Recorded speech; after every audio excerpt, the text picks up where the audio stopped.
We're under starters orders for round 9 of the 2022 FastR Whilton Kart Club Championship here in the Northamptonshire countryside, not too far away from the home of British Motorsport Silverstone. And a warm welcome to our viewers on alphalive and also on the Whilton Kart Club Facebook page. It's Alex Goldschmidt back again after my exploits since round 6 when I first joined. John Ratcliffe, good morning John, and happy National John Day. Thank you mate, yeah, feels good to be here and always good to be here on National John Day, thank you. But yeah, welcome back to the Whilton Kart Club mate. We've missed you, but it's good for you to be back and hopefully there's going to be great racing again today. Yes, indeed. 1,200 metres here at Whilton Mill, established just over 30 years ago. 26 feet of elevation, especially going through Fine Lady and up to Christmas Corner. 12 turns altogether, but we've already had 7 of the 25 races, 32 races. Got 25 to go. As you can see, the weather is showing overcast. With the temperature increasing, it has been single digits very much over the part of the morning, but around about 12 o'clock, we'll head into 12 degrees Celsius. Wind doesn't look to be picking up at all, John, but this is going to help with the tyre management for the drivers all the way through the day, isn't it? Yeah, definitely. It's proper chilly out there. Summer has definitely gone. We're very much into autumn now, and yeah, quite chilly on our Paddock show that we recorded earlier today, but spoke with a couple of drivers and we had some good fun. But yeah, as you say, track temperature definitely going to be a bit colder today, so going to have to manage that for sure. Yes, indeed. There is not long to go until our first of 25 races over the course of the day, because Junior Rotax will be up first. All heats will be 8 minutes plus an additional lap. Then we'll have a couple of, well, we'll have the finals, which will be 12 minutes plus a lap apiece.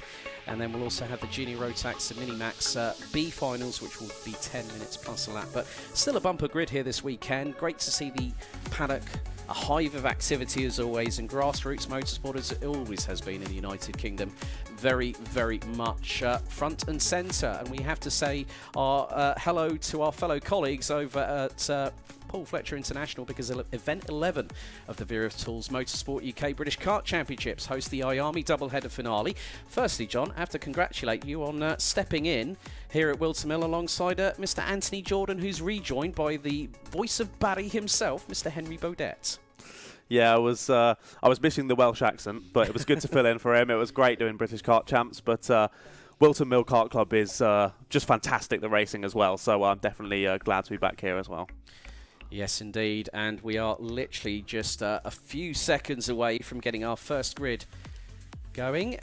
So we will head trackside. It is dry here at Whilton Mill. It was a far cry from where I was in southern Germany and Bavaria last week, where it was more than mildly moist, in the words of Jeremy Clarkson, of course, but it was very, very wet. So I'm glad to see some karting under dry conditions, John.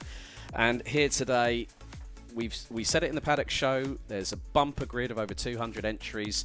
We've got a lot of action still to come, but we had to talk about the championship standings. Senior X30, it's been the Lucas Ellingham show all season long, especially with the way that he's dominated the last couple of rounds, and he's over 130 points adrift of his nearest competitor so far.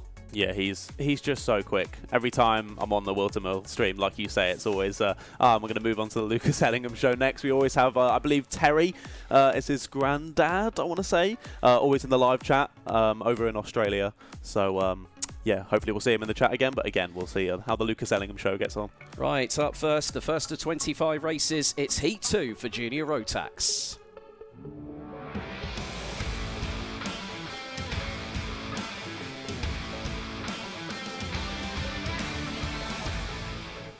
So let's take a look at your starting grid for Junior Rotax Heat 2. It's Kaiser Riemann and Bobby Rozier on the front row. Alexander Zingarevich and Arthur Thacker on row 2. William Ray and Jessica White round out the top 6 positions.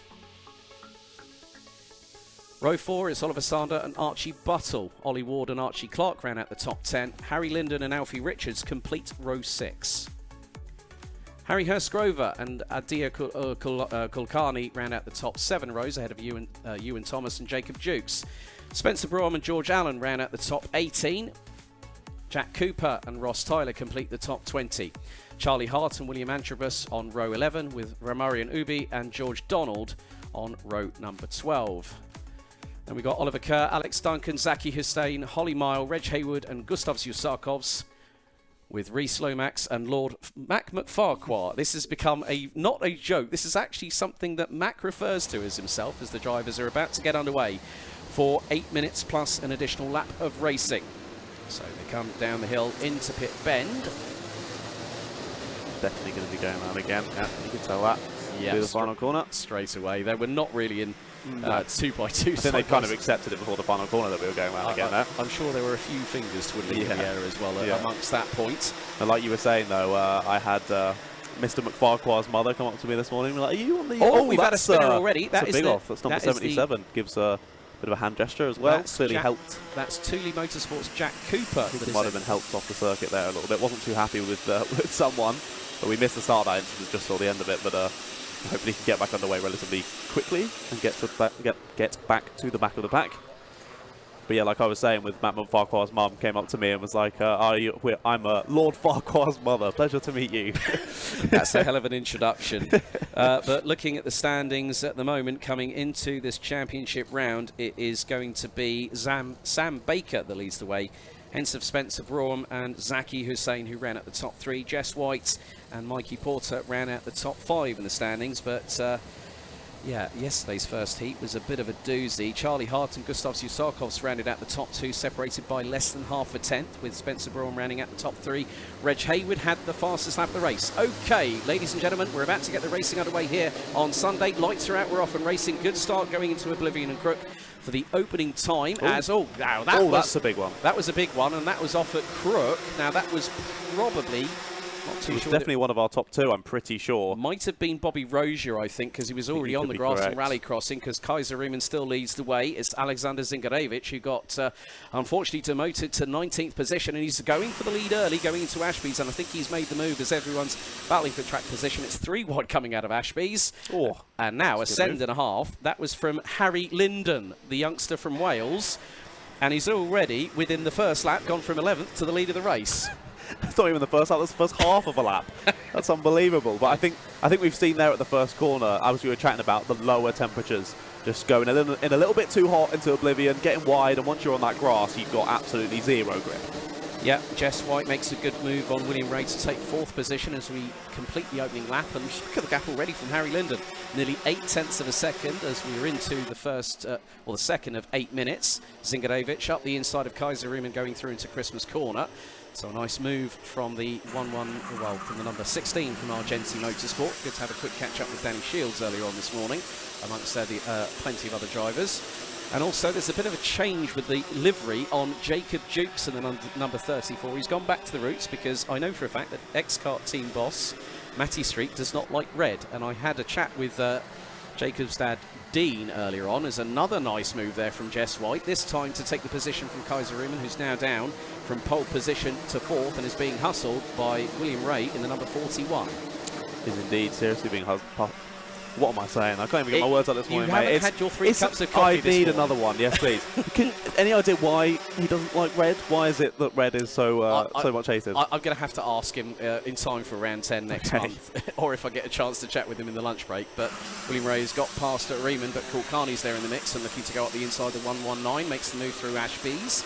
As everyone's Jacob Jukes already up into 9th position, and Jukes actually started down in 16th, so 7 positions gained in the opening lap and a bit. We've got yellow flag down at Ashby, not sure what that's for, maybe someone off or someone parking it up at the side.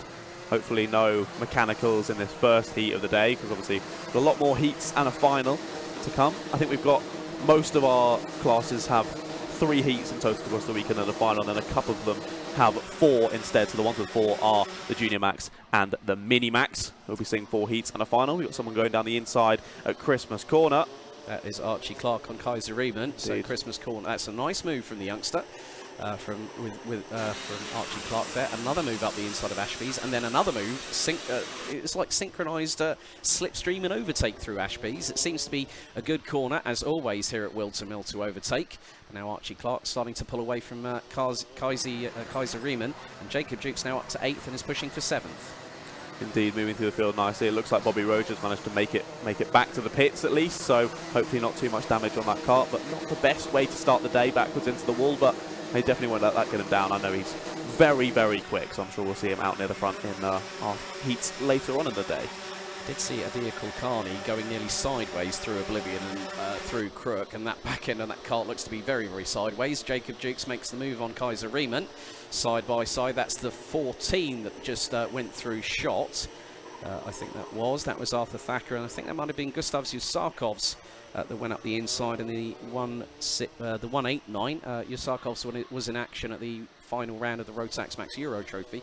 Put it on pole position against some stiff competition in terms of the drivers, the likes of Ethan Jeff Hall, Scott Marsh. Yellow flags now being waved, and that's on the approaching to Oh, that's why. And that is 17 It's and Arthur 83. Thacker, isn't it? The 17? Possibly not, actually. Romarian Ubi, and I think it was the 83 that might have been the other driver, Alfie Richards. Actually, you might be right. It is Arthur Thacker, yep. Yeah, and Alfie Richards both coming together. 3 minutes and 44 seconds on the clock. Still moves being attempted into Christmas corner as the tyres will be more than up to temperature, and someone's Nassau panel is looking a bit forlorn. I think just ahead of Harry Hurst-Grover. That could be Zaki Hussain, who's currently sitting around about 21st position at the moment. Yeah, getting a bit wobbly, isn't it? But shouldn't be a penalty. Oh, there's another one there that was nearly almost completely off of the kart. The NASA panel there. So that's not going to be the most aerodynamically efficient anyway. But you can see compared to previous months, just the darkness in comparison, just how we've really come into autumn now. And, well, yeah, the drivers probably not going to be seeing quite as much with those tinted visors. Well, Ewan Thomas challenging Lord McFarquhar at the moment. I'd love to see it. Yeah, and there we go. Thomas side by side with McFarquhar going out of Fine Lady and up the hill. They've got somebody behind them as well, which looks to be possibly Oliver Sander. We saw Alex Duncan go down the inside, I believe, there as well, and Harry Hurst-Grover, I think that was in the background.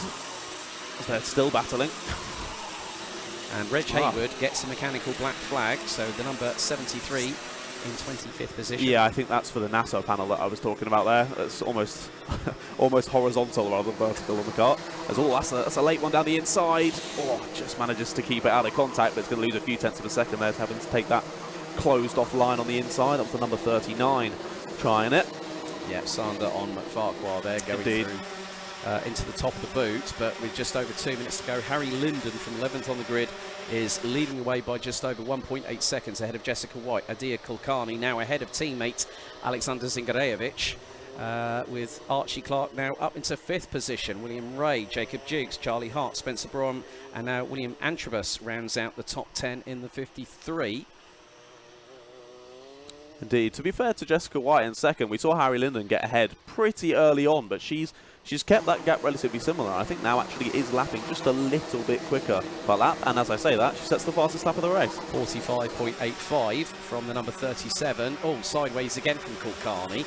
Seems to like drifting that thing, doesn't he, going through, as again the mechanical black flag shown once more to Reg Hayward. If it's 3 times, then he doesn't go in after the 3rd one. It's an automatic black flag, and Reg Hayward will effectively be excluded from the race, despite the fact this race is pretty much come to an end anyway. Yeah, I think it's pretty obvious, even from his perspective, of why he's getting such a mechanical flag. So I think, yeah, you just got to accept the loss from the race and just get that fixed and move on to the next one. Well, Jess White is actually closing in on Harry Linden because she was nearly 0.2 of a second quicker.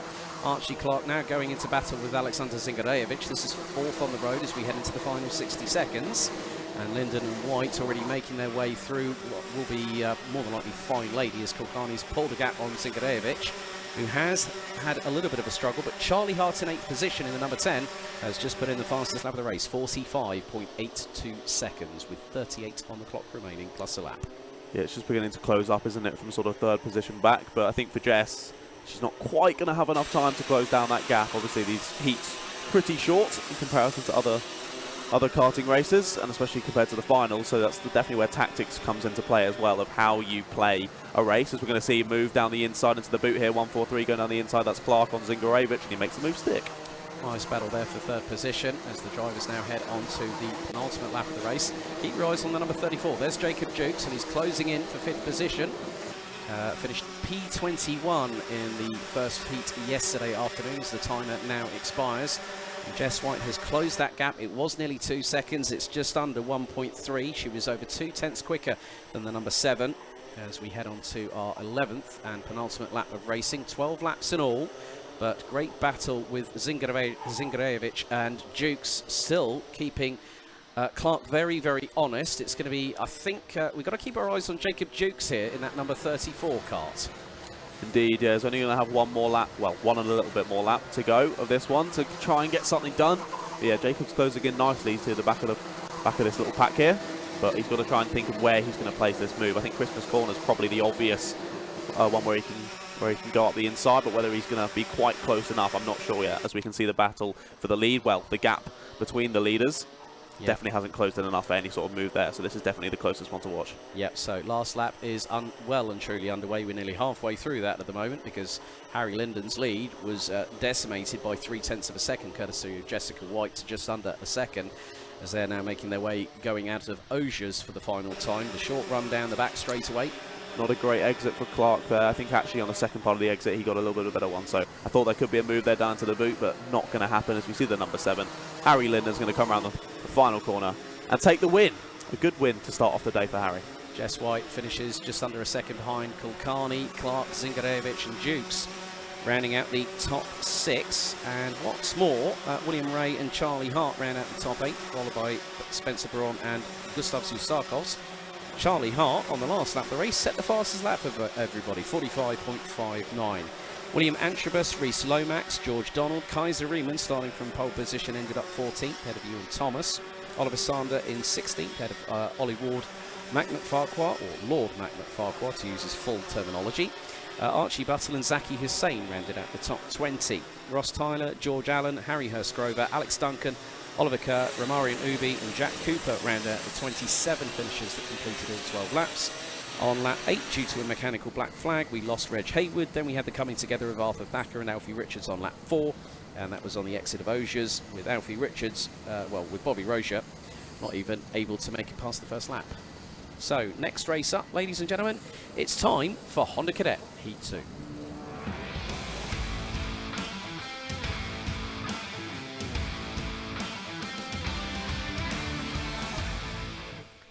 So let's take you through the grid for Honda Cadet Heat 2, race 9 of the meeting. Jaden Mead and Mason Brooks ran out the front row, with Sergio Wirtz and Ellis Pullen-Memin on row 2. Oliver Warner and Max Endicott ran out the top 6.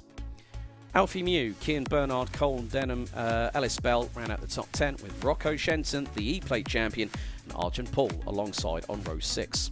Samir Paul and Benjamin Lawn on row number 7, with Austin Stiley and Alice Fairclough on row number 8, with Oliver Spencer and Alice's sister Bella on row number 9. Completing the top 20, Zach Starbuck and Noah Barr, and Jarrett Clark and Oliver Majewski, row number 11. Teddy Cooper and Luca Holmes-Ballack on row number 12. Row 13, Zach Champney and Charlie Wolfett, Hayden Gray, Finley Lyons, Albert Friend, who celebrates his 10th birthday next week, and Emerson McAndrew Uren round out the top 30. Kai Clark and Sebastian Behrman round out the 32-strong grid. This should be a good one. And it's a standing start. Oh, yeah. Brilliant. I do love a standing start. Honda Cadets are always brilliant. Indeed, and as our fellow karting commentators in the United Kingdom will always like the fact that Honda Cadet, it's sort of peaks and troughs for about 6 minutes, and then the final 2 minutes plus the lap, maybe even coming down to the final 2 laps, we'll see a hive of activity. But there has been quite a lot of activity with Honda Cadet yesterday. Looking at the results from yesterday's opening heat, it was Jarrett Clark, the points leader, with a 17-point advantage, pipping Luca Holmes-Ballack by just 9/100ths of a second. Oliver Majewski rounding out the top 3. Rocco Shenton finished 12th at the end, the E-Plate champion, but still put in the fastest lap of the race, 52.67 seconds. Front fairing penalties for the likes of Colin Denham, Hayden Gray and Sergio Wirtz. Biggest movers up the orders were Ellis Bell from P25 to P5 and Kian Bernard from 23rd to 6th. So expect some of these drivers, I think here, John, to really move up the order, considering the fact that with these mixed grids it always provides fantastic excitement when you've got the likes of Majewski starting down in 23rd position. And keep your eyes on the likes of our current championship leader, Jarrett Clark, who starts on the inside of row number 11. Indeed. I think another person to watch is Emerson McAndrew Uren as well from P30. Very, very, very quick. Did very, very well at the last round here at Whilton Kart Club, so I think he's definitely one to watch from there. But I'm pretty impressed by those stats that you were saying in the race yesterday. Moving up that many positions in Honda Cadet is impressive, because, as you were saying, the racing sort of stays relatively civil through the first half and 3/4 of the lap, and then moves on, and it gets proper dicey near the end, as because it's all about the slipstream, isn't it, Honda Cadet? They're quite underpowered with being quite young kids, so yeah, we'll see how that goes, but definitely Emerson one to watch there from P30. Yeah, so the drivers now on their formation lap. Temperature's still very, very cold here at Whilton Mill, but at least, well, when I was driving up here this morning, a little bit of sunshine, a little bit of red sky in the morning. But you know what comes with that? Shepherd's warning. Luckily, we're dealing with carts here, not sheep, so should be right. Very good call there, John. Very, very good call there indeed. But hopefully none of the drivers are going to be sheep in this one, because you can't be doing that at this kind of level of racing. You've got to make your own way through.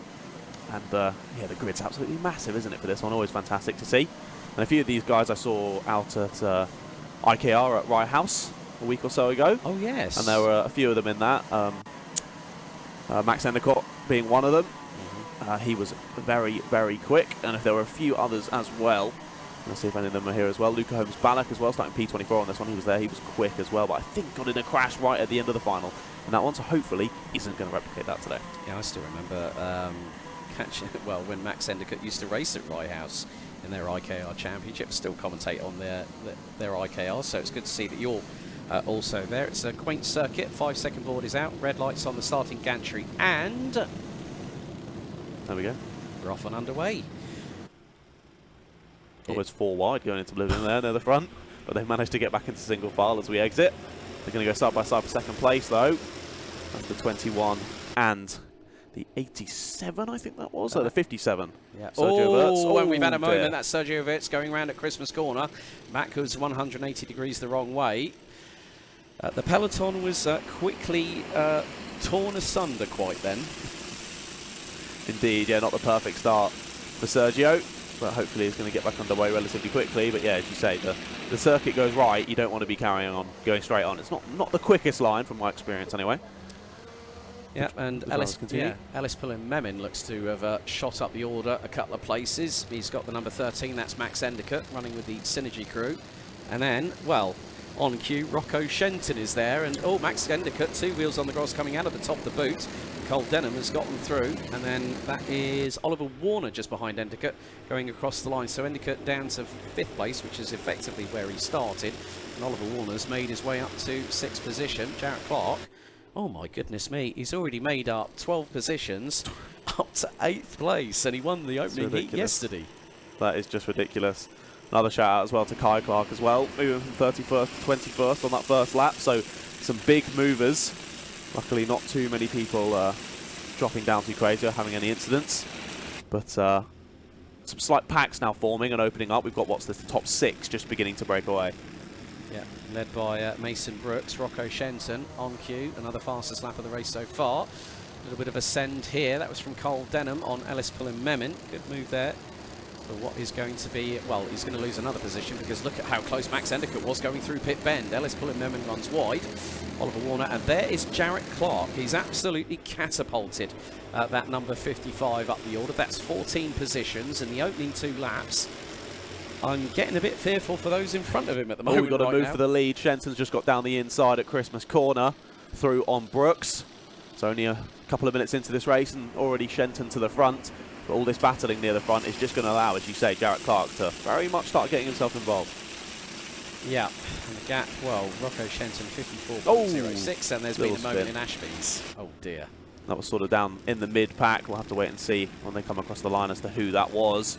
Ellis Pullen-Memin just losing a position there, I believe. I think Endicott's now got through. There's battling behind as well.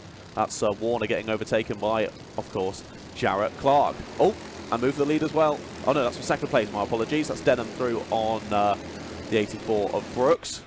And Rocco Shenton's already cantered away at a considerable distance. 0.71 of a second after the opening 3 laps. Good to see a lot of people getting involved in the chat here on the John Richardson, good luck to Rocco Shenton. Gillian Blanford, good luck to my boy Lucas Blanford and everyone in X-Kart who are running in the Rotax divisions. So they've got Minimax, Junior Rotax and Senior Rotax as well. Phil Kinch is giving all the best of luck to Zipkart's Finley Lines, who will be racing here today. So with 4.5 minutes, first track limit warning of the day. Jaden Mead in the number 26 gets pinged for that one, and currently is sitting down in 30th position. But all 32 drivers still running. There is a move. That is the number 47. That's Ellis Bell on Oliver Warner coming out of Pit Bend. And then there is one of the Fairclough sisters. That's Bella Fairclough. This has gotten a bit close for comfort, but they all make it through, going through Oblivion and Crook, heading through Fine Lady up towards Christmas Corner. Indeed, it can get pretty close to Oblivion there when you're going too wide. It's a bit of a scary one. Fairclough moves to the inside to defend there. Nearly squeezed out wide was the 23 of Warner. She's not getting the best exit. But yeah, it's good to see the love in the chat from everyone for all the drivers that they're supporting today. But Rocco Shenton out in the lead. I don't think he actually needs any luck. His pace is ridiculous. Although that gap was up to nearly 8 tenths, back down to about 6 tenths now on Cole Denham. So we'll see how that plays out. I've also got to give a shout out to Zach Starbuck as well, last time around the circuit, getting the fastest lap of the race. So I remember the last time out, had a good chat with him in the Paddock show. He was there giving his kart a little clean himself. It was good to see the drivers mucking in as well and helping out getting the kart ready. And it's clearly working once again today. Down the inside goes the 28 as well on the 95. That was Luca Holmes-Ballack on Charlie Wolfit. Motorsport Magpie says, would like to see Endicott do very, very well today, but look at Jarrett Clark. He's up into 4th. Now the move, it's going to be it nearly is 2 for the price of 1, and it is the case. And then Nearly Ellis Bullis Memmin. Maybe 4. Nearly 4, It because is 4. through Christmas Corner and then going through Inkermans. That's one way to lose multiple positions. Typical karting, isn't it? Typical karting. You lose 1 position, you lose 4. That's just what happens. But Jarrett Clark, I saw the driver which was overtaken in the 84.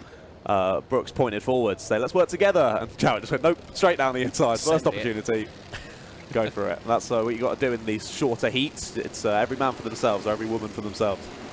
Exactly. So at the moment, with just 2.5 minutes remaining, top 10 at the moment, Rocco Shenton leads by 3 tenths. Cole Denham is pulling that gap in closer by nearly 3 tenths of a second. Zach Champney in the 61 gets a warning for contact. Albert Friend up now into 16th position, and he started all the way down in 29th. So 13 positions gained by the youngster in this second heat.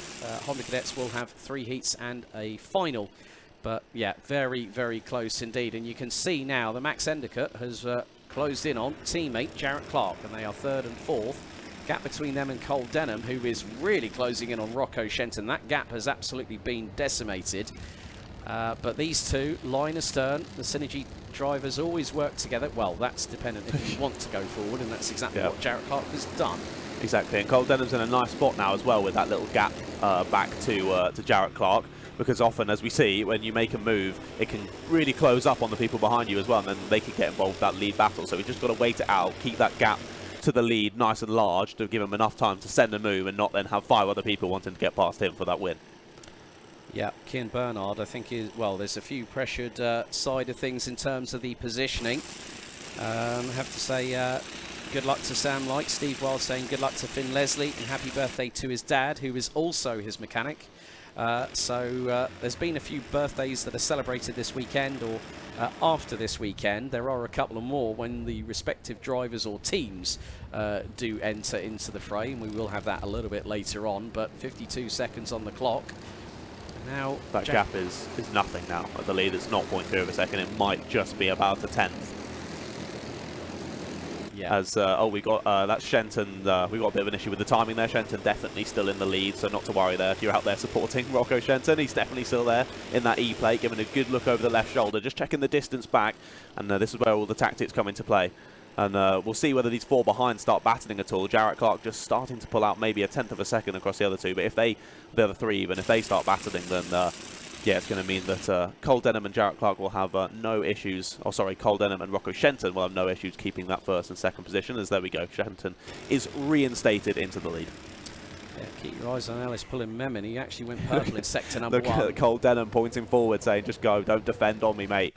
We've got to push forward, otherwise Jarrett Clark, Matt Endicott, pulling Memon, Bell, all going to be involved. And Denham gets a contact warning in the process. Okay, last lap board is going to be out this time, and it's 4 Synergy karts at the lead of the field. It's also a Zip kart in 5th, courtesy of Ellis pulling Memon in the 46, who has got Ellis Bell closing in very, very rapidly as they head up the hill towards Christmas Corner for what's going to be the 10th and final time. But Shenton still leading. The train in 4th from 3rd onwards is now Max Endicott looking to try and get past Jarrett Clark nearly had the opportunity through Inkermans, nearly looked up the inside there through Ashby's, and Jarrett Clark slammed the door firmly right there. Can't close it this time, though. Down the inside, finally. It might lose a couple of positions here. Jarrett not got a good exit. Squeeze over to the inside to defend. Tries to actually go for the inside there on the number 13, but can't get Max Endicott back. So Endicott up into third. But here's your battle for the lead. Still, no, it's Denham. Denham's through. Denham's through in the number 10. He's going to squeeze back to the inside, try and hold off this lead. We've missed the move for the lead. Shenton's going to try around the outside, but it's not going to work, and it is going to be Cole Denham. They're going to have a run to the line, but it will just be Cole Denham. 600ths of a second there to win over Rocco Shenton. Max Endicott takes P3 ahead of Jarrett Clark, who made up 17 positions in that race. Ellis Pullen-Memon able to slot back into 5th, having lost that place to Ellis Bell on the last lap, whilst Clark had a bit of a howler to deal with in the process. Zach Starbuck up to 7th, Luca Holmes-Balak rounding at the top 8 with Charlie Wolfett and Mason Brooks in 10th. Good showing by Albert Friend, up into 11th at the finish ahead of Bella Fairclough. Then we got Kai Clark, good run by Oliver Majewski as well, one of the championship protagonists. He places 14th ahead of Noah Barham, they complete the top 15. Kean Bernard, Oliver Spencer, Alice Fairclough, Hayden Gray and Oliver Warner ran at the top 20. And all 32 drivers managed to make it to the flag. Well done, everybody. Indeed, a couple of names a bit out of position than I would have expected. Of course, Sergio Verts had that spin on the opening lap, managed to get back to P25 in the end, but Emerson McAndrew ended up P27 there. Finley Lyons, P29. A couple of drivers I'd expect a little bit further up the order. So, I think, what's up next?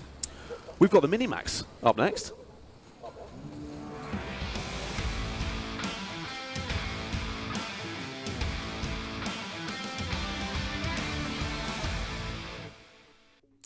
Here we go then. First heat of the day for Minimax, heat 2 of the weekend for them. It's Matas Miazanskas on pole position, alongside it's William Murta, then behind them Noah Pikes and Cameron Edmonds. Rounding out row 3, it's Oliver Smith and Mikey Walker. Behind them it's Hugh Moulton, Devon Nolan, Harry Friel and Sebastian Mins round out the top 10. Then it's Logan Howes and Hayden Butcher on row number 6. Then it's Thomas Min Spearing, alongside is Lucas Blanford, then it's William Murphy, Kasper Tomalewski, Louis C. Wielden and then Jack West. And then finalising your top 20, it's Harrison Whittakin and Daniel Hartley. Behind them, the G-plater Finn Leslie's on P21, then it's Michael Dalton, he's definitely one to watch from P22. Then following them, Toby Bedford and Victor Hansen.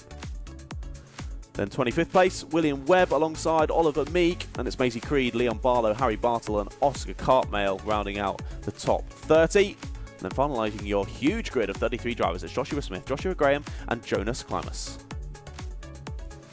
17 rows for this one, 33 drivers in total. Sure to be another cracker of a heat here in Minimax.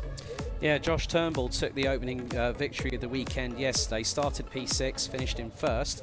Harry Bartle was one of the biggest movers up the grid, but there were a couple that also managed to go up multiple places, actually more than 20 positions. So Bartle finished in 2nd. Thomas Min Spearing rounded out the top 3, but Josh Turnbull had a comfortable race victory by nearly 2.4 seconds. Oliver Smith in 14th, put the fastest lap of the race, but William Murtaugh yesterday P32 to P7 and Lucas Blanford P31 to P8. It's just ridiculous. It's crazy. It's absolutely crazy, but it's about making the best of any opportunities around this circuit, isn't it? Exactly, yeah, and all these drivers, a lot of them now we're into the final few rounds of the season. They've got a lot of experience around their circuit, and it's just like they know it like the back of their hand.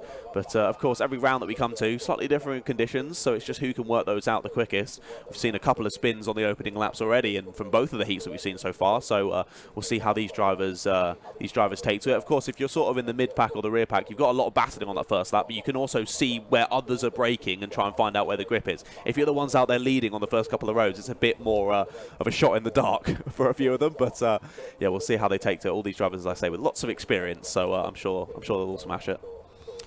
Yep, and again we go back to rolling starts, which is music to my ears. That's what I'm customarily normally. Normally when I've been over in Europe, I mean, having come back from Bavaria last week for the Rotax Euro Trophy finale, I mean, it's so nice to see a dry track, clouds overhead, and now the drivers are being released for the dummy grid. But yeah, I mean, hopefully we're going to have the Minimax drivers go first time basking. You know, the Genie Rotax first start was a bit of a messy. It wasn't affair. even an attempt. It was no, it was like half-hearted at the very best. The front row just gave up before the last corner and sped off.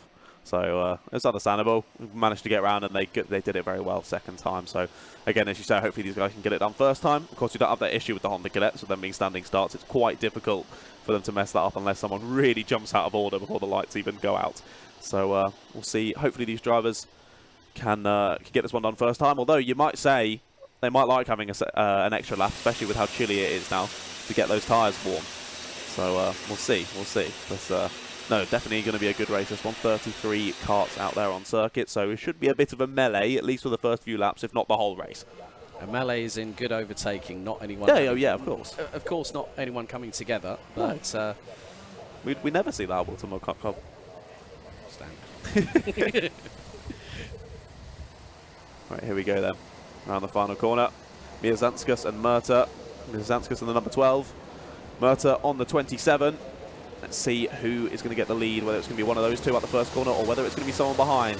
They come up to the lights, hopefully they go up first time of asking. They do indeed, and look at that melee, like I said, through the first corner. They go through Oblivion, going to get squeezed onto the grass. We might see someone end up in the barrier on the outside. Oh, we've got a spin and a few people in the wall. That's going to be Alicia. Oh my goodness, a car nearly takes off on the outside there. Who was that? That was Hugh Moulton in the 51 sideways, as they're all... they're still squeezing. And that was Mierzanskas being squeezed coming out of Christmas Corner. Look at that lead. Oh my goodness, who on earth was that going sideways, coming out of Inkermans and nearly went it sideways into Ashby's? Goodness me. You can see how little grip they have as the driver off on the grass on the outside as well. Yeah, when I said it was going to be a bit chaotic, I didn't quite expect this, but I'm loving it. That was Cameron Edmonds that was actually sideways just a moment ago, but the number 95, that's... a double overtake through the boot.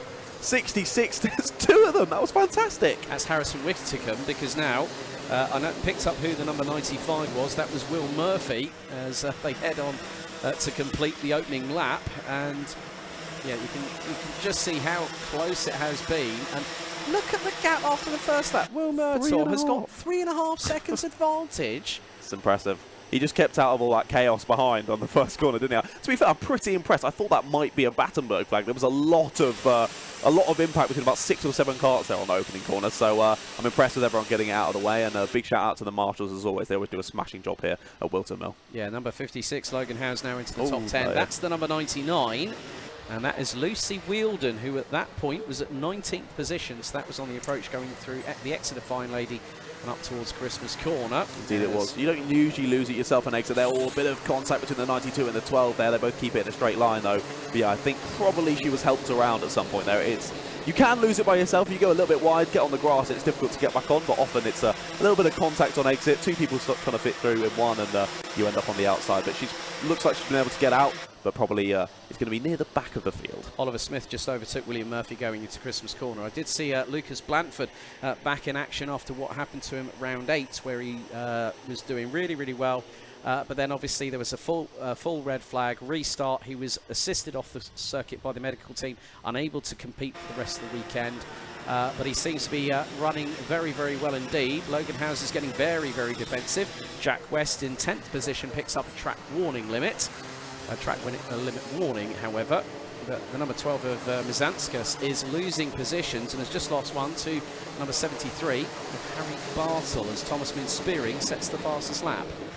Indeed, it's all a bit chaotic in this middle pack, isn't it? We've got a sort of front 4 or 5, I think it is, all sort of by themselves really, with about half a second between them. We've got to move down to Christmas Corner though. 73 going through, that's Bartle on the 56 of Howes. So moving forward to this to the front of this pack, from 8th sort of down to, I think it's sort of 13th or 14th. It's all very close in this pack. I did have a chat with Logan's dad, James, this morning before we recorded our Paddock show, and he said, yeah, the chassis was on the jig for the best part of over half an hour, as that was a bit of a touch between Joshua Graham and Mierzanskas there. Mierzanskas is getting a bit bullied out the way in this pack. Tries it on the 42 into the boot, but doesn't quite work out this time, as there's a move there for the 32, moving on through. Liam Barlow's made some steady progress up the field as well, the number 42. Now, where on earth did he start? fact, I'm trying to look now down the order. He started 28, so he's another driver that's profited by just keeping his nose clean. So that is 15 positions gained by the youngster. Indeed, we've just seen Spearing go down the inside for second place at Christmas Corner as well. So that's Whittaker now down to third. And they now have Oliver Smith for company as well, who is nice and close. And he is going to go for it there, up the inside and up into the podium positions. Nice move there, and that's an overtake you rarely see. But they're going to continue battling into the boot, back down the inside, goes to 66 of Whitacombe, so moved half a lap from second to fourth and thought, no, I'm not leaving the podium positions just yet, I'll go back down the inside, thank you very much. Track limit warnings being pinged like a good one. Sebastian Mins and Harry Bartle both get that dubious honour. As you say that, Harry Bartle sets the fastest lap of the race at 48.4, so moving his way through the order nicely, but as you say, maybe getting a couple of warnings for his troubles. Leon Barlow's not too far off the top 10. He's currently running in P12 as there's an absolute gaggle going through Christmas Corner. But it's still just under 3.5 minutes to go, plus that additional lap. There are gaps starting to expand. I mean, I've just seen behind Harry Bartle, the gap between him and Lucas Blanford in the number 59 is the best part of nearly 2.5 seconds.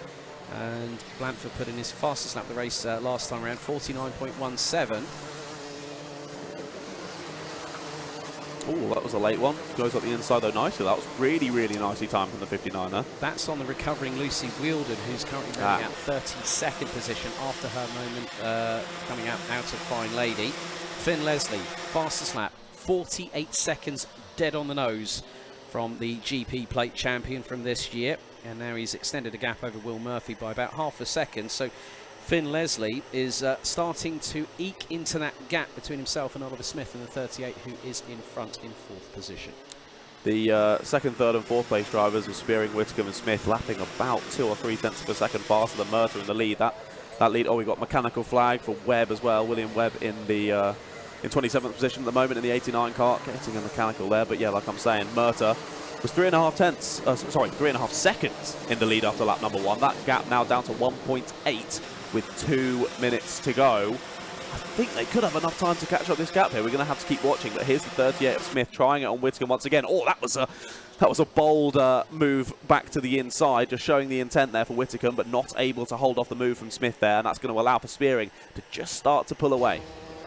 Yeah, and they're still battling side by side. Doesn't want to give it up, does he, Whittaker? No, he didn't, and he got back through on Smith, who ran wide coming out of Ashby's. So go through Wilkins and into Osiers. But yeah, Murtaugh's lead is being truncated at quite a rate of knots by Thomas Min Spearing, who's now 1.8 seconds. We're going to find out what that gap is as we head into the last 90 seconds. Finn Leslie goes under the 48-second bracket, 47.74.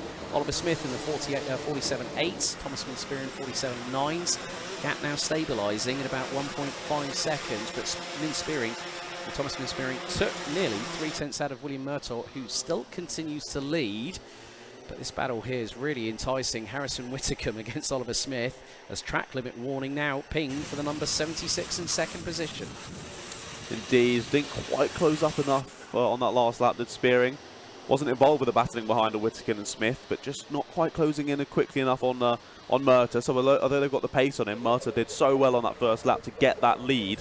It's really helped him just continue to keep that lead and should keep the race win here, but commentator's curse often comes into play, so we'll have to keep watching. 30 seconds to go. Touchwood. Harry Barton and Sebastian Mins, a second track limit warning. Oh, yeah, so track limit warning for both Harry Barton and Sebastian Mins within 3 minutes of the first one.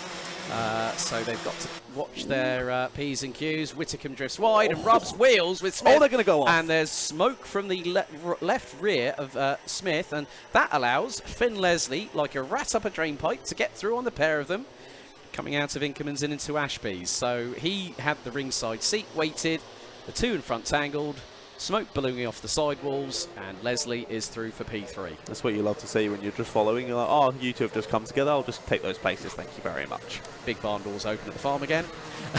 Indeed. Yeah, Finn Leslie definitely deserves to be up in those top three, though, still with the fastest lap of a 47.5. All of them finding pace, though, as you go on to the last lap of the race. All moving down into the 47s pretty much now, so clearly that track warming up, getting a bit faster. The driver's getting more used to finding where that grip is, as we see, a little bit deep there from the GP plate even, getting quite deep. Bit of opposite lock as you enter the corner, never the fastest way, but doesn't really need to worry about it, does Finn Leslie. Has a nice gap both forward to Spearing and backwards to Whittaker.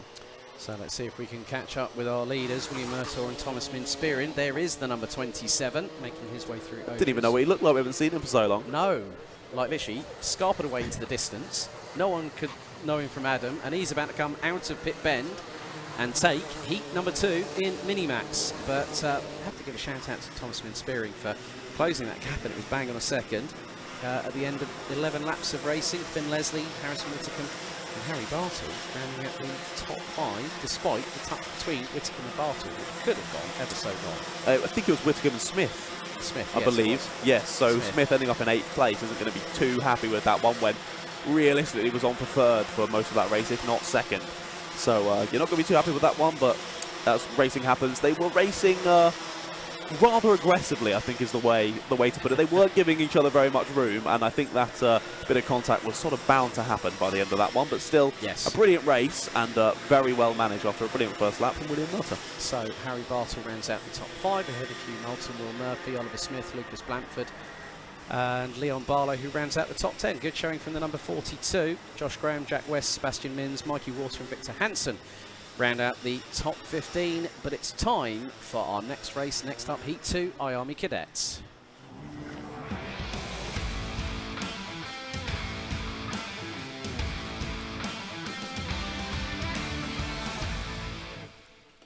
So let's take you through the grid for Heat 2, IAME Cadet here at Whilton Mill. Marcel Poppercall and Jensen Chalk on the front row, Enzo Butarazzi and Austin Gibson on row 2, Luke Millward and Simeon Stone on row 3. Completing the top 10, it's Ethan Lucas, Ethan Weldon, Grayson Wortley and Levi McGrath with Millen Tomlinson and Max Mason rounding up the top 12. John T. Restrick, Aston Brown, Finley Hines, Levi Sangera, Jacob Nan and Max Wright round out the top 18. Harvey Bacon and Frederick Wood complete the top 20 with Rhys David Richardson, Katie Clark, Josh Cook and Elliot Travis rounding out the top 24, and rounding out the 25 strong grid, Mason O'Connor in the number 89. So Finley Hines won the opening race yesterday from 6th on the grid after 10 laps. It was a very, very close top 5 covered by 7/10. Top 10 covered by nearly 2 seconds. Levi McGrath and John T. Restrick, who, well, McGrath started on pole, finished P2, 3/10 adrift. Restrick started 5th and was nearly half a second behind Finley Hines. Biggest movers, Ethan Weldon and Harvey Bacon. Weldon was up 10 places, Harvey Bacon up 14 positions to round out the top 10. And Austin Gibson, who finished 4th, put in the fastest lap on lap 8 of the race, 52.93 seconds. Again, another rolling start. I love these. Indeed. Have you written that right? I'm pretty sure it said penalties none there. That's very impressive. It's to do with front fairings, I think. Okay. Front fairings. And maybe some involved. I was thinking that was very impressive with the IAME Cadet guys and girls being very respectful. Yeah, I mean the thing was that we had quite a few at Minimax. We had a 2 or 3 in Honda Cadet, and then we had quite a gaggle at Junior X30. A nice little paragraph. Yeah, exactly. It's sort of like you think, right. Let's have a look at that one. But yeah, another 8 minutes plus an additional lap here at Whilton Mill. A big thank you to everyone getting involved in the chat. John Richardson saying, good luck to Sergio Wirtz, unlucky in heat number 2. Gary King saying, well done Josh Graham and Argenti, racing for heat 2 in Minimax. Keep your chats coming in. We'll give you a shout out on the stream here at Whilton Mill Kart Club. But there's also other action that you can look at after you've been with us here for the entire day. You've got the Civic Cup. I know that one of the commentators that has joined you on the season, Jack Oliphant, is on duty there. I think they're at Snetterton this weekend alongside TCR UK, and I'm sure that Mr. Kinch, who does work with Finley Line's dad Stuart, is their social media manager for TCR UK and quite a few other things as well. A good friend who I've known for many a year, and I hope you're keeping well, Kinchy. I hope you're enjoying the show. I know you got your hands full in Norfolk.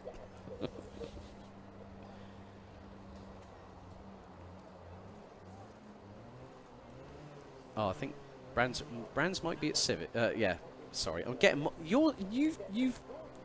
now you were getting your words mixed up earlier on this morning at the top of the show. I've now started doing it. Yeah, but I've got an excuse. It was the first race. So, but what's your excuse, mate? Need another coffee? No. No, not Need the at all. Monster Energy that's in the fridge. I might need to come up before lunchtime. No. That will definitely be happening at lunchtime. Need my second win, so to speak. Otherwise, yeah, you're going to have the come down in the last few races. Yeah, well, it is Miltech Sport Civic Cup, actually, this weekend from Brands Hatch. My favourite circuit. My local as well. Well, Stretton isn't too far from me either, so it's nice being stuck slam in the middle of both circuits, which are, for me, I think, within an hour and a half. The only thing with Brands Hatch is I have to go after. Oh, we got a driver already off. Just misses the barrier on the outside, the number 89. That was Mason O'Connor, one of the many novices. Harvey Bacon's going to be the top novice starting this one on the inside of row 3. That's going to be a tough order to deal with for the youngster, but I'm sure that it could be quite interesting to see a novice in, all the rest of the novices are towards the back of the field. So having these mixed grids like Whilton Mill and a lot of other championships, national or IKL series, really does pay to providing a great show. But Butterazzi and Chalk on the front row of the grid. They come through the top part of the boot, being told to slow. As now they come out of pit bend into the tram lines. 8 minutes about to get underway. Lights are out. We are underway here for IAME Cadet heat number 2. Looks like Jensen Chalk has gotten away into the lead. Austin Gibson has got ahead of Enzo Butterazzi for second position as Chalk takes a wide line sweeping into Christmas corner. He knew he didn't need to defend, did he? There, he's got a nice little gap already. The top 5 with a nice little gap back to the rest of the pack, and then there's still battling going on down the sort of bottom end of the top 10. There's a bit of contact middle of the apex there. Drivers getting shuffled wide. I think a loss of pace there might lose them a few positions. There was a good sort of 10 karts involved in that battle there, so we'll see how that changes. There's 2 or 3 wide going down into the left-hander there before they go onto the back straight. But here we look back to the leaders. Here's the battle for 4th. Simeon Stone. Who's he leading? The number 38 of Luke Millward. So he's got past as he gets squeezed a bit wide there. A little bit of contact. Manages to keep it out of the wall though and puts his hands up in disbelief. Not happy with that move. There was definitely some contact involved. Yep. But we've got to move for the lead, mate. We have got to move for the lead. Oh, Gibson was looking up the inside of Chalk. Have to give a shout out to Simeon Stone's mum, Chantel, who's just been on the chat. Max Wright gets a contact warning in the number 66 down in 13th position as they make their way down into Ashby's. But yeah, not too much to separate the top 3, and there they are, line astern. So Chalk leads Gibson with Butterazzi in the number 20, rounding out the top 3. Bit of a gap back to Luke Millward, who is trying to close that in, and actually Millward was pretty much level peggings with Enzo Butterazzi on the first sector and was slightly slower in sector 2. Indeed, we keep watching this top 3. A little bit wide there, bit of Tokyo drift there from the number 18 of Jensen Chalk out the final corner. It's all about momentum again in these slightly lower powered karts. Finley Hines up into the top 10 now, sets the fastest lap of the race, 53.96 from Finley. With these 3 continuing to break away, Chalk, Gibson and Butterazzi. We had a little chat about Butterazzi in the... Oh, there we go. We got to move for the lead. 52 down the inside. That's Gibson through. Can Enzo do anything about that? No, just has to sit and wait. And points forward does the 52 car. But yeah, we were chatting about Enzo Butterazzi, weren't we, in the Paddock show? Yeah, we were indeed, because he's one of the championship protagonists in this. Currently sitting in 4th position with 619 points. Finley Hines now up into the top 10 as they are getting past. That is the number 89 of Mason O'Connor. Track limit warning for Ethan Lucas down in 20th in the number 53. Austin Gibson did have the fastest lap for about literally just under a second and a half, because Max Mason in 5th place has just put in a 53.47. But the top 3, line astern as you were, a little bit further back. The 89's being challenged for position. Well, Mason O'Connor is being literally having a lap put down on him. And just behind is Simeon Stone. Finley Hines has just gone purple in sector number 1. But with just under 4 minutes and 50 to go, blue flags are being waved for Mason O'Connor, who is getting out of the way. Have to give credit to that young driver for being aware of the blue flags. This is something that would have been gone through as normal procedure through rudimentary briefings that you would see on either a PDF or an A4 piece of paper, and also reinforced at the driver's briefing earlier on this morning. Indeed. There we see Max Mason, as you said, had the fastest lap Might change this time around, though. He's going to look for up the inside into Oblivion here. That's an interesting place to make the move, but shows a bit of elbow. Bit of Spanish Archer through the first corner there. And makes his way through up into 4th place. Max Mason obviously being another one of our championship contenders here in IAME Cadet. Currently sits in P2, 702 points for himself. Finney Hines leading the championship with 733 and Levi McGrath behind on 634. So Hines and Mason moving away nicely at the top of the championship and both doing well in this race, both in the top 10, but Mason now up into the top 4 and it's going to try and close down this top 3.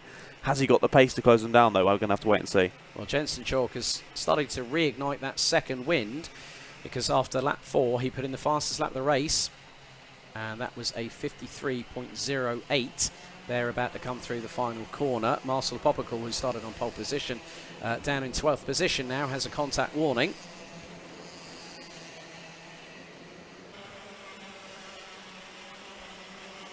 But now Austin Gibson sets the fastest lap so quickly it switches from Chalk to Gibson. Is it going to be like, no, you have the fastest lap. No, you have the fastest lap. Well, Gibson eking out that lead to just under 2/10. Enzo Butterazzi is a little bit further away. There was a side-by-side going through Christmas Corner. And these three look to be making their way down into Ashby's. There is a send up the inside. Very, very close indeed at that particular corner. But I think it might be Hines. It is indeed in that green and blue kart. I think getting through on the 67. We'll wait and check as they come through into our shot now as to which order they are in. It was indeed through, and he makes another move there on the 19. So up from 9th to 7th on one lap. Goes past Restrick and then Stone. Restrick's going to follow him through, it looks like. No, sorry, that is Hines. My apologies. Yeah. So they're now closing in on the 67 of Restrick. So all has changed there. Stone down to 9th, still ahead is Restrick in 7th. Hines now in between both of them, and Sangera involved in this battle as well, just behind. Oh, they've made a bit of contact there on exit. Switches back to the inside, does Sangera, but not going to be able to do it under braking there. Has to stick in 10th for now. Yeah, didn't get the slipstream there, but keep your eyes on Finley Hines, right up the back of Jonty Restrick's rear bumper, going through out of Inkermans and through into the right-hander at Ashby's. It's going to be nip and tuck between those two as they now go through into Wilkins before the run down the short chute down towards the next left-hander at Osiers. But very good battling between these two. He's making it side by side through on the inside. Neatly done there. Well held. Both Jonty Restrick and Finley Hines with the 57 getting ahead for 7th. Yeah, that was impressive. I thought he would be close enough to go for the move on that corner and then didn't, but then switched it back on the exit and got a great exit and made it stick, because that's sometimes what can happen there. If you go for a move initially into the corner, you can mess up both your exits, and if you've got people close behind, they can then get both of you once you get down the end of the back straight into the boots. But all this battering has really opened that gap out, so I'm not sure if Hines is going to be getting anywhere higher than 7th. And also, it's allowed for that group of 3 or 4 behind to now really close up, so this could become a 8 or 9 kart battle here for 7th place, but that gap now, yeah, 4 seconds between McGrath in 6th and Hines in 7th. Still about a 10th and a half between the top two, Austin Gibson and Jensen Chalk. There they are, and look at the slipstream, look at the run out of Osiers, and Jensen Chalk sends it up the inside to the top of the boot. Gibson trying to hold on, Chalk round the inside into the boot and gets through to retake the race lead. Just under a minute to go plus an additional lap, so 53 seconds, so they're probably going to be nip and tuck on maybe this plus maybe one more additional lap with how close it was on the timing. Yes, indeed, it is going to be close. To be fair, I was impressed with that move from Jensen Chalk there. I thought he was going to muscle Gibson off onto the grass on the outside, and there might be a bit of a coming together, but really placed his kart nicely on the brakes there and got the move done with no contact involved at all. So Chalk back to the lead, as you say. There's the group of 4 just behind now. Mason still in 4th. Butterazzi leading them with Millward behind and McGrath involved as well. But not sure whether they're going to be able to get involved with this lead battle. It depends if these guys continue battling throughout or whether they're going to have to settle for 3rd, 4th, 5th and 6th respectively. Which order they'll finish in, though, we'll have to wait and see. 7 seconds to go. I think you might be right. This is going to be very close on the timing. Let's see as they come around the final corner. 1 second to go. We might see the final lap board here. We do indeed. So Jensen Chalk leads Austin Gibson through Oblivion and Crook for the final time. Lap number 10 well and truly underway. There's a country mile between Austin Gibson and Enzo Butterazzi. Chalk on the defensive up the run through Fine Lady, up Manuel's Bank and through into Christmas Corner. The number 18 still holding on to the race lead. Gibson is pressurising. Can he go for a move up the inside of Ashby's? Chalk jinks to the right-hand side, but then there looks to be a move for 3rd place. I think Mason had got past Butterazzi, and then Butterazzi was getting him back, I believe. Yeah, that was the case. Max Wright Down in 19th position, the number 66 gets a contact warning, but look at the gaggle here. This is for third place. Oh, Butterazzi goes off, and Mason gets the run he needs, but up towards the boot for the final time. Despite the best efforts of Austin Gibson, it's going to be Jensen Chalk, or is it going to be a run to the line? Is it going to be a photo finish as they come out of pit bend? It's Jensen Chalk that wins IAME Cadet heat number 2 by 0.13 ahead of Austin Gibson. Max Mason pips Enzo Butterazzi to 4th after Butterazzi went rally crossing. Luke Millward, Levi McGrath, Finley Hines up to 7th at the flag ahead of Jonty Restrick, Simeon Stone, Harvey Bacon, Ethan Weldon, Levi Sangera, Elliot Travis, Marcel Poppercool and Frederick Wood rounding out the top 15. Grayson Wortley, Jacob Nan, Millen Tomlinson, Max Wright and Josh Cook completed the top 20. 22 finishers out of 25, with Aston Brown and Ethan Lucas completing the finishing order. David Richardson retiring on lap number 9. Katie Clark and Mason O'Connor. Mason O'Connor about to cross the line, so it will be about 24 out of the 25. So all of them have made it across the line, so everyone made it to the end of the race. But Jensen Chalk wins Heat 2 for IAME Cadet. Indeed, I was pretty impressed there, but Butterazzi keeping on to 4th after he took to the grass there on the last lap, but Mason did end up getting through. And a shout out to Harvey Bacon as well, getting into the top 10, our highest place novice driver in that one. So a very, very well done to you, sir. So now we're going to move on to our next heat, which will be the X30 Juniors.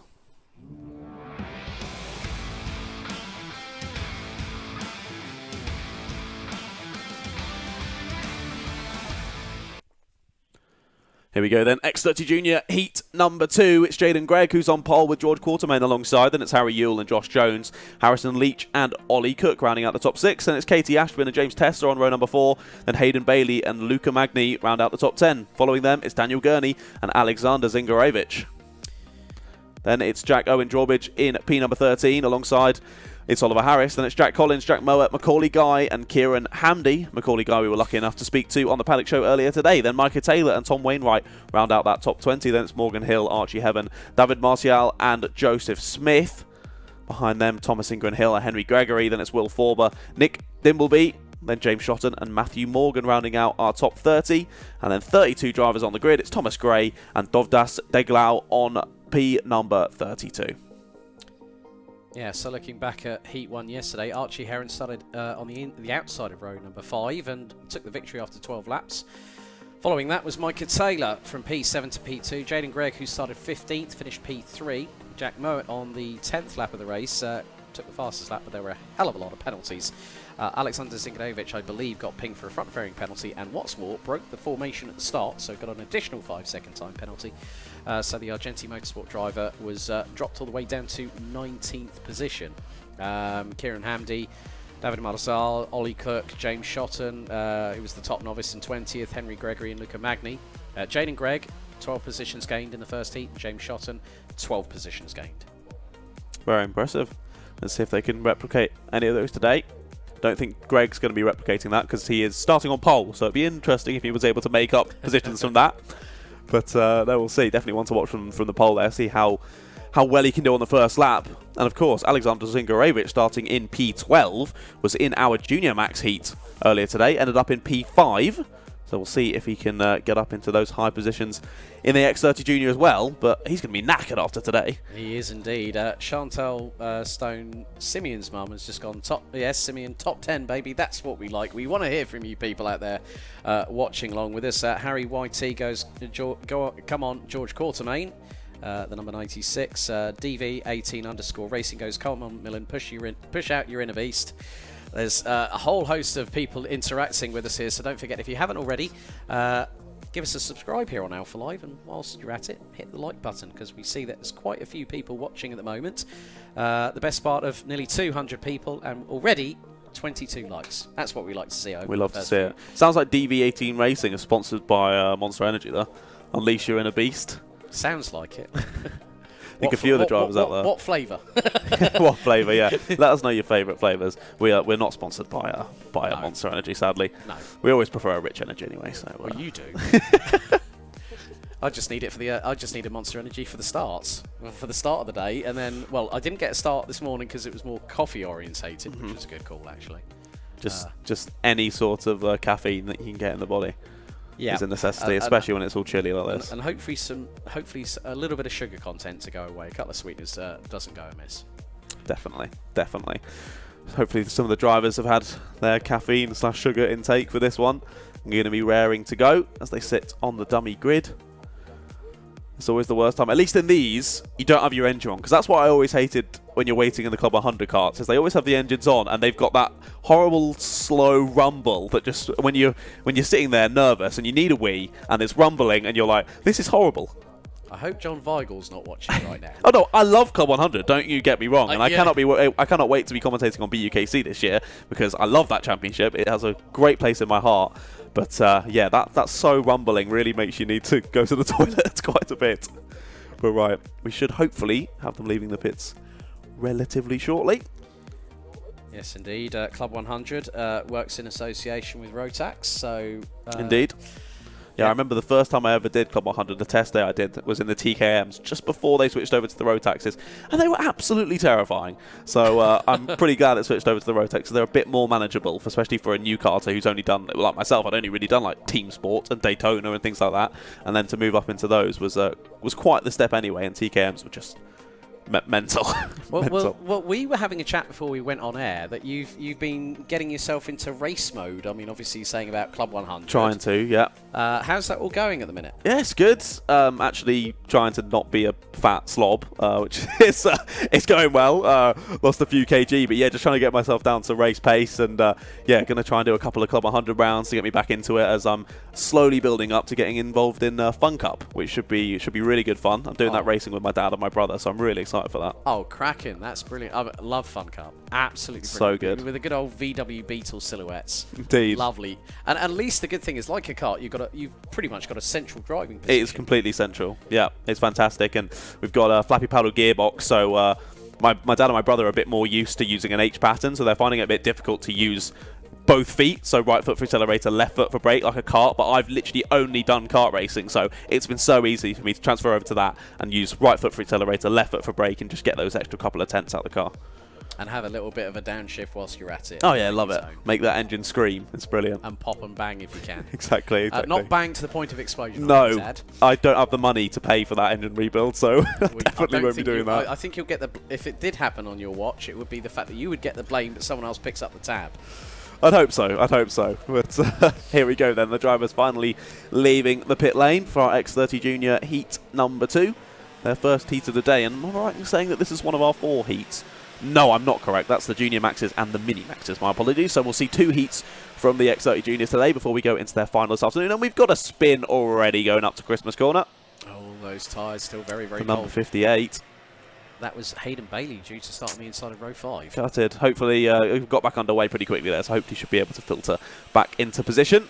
We'll just see how much the leaders decide to hold up the pack and whether they allow him to catch up nice and quickly. Fingers crossed, but he's already going through into Ashby, so the field will probably be making their way through more than likely either Wilkins or Osiers at this particular point, so hopefully they'll be able to start bunching together quite quickly to facilitate that. So hopefully Hayden Bailey will be able to take his position. Well, actually, they're at the top of pit bend, so I think time is fast running out. Yes, but hopefully it's going to be a tall order. Indeed. Yeah, they're quite spaced out. I think we're definitely going around for another one, aren't we, by that attack around the final corner. Yep, there you go. False start flag, and we go around again. Good old green flag with the yellow chevron on it. Like the word chevron. We see that quite often here at Whilton Kart Club. Normally, when I see it, where I've been commentating elsewhere, if it's not in the UK, it's normally you get the amber lights flashing on the start lights.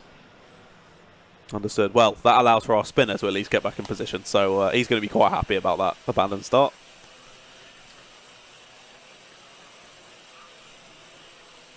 But I'm interested to see these 2 off the front row, Jaden Gregg and George Quartermain, both very quick drivers. See how they deal with this start, as we've got, I believe that was our spinner cutting across the middle of the track there, trying to get back into the position that they should be in. The good old shortcut there. Indeed. There's lots of nice little shortcuts here at Whilton. Of course, the Zulu circuit cutting directly down and in between the circuit gives a nice little shortcut through and hopefully can get back into position. Looks like they have done as we come around the final corner. Again, being told to slow down. That abandoned start was clearly not slow enough, but here we go. Greg versus Quartermain on the front row. Will it be one of them leading out the first corner? Here we see, and off they go. We get it underway second time of asking, and it looks like they're all going to make it through. Oblivion and Crook into Fine Lady they go. We've got 3 or 4 wide down the middle of the pack there. All getting a bit squeezed through those first couple of corners. But already a lead being pulled out by the 34 Jaden Gregg. That's nicely done, and I think it's Harry Yule who's made it up into second place. We'll wait to confirm that when they come across the line. Let's look at that 3 wide on exit there. Oh, the 22 gets squeezed, gets it proper. Sorry, I think it was the 72 actually getting squeezed. That's Jack Owen Drawbridge just getting it sideways down there. And we've got a spin. Is that the 95 of that? Maybe the 96 of George Quartermain. It might have been. It was near the top of the field for sure, as we got another spinner down into Ochers as well. It's all gone a bit Pete Tong there on the first lap for a few drivers. Heading down into the boot now, still a couple of 2 wides down there. 63 tries to make up a spot, but not quite going to happen. We'll count them through as they go around the first corner. So it wasn't George Quartermain. We'll wait and see who it was. But oh, that was super close to the wall. My goodness, the 27. Count your lucky stars. My goodness. It was Luca Magni in the 98, so you weren't too far shy. Luca Magni drops all the way down to the back of the order. And now they're still trying to squeeze each other going through Christmas Corner. A little bit of assist from behind on one of the karts going through Inkermans as one driver nearly loses 2 places on the bubble going through into Ashby's. But Jaden Gregg already has a second lead after the first lap and is fast making his way in towards pit bend. Going through the top of the boot as we speak. We've got the number 77 in shot. That's Henry Gregory, who has got Kieran Hamdy. Oh, a send and a half there. Tom Wainwright from way back nowhere gets through on the inside going into the top of the boot as Joseph Smith gets a contact warning in the 115. Yeah, that was a great little move. It was nice to see. It was, oh, we got another spinner off there. Didn't quite catch the number there, but it was Will Forber before who just missed the wall on exit of the final corner. That can easily be done, especially if you get squeezed out by someone else on the inside. That wall comes up on you pretty quickly, and you want to make sure you stay out of it. We saw someone go into the wall at the Senior Max, I think it was the final last time around, in the battle for the lead. The driver just got squeezed out wide, and once you get that kart sideways, it's difficult to scrub off that speed, and you end up clattering into that barrier as we got the 22 off at said corner. That's Thomas Gray, unfortunately, one of the 6 novices, so that kart will need a lot of fine fettling. And they have got yellow flags actually at the top, so that will be for Thomas Gray. So through pit bend, they can't overtake, but as soon as they come across the start-finish line, we'll be back to green flag. Micah Taylor in 6th position, the number 48. We've got a full course yellow situation now. So clearly maybe some barrier needing tending to from that crash down at the final corner. We have to wait and see. But Micah Taylor, as you say, sort of fastest lap of the race, a 46.27, up from 19th on the grid to 6th already in this one. But any sort of charges forward like that are going to be slightly hindered here with this full course yellow, but understandable if you've got marshals out on track, we've got barriers that need fixing, drivers that need attending to. It's definitely the best thing to do. So the drivers are all going to slow down, get in single file, and hopefully we'll get the racing back underway in a couple of laps. And the good old Battenberg flag, as you alluded to earlier, it always reminds me of wanting cake.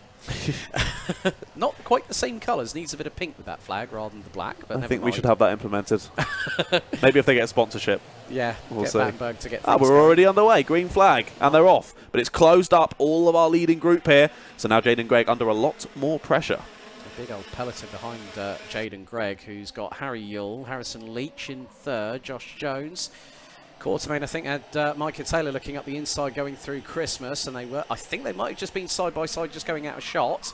And look at the amount of traction they're trying to deal with. That these temperatures are still so cold that, you know, as soon as you calm down a race to a full course yellow, everyone's hard on the brakes. They've got to start weaving to get the brake and the tyre temperature. Oh, we've got 2 drivers off on the exit there. And that's off of Ashby's, and someone's travelled a bit further forward. There's the 96 that's come into drama. And that was George Quartermain in 5th position. Was it? We just seen Micah Taylor make up another position there as well, up into 4th as well on Jones. So what a nightmare for Quartermain there. We saw some love in the chat, I think, for Quartermain before the start of this. Yeah. But sadly, looks like there's going to be a change for 2nd as well into Christmas corner. Oh, just gets it there on the inside. And that's Leach through on Yule. Yeah, it was a nice slick Or was it move. Yule back through on Leach? No, it was Leach through on Yule. My apologies. That's okay. But yeah, they're using as much as they can of the runoff area without being pinged for a track limit. You don't want to go anywhere near that grass. It is very slippery right now. No, not at all. But Leach is already starting to break away from Yule, who's got Taylor right up his back bumper. Jones is not too far behind neither. Oh, what a late move there from Taylor. Goes through, and that's 2 positions lost there. Was it Yule? I believe it was. Yeah, so Yule down to 5th now. Yep, Heron actually got through. That was the number 59. Josh Jones down to 6. Henry Gregory, who's made some steady progress up the field. Now, Gregory started 26th. He's now up 19 places. That's a mover and shaker right there for you folks. And he's also set the fastest lap of the race. 46.25 seconds after 6 laps. Another track limit warning. They're coming through quicker than I've had hot dinners on a Sunday afternoon. Jack Mowat gets pinged for that one in the number 23, running behind, funny enough, Henry Gregory by nearly just under 2.5 tenths of a second. Well, this just shows the impressiveness from Jaden Gregg here. He had a good start, built a nice lead, then had a full course yellow, so they all closed back up. Had another good restart, and now has built that lead back up again. So incredibly impressive from Greg there. However, I think that lead has fallen by a couple of tenths that last lap. And Micah Taylor, now fastest lap of 46.07. Very impressive there in third place, applying lots of pressure to Leach, but they've got Heron right behind as well. Don't count him out. Daniel Gurney and Kieran Hamdy have dropped down the order significantly. They were running in around about 19th and 20th position. Well, 17th and 18th. Gurney's down to 22nd. Hamdy down to 28th place. As, nice little move through into Osiers. Yeah, now, so Taylor's got through on Leach and Heron's now followed him through.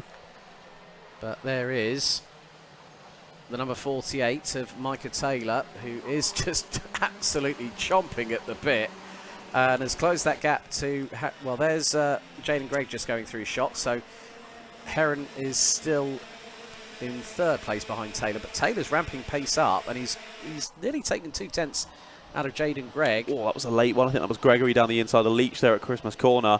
Yeah, that last lap around, I think it was 1 or 2 tenths it opened up between Gregg and Taylor, but obviously that was because Taylor and Heron were sending those overtakes on that last lap. But I think we might see that gap start to decrease quite quickly now, but only a minute to go. Is Taylor going to have enough time to close down that gap and then go for a move?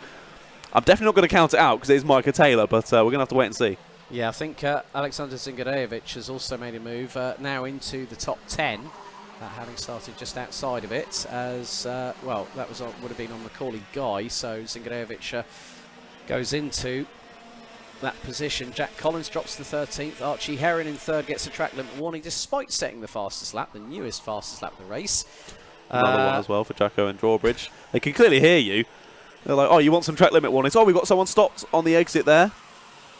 Right, now, I've got a feeling, could that be possibly Archie Heron? I don't believe so. No. I think he's still there, isn't he? Yeah, Archie Heron's still there in the 59. Unless so I'm not sure who it was. I think it was slightly further down the order. We're going to have to wait and see when they come through. Well, it might have been at the sharper end of the grid because I can't see... Jack Mowat's just made it through. It could be... This is going to be close on timing. It is. I think it's just going to be last lap, isn't it? It is indeed. Last lap board again. And look how much Taylor and Heron have worked together here, pushing each other forward. And they're right on the rear bumper of Gregg now. They've only got 1 lap to try and send this move. Where are they going to be able to do it? It's Jack Collins. Jack Collins was so it was quite a way up the order. Oh, that's a lot of contact. Crikey, nearly takes off Micah Taylor there, doesn't he? My goodness. They all stay in the same positions there, and he's going to squeeze through again. A little bit more contact there, but Micah Taylor's through to the front. Sticks his hand up, does Jaden Gregg. He wasn't happy with that move. I think that's pretty understandable, but drops down to third on the final lap here as Heron follows him through. 2 wrongs do not make a right, and they were both probably just as guilty as each other, but that is down to the stewards to decide. Archie Heron now in second position, but out of pit bend. They're going to come for the final time.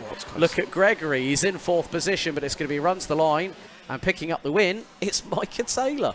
Very impressive. Very impressive. But yeah, Jaden Gregg, hands in the air over the finish line.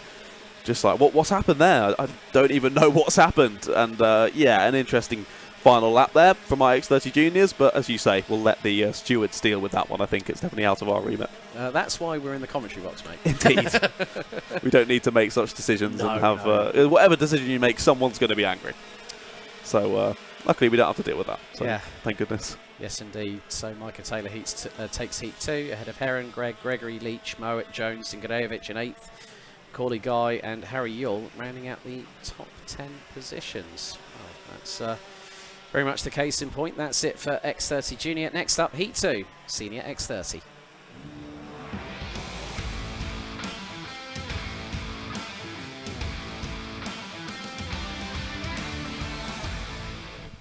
So let's take you through your grid for X30 Senior Heat 2. Thomas Mullet leads from pole position, ahead of Luke Taylor. Brentley Sims and Enzo Liu round out the top 2 rows with Jack Cox and Thomas Byrne rounding out the top 6. Vishal Patel and Kian Leon Gamio with Lewis Halliday and Harry Torpey rounding out the top 10. Benjamin Southgate and Jensen Buckingham complete the top 12, with Hugo and Remy Gilbert rounding out row 7. Jordan Brown and Alex Johnston round out the top 8 rows, with Chris Banderi and Stephanie Hobeka in 18th.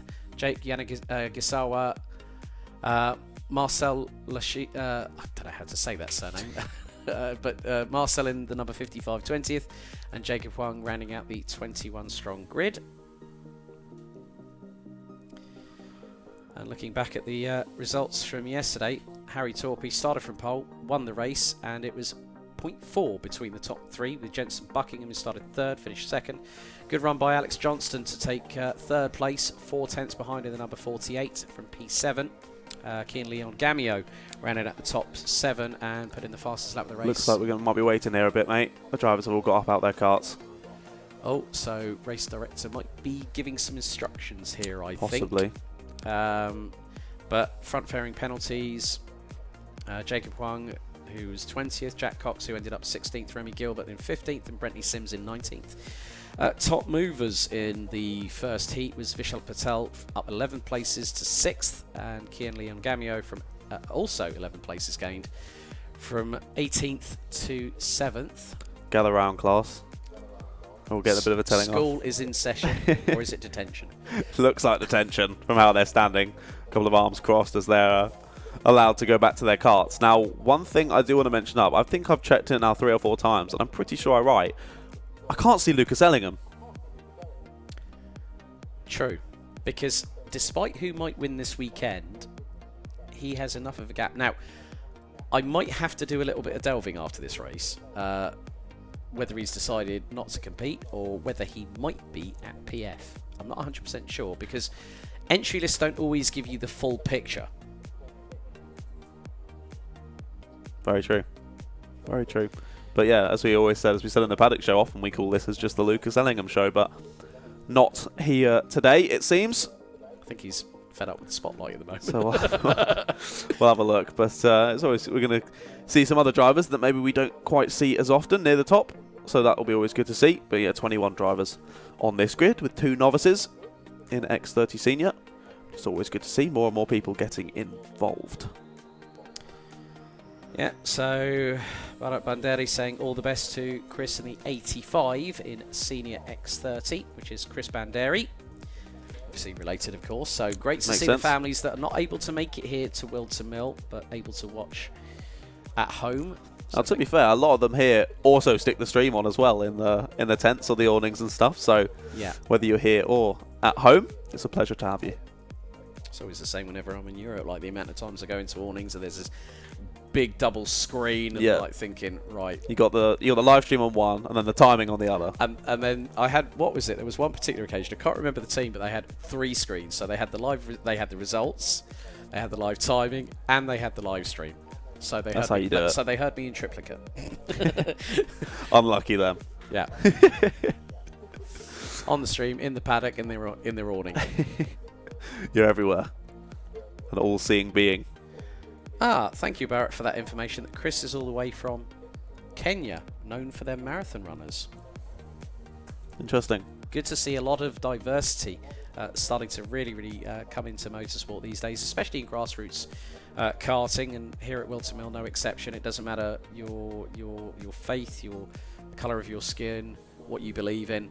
We're all here for the same thing. We all have that love, that unbridled passion for going 10 tenths, maybe even 11 tenths, if you can really wind up the wick, of course, to be here in the world of karting. And you know, a lot of drivers from these shores have gone on to success internationally and globally quite recently, with a lot of British drivers in action over at the recent CIK, FIA, OK and OK Junior Championships at Sarno, with the likes of Joe Turney, Lewis Werrell, Nathan Tye, amongst others, Freddie Slater, some of the names that have made it through UK karting and then have gone that further step forward. Joe Turney now a factory driver with the Tony Kart team, aligned with the likes of Tuukka Tarpanen, who's also running in OK Senior and got on the podium actually at Sarno just a handful of weeks ago. Indeed, very cool. Very cool. Like you're saying, yeah, everyone here, it doesn't matter where you're from, who you are, we've all got that motorsport bug. We've all caught it, and we all love it. But it's just like, it's one of those things with motorsport. Some people just get it, and some people just don't. Like, I'm chatting with some friends that just aren't really interested. And they're like, but they just go around in circles for however many minutes, and it's done. You're like, you just don't get it, mate. You just don't get it. It's sort of like, as you say, you either have it, and then you also get the eyes rolling into the back of the head, or the glazed look on the face, and then you're just like, oh, how did it go? Yeah, it was alright, it was wet, but we had some great races. That's what I do now, where people like go, oh, how was it in Bavaria? Wet. I had some good racing, and we crowned some champions, but yeah, altogether wet, but thank God I was in the dry. That is the nice thing about being in the commentary box. It doesn't matter what weather it is, we're always nice and dry. But sadly, the guys all out on the camera points working for alphalive don't quite get the same luxury. I've had a few times where I've been stuck out there in some pretty horrendous storms. I remember last time I was out with Super 1 on the camera point at Clay Pigeon, and it absolutely threw it down. Oh. And I was very jealous of Mr. Andrew Mather sat there in the commentary booth, keeping it nice and dry. Yes, hello, Mr. Mather. Hope you're keeping well. The voice of the Super 1 series. Also on Instagram, looking at his next project, because coming up on Alpha Live next weekend we have the final round of the Rotax Max Challenge Swiss Championship. I was on commentary duties for the opening round at Friendship Quarter, but Andrew is going to be doing the final round. And I happen to know Mike Hitchcock, who got in touch with the team here at Alpha Live, wanted to give the Swiss National Rotax Championship some welcome live streaming. And unfortunately, I'm over in Belgium next week, so sorry, Mike. You're going to have to wait until next year to see if you can collar me, but I don't know if that's going to happen. But it's great. I mean, we've got a great team behind the scenes here at everything we do here at Alpha Live, and it's always a pleasure to have you all involved in the chat. So please keep on bringing in those messages of support for the drivers that you're well connected with, and if you are here at the circuit, it's also a pleasure to have you all here with us. Everyone on either on their laptops, their smartphones, or tablets. Hopefully with the smartphones, as long as you've got enough data to run the stream for multiple weekends over the course of a month. I mean, that's why these days, you know, a lot of these smartphone providers will always try and get you on the highest tariff possible when it comes to data, don't they? I've needed unlimited for the last like 3 or 4 years now. I can't deal with it. I use like 300 gig a month of data, so what? Yeah, that's like 10 times what I use. Yeah, no, I use it quite a bit. I don't bother using Wi-Fi ever because I know that my data's going to be faster and I've got unlimited of it, so I just never bother turning Wi-Fi on. Well, interesting fact, when the iPhone 3GS first came out with O2, I had the unlimited contract. I managed to circumvent the terms and conditions because they went, yeah, there is actually a cap on this if you didn't realise. I was like thinking, what? That's a bit. It sort of like defeats the point, idea yeah. of unlimited. So, and this was back like, goodness me, probably about. Yeah, I was going to say the iPhone 3GS, I think I might have been about 9. Yeah, that was about a good decade and a half ago now with the iPhone 14 and Pro and all that kind of stuff. I mean, the amount of. Every single year, Apple brings out a new iPhone, and I'm just like thinking, I'm happy with the one I've got. Yeah. You know, it still works. It's still got a battery on it. Still functions. Does what I need it to do. End of story. But yeah, yeah. So don't forget. Right, Ian Hartley's gone. Right, Ian, are you here at the track? Because he's got Go Daniel Hartley. Yeah, he's got it. He's got it on mine. Smartphone, tablet, or laptop? Because now X30 Senior. Oh, right, the number 12 having a bit of a drama. That is going to be Jacob Wang, who's due to start from the back of the grid, one of the novices. So now the IAME engine gets fired up, and they had been sat there for a while, so understandable. Might have a couple of issues, but all of them now making their way out onto the circuit. So Daniel Hartley's moonlighting as Ian. Get your own YouTube ID. Come on, come on, Daniel, get with the program. We don't want people masquerading, do we? We don't want anyone saying, "Yeah, I'm Daniel.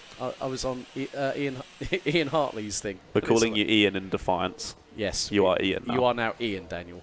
Deal with it. So the drivers getting the tyres up to temperature. Just number 19 clattering onto the curbs. That was we're Jack going to have another lap of warm up. Yeah. Yeah, they've had quite a bit of weight in the pit, so understandable, I think. I think they just need to get those engines up to temperature, just as well as with the tyres and the brakes here. And themselves. Yeah, because it is frigid out there. Oh, That was a bit close for comfort there. That was a bit of a squeeze on a That warm-up was a lap. squeeze on a warm-up lap. No. Ah, right. So, so Ian, aka Daniel Hartley, is in Minimax. Ah. So, right. Well, we've now got Lord Mac McFarquhar. We've brilliant. So you're in KMS. Thanks for that. So at least we know what to refer to him for the rest of the day. No, sorry, only kidding, Daniel. Only kidding. We'd like to have a bit of a Josh here on the comms. You mean Ian? Yeah. High five on that one, Mr. Hartley. High five for Mr. Hartley. Thank you, Mr. Ratcliffe. Sorry, even I'm doing it now. God, we've got all this name-changing business all over the shop. You could call me Mr. Hartley from now Yeah, on. well, there we go. Right, okay. Luke Taylor and Thomas Mullet on the front row. Out of pit bend. 8 minutes about to get underway. Senior X30 is underway this time around as they head through Oblivion Crook for the first time. 2x2 round towards the bottom part of the top 10 as they make their way through Fine Lady up Manuel's Bank up towards Christmas, and it's Thomas Mullet that leads the way. Oh, sideways from Luke Taylor under the braking into Christmas corner, and there has been a little bit of a nigh on coming together between the 84 and the 13. Jake Yanagisawa and Stephanie Hobaker in the number 13. I think Yanagisawa went a bit sideways, then all of a sudden Hobaker had nowhere to go on that front. And at the front, look, Bradley Sims now has managed to get his way. That was round the outside at Wilkins of all places. And Vishal Patel now up into second position, followed by Thomas Mullet, who started from pole, Luke Taylor, and now Jack Cox round out the top 5 positions as they come through pit bend for the opening lap. A little bit sideways from the 51. And that was Hugo Gilbert. Luke Taylor gets a contact warning for early doors, but Brentley Sims has nearly a half-second advantage over Vishal Patel, who's now up into second place. Further 2.5 tenths back is Thomas Mullet in the number 40. Oh, getting a bit of grass there on the entry to that right-hander at the bottom of the hill. They're going to go around the second sector sort of the circuit. He got a move for the 18 then. He's going to go down the inside as well. So I think he went round the outside and then down the inside. The number 18 there. I can't actually see a number 18 on our timing screen. It might be it might be the number 19 of Jack You might Cox. be right. And then also Harry Torpey has got through, and that will be on. It's definitely an 18 on the cut. Oh, actually, it might be a 19. It might be a 19. You could be right. So I think it is Jack Cox. Yes, I think it's probably that glare from the sunshine. The sun has actually come out now, but we're going to see a move for the lead and a move for third place as well in the background. So Cox up to third, and I think Patel through on Sims with the lead as well. Yeah, that is the case. So Vishal Patel now leads them as they come down into Ashby's on lap number 3. Vishal Patel, fastest lap of the race. 45.69. It's getting very, very close, a little bit further back. The battle for 11, well, probably from around about 12th position with the likes of Benjamin Southgate, Thomas Byrne, Jordan Brown and Alex Johnston, who looks to have made a move already up into 14th position. That was a bit of a late lunge there from Harry Torpey. And that was on Luke Taylor going through into the top of the boot. And a bit of a run wide there from Kinley and Gamio in the number 72. As the drivers again make their way through. Fine Lady up Manuel's Bank. Now a move. This is going to be Cox on Sims through into Christmas corner because Cox actually got the fastest lap of the race, 45.22. Which was 1/100th of a second faster than Vishal Patel on that last lap. So pretty close on pace at the front. I think Cox is going to be the only one really at the top to challenge Patel here. However, we've seen in previous rounds, Torpey has been the only real challenger for Lucas Ellingham in the X30 seniors at the front. So let's see if he's able to shine today. Currently sat in 4th place in that 73 kart, closing down on Sims nicely. Yep, so we're about to complete our 4th lap, and Vishal Patel goes into the 44.8. One of a handful of drivers. Actually, Jack Cox is trying to close down in on him. Here comes Torpey down the inside. Oh, it's going to squeeze him out wide, and it's going to take it. He might lose 2 positions. Nope. Sims holds on to it. That was nice, but around the outside, that was Kian Leon Gamiao going around on Taylor and goes down the inside then of Sims. He's going to squeeze him out wide there. They can manage to keep it on the black stuff, but he's going to get forced back to the outside as Kian manages to stay there. He's going to switch back to the inside here. Is he going to be late enough on the brakes? He is. And through he goes into, is that P3? No, P4, my apologies. P4 for Gamiao. Sims now down to 5th, and there's changing going on in the background as well. Can't see who that is. I think it's Halliday, isn't it, who's up a couple of positions as well. And then Taylor just behind now as well. So yeah, lots of chopping and changing in that group, and that's allowed for Patel and Cox to continue to break away. Gap between the top two is just under a second. A couple of track limit warnings coming in. Hugo Gilbert and Alex Johnston. Oh, they're going to make contact on exit. That was a definite touch between Brentley Sims and Lewis Halliday through the exit of Christmas Corner. And they were battling way over 5th place. Alex Johnston is a couple of places away from the top 10 behind Jordan Brown and Jensen Buckingham in 11th and 10th respectively. But yeah, that was a bit too close for comfort right there. I think nearly someone could have ended up skyward if the sidewalls were touching. Yes, that was quite lucky. They both managed to carry on in this one. But yeah, it was just a bit of a late move down the inside. They gave each other enough room, but then just slightly went out wide and made that bit of contact. A track limit warning for Jack Cox. I was going to say congratulations to Thomas Byrne down in 14th, having the fastest lap. Actually, I can once again. It changes back to, I think it was Kian Leon Gamiao. Then goes back to Thomas Byrne, 44.67 for him now for the fastest lap. They're in 14th place. Yeah, trying to close in on Enzo Liu in the number 14 cart that rounds out the top 13 as they still filter their way down from Inkermans into Ashby's. And Hugo Gilbert trying to battle away with Brentley Sims. Thomas Mullett in the number 40 is right with them as they come through Osiers and into the chicane. So it's going to be nip and tuck. Jack Cox, which you mentioned, he's trying to close that gap on Vishal Patel, but Patel is consistently quick, but then it changes. Nearly a tenth and a half goes through. Lewis Halliday gets a contact warning for that earlier altercation through Christmas Corner. Oh, who was that was sideways? I think that was Thomas Mullett. That was coming out of Crook. Just literally lit up the rear tyres. The backhand stepped out to the left-hand side, but he still kept it pinned. A bit more Tokyo Drift through Crook. That's always good to see. I like a bit of Tokyo Drift, but it's definitely not the fastest way to go around the corners. The more that you slide in, the more forwards momentum that you're losing. So definitely not one to be done. But it looks great for our cameras, so why not do it once every now and then? Here we look back to nearer the front of the field. That's Halliday leading this little group. As we're going to see down the inside goes the 50. Oh, a bit too much. It's going to get sideways and they're going to get trapped together, the 50 and the 40. Both continuing, but both losing a lot of positions. That was Mullett and Buckingham getting involved together. It was Buckingham going down the inside, and they all just had a little bit of a coming together. But where are they going to end up after that one? It's going to be Buckingham over the line in 15th and Mullett in 16th. So I think that was 5 or 6 positions each lost there due to that move. Still just over a minute and a half to go, so they've got a little bit of time to make up those positions, but maybe not quite as long as they want. That now means that Alex Johnston and Jordan Brown round out the top 10. Thomas Byrne, Benjamin Southgate and Jake Yanagisawa also gain positions. Southgate and Yanagisawa gained 3 places as a result of that altercation going through into the top of the boot, but there is the number 48 of Johnston trying to close in on Hugo Gilbert. The gap between them is just under 1.3 seconds, the number 48 with Croc Promotion, being followed by the number 80 of Jordan Brown just behind. Indeed, the fastest lap goes back to Lewis Halliday in 5th place in the 56 car.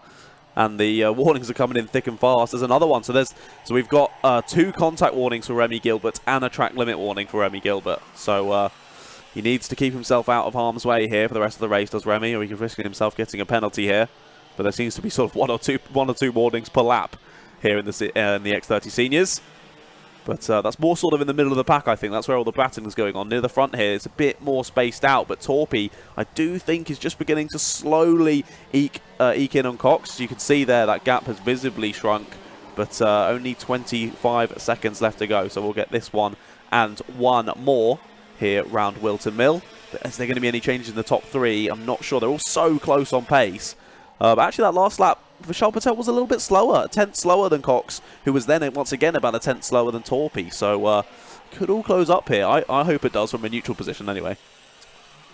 I 100% agree with that sentiment there, John, because Torpy is less than 1.1 seconds behind.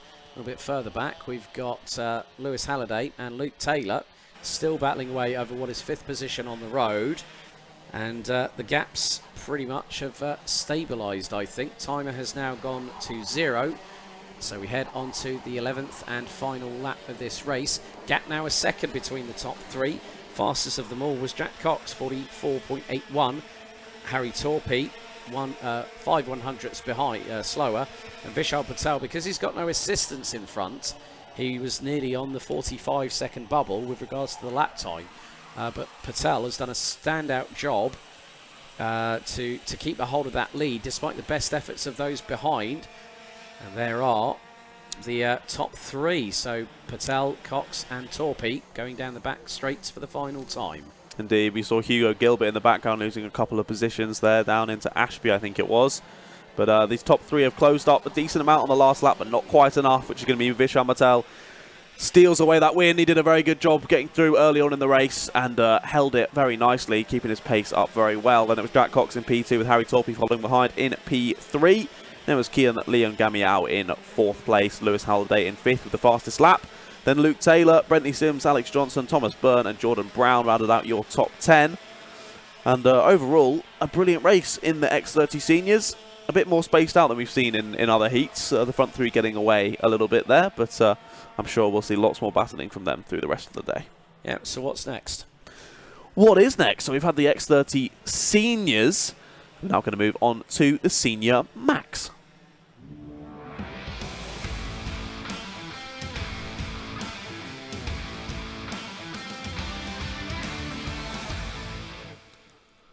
Senior Max Heat 2 then. Sadly no Steve Alvarez-Brown this weekend, but still lots of talent on the grid. We've got Ryan Willis on pole position alongside it Sam Light, then behind them Charlie Ellis, Jamie Perrelli, Lucas Evaskavicius. We found that one really difficult last time around. Evaskavicius, thank you very much. Alongside him it's Tommy Edmonds. Well, Lucas is normally a Rye House regular. Okay, yeah, I couldn't pronounce it when I was there. Scott Smith and then Jude Fernahoe, then Lorenzo Cordell and Joshua Valance rounding out the top 10. Then it's Alex Eads and Jack Stedman. Then behind them, Brandon Klein-Nanglevort. Then it's James Jackson and Samuel Hawthorne. Then Joshua Barton, Scott Lapsley, and then William Young. Then rounding out the top 20, it's William Ellswood and Samuel Cook. And it's Ronnie Smith, Luke Collins, David Altger. That's another tough one. And then Archie Walker as well on P24. And finalising your 26 car grid is Harry Gibson and Lewis Wild.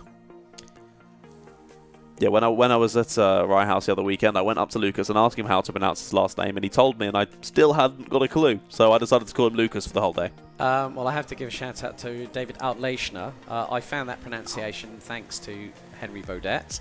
Go for that one again. Outleichner. Outleichner. Okay, thank you. The thing is that with Polish surnames, especially when you get SCS, David Vistor, for instance, it's a very different pronunciation sometimes. I used to get wrapped around the knuckles, well, not literally, but verbally speaking, by Kasper Tomilewski's dad, because I used to say Tomilewski. Yeah. And that was in the early days when I was at Rye. So you find out quickly when people tell you, but sometimes it takes a few times to either hear it or say it. I just had to apologise last time. I've got such a British tongue that anything past like John Smith and I can't do it. I mean, looking back at the heat yesterday, Sam Hawthorne took the victory from P4 after 12 laps. Brandon Klein-Nagelvort, who said he was going to avoid me in the paddock walk, don't worry, we weren't able to get close to you in time, I'm afraid, my friend. Started P2, finished P2. James Jackson rounded out the top 3, but Archie Walker, fastest lap of the race, P12, 45.2 seconds on the final lap of the race. Lorenzo Cordell, 14 positions gained in Heat 1. Alex Eads from X-Kart, 10 positions gained from 26th to 16th. And there was only one front-fairing penalty. Ryan Willis, who ended up finishing 22nd.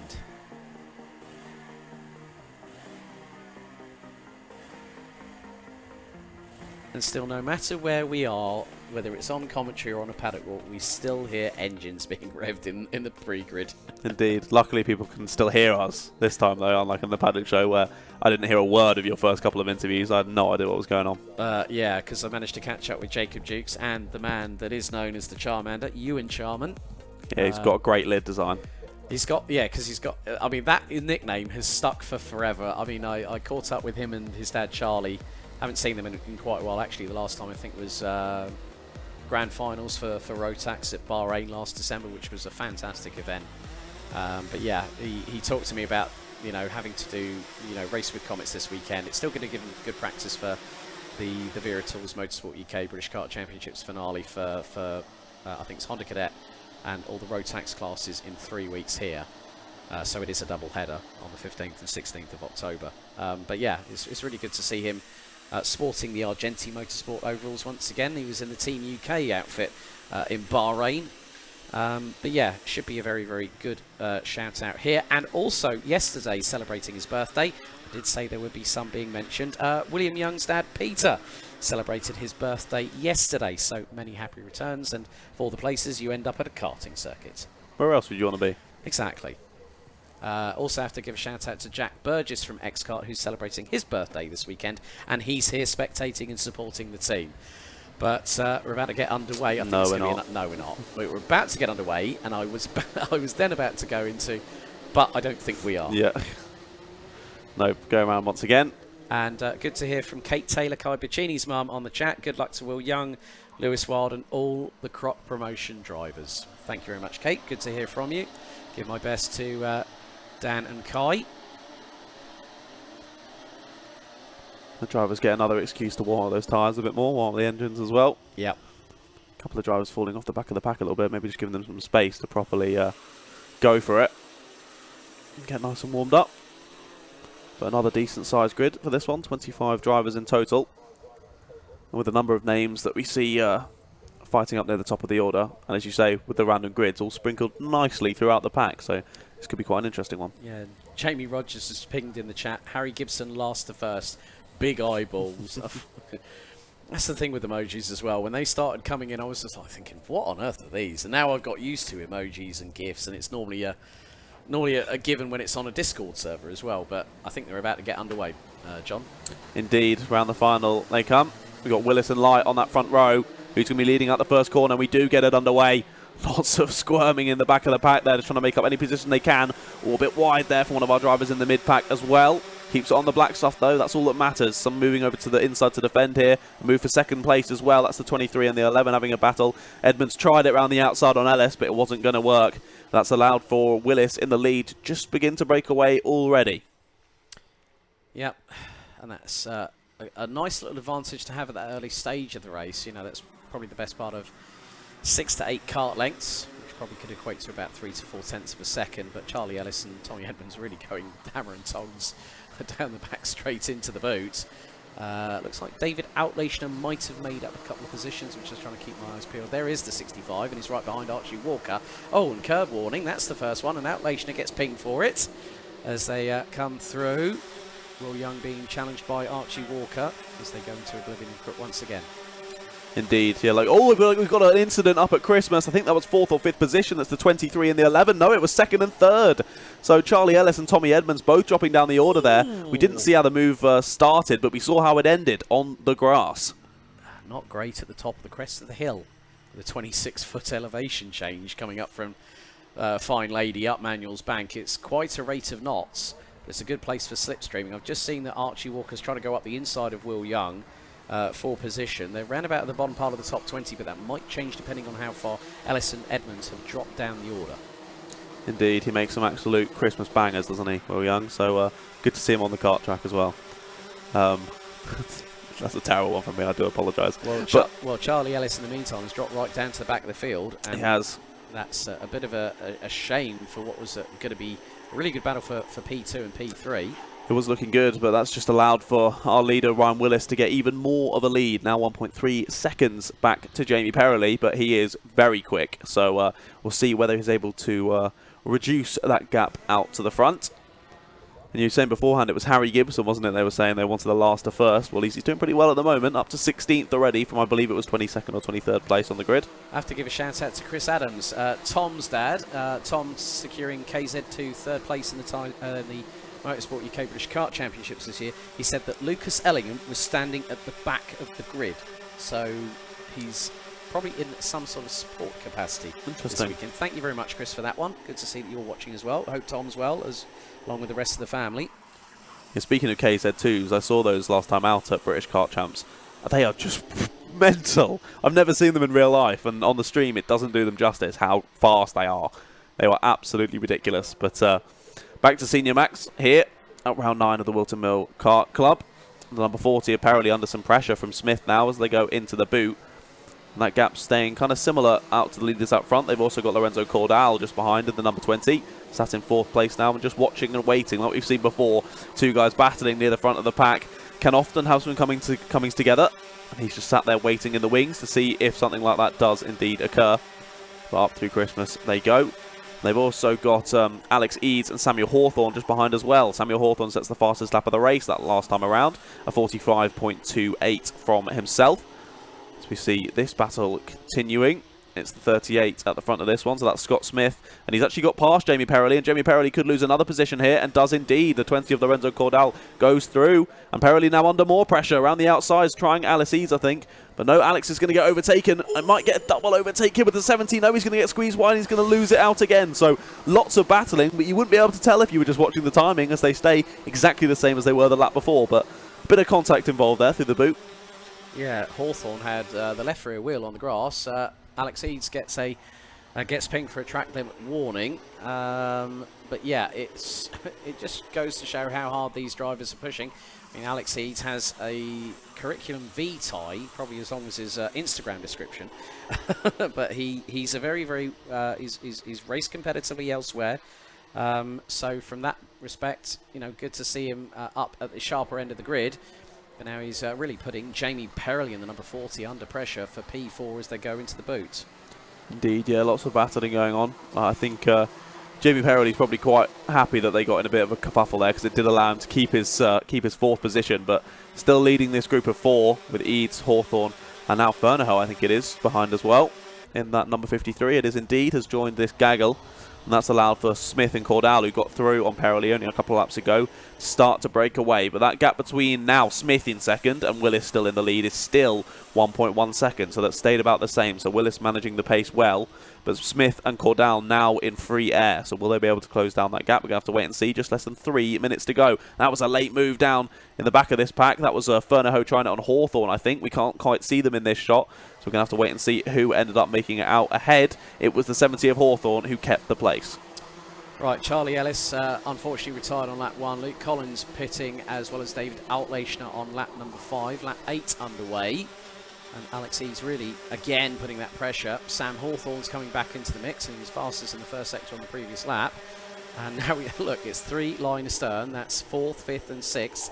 Jude Fernahoe's not too far behind, down in 7th position. And then a further, nearly 9/10 of a second back. Bit of a run wide there. That is from Hawthorne, who goes towards the outside of Ashby's on Alex Eads and makes the move through. Yeah, that was an impressive one.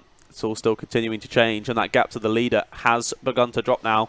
2/10 gained by Smith on that last lap, and he's starting to drop Cordal as well. So we could see a two-way battle between Willis and Smith for the win here.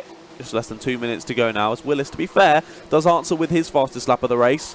However, it still wasn't quite as fast as Scott Smith and Lorenzo Cordal, both getting very similar lap times, as Jamie Perrelli now sets the fastest lap of the race, a 45.20. As he's still leading that little pack, but managing to clear them a little bit. Now he's got back in his rhythm. He got knocked about for a couple of laps, lost a couple of positions, but has gained back his pace and has his head back in the game. Here we see the 38 of Smith. This is your P2 man, and there's the 42 of Willis just ahead. So eyes forward for Smith, full focus on that leader and chasing down that gap. Yeah, but still Senior Rotax, as always, providing great entertainment, like you said in the Paddock show and at the top of the broadcast here on Alpha Live. Senior Rotax never fails to entertain. But there have been some changes. Archie Walker's made his way up to 17th position. Will Ellswood in 6th. In the 6th is now up to 12th. Samuel Cook gets a contact warning down in 20th position. So it might have been, if he's tried to move on Joshua Valance in the 28, that might have come as a result of that incident there, or whether that might have involved Will Young in the 22 kart. But yeah, with 30 seconds to go, I mean, Jamie Perrelli's now closing in on Lorenzo Cordal, and that's for P3. Yeah, he's really up the pace, hasn't he, Perrelli? Closing back down Cordal for that P3, as you say. One thing I have noticed, though, Lucas, last name I can't pronounce, isn't even on the timing screens. So we're supposed to be P5 on the grid for this. But I've looked a few times, and I definitely cannot see him. Yeah, Ivaskevicius not on the grid. I think that surname is Lithuanian, possibly, because I was corrected by quite a few Lithuanians in Europe this year. We've had another ping, and this time Tommy Edmonds in the number 23, who's 15th, gets a track limit warning. So they are being policed quite significantly by race control at the moment. Indeed, yeah, race control doing their job very well, as always. Perrelli's really closed up this gap to Cordal, but they're going to have one more lap to get it done. Is he going to be able to go for a move? Smith closed down the gap to about 7/10 of a second on Willis, but it stayed kind of similar. Now down to 6/10 as they go into the final lap. I don't think he's going to be close enough to go for any moves here, as Jude Fernahoe now sets the fastest lap of the race, the first driver to drop down into the 44s. Yeah, not far off of the 45s, but a 44.97. But yeah, a great job so far by Ryan Willis. But Scott Smith might be getting closer and closer, but time is fast running out for the number 38 in second position. Indeed, time is fast running out, as you say. Don't think he's closed it in fast enough. And Willis has done very well with the pressure, as he was closed in on by Smith throughout this race, as Smith got ahead of Perily, with Cordell following as well, but they're going to come around the final corner, and it is going to be Ryan Willis who takes the win in Senior Max Heat 2, following along the line of Scott Smith. But look how close that is. Perily gets it on the last lap. Hawthorne through on Cordell as well. Cordell ending up in 5th place there, really, really close across the line. And it was Fernahoe just behind them in 6th, with Eads behind them as well in 7th. And it was Brandon Klein, Nagelvort, Jack Stedman and James Jackson rounding out your top 10 in that one. Oh, that was a very bit close for comfort between them. There was a good 5 of them over the line at the end there. I mean, that was what? That was just over 2.5 tenths separating 3rd from 6th position. But next up, ladies and gentlemen, we go into the 3rd set of heats. There are some other heats. There's going to be a couple of heat 4s, because some of the drivers in juniors and minis will go out for a 4th heat. So drivers will compete in 3 heats, and then will either end up in the B or the A final. But next up, we go to heat 3, junior Rotax.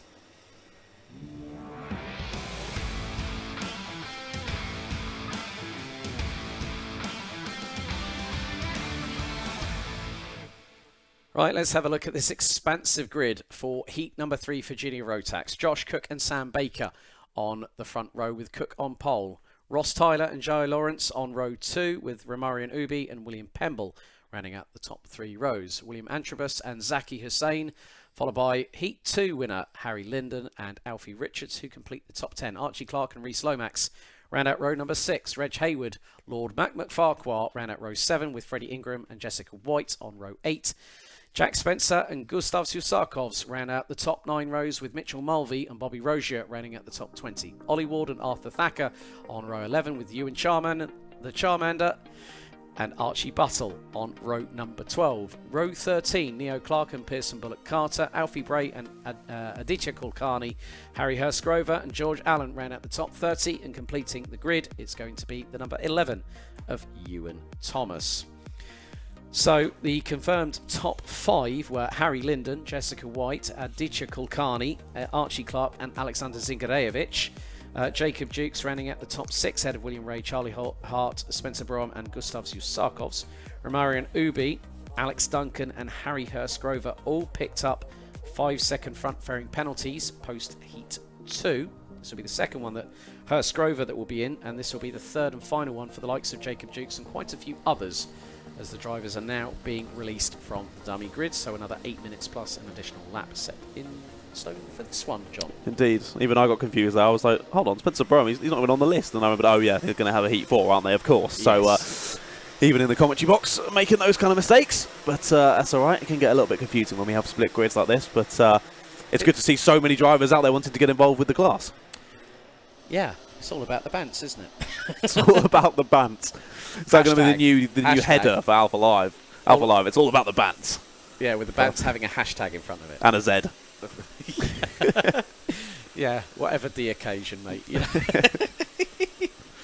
But I wonder if we're going to have, probably like we did in the previous one, if they have been sitting on the dummy grid for quite a time. I don't think they're pretty spaced out, so they are more. We're going around for another one. There's like a country mile between second and third, so there is going to be. There we go. Chevron flag out. It looks like we may just be giving them always 2 laps of warm-up from now, which seems understandable. Yeah, yeah, colder weather. Considerably understandable on that one. Well, we've got Ollie Ward up 2 positions on the formation map. I like that. Come on, get it's still calling them Come through. On, yeah. Number 137, get into your place. Know your role. On the grid, that's where you've got to start. But yeah, 31 drivers, you know, pretty much the best part of just over 200 drivers. We had 237 entries registered for this weekend, but of course a lot of drivers not taking part or unable to make it due to other commitments, whether it be karting or family life. but we are waiting as the grid now starts to get concertina up and get into that slow snail's pace type crawl as out of the final corner into the tram lines we go. Revs rise, lights are out, and we are off and underway through Oblivion and Crook. Oh, it says false start. Full start again. Yeah, we are indeed false start. So, oh, we've got a driver off on the outside there. That looks like the number 17, is that? Ubi maybe from P5. It looked like it was from relatively high up. oh.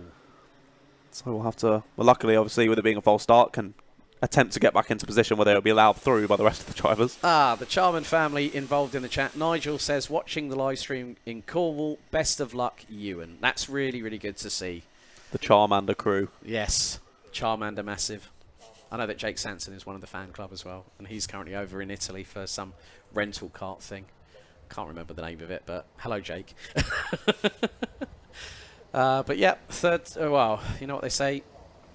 Second time no go, third time's hopefully a charm. Hey, that's what you did there. Charmander. Nice. Well, I wasn't planning the bit at the end. Well, there you go. There you go.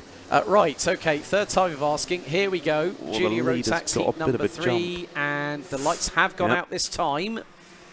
So a better start this time around from all and sundry, as it's two abreast. Some using the runoff area going through the exit of Crook as going to try round the outside of the touch bit of contact for the lead. And did that driver hang on to it? Well, yes, but ended up in 4th position. Now drops to P5, I think. Someone did touch the grass coming out of Inkerman's, and I did see a bit of a kick-up of dust in the background whilst it was all kicking off. And I think it's William Antrobus from Thule Motorsport that was in the lead, but there is Harry Linden. Through he goes. It was the left-hand side of the grid that got a bit of a better start on that one. So moving through nicely. A bit of contact there down into the boot. The 22 getting forced wide a little bit by the 50. That's Sam Baker all over Ross Tyler. And there's more moves down through the final corner. Who's that? The 78 losing a few positions. That's Jai Lawrence. As we've got someone off at the last corner as well. That's the 32 getting back underway. Who is that? Number 32. Ah, it's Aditya Kulkarni. Dropped down a few spots there. Oh, right. Not a good start there for the Agenti Motorsport driver.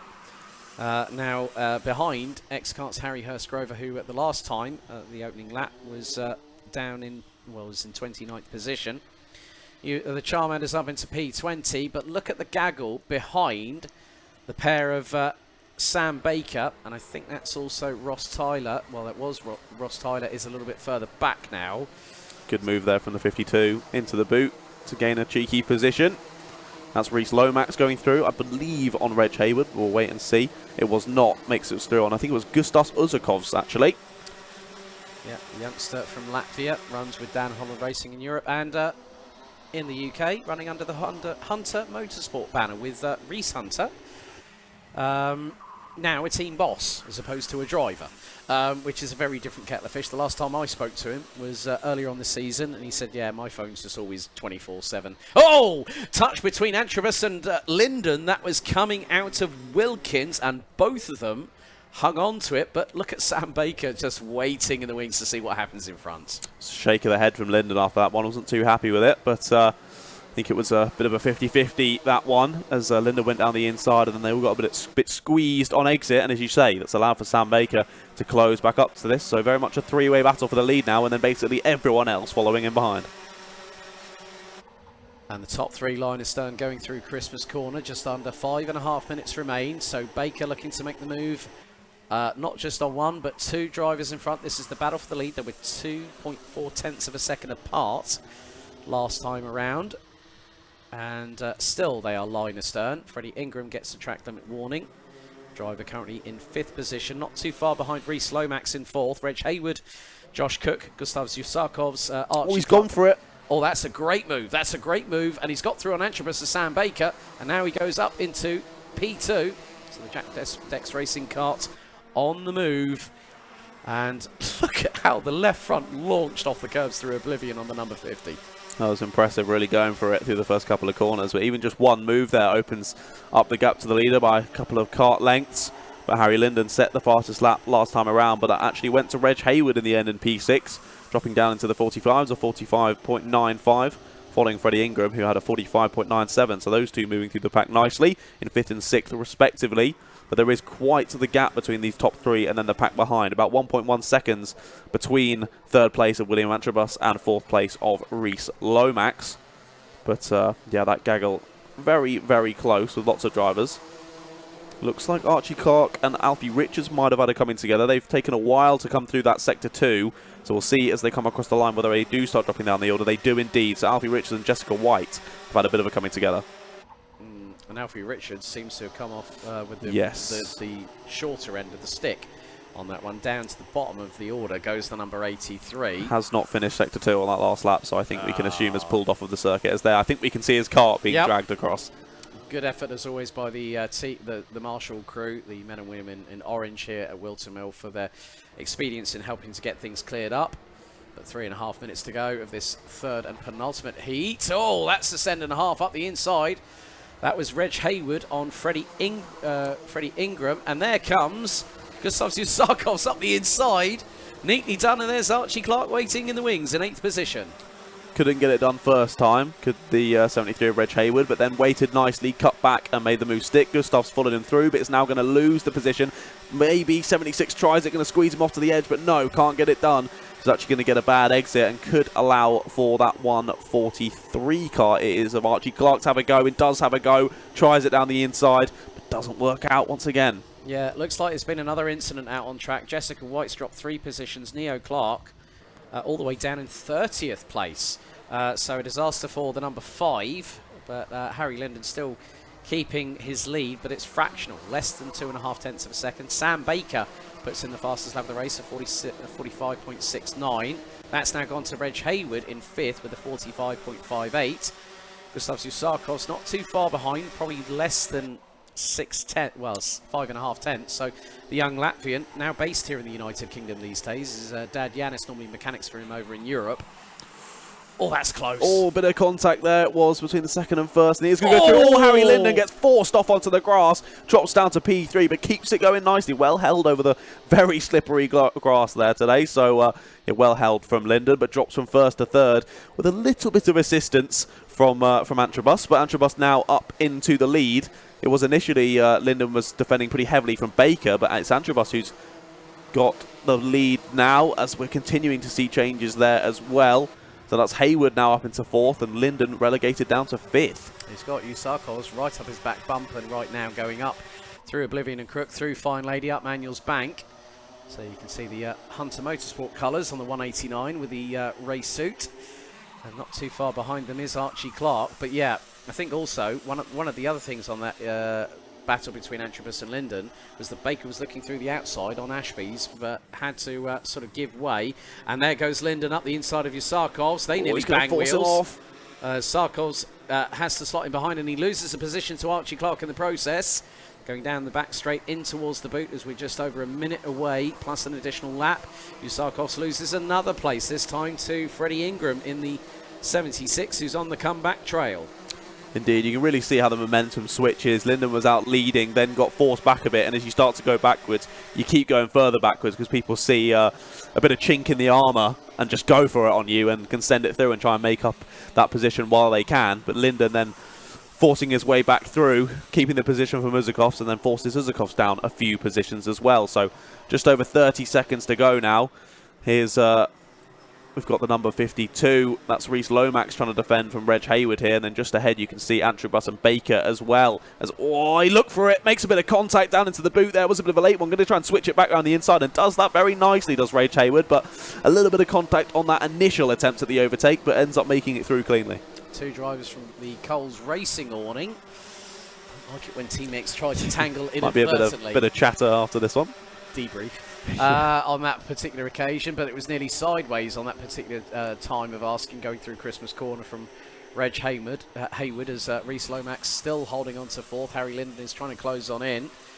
Freddie Ingram still keeping ahead. Ewan Charman up from 23rd, now into the top 10. The Charmander up to P9 and trying to close in. There's about a second gap between him and Gustav Zusakos as the timer hits 0. This time, William Antrobus will see the final lap board first in the number 53.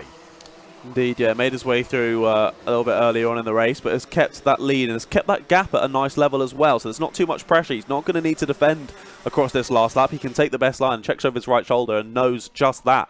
No need to move over to defensive and lose those tenths of a second. Just get around the lap as fast as possible and try and hold on to this lead. But the closest battle really is between Reg Hayward and Reese Lomax in third position as they head down into Ashby.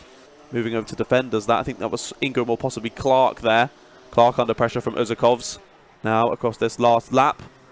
But let's see if Antrobus can hold on to this. Another check over the shoulder just to see whether he needs any defensive into the boot. Does not need to. And he's going to take his usual line. And he should come through to win heat number 3 in Junior Max, followed by Sam Baker across the line. But who's going to take third place? Is it going to be Hayward or Lomax? They were very close. And Lomax steals it on the last few corners there. Steals that podium spot away from Hayward. And Linden was only just behind them. Then it was Ingram in 6th and Clark in 7th. Then Charman up to 8th by the end of that. It was a good race from him, with Lawrence in 9th and Uzakovs ending up in P10. Hussain, Bullock, Carter, Rozier, Mulvey, Pemble, Farquhar, Tyler, Ward, Cook and Spencer round out the top 20 positions. The only retirement, unfortunately, on lap number 4 was Alfie Richards. So 30 drivers rounded out by the number 17 of Romarian Ubi completed all 12 laps. But I think, John, we're up for the next race. We are indeed. So we've had the Junior Max. Next up, we're going to see once again the Honda Cadet.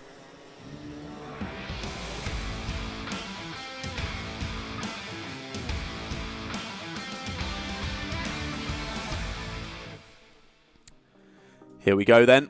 We see the Honda Cadets out on circuit once again. Who is it lining up on pole? It is Kai Clark alongside him.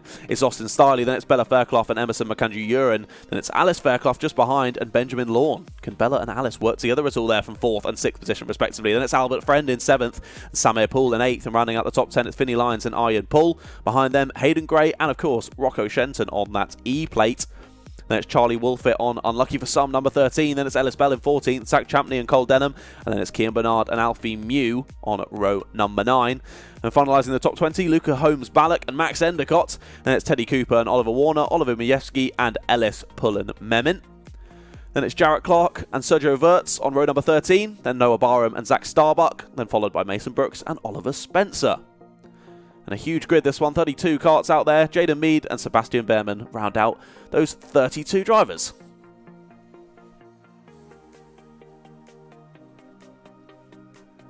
So we've had 2 different winners so far. We've had Jarrett Clark and also the number 10 of Cole Denham, who picked up the Heat 2 victory by just 6/100ths of a second. Max Endicott made it a very, very close top 3. The top 3 completed by just under 9/10. Luca Holmes-Ballack in the number 28 posted the fastest lap of the race on lap 7 out of 10 with a 53.10. And contrary to, well, in agreement with what John actually stated with regards to the Fairclough sisters, so I've caught up with Mum and Dad Lucy and Will this morning.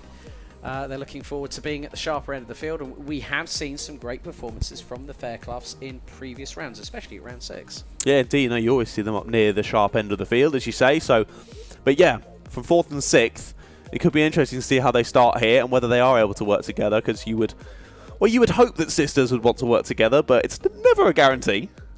True, but I know the Fairclough family very, very well. I mean, Will has competed in the JCW Mini Cooper Challenge in years past, but obviously now the focus is on the 2 daughters, and they've both had great performances, Bella and Alice respectively.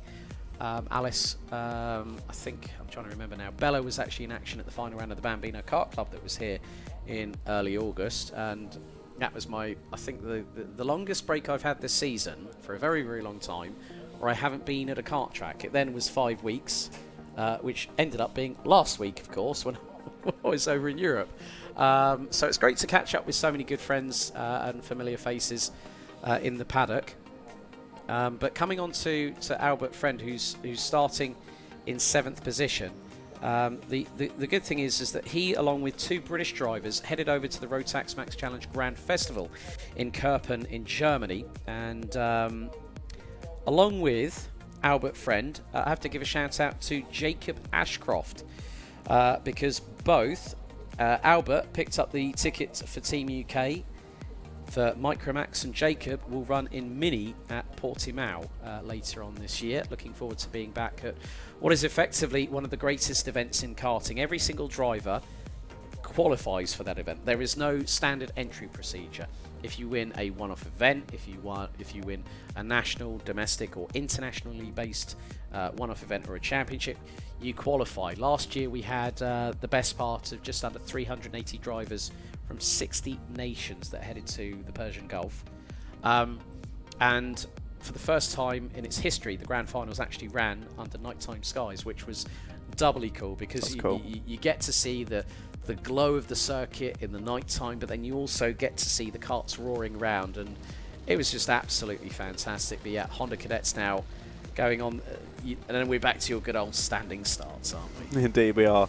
Like you say about running under the lights though, another thing, I do love the tinted visors. I think you look very cool and you look very Stig-esque. However, when you have to race under the lights and you have to use a clear visor, it does give more of a human element because you can actually see the drivers under the helmet. And you can see how much they're focusing, and yeah, I do like that. As we see, something flew off a kart there. I'm not sure what that was, and now sat in the middle of the track, but hopefully just a bit of bodywork. Yeah, hopefully not something that could give us a mechanical black flag very early doors for one of the drivers. So another 8 minutes plus an additional lap of racing. Still quite a few many heats to go right up until the lunch break, where the third and final heat for Senior Rotax will close out the show for the morning before we get into the business end of round number 9, where we'll have our first, well, the two cadet classes, IAME and Honda, will be out first for their 12-minute plus an additional lap final. Then we'll have the two B finals for Junior Rotax and Minimax before we go into the last 5 races, which will conclude 32 races over the course of a day and a half. But, you know, again, Honda Cadet is just an impressive class. It's one of those ones where you really, really learn your racecraft. And I've seen drivers, you know, progress in this class. There's quite a few names that I recognise that I've seen with either different teams or different championships. And it's great to see that Honda Cadet, as always, has thrived as one of the backbones of UK karting. It has, yeah. I always love commentating on over Honda Cadets. It's always brilliant. We've got a little bit of disagreement over who should be in what grid position here. Oh. It looks like it's Warner, I think. Yes, Oliver Warner, who thinks he's in the wrong place. But we're going to see if we can get him moved over, but might just have to wait a little bit here for the start. But like you were saying, Honda Cadet is brilliant for getting drivers involved in karting and learning sort of the basics, because of course being lower powered, it means that you've got more time to think about those moves and think about what you're doing and think about those tactics, but also the slipstreaming really, really matters. So it's all about working together and moving forward as best you can. As there you see Oliver Warner getting moved over to the right hand side of the grid. That's where he actually should be, sat behind Max Endicott. So it could be, like we saw with Jarrett Clark in the second heat, could it be a synergy charge from the field? Let's see them. Lights go out, and we're underway. A good start from a number of drivers. You can see Rocco Shenton there having a good start, moving over to the inside, and should get a couple of positions there. We've got someone diving down the inside as well for P2. We'll wait and count them through as we see over the timing screen. But look at that, there's a couple, 3, even 4 wide. They're going up through Fine Lady, putting some squeeze to the inside, and the top 4 just being able to break away with Rocco Shenton covering off the inside there to hold on to 5th place. So it's all kicking off already here in the Honda Cadets. Down the inside as well there into Ashby goes one of the drivers.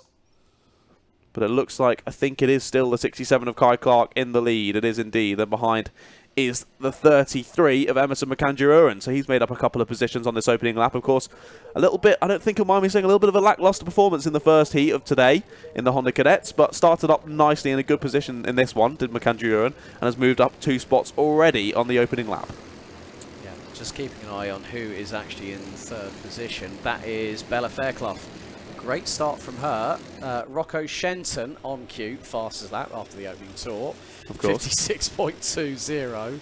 Then we've got Austin Stiley, Albert Friend up to 6th ahead of Alice Fairclough, as there are some moves for position. So Albert Friend has made up a place, so is Alice Fairclough, and that was on the 59 of Austin Stiley. Jarrett Clark has got a contact warning early doors. He's up into 25th 24th, well, he's in 24th position, having only made one positional gain over the opening lap.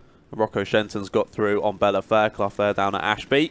Made the move stick very nicely. That was a very clean overtake as Rocco gives a big look over his shoulder. He nearly got out of his seat there. He turned around so much. But just checking where everyone is so you can see what his tactics look like. But still Clark and Macandrew Uren out front leading this one. And this is a lovely close-up shot of Bella Fairclough. I was hoping that Rocco Shenton wasn't going to dislocate his collarbone or shoulder blade with that. Oh, right, here we go. Macandrew Uren. Looks up. Checks over the shoulder while he's doing the overtake. What on earth? I Pretty mean, impressive. But good sort of multitasking there, making the move through into Crook to get the lead from Kai Clark. Who knew that Honda Cadet drivers were part owl? Pretty impressive. Twit-twoo on that one, my friend. Yeah, really, really good to see. But look at. Oh, Rocco Shenton really being pressurised by Bella Fairclough, but Albert Friends just got up the inside of the number 63 for 4th position. That would have been through Osiers. Lots of hand gestures. I'm not sure what for, but getting a little bit frustrated. Just get your hands on the wheels, drivers.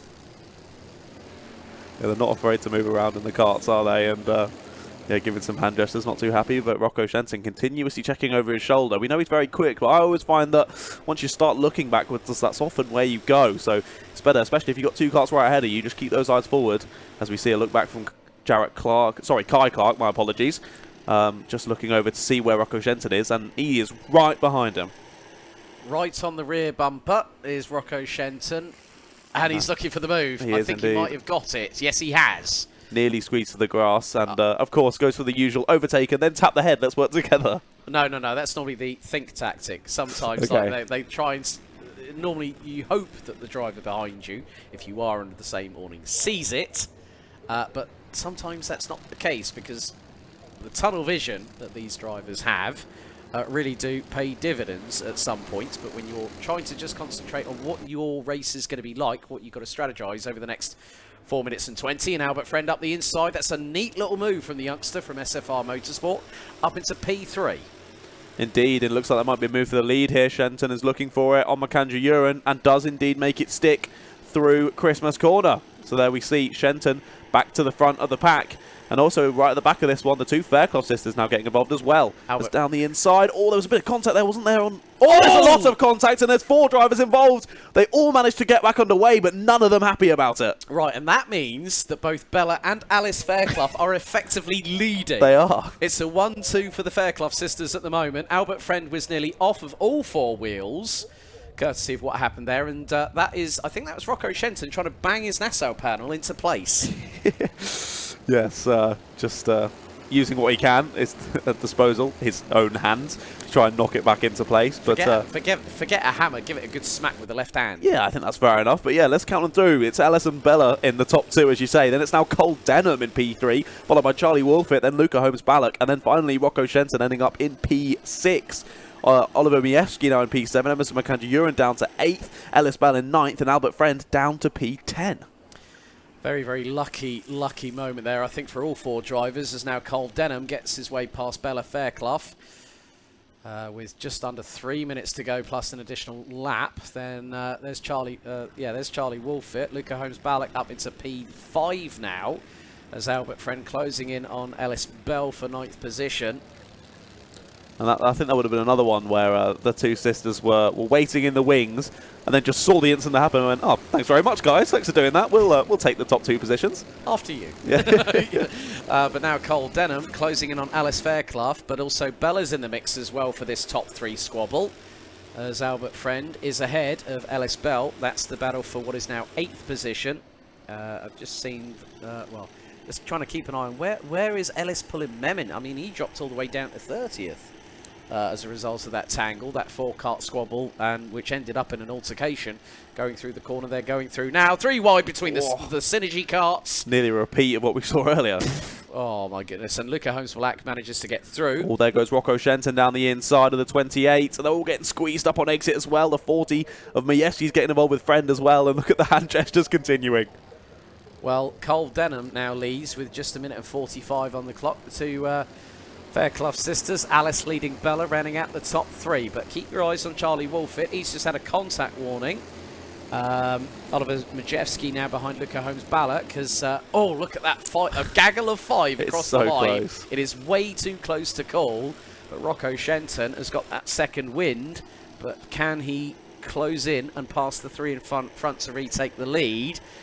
It's going to depend on what Luca Holmes-Ballock does behind in the number 20. Oliver Majewski, Charlie Wolfett, Albert Friend, Ellis Bell and Jarrett Clark is now up into a genuine P10, having started 25th.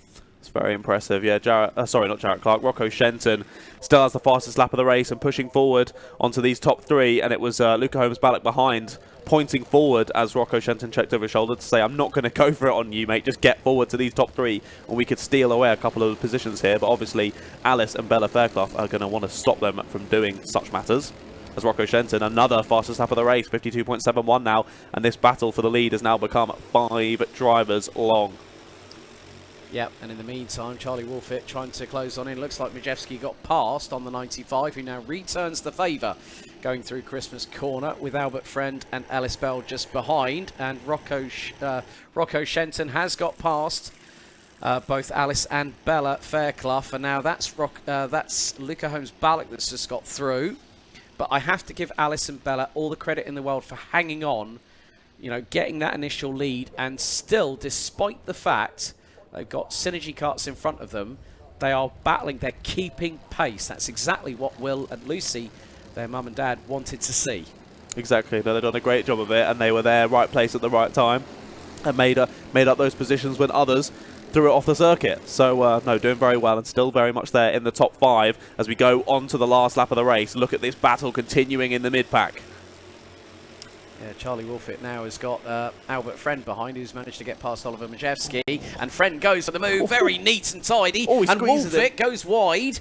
There was enough room for Albert Friend to make that position, but Charlie Wolfett tried to keep it pinned on the outside, hit the grass, and then all of a sudden now Majewski up the inside of Friend, and I think also Ellis Bell might have gotten through. Yes, he has. Yes, Ellis did indeed. Followed through nicely there. We look back to the front, though. It's still Denham leading Shenton. Shenton's very close, though. Can he do a move through the final corner? He's going to have to set it up nicely through the boot to try and get him on the exit. Exactly what he does. He's going to get closed up on the exit, though. Around the outside, it looks like the 63. Bella Fairclough's going to take it round the outside and get back up into P3. But it will be Denham. He takes it over the line just from Rocco Shenton. Less than a tenth of a second between them. Bella Fairclough sets her personal best on that last lap, getting up into 3rd with Luca Holmes-Ballock in 4th and Alice Fairclough in 5th place. The thing was, the move that Bella Fairclough pulled off, which was an absolute howitzer around the outside of the top of the boot, Luca Holmes-Ballock was right with Denham and Shenton, and then all of a sudden he had nowhere to go.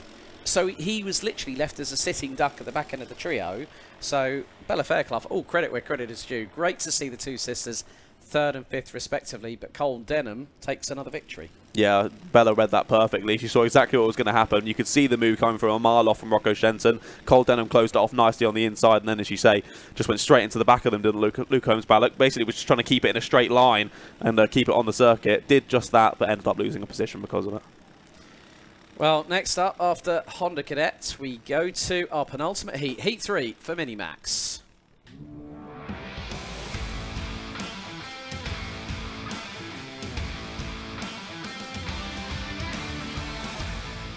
So here's your grid for Heat 3 for Minimax here at Whilton Mill. And it's Lucas Blanford and Toby Bedford on the front row with Blanford on pole. Luca Brooks and Daniel Hartley on row number 2 with Noah McNicholas and Logan Howes rounding up the top 3 rows. Maisie Creed, Hayden Butcher, Sebastian Minns and Oscar Cartmail round at the top 10, followed by Charlie Neve and Joshua Graham on row 6. Row 7 is Zach McDonald and Ollie Wise, Jonas Klimas and Oliver Meek on row 8 with Devon Nolan and William Webb rounding out the top 9 rows. Completing the top 20 is Cameron Edmonds and Michael Dalton. Josh Salvadori and Hugh Moulton rounding out row 11, Ethan Carney and Harry Friel row 12. Row 13 it's Joshua Turnbull and Mikey Walker. Finn Leslie, the GP plate, will be joined by the number 92 of Jack West on row number 11. Rounding out the top 30, it's Lucy Wilden and Will Murphy. Bringing up the rear of the grid, 31 drivers. That's 15 and a half rows of competitors. Spencer Allen in the number 46. So Will Murtaugh was confirmed as the race winner for Heat 2 ahead of Thomas Min Spearing with Finn Leslie, the GP plate champion. in third, setting the fastest lap of the race. Multiple penalties. Circuit limits. Penalties were given to Sebastian Minns and Harry Bartle. Joshua Smith, Kasper Tomilewski, Lucas Blanford, Sebastian Minns, Harry Friel and Josh Graham all getting 5-second front fairing penalties. And it looks like Blanford and Bedford want to get this race underway very, very quickly. Look, but you can see the amount of real estate between them and Sebastian Minns in the 77, who's got Oscar Cartmail. It's not going to happen. I don't think we're going to... No, we're going to get another try, another bite of the cherry, so to speak. Indeed. Yeah, they're pushing on a little bit too quickly, weren't they, around that final corner? And you could see the marshal running out from his post. They were coming around so fast. Slow down! Wasn't quite expecting them yet, was he? But they get another lap to warm up those tyres and engines. Indeed they do.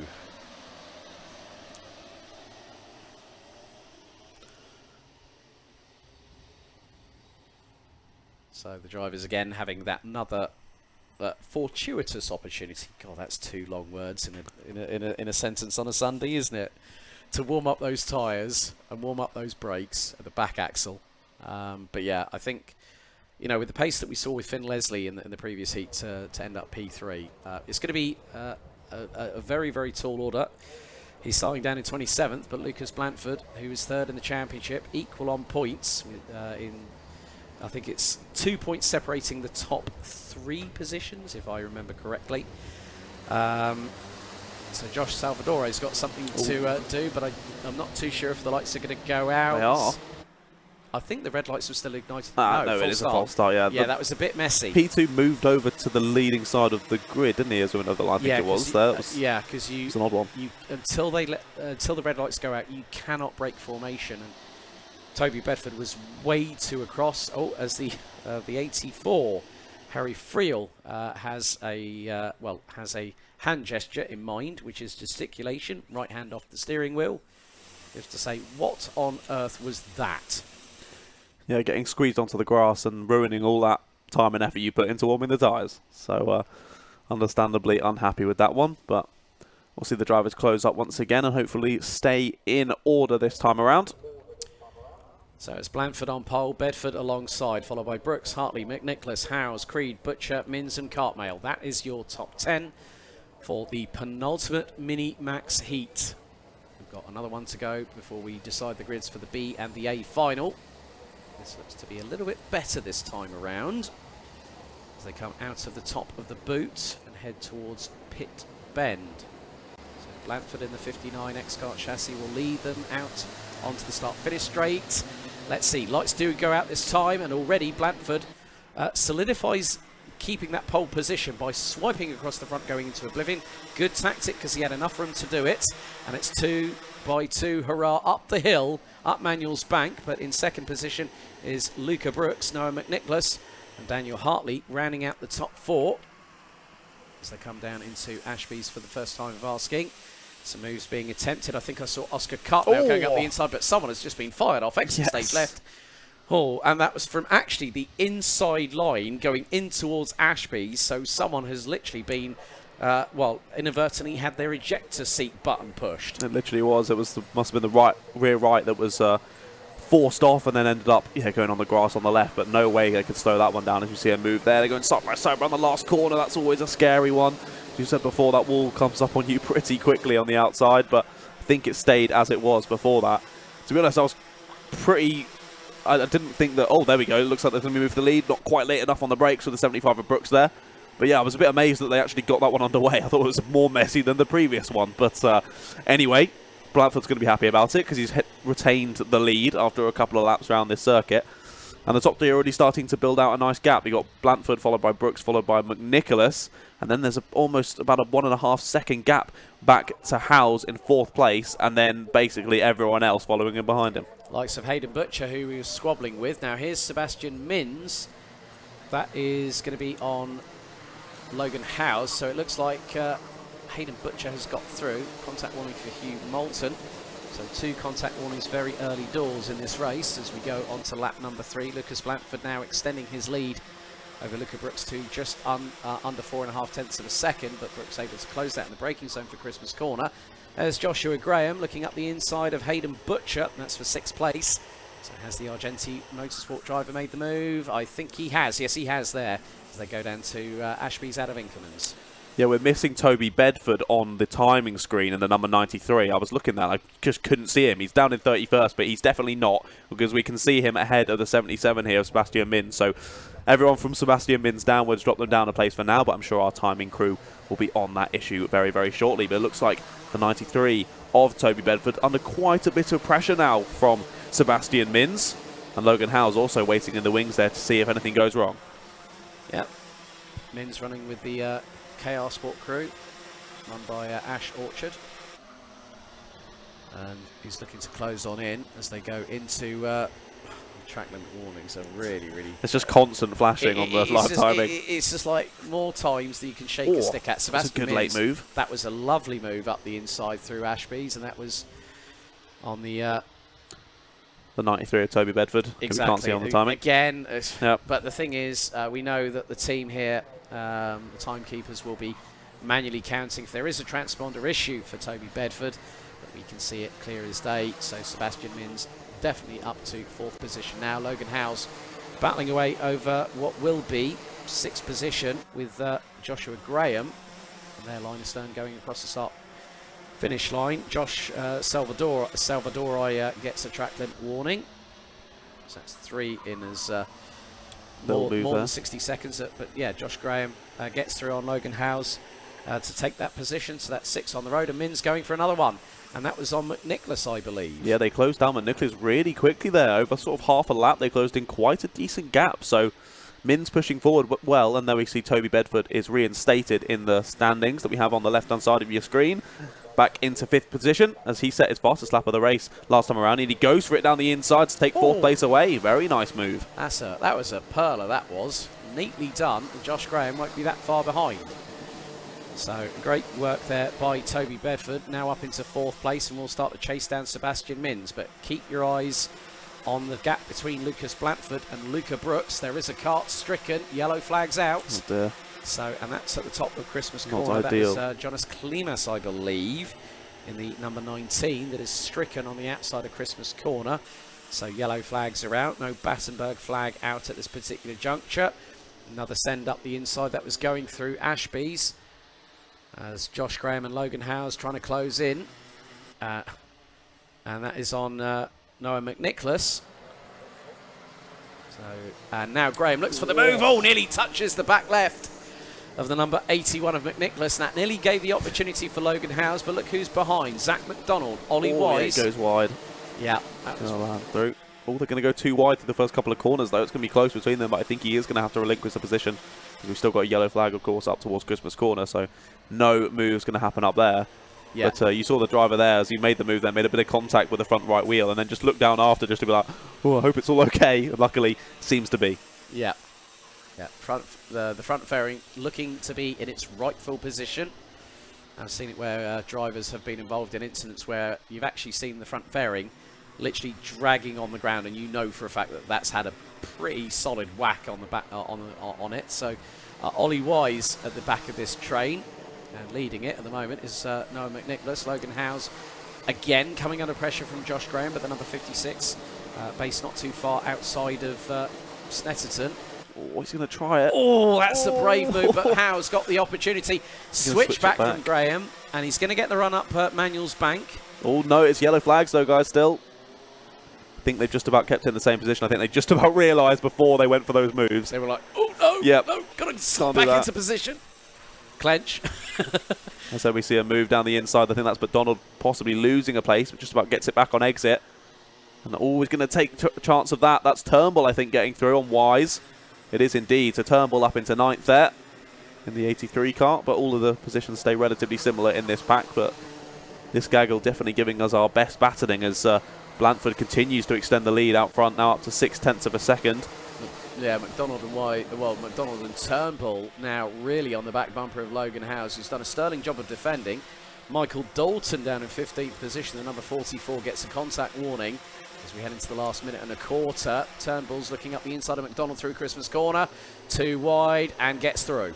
Just leans on him a little bit on exit, which was just nice enough as the GP plates now following them through. That's Finn Leslie. He set the fastest lap of the race last time around a 47.27 and now makes up a position.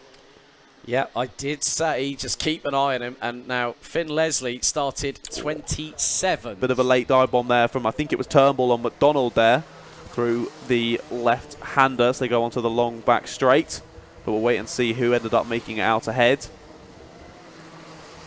Let's look at that. They continue to battle through the last couple of corners. 80's going to get squeezed wide. He's going to lose one, if not two, if not three positions there. With only 30 seconds to go, it's all still chopping and changing in the mid-pack, isn't it? Yeah, Jack West fastest in sector number 2 on that previous tour, as we're on to lap number 10 out of 11, because by the time that our leaders, who are making their way through Wilkins and now into Osiers, will be on their penultimate lap. More battles happening, as that's another position gained. Now I'm wondering who that was. That was the number 83. That was Josh Turnbull on the 81 of Noah McNicholas. And then Finn Leslie, at the drop of a hat, drops on through. But we go back to the leaders. There's now last lap board being shown to Lucas Blanford. And that gap stayed very similar, hasn't it? Just dropped by a tenth that last lap around, but Lucas Blanford has really managed the pace well out the front. Gives a check over the shoulder just to make sure he doesn't need to go defensive, and he definitely doesn't. Has that nice little gap.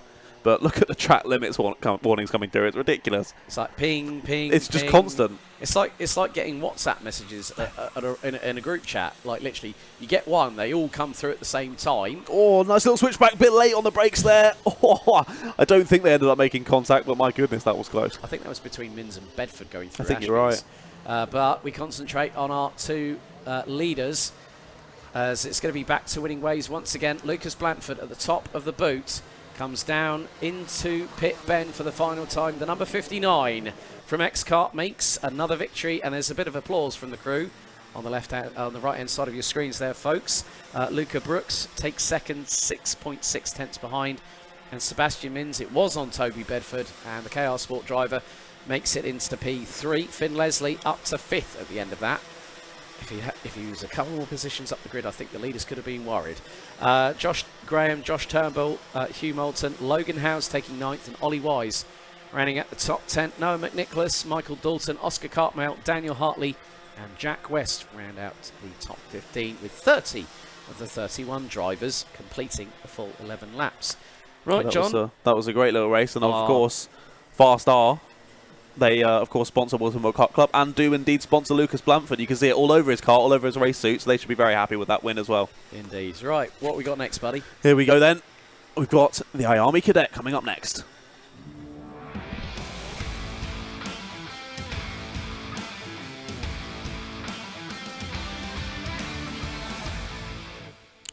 Heat number 3 for IAME Cadets. Onto your screen now. Here's the grid. It's Max Wright on pole alongside Grayson Wortley. Then it's Jacob Nairn and Ethan Weldon. Then Levi Sangera and Ethan Lucas on row number 3. Then behind them, Finley Hines and Simeon Stone. And Aston Brown and Luke Millward round out the top 10. Following them, it's Jonty Restrick and Austin Gibson. Then P13, it's Max Mason and Enzo Buttarazzi. They're definitely 2 to watch from row number 7. Then it's Millen Tomlinson and Jensen Chalk. Then Levi McGrath and Marcel Popocool. Then Mason O'Connor and Reese David Richardson round out the top 20, followed by Elliot Travis, Frederick Wood, Josh Cook and Harvey Bacon. And then finalising your 25 karts, it's Katie Clark on row number 13, all alone. Well, looking back to the chat, thank you very much for everyone getting involved. Good to see nearly 220 people, including those at the circuit, watching the stream on the official alphalive YouTube channel, also on the official Whilton Kart Club Facebook page. Thank you for joining us. Gary King saying, great scrapping, Josh Graham. Good luck for the final. Looking back at the previous heat, Jensen Chalk did win the race ahead of Austin Gibson, and what's more, Jensen Chalk got the fastest lap of the race on lap 7 out of 10. Max Mason, Enzo Buttarazzi and Luke Millward rounded out the top 5. 2 penalties issued post-race. Levi Zangera front fairing out of position, automatic 5 seconds, and Ethan Lucas in the number 53 got a 5-second time penalty for too many track limit excursions.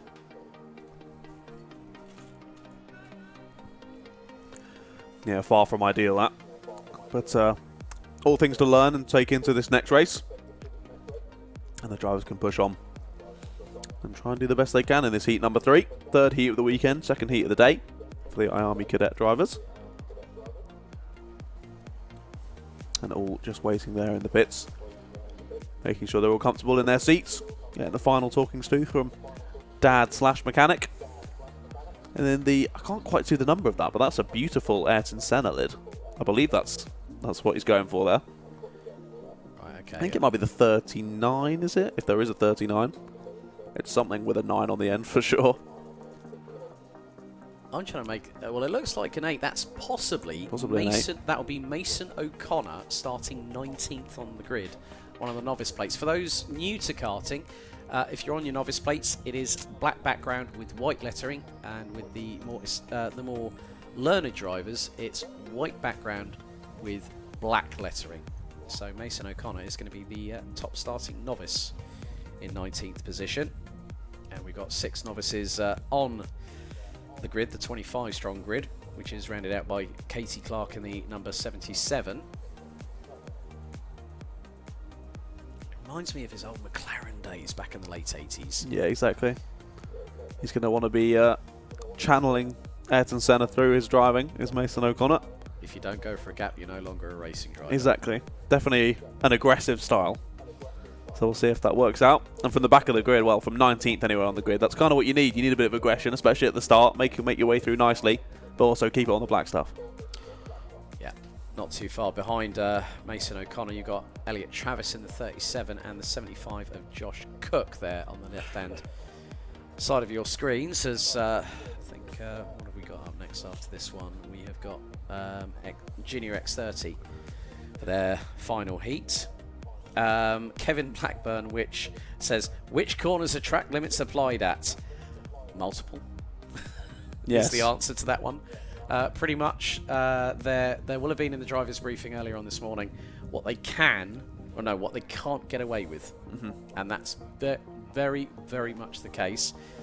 Sometimes, I mean, like Ashby's. Yeah, I was going to say, Ashby's definitely one of the main ones. Exactly. Christmas Corner could be another one as well. Yeah.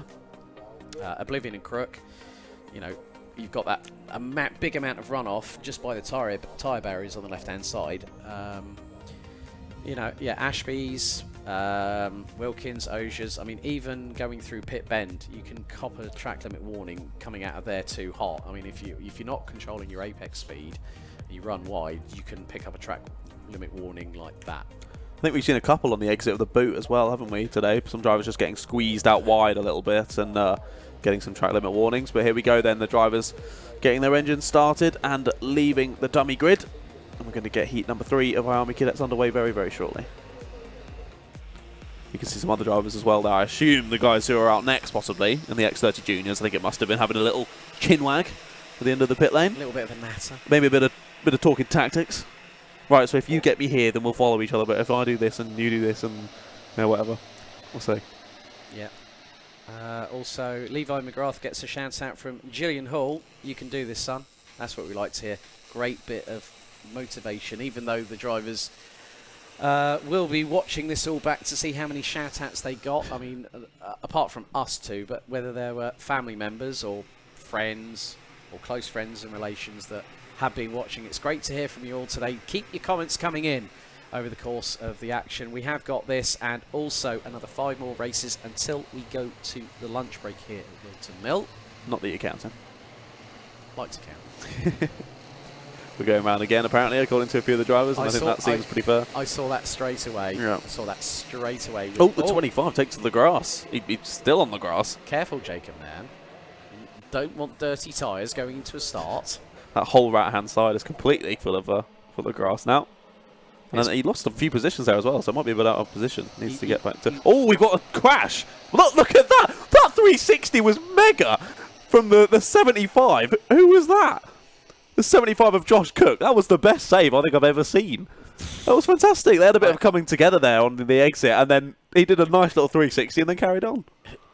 Drivers, we're not racing. Keep it in check, please. But well held, Josh Cook, one of the novices out there. My goodness me. Yeah, that was brilliant. Just showing off. Now, I did see that Grayson Wortley's due to start on the front row, but Grayson Wortley, I've just noticed, is at the back of the grid. Interesting. There's a bit of confusing at the front, I think possibly because of that. Oh no, we've got a Kart dying. We've got a Kart dying on the inside there. Oh, dearie me. Right, okay. We might go around again. We'll wait and see if they're able to deal with it. Looks like they are, and we are underway in racing, so we'll try and find out who that was that didn't come across the line. But oh, we got a few over the inside curb there, getting a bit squeezed out wide. A couple of drivers, but all keeping it on the black stuff just about. Up to Christmas corner we go then. Look at all the chopping and changing in the mid-pack. Around the outside, it looked like it might have been a change with the lead. We'll try and watch them through as we go into the second part of the lap, but all still very close. Oh, Finley Hines going for the lead Already? and gets it through after Ashby's. Fantastic. Got the launch up the inside of Levi Sangera, I think, through Christmas corner, and just nailed it perfectly. Just went, right, here we go. I'm coming through, boys. Yeah, that's mine. Hold on to your hats. Thank you very much. Or to your race suits thereof. And he's already taken a pretty large lead here. Wow. So fair play to Finley Hines. When we look back a little bit, here's Simeon Stone in the 19. He's got the 53 and the 71 behind. That's Max Mason making his way through. They're going to have a bit of contact on the outside, and the 18 is going to take advantage of that. That is, oh wow, that's Ethan Lucas. He's made up a few positions, I think, on that first lap, at least from where I saw him jump up on the timing screen anyway. But Max Mason very much involved in this battle with him too. But still Simeon Stone just ahead. Or was it Jensen Chalk? Sorry, not Ethan Lucas. It was Jensen Chalk in the number 18. And I've just seen the number 19. There is Simeon Stone, followed by Max Mason and Jensen Chalk. Now Mason looks for the inside move. So, Jensen Chalk backs out of it. Very good strategic driving there from the number 18, but the number 71 of Mason went, right, I'm going to go for it. And now Chalk sees his opportunity and gets past Simeon Stone. Indeed, Simeon Stone just has to show a bit of wing there on the inside to make sure that Ethan Lucas didn't try and follow them through as well, which he definitely thought about. You can see by how he was pitching the kart in, but had to just back out of it. And now again, now it is very much involved in this battle. Going down the inside, it looks like. Is that Poppercool? It is indeed, making his way through on Lucas. And up to 6th place he goes. Yes, indeed. Oh, what a good switchback. That was a bit wide there by Wright coming out of Crook and into Fine Lady. And Mason makes the move through for P2. But Finley Hines, I think he might be not in Daventry. He might be in Milton Keynes at this rate. Postcode now. He's absolutely gone. But all Wright getting overtaken once again. That's Chalk going through as well. So Wright down from 2nd to 4th through this first section of the lap. But Max Mason, yeah, he's looking forward, and Finley Hines is already very much gone. So I'm interested to see what happens here, whether Chalk and Mason can work together here and try and push forward. But they've got a good 2 seconds, if not more than that now, between themselves and Hines in the lead. So Hines really commanding this race. And the fastest lap of a 53.29 to him as well. That closes down even more, 53.01, as we see more battling in the background. 2 wide, followed by another 2 wide behind.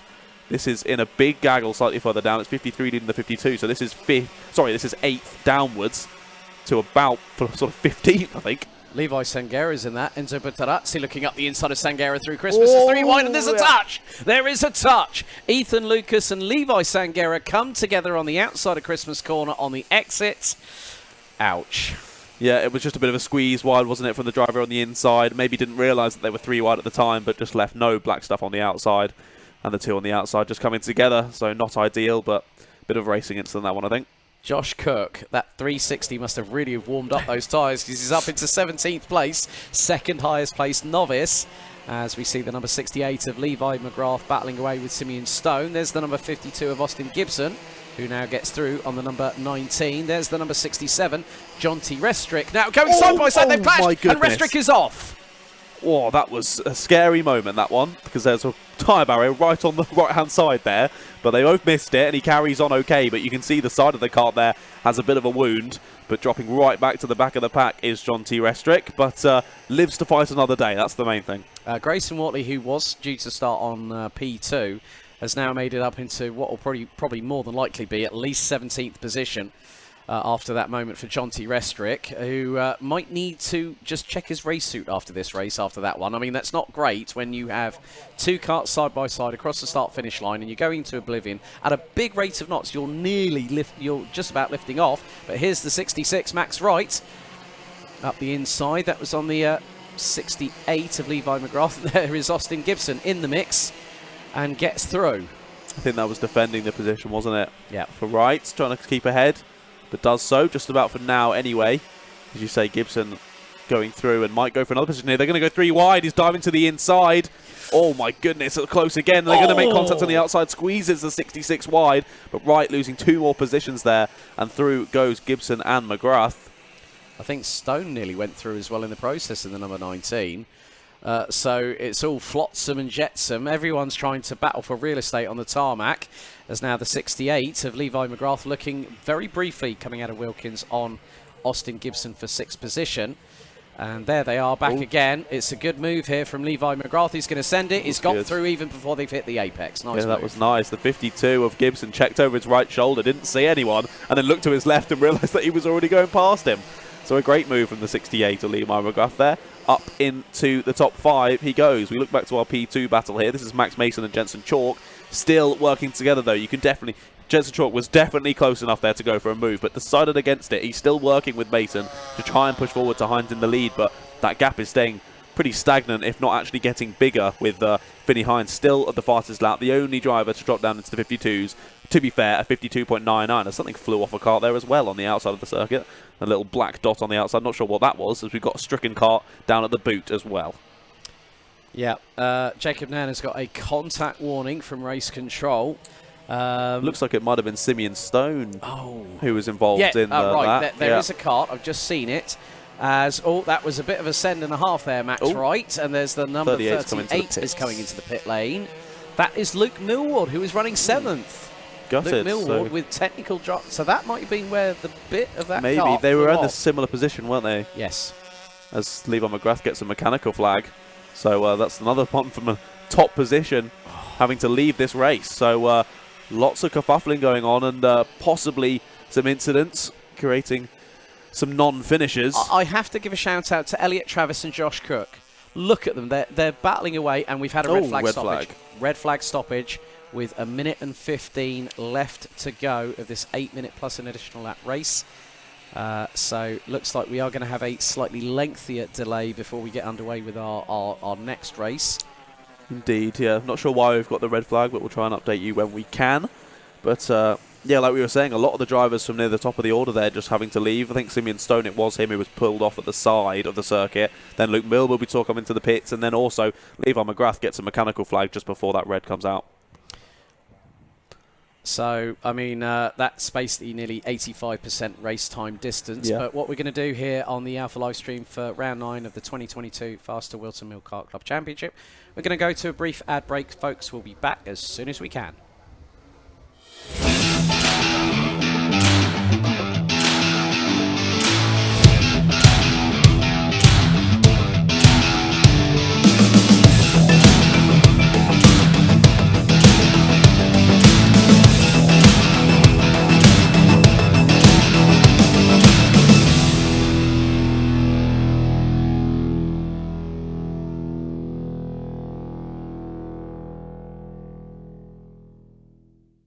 Welcome to Alpha Live, the live streaming service where you can be part of the action from home.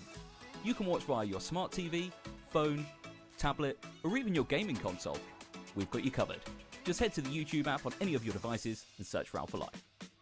Here you can watch all of the events as they unfold, or you can choose from our vast library for those lazy days in, all in beautiful HD.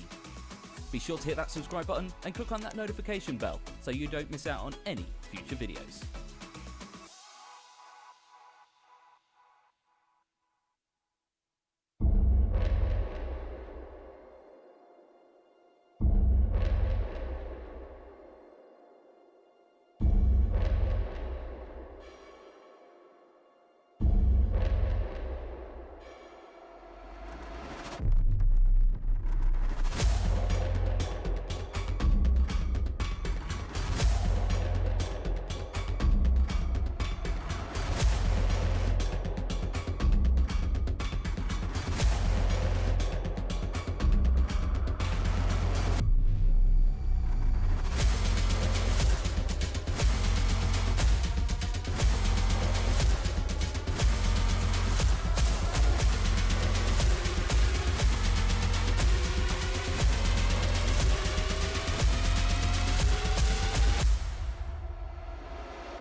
Welcome to Alpha Live, the live streaming service where you can be part of the action from home. You can watch via your smart TV, phone, tablet, or even your gaming console. We've got you covered. Just head to the YouTube app on any of your devices and search for Alpha Live. Here you can watch all of the events as they unfold, or you could choose from our vast library for those lazy days in, all in beautiful HD. Be sure to hit that subscribe button and click on that notification bell so you don't miss out on any future videos.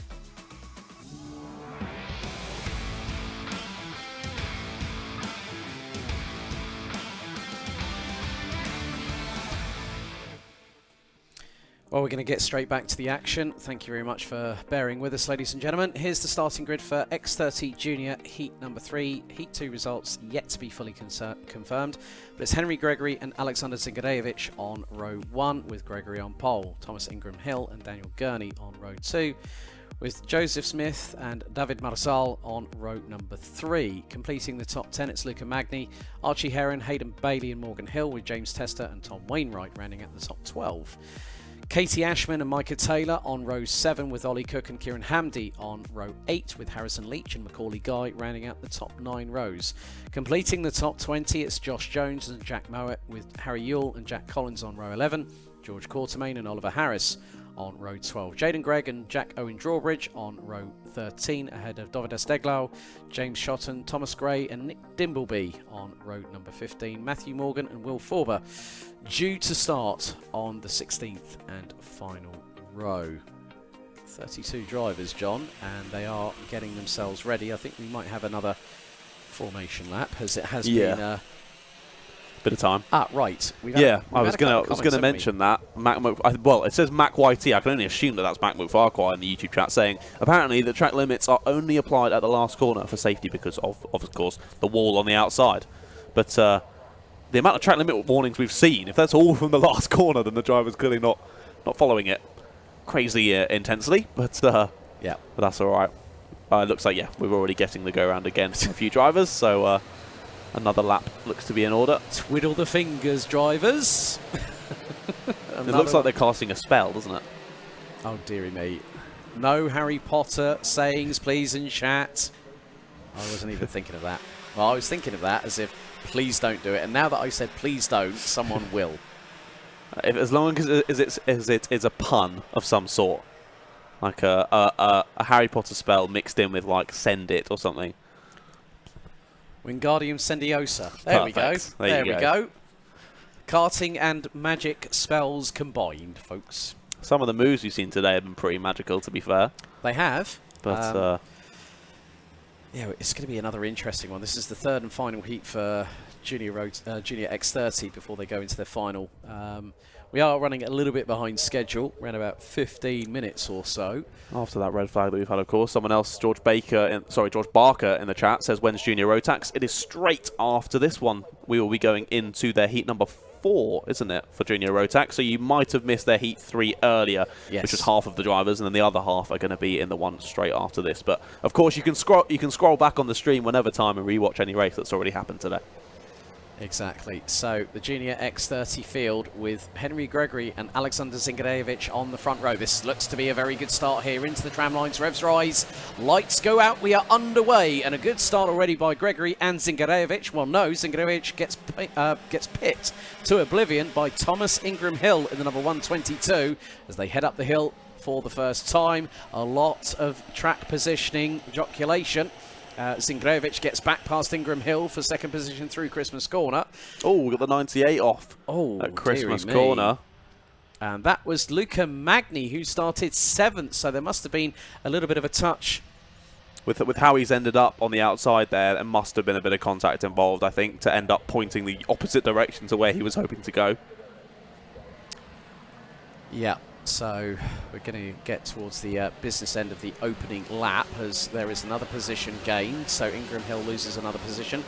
This time to Archie Heron, who now is up into P3. David Marsal and Micah Taylor now already up to P6, but Henry Gregory has a 1.32 second lead over Alexander Zingadejevich, who's come under fire from Archie Heron. Ingram Hill nearly opens the door. That's for David Marsal in the number 41 kart. So Whilst Gregory's pulling away, Heron up the inside of Zingarevic and gets through at Ashby's. Very nice move there. Another person to mention, Jaden Gregg, was up 8 positions on the opening lap, and I saw in the background of the shot him going for another one through Oblivion on lap number 2, so I think we could see him up a few more this lap once again, so definitely one to watch in the background as moves to defend there. Does the number 16 of Zingarevic, but going to squeeze through the inside. That's the number 48 of Micah Taylor. Definitely one we always like to watch in the Junior X30s, and showing just why.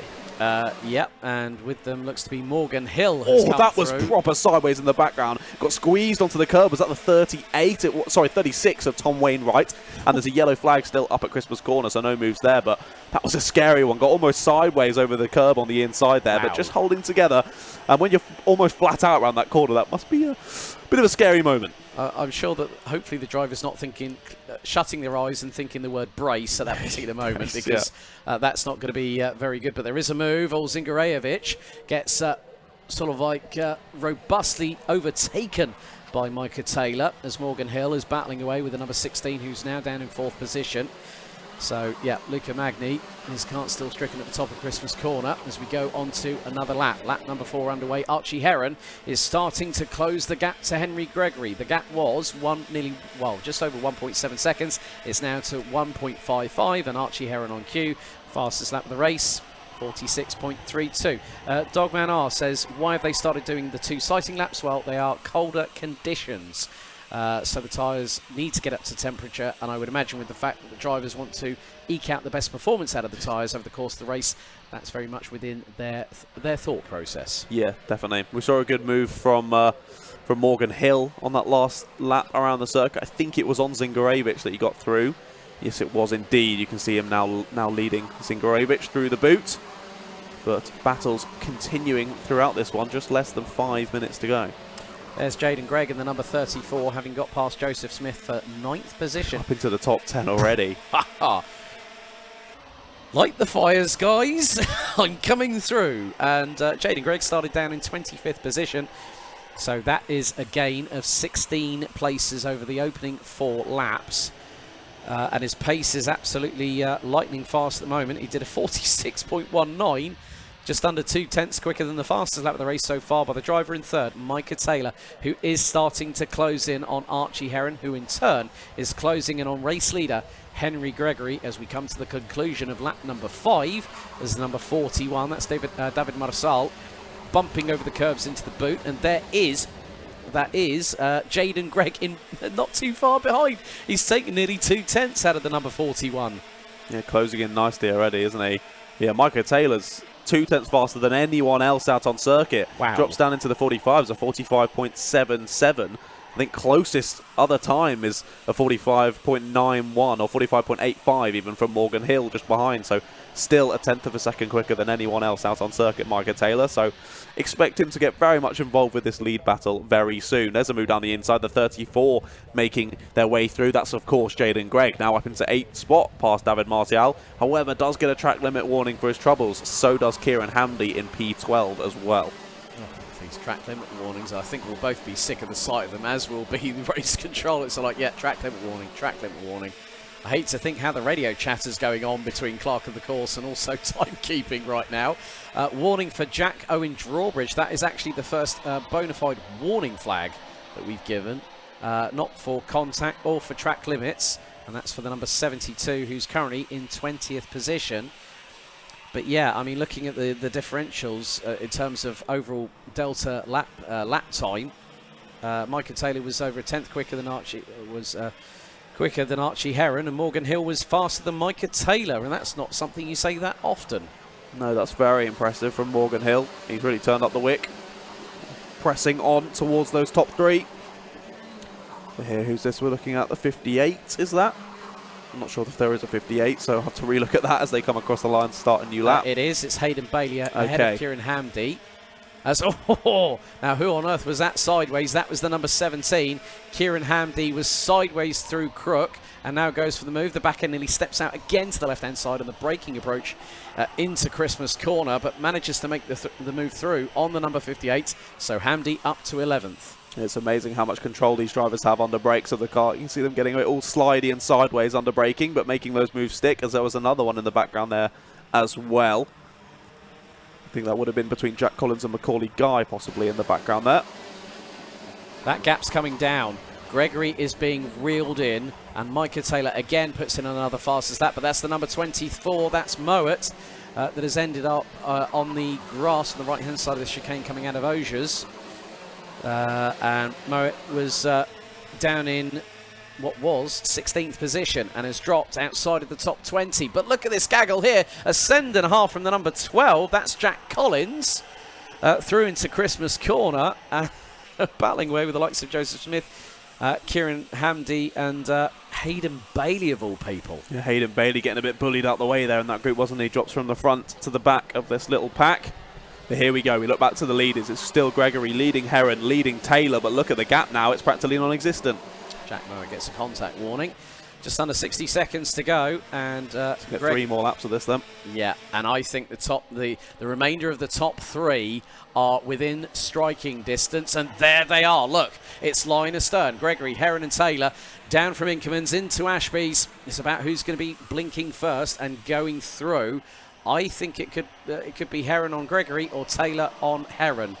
But maybe Micah Taylor could do the ultimate and get 2 for the price of 1. And as he looked at the inside of Heron, going through into Osiers, but now they're going to have to wait until they get into the boot. Taylor nearly on the back bumper of Heron. There's nearly a little bit of a touch from front to rear bumper. Heron was looking up the inside through pit bend on Gregory. Gregory goes wide. Heron goes wide. Taylor straight away through the middle of them and gets through into second as we head on to the penultimate lap. Yeah, the first opportunity for Micah Taylor there, and he very much took it. A little mistake from Heron. Tried to go for the lead a bit early on, jumped at it a bit too early, and that allowed for Taylor to get through. And look at the amount of the pressure that Taylor's putting on Gregory. Now Gregory has to move over to the inside to defend. This could cot up very quickly. And look at Hill now in the background. He's followed by Zingarevich as well. They could get involved in this battle. Yeah, I did see that Micah Taylor's been wrestling with that steering wheel. He's nearly sideways as he gets a touch from on the left rear.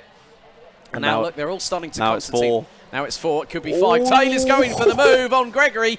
Gregory Gregory and Taylor touch. Heron gets the lead. Hill into second. Zingarevich now up into third place. That's going to allow possibly Wainwright up into fourth. That is the case.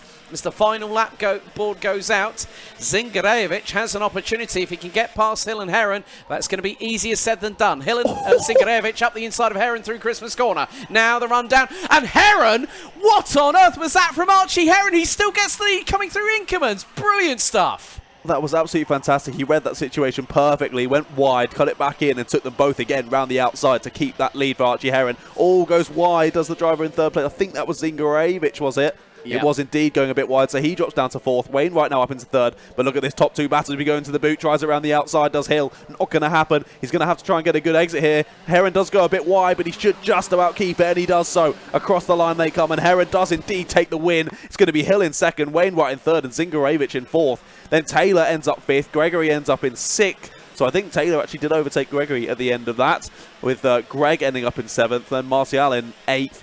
Ingram Hill in 9th and Smith rounding out the top 10. What a finish to that one. Oh, looking at the bottom. Look at the battle's still continuing down the back of the order. Oh, my goodness me. Drivers ending up on the grass on exit, and Mowat steals away a position at the end there. Nick Dimbleby stole second in the novice class ahead of David Esteglau, with Will Forber taking the top novice honour. My goodness me. I want more of that, please, guys and girls. That was brilliant. Well, we're going to get it because we've got another race coming up next.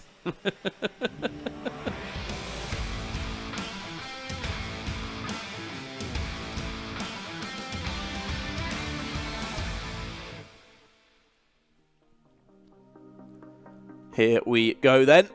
Heat 4 for the Junior Max. It's one of your favourites, Jacob Dukes, on pole position alongside George Allen. Behind them, Oliver Kern, Ewan Thomas, then it's Mitchell Mulvey and Aditya Kulkarni. And it's Alex Duncan and Harry Hurst Grover and Freddie Ingram and Holly Meal rounding out the top 10. They're followed by Jack Spencer and George Donald.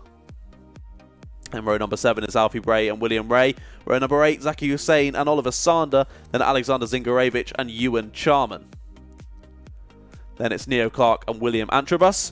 Then Kaiser Riemann and Romarion Ubi, Pearson Bollock Carter and Jack Cooper. And then row number 13, it's Charlie Hart and Spencer Brown. Then it's Bobby Rozier and Jessica White, Archie Clark and William Pemble. Oh, that section near the back of the grid is really stacked with quick drivers. And it's Josh Cook, Jai Lawrence and Sam Baker on the final position of our 33 kart grid. But Zingarevich, he's just finished a race, and now he's got to start another one immediately. He's had to sprint sharpish to the dummy grid right now. But we have to give a shout out. We discussed this in the Paddock show, which you'll see a little bit later on. But Matthew Jones is completing a challenge of running 60 miles in September for raising awareness and funds for Crohn's disease here at Whilton Mill. His 11-year-old son suffers from the incurable condition, which is often misdiagnosed, and people can endure irreversible damage in what can be a painful and debilitating way. Also, a big thank you, he says, to Whilton Mill for allowing him to run the track with a fellow fundraiser during the Marshall's break. And he said, anyone wishes us to please do so. I'm led to believe a foot track lap record will be recorded, so bragging rights will be up for grabs. You can join the start-finish line or find me in the Jack Dex Racing 10 red JDR kart number 84. And he puts on the end of it, nose cone penalties for ones larger than Barry Manilow's. All right, I've got two questions. Firstly, is the running going to be on alpha timing? Well, are they going to be holding... Have they got a transponder on the back of the waistband? And then secondly, are we going to be commentating over this race?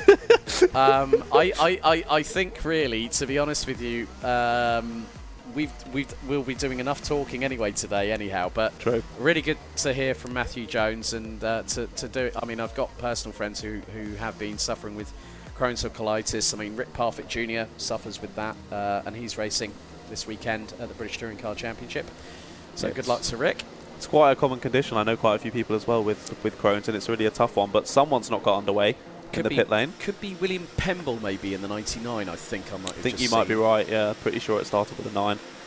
So it might indeed be him. But yeah, as you say, a brilliant cause there, and for something for you definitely to get involved with. And if you do fancy a bit of a jog at lunchtime, go and feel free to join him, as it's a lovely track to run around, to be fair. Oh, dramas for the number 55, that is. And that is Josh Cook. As it's due to start, I think, 28th on the grid. 30 drivers, 15 rows of competitors. As they haven't really closed up, have they? So I think we are probably looking to go around again here. Yep. They look like they're already racing, don't they? I just saw Harry Hurst-Grover running into shot, and again, yep, the signal has already been given. The magic wand. And the Chevron. Oh my goodness, those two drivers are a bit close there, weren't they? Over the start-finish line. It's like, yeah. Yeah. Right, then left. Oh, sorry. Yeah. My bad. There we go, then the drivers eking out their warming up time as much as possible, which is understandable, I think, with these cooler conditions from today. It's still not really that cold in comparison to usual British weather, but I think we've just gotten used to like 35 degrees now, haven't we, in the UK? Somehow, that's now normal. Summer. Yeah, how is that normal now? But yes. Anyway, we're going to need to install aircon on all buildings soon. Steady now.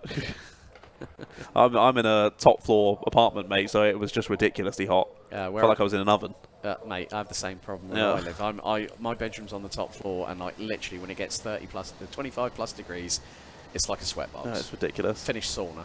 Yeah, who needs to go to a sauna when you've got one at home? It's your bed. Mi casa su casa. Yeah. Right, here we go then. Hopefully we can get this done first time of asking the drivers to come around the final corner, and we should get this one underway, and we do indeed. As they come around Oblivion and Crook, there's lots of Dyson in the background. Oh, we've got a spinner on the exit of Oblivion and Crook. And they're going to lose a number of positions. I think managed to keep it out the wall, though. Round the outside goes to 32. Who's that? That's Adita Kilcarney. Has had a great start up into P2. But Jacob Jukes is already starting to run away with it. Wondering whether it might be sort of at the bottom of the top four, might have been Mitchell Mulvey, that might have been spun. It is indeed. Mitchell Mulvey's not come through across our timing. So not an ideal start there from the 155.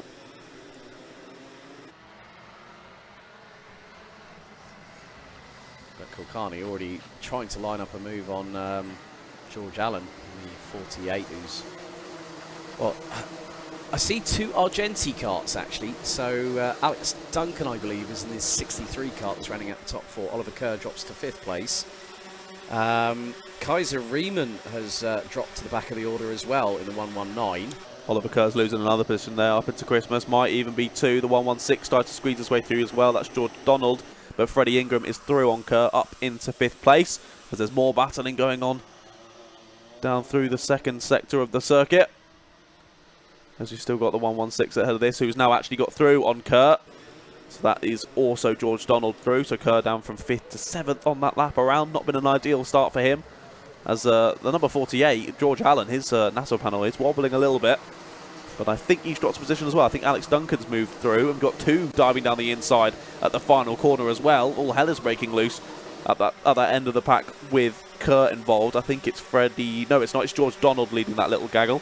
The 116 has just started to break away. That's a late move into Christmas corner. Freddie Ingram through on George Allen, though. That was a good move. And he's made it stick. Up into 4th he goes. Yep, so just over 6 minutes of this race remain. It's getting a bit tight. I think Harry Hurst-Grover I just saw coming through shots. He's been battling away with the likes of Ewan Charman, Zaki Hussein, Alexander Zingarevich in the number 16, William Antrobus, who we're still awaiting confirmation of the Heat 3 results from earlier on in the day. There's Oliver Sander. Zaki Hussein in the number 1-3 run, rounding out the top 11, gets a contact warning from race control. Freddie Ingram, yep, now up into 4th, and on cue, sets the fastest lap of the race, 46.08. Oh, that was a late one into the first corner, but he made that stick very nicely. I'm not quite sure who that was. Was that smoke that we saw on exit there, or someone maybe just having a bit of tyre smoke? I'm not too sure on the exit of the final corner, but this battle continues through the sort of middle to the back of the pack. Moves going on left, right and centre. I did spot Spencer Brougham in the number 65. I'm not too sure if I might have seen a little bit of smoke coming from the back end of the kart, but he's on the CRG chassis. I can't really see anything untoward at the back end of that looks kart. Looks alright now, doesn't it? Yeah, it looks fine. It might just, there's a little bit of rubbing against something, I'm not 100% sure. But it's going to go wide though. He's going to lose a position because of it. 31 down the inside. That's Jack Spencer through. Oh, that's nearly 5 abreast across the start-finish line. That was definitely clean up on aisle 3. As now the number 41 goes from move. William Ray on George Donald through Christmas corner. Harry Hurst-Grover in 11th position from X-Kart, battling away with Zaki Hussein, who has had a contact warning. It's been another 2, George Donald and Archie Clark so far in this race, as Zaki Hussein looks up the inside. But look at Harry Hurst-Grover, just keeps it pinned to the outside, nicely done through Wilkins, and it lines him up nice and neatly for Osiers. Another contact warning, this time for Spencer Brougham. Yeah, it was really nicely placed. You can see the moves continuing through the boot. Tries to squeeze through and might actually get both of them on the inside there. Looking for it in the Lando Norris kart. Indeed, the 39 makes it stick, so that's Oliver Sander gaining a couple of positions up to P12. All wide there goes the 48 of George Allen. He's going to lose 1, 2, maybe 3 positions here into Christmas. Manages to hold off the third. Retries it on the inside of the 47. They nearly make contact. Sorry, the 41, my apologies. And does make it through, and they are going to make contact. Wide goes one of the karts. Ewan Charman's just got through, so I think it was William Ray who went wide there on exit, so he's lost 4 or 5 positions there after that battle. Yeah, the number 41 not having the greatest of times out there, or touch between Alexander Zingarevich and one of the other karts. Might have been George Allen in the 48, I think. It was, yeah. As Oliver Sander now sends it up the inside of Zaki Hussein on the inside of the top part, the inside heading into the boot. Just behind them at the moment, that is going to be the number 53. William Antrobus, with Harry Hurst-Grover being pressured by Neo Clark in the number 5. Indeed. Do want to give a shout out to Sam Baker, moving his way through the field very nicely. Started P dead last, now up into 18th place. However, it's going to be tough for him to make up too many more positions, because once you get through this huge sort of gaggle of most karts, then the top 10 are kind of in their own league, have broken away, especially with the top 4. However, we haven't even noticed change for the lead. Aditya Kulkarni's got past Jacob Jukes on that last time around and has already started to break away as well. So we've missed that move, but a change at the front. I have to give a shout out to Harry Hurst-Grover's Harry Hurst-Grover's mum, Emma, wishing Harry all the very best of luck. So she's watching. But yeah, Kulkarni. Well, it's not just the lead that Jacob Jukes has lost out on. It's now he's down to P3 behind Freddie Ingram. Indeed, and it's quite a substantial gap now between Kulkarni and Ingram, and then Ingram back to Jukes. But Jukes has got about just less than a second back to Duncan, so hopefully he can hold on to that P3. That's what he'll be hoping anyway. Just over 2 minutes to go, so not too long to have to fend them off. But we'll see if he can do just that. But these gaggles further down the pack continue. As here we look back forward. So this is your leader, Kulkarni. He's got Ingram right behind him now. They look at how quickly Ingram has closed down that gap. Less than 0.3 of a second now. And definitely has enough time to try and plan out a move. Well, Kulkarni was very much sideways in his previous heat, and hopefully that hasn't been happening too much. It's nice and clean through Christmas Corner. On the run down the hill through into Inkerman's, now into the next right-hander to Ashby's. Just been keeping an eye on Alex Duncan. He was a lot quicker than Jacob Dukes on the previous tour, but on lap number 8 he wasn't. But Ewan Charman, the Charmander, has just put in the fastest lap of the race, 45.54, and he closed in on Duncan by nearly half a second as the battle for the lead between Kulkarni and Ingram goes into the boots and now into pit bend with just over a minute on the clock. George Allen's had a bit of a nightmare on that last lap. He's dropped 19 positions, so down to 28 for George Allen, so clearly something going wrong for him. On that last lap was 10 seconds slower than everyone else around him. As we see him move into Christmas Corner, that was the 76 of Ingram going for the move for the lead, and he's made it stick. But he's still got at least one, if not two more laps to hold on to it. Can't even hold on to it for another corner. Back to the lead goes Kulkarni. We'll wait to see them on exit of whether they've made the move stick, but I think they would have done just that. They were basically side by side at the apex, and look at that, moves continuing up and down the pack. But yes, Kulkarni has indeed moved his way back to the front. Oh no, that is Dukes behind, so maybe not. What has happened there?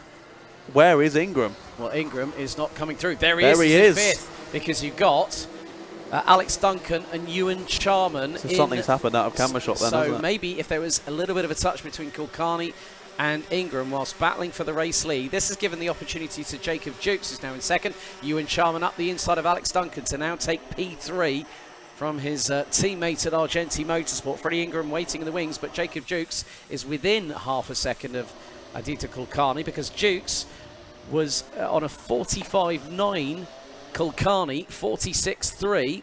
Ingram had a 48.39. So that says to me there was dramas between Kulkarni and Ingram, and all of a sudden Dukes has been given an opportunity to now be in the top two. One more lap to go. All I can imagine would have happened was they were obviously too wide at the apex. They might have just got squeezed out wide, and maybe Freddie, because he was on the outside, got a bit more onto the grass and hence lost a bit more time. But let's watch them through this final lap of the race in Junior Mac Heat number 4. There's battling going on behind. That's Ingram trying to get past Duncan, I think. But Duncan putting up a strong defence.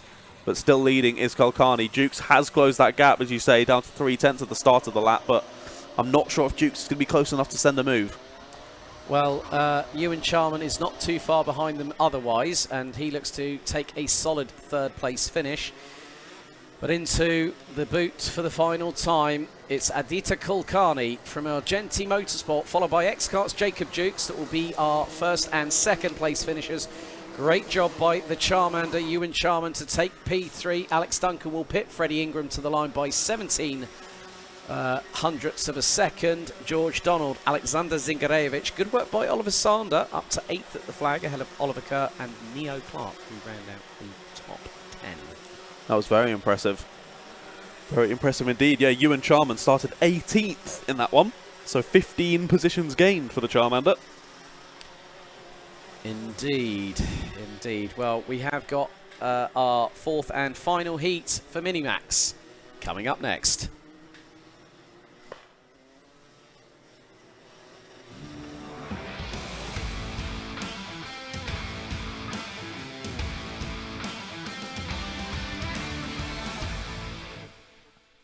Right then, Heat 4, Minimax. Let's have a look at the starting grid. The GP Plate champion, Finn Leslie, starts from, no surprise here, pole position. Jonas Klimas alongside on the front row. Jack West and Zach McDonald, row 2, with Harry Bartle and William Webb running up the top 3 rows. Michael Dalton, Joshua Smith, Oscar Cartmail and Ollie Wise ran at the top 10, followed by Leon Barlow and Charlie Neve on row 6. Row 7, it's Victor Hansen and Oliver Smith, with Maisie Creed, Luca Brooks, William Murtaugh and Ethan Carney rounding at the top 9 rows. Joshua Turnbull and Noah McNicholas ran at the top 20 ahead of Noah Pikes and Josh Salvadori. Toby Bedford and Devon Nolan ran out row 12.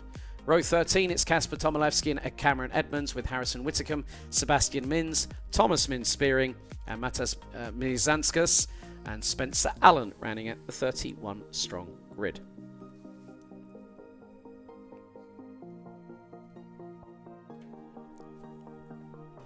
Indeed, another big grid.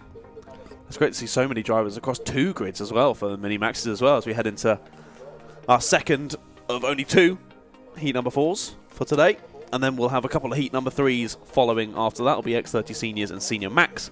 Then we'll go into your lunch break / Marshall's break, whatever you'd like to call it. And the charity walk as well. That's what I was going to... Yep, the charity walk will be happening at lunchtime.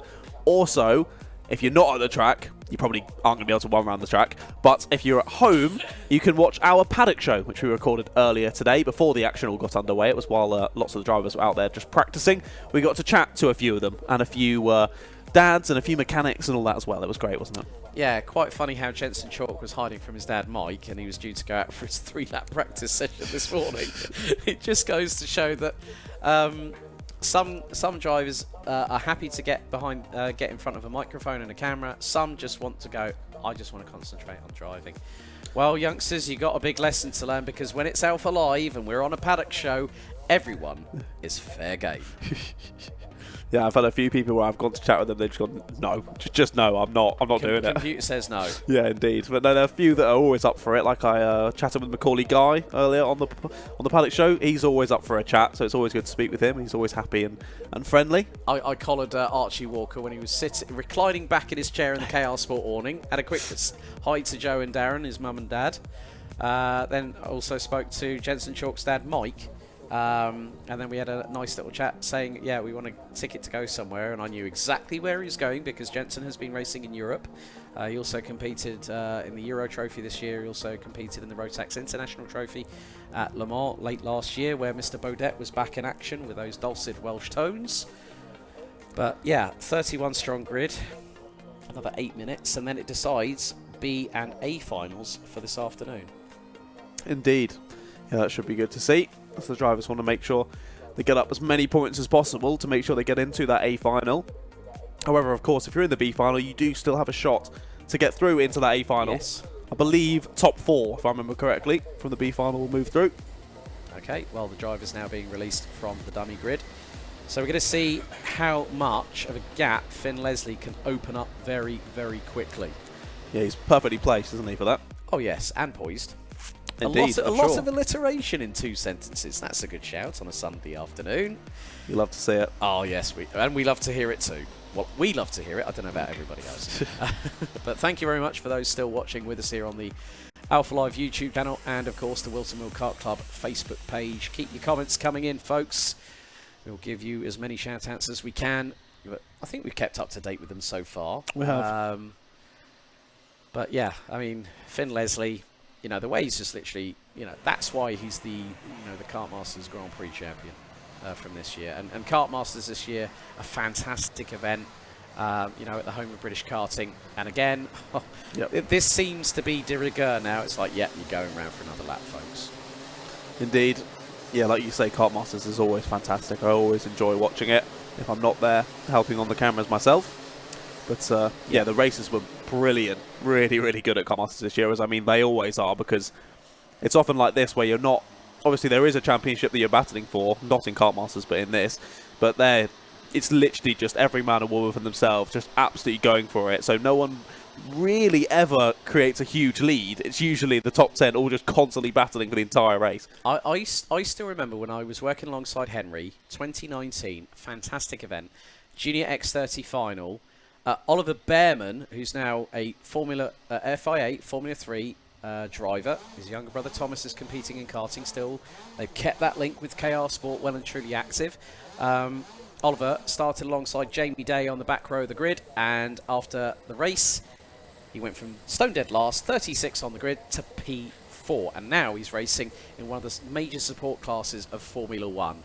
And he's a Ferrari driver, Academy driver as well. You can't say more than that. A local Essex lad as well. Lives not too far from me. But into the tram lines we go. Are we going to get underway? Lights are out. We're off and racing. And now they head into Oblivion and Crook. And as customary, look already.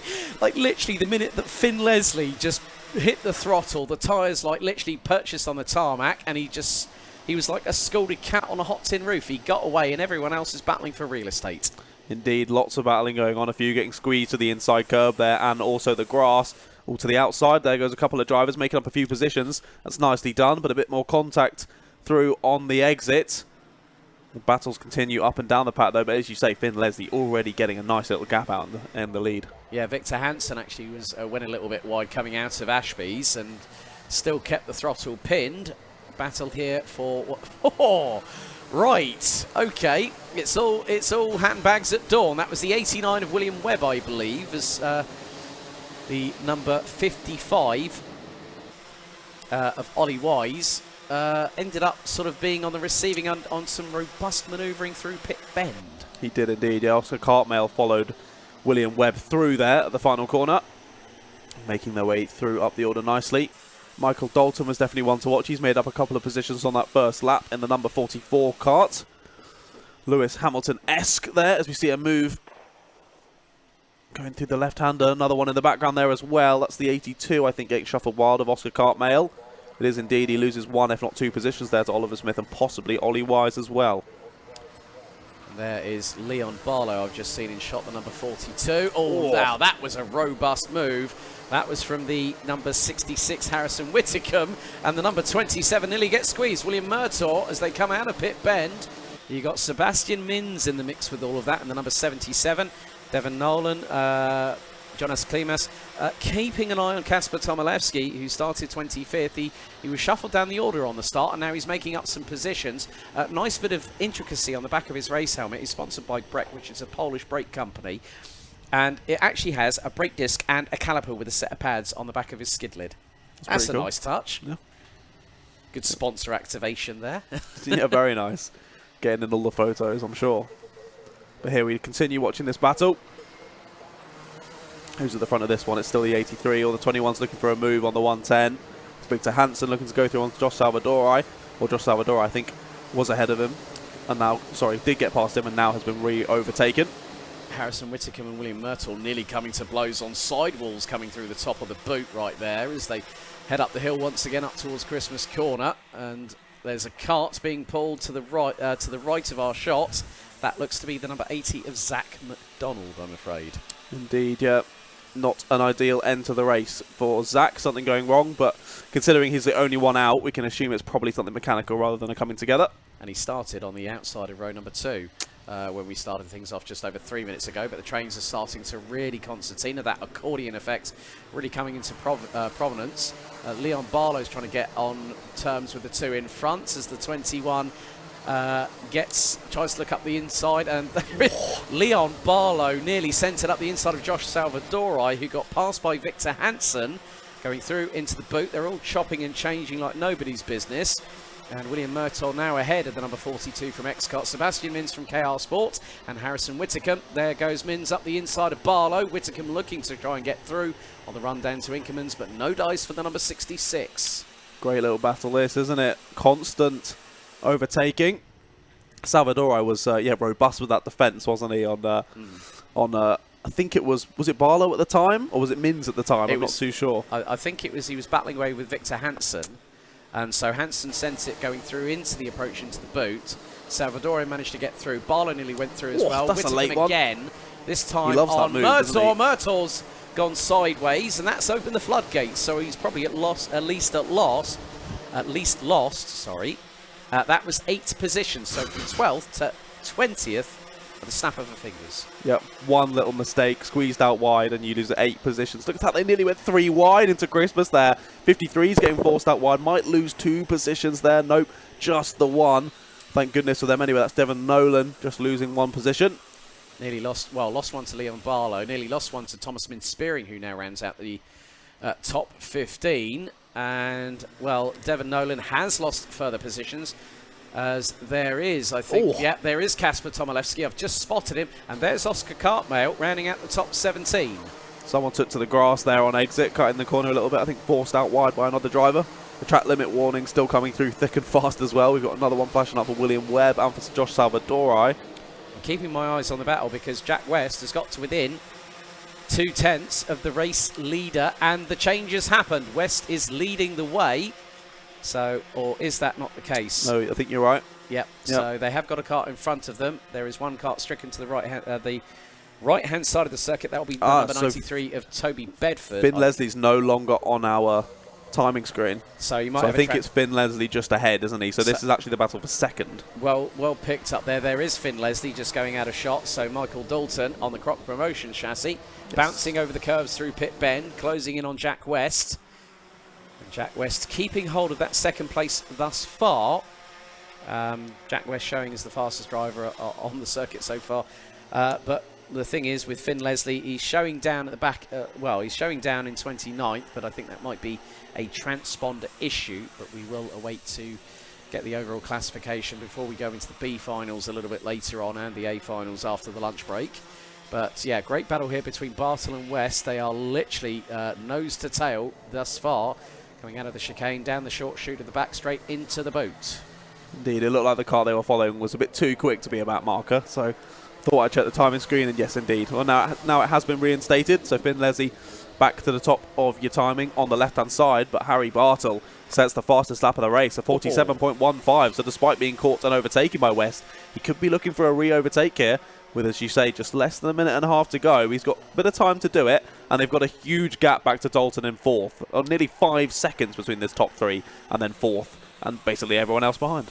Top 15 at the moment: Finn Leslie, Jack West, Harry Bartle, Michael Dalton, Oliver Smith, Joshua Turnbull, Josh Smith, William Webb, Josh Salvadori, Ollie Wise, Sebastian Mins, Victor Hansen, Harrison Whitcomb, Thomas Min-Spearing, and Kasper Tomilewski in the number 20 round at the top 15. That is Toby Bedford's kart, which will have to be recovered as we head into the final minute. But Finn Leslie continuing to lead the way, starting to possibly extend that gap. It was 0.8 of a second. And he puts in a 47.17, matching a personal best from Jack West. But Jack West goes quicker, 47.03. That gap is down to less than 7/10 as we head onto the what I think is the penultimate race lap, or maybe two after this one. It's going to be close on the timing for sure. But yeah, this is impressive. Finn Leslie, we saw him just drive away, didn't we? But Jack West and Harry Bartle having a second wind here in the Minimax heat number 4. But will they have enough time? No, down the inside goes Bartle, and he makes it stick. To be fair, I thought that was going to be a bit more of a dicey move there. I thought there might be a bit of contact, but no, makes it through nicely and cleanly and back to P2. However, as we said, they were catching the leader, but any battling like that is just going to hold them up more. It's going to be close. So it's going to be 2 laps, I think. Yes, it is. Finn Leslie crossed the line with 4 seconds on the clock.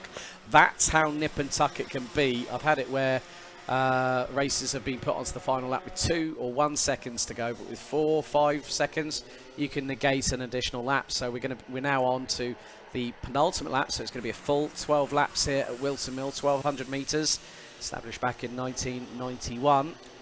So when you think about it, that's 31 years this circuit has been going for. It looks like Victor Hansen and Luca Brooks have come together. They both dropped down the order massively, and now Luca Brooks has a mechanical flag. So there's been a bit of a coming together between those two. Bit of a kerfuffle, unfortunately, but Finn Leslie, the GP plate, comes down the hill. And that's Harry Bartle. I don't think Finn Leslie's out of the woods quite yet. Final lap board is out. West has lost about 2 seconds on that last lap around the circuit, so I'm not sure what's happened there. It's been called as finished. We've got slippery surface flag out at Christmas. They're definitely still racing, aren't they? Because I don't think they saw the checkered flag, but it's been called as a finished race. Slippery surface flag down, literally everywhere on the circuit. So something must have happened. I think that's what must have happened between Luca Brooks and Victor Hansen. Luca Brooks has then got a mechanical, and now we've got slippery surface everywhere. They're still racing. And there is the number 46 of Spencer Allen, who was stricken on the track. So whether the slippery surface flags have come out, whether there is fluid on the circuit. I think there must be, mustn't there? But they're still racing. They're going to come across the line now to finish the race, and it is going to be Finn Leslie who takes it. And there is the checkered flag. So we were a lap too early there on the timing, but it ended up staying the same in the top 3. But it is going to change further back. Look at this. Yeah. Oh my goodness. Joshua Turnbull, I think, managed to pick up 4th position in the process. But yeah, the last lap board went out with, basically we had 4 seconds to go when Finn Leslie crossed the line. He picks up a victory on heat number 4. We still have 2 races to go, folks. But yeah, 27 of the drivers made it to the end of the race. But Spencer Allen was a couple of laps down on the leaders, and there are Charlie Jackson. There is a little bit clean-up operation underway, but we go to our penultimate race before the lunch break. What have we got, John? It's going to be the X30 Seniors up next.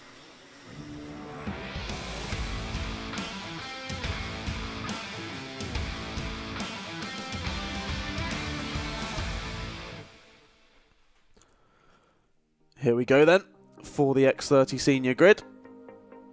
On pole position, it's Jake Yanagasawa alongside Stephanie Hobbeker. Then it's Lewis Halliday, Chris Banderi, Kian Leon Gamiao and Alex Johnston rounding out your top 6. Behind them, Vishal Patel, Jordan Brown, Thomas Byrne and Remy Gilbert. Then it's Jack Cox and Hugo Gilbert just behind.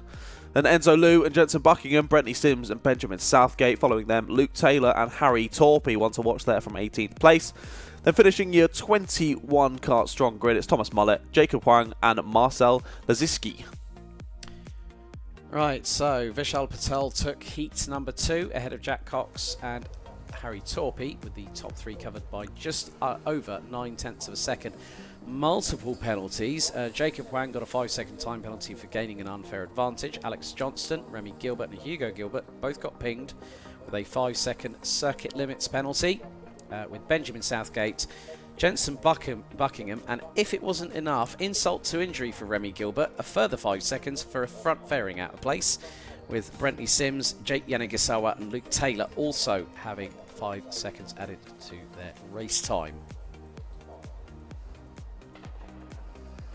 Well, now I've got that bit out of the way. Yeah, 10 seconds of penalties is pretty substantial when it comes to car racing. Yeah. That can sometimes be nearly half the field. 10 seconds. Right. I'm going to give you an example. 3 heats for the Rotax Max Euro Trophy at Wackersdorf last weekend in the wet and also in the dry. I counted over 40 front fairing penalties. My goodness. And that was combined. One heat, I think we had nearly 15. And in the wet, it's even more difficult to try and measure your braking distance, especially with the amount of spray coming from the rear tyres. Yeah, no, exactly. That's a difficult one to contend with in the spray. Oh, luckily, none of that out there today. No drivers having to deal with that, and all on the slick tyres. Right, ladies and gentlemen, there is a poll in the chat. Is karting the best sport in the world? Put your votes in. Are the options yes and yes? Yes in capital letters and yes in lowercase. Okay, good. So is it actually yes and yes? It is. Brilliant. Yeah. That's a new. That was just a guess for me. I didn't even know. That was a new one. I'd never thought I'd expect to see that. To be honest with you, and the votes are coming in. Myself and John have also voted. No guessing what we've gone for. Well, it's 100% yes in capital, so I think they can guess. Oh yes. Yes. All right, Churchill. Steady now. Oh, dearie me.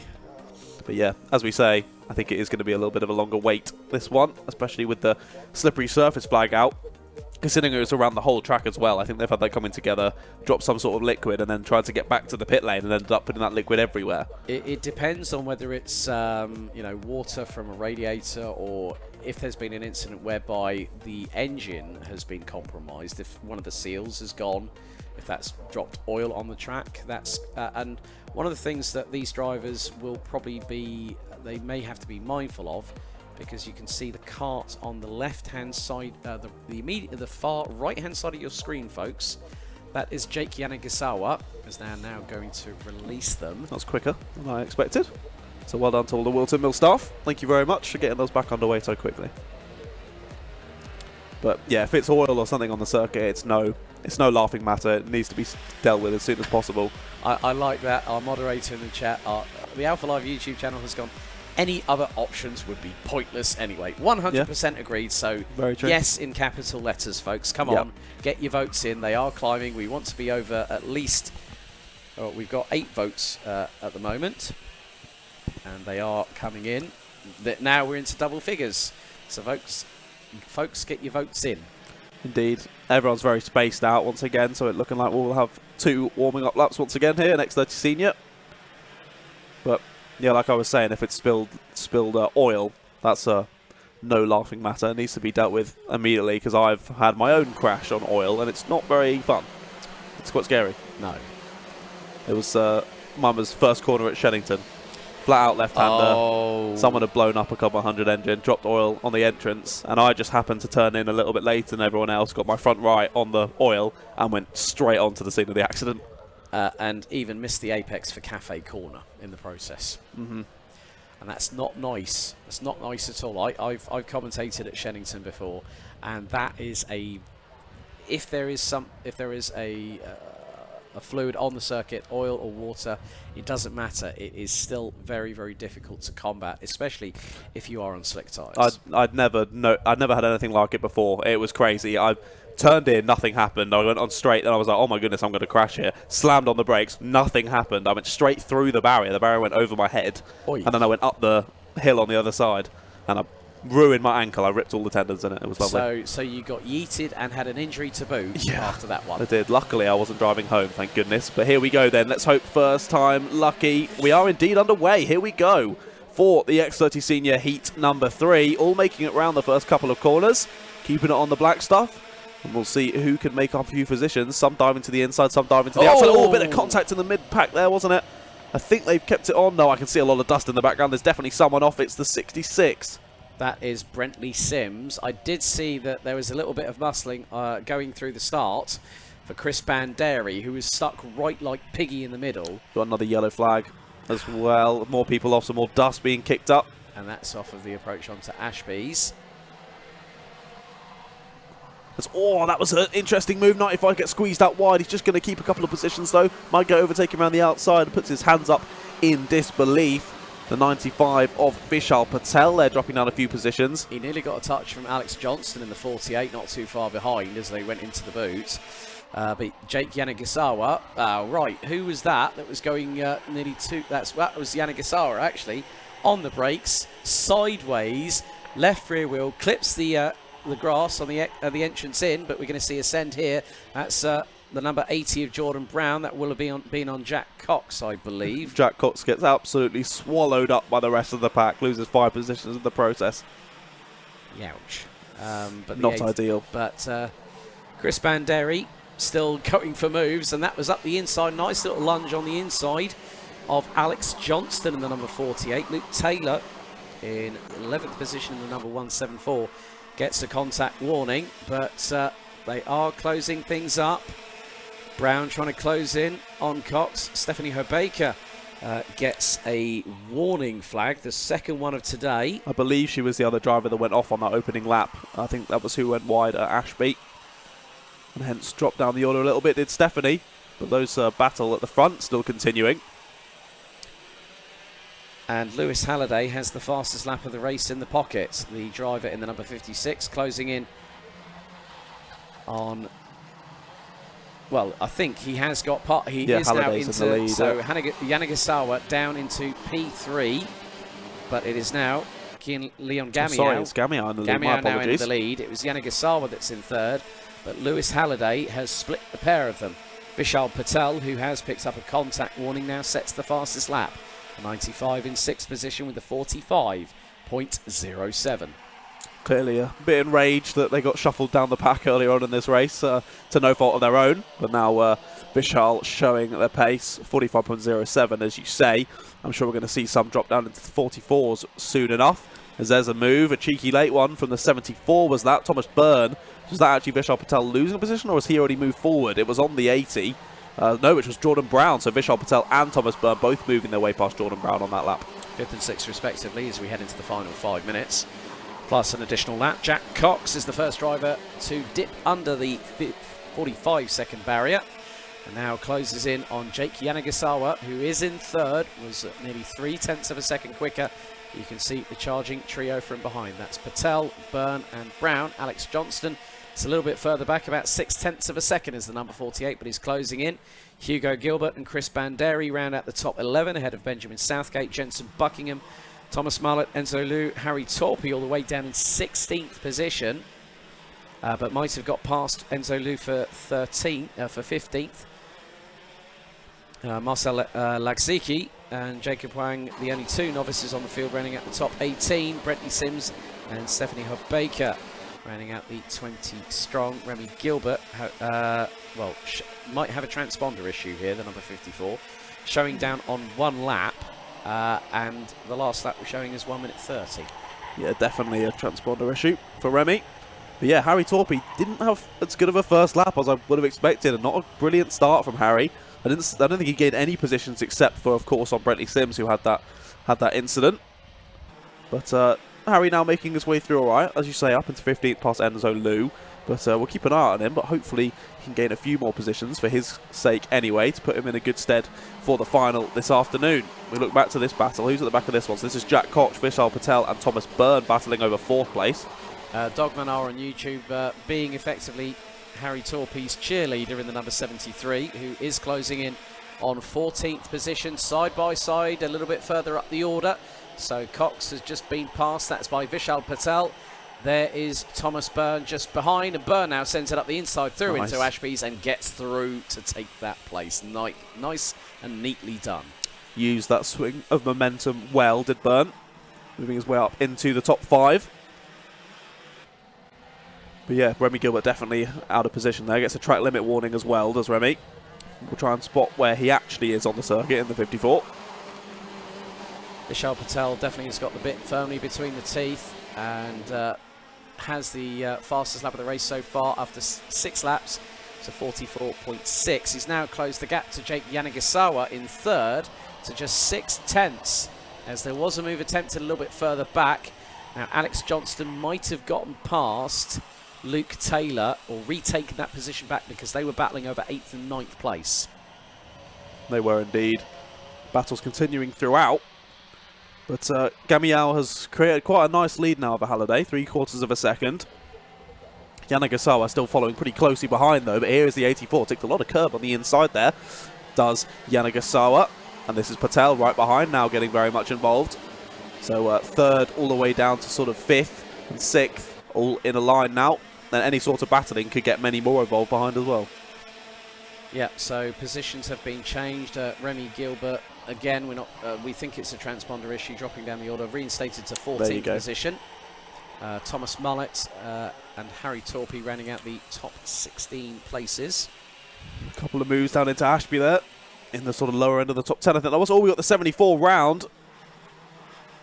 Oh, so that was Thomas Byrne rounding out the top 5. So I'm not too sure if there might have been a little bit of an assist on that one. Because he was battling away with Vishal Patel. They were 6/1000ths apart on that previous lap. So whether it was Patel and Byrne or Cox and Byrne, I'm not 100% sure.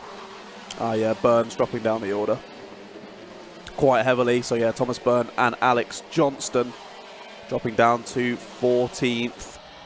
And Alex still dropping down the order all the way down to 20th. It looks like Remy, yep, timing issue back up to 12th.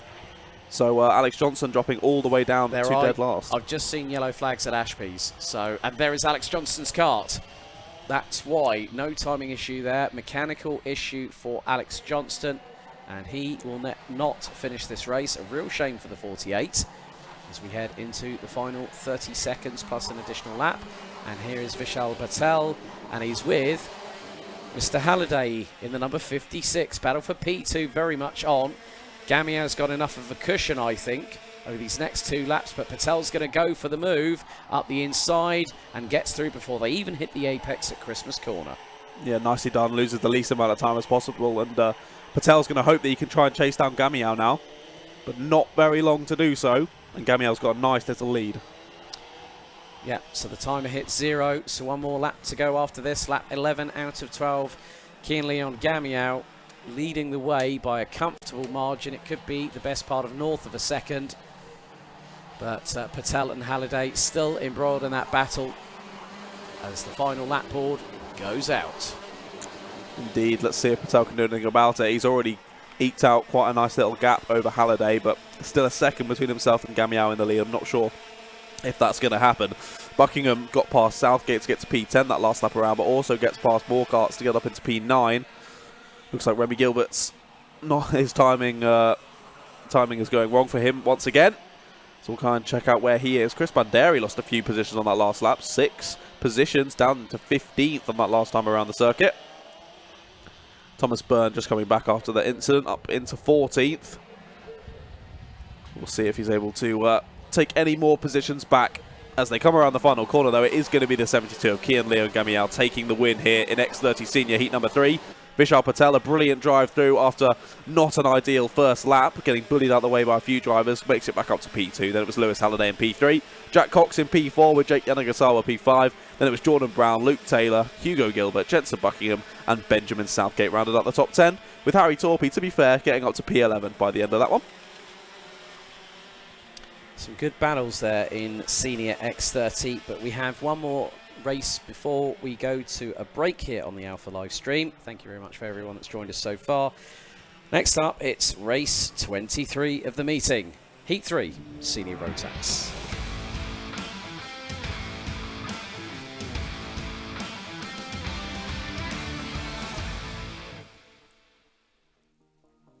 So here's your starting grid for Senior Rotax Heat number 3. Lewis Wild and Alex Eads on the front row. Harry Gibson and Joshua Valance on row 2. With Archie Walker and Lorenzo Cordell on row 3. Row 4 is David Outlashner and Jude Fernihoe, with Luke Collins and Scott Smith rounding out the top 10. Ronnie Smith and Samuel Cook round out the top 6 rows ahead of William Ellswood. Tommy Edmonds and Will Young rounding out the top 15. Lukas Ivaskevicius, Jamie Perrelly, Scott Lapsley, Charlie Ellis and Joshua Burton ran out the top 20. Sam Light, Samuel Hawthorne, James Jackson, Ryan Willis, Brandon Klein Nagelvort and Jack Stedman round out the 26 strong grid. Ryan Willis, who starts in 24th, was your Heat 2 winner from earlier on today. Scott Smith and Jamie Perrelly rounded out the top 3. Jude Fernihoe took the fastest lap of the race on the penultimate lap, 44.97 seconds. Brandon Klein Nagelvort got a 5-second time penalty for ABC, which is gaining an unfair advantage. Joshua Valance and Jack Stedman picked up 5-second time penalties post-race for front fairings.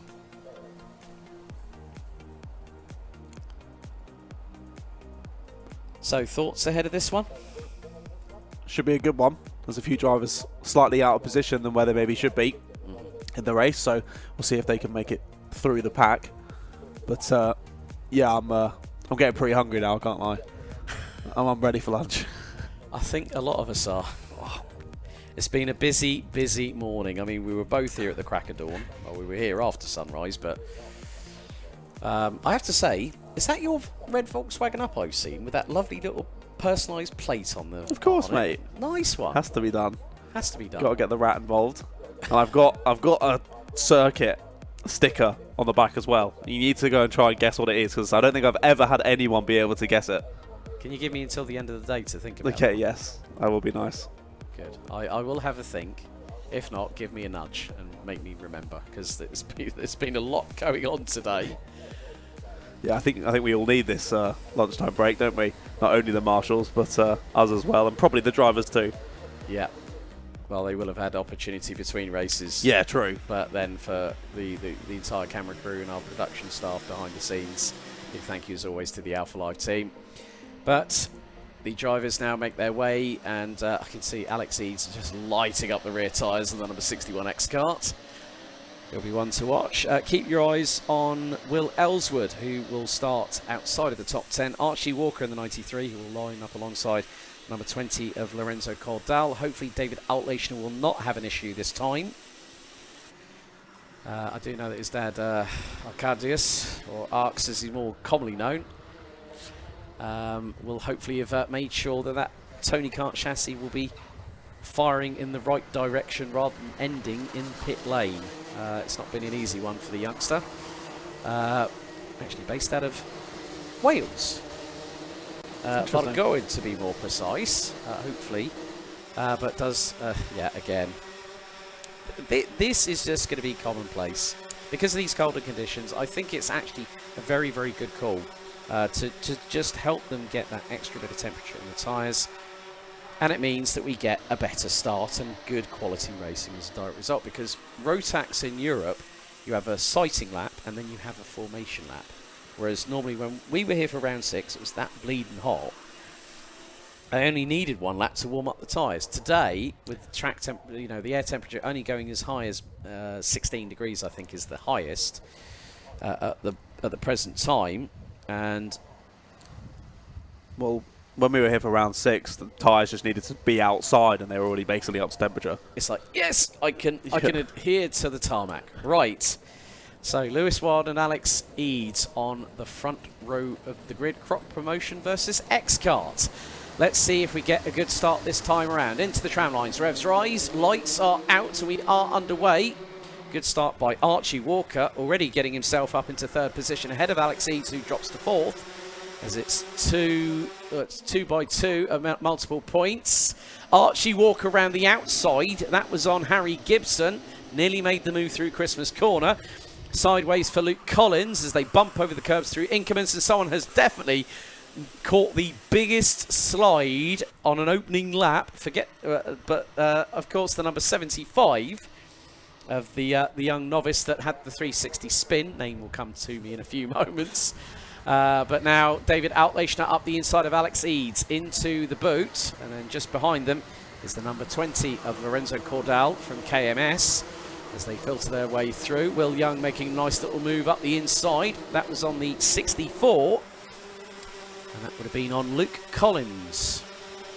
Yeah, good start. Oh, looks like a move for P2 there. Oh, that's late, a bit too late. Manages to catch the slide, but it's going to lose a few positions because of it.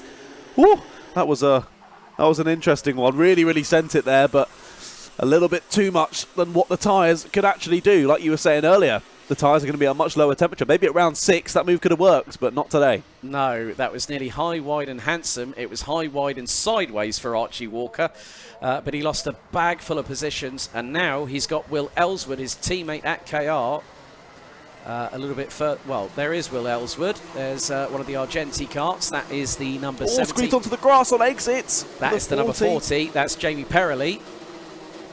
So warms the tyres back up down the main straight. Yeah, just has a quick adjustment of the race suit. Right, let's go back, boys.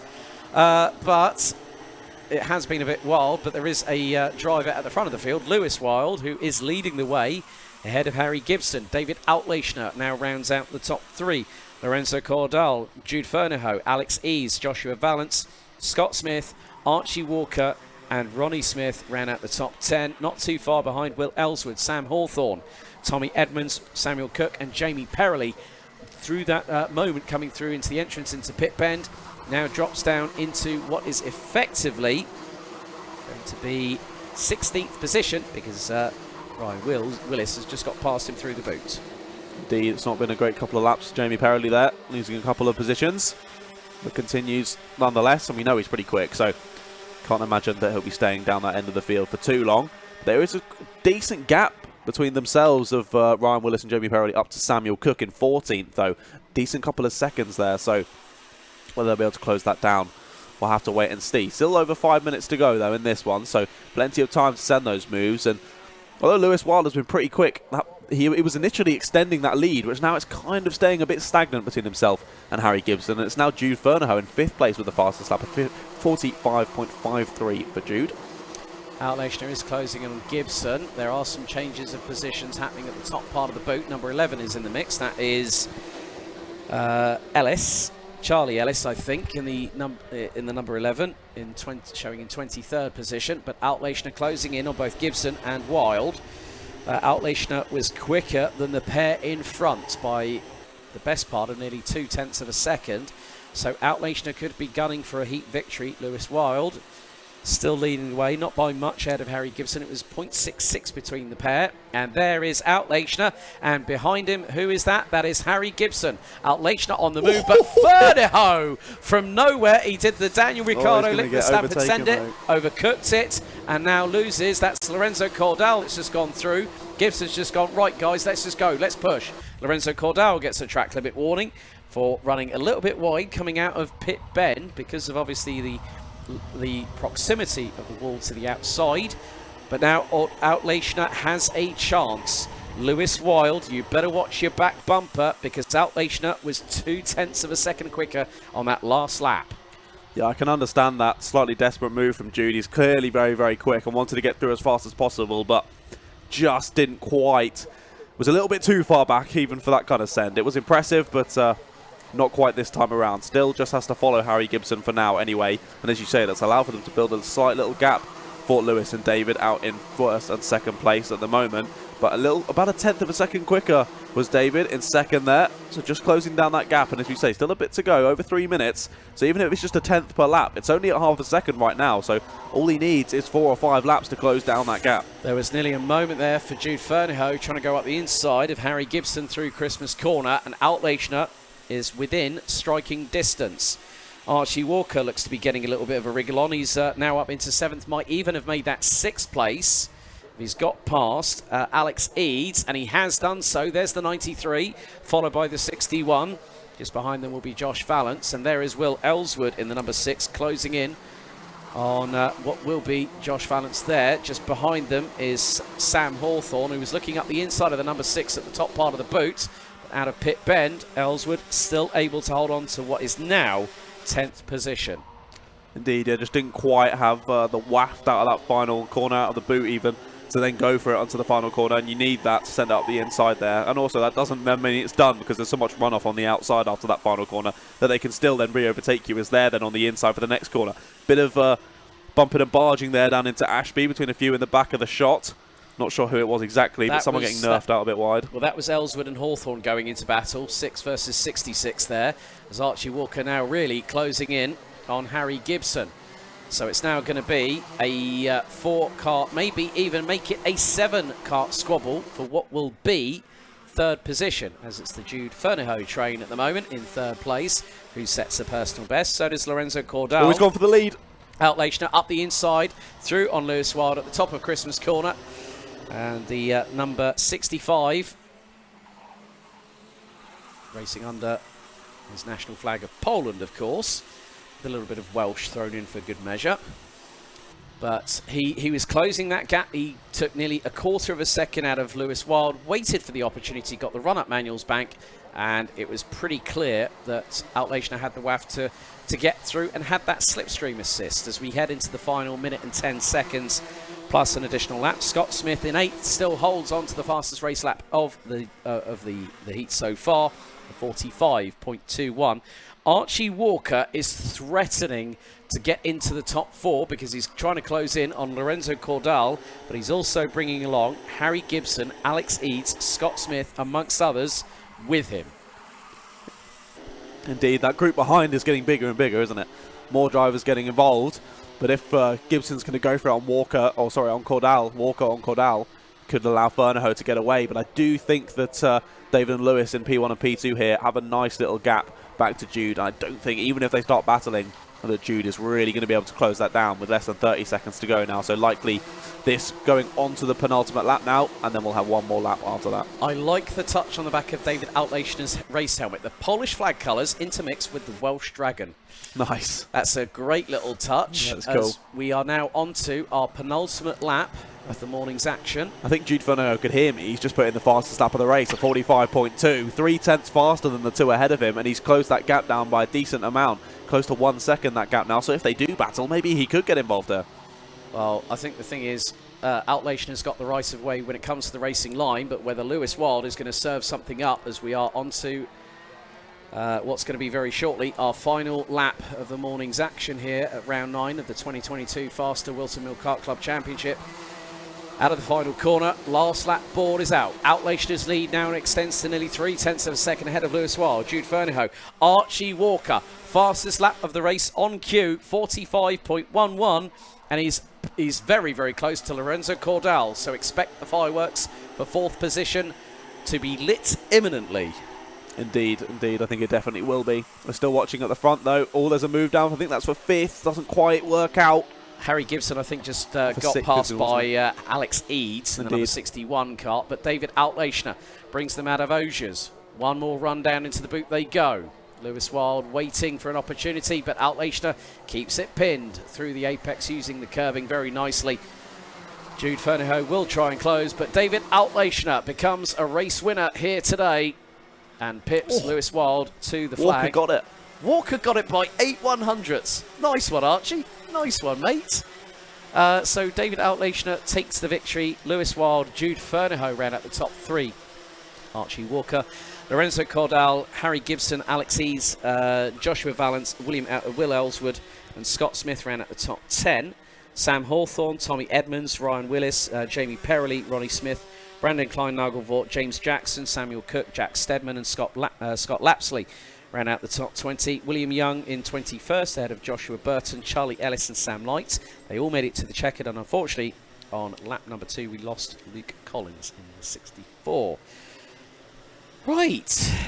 That's been a few heats that we've got done and dusted now. A few heats indeed we have, Mr. Ratcliffe. Well, folks, that's it from us for the morning's action, as very, very soon we'll be back after, well, there's going to be a nice little run around the track to begin with. So if you're here and you fancy a little jog, go and join that. It's all for charity. Indeed, raising money for Crohn's colitis. Indeed. And also, you'll get to see our faces and our voices on the upcoming FastR Whilton Mill Kart Club Round 9 Paddock Show coming up next. We'll see you in a bit.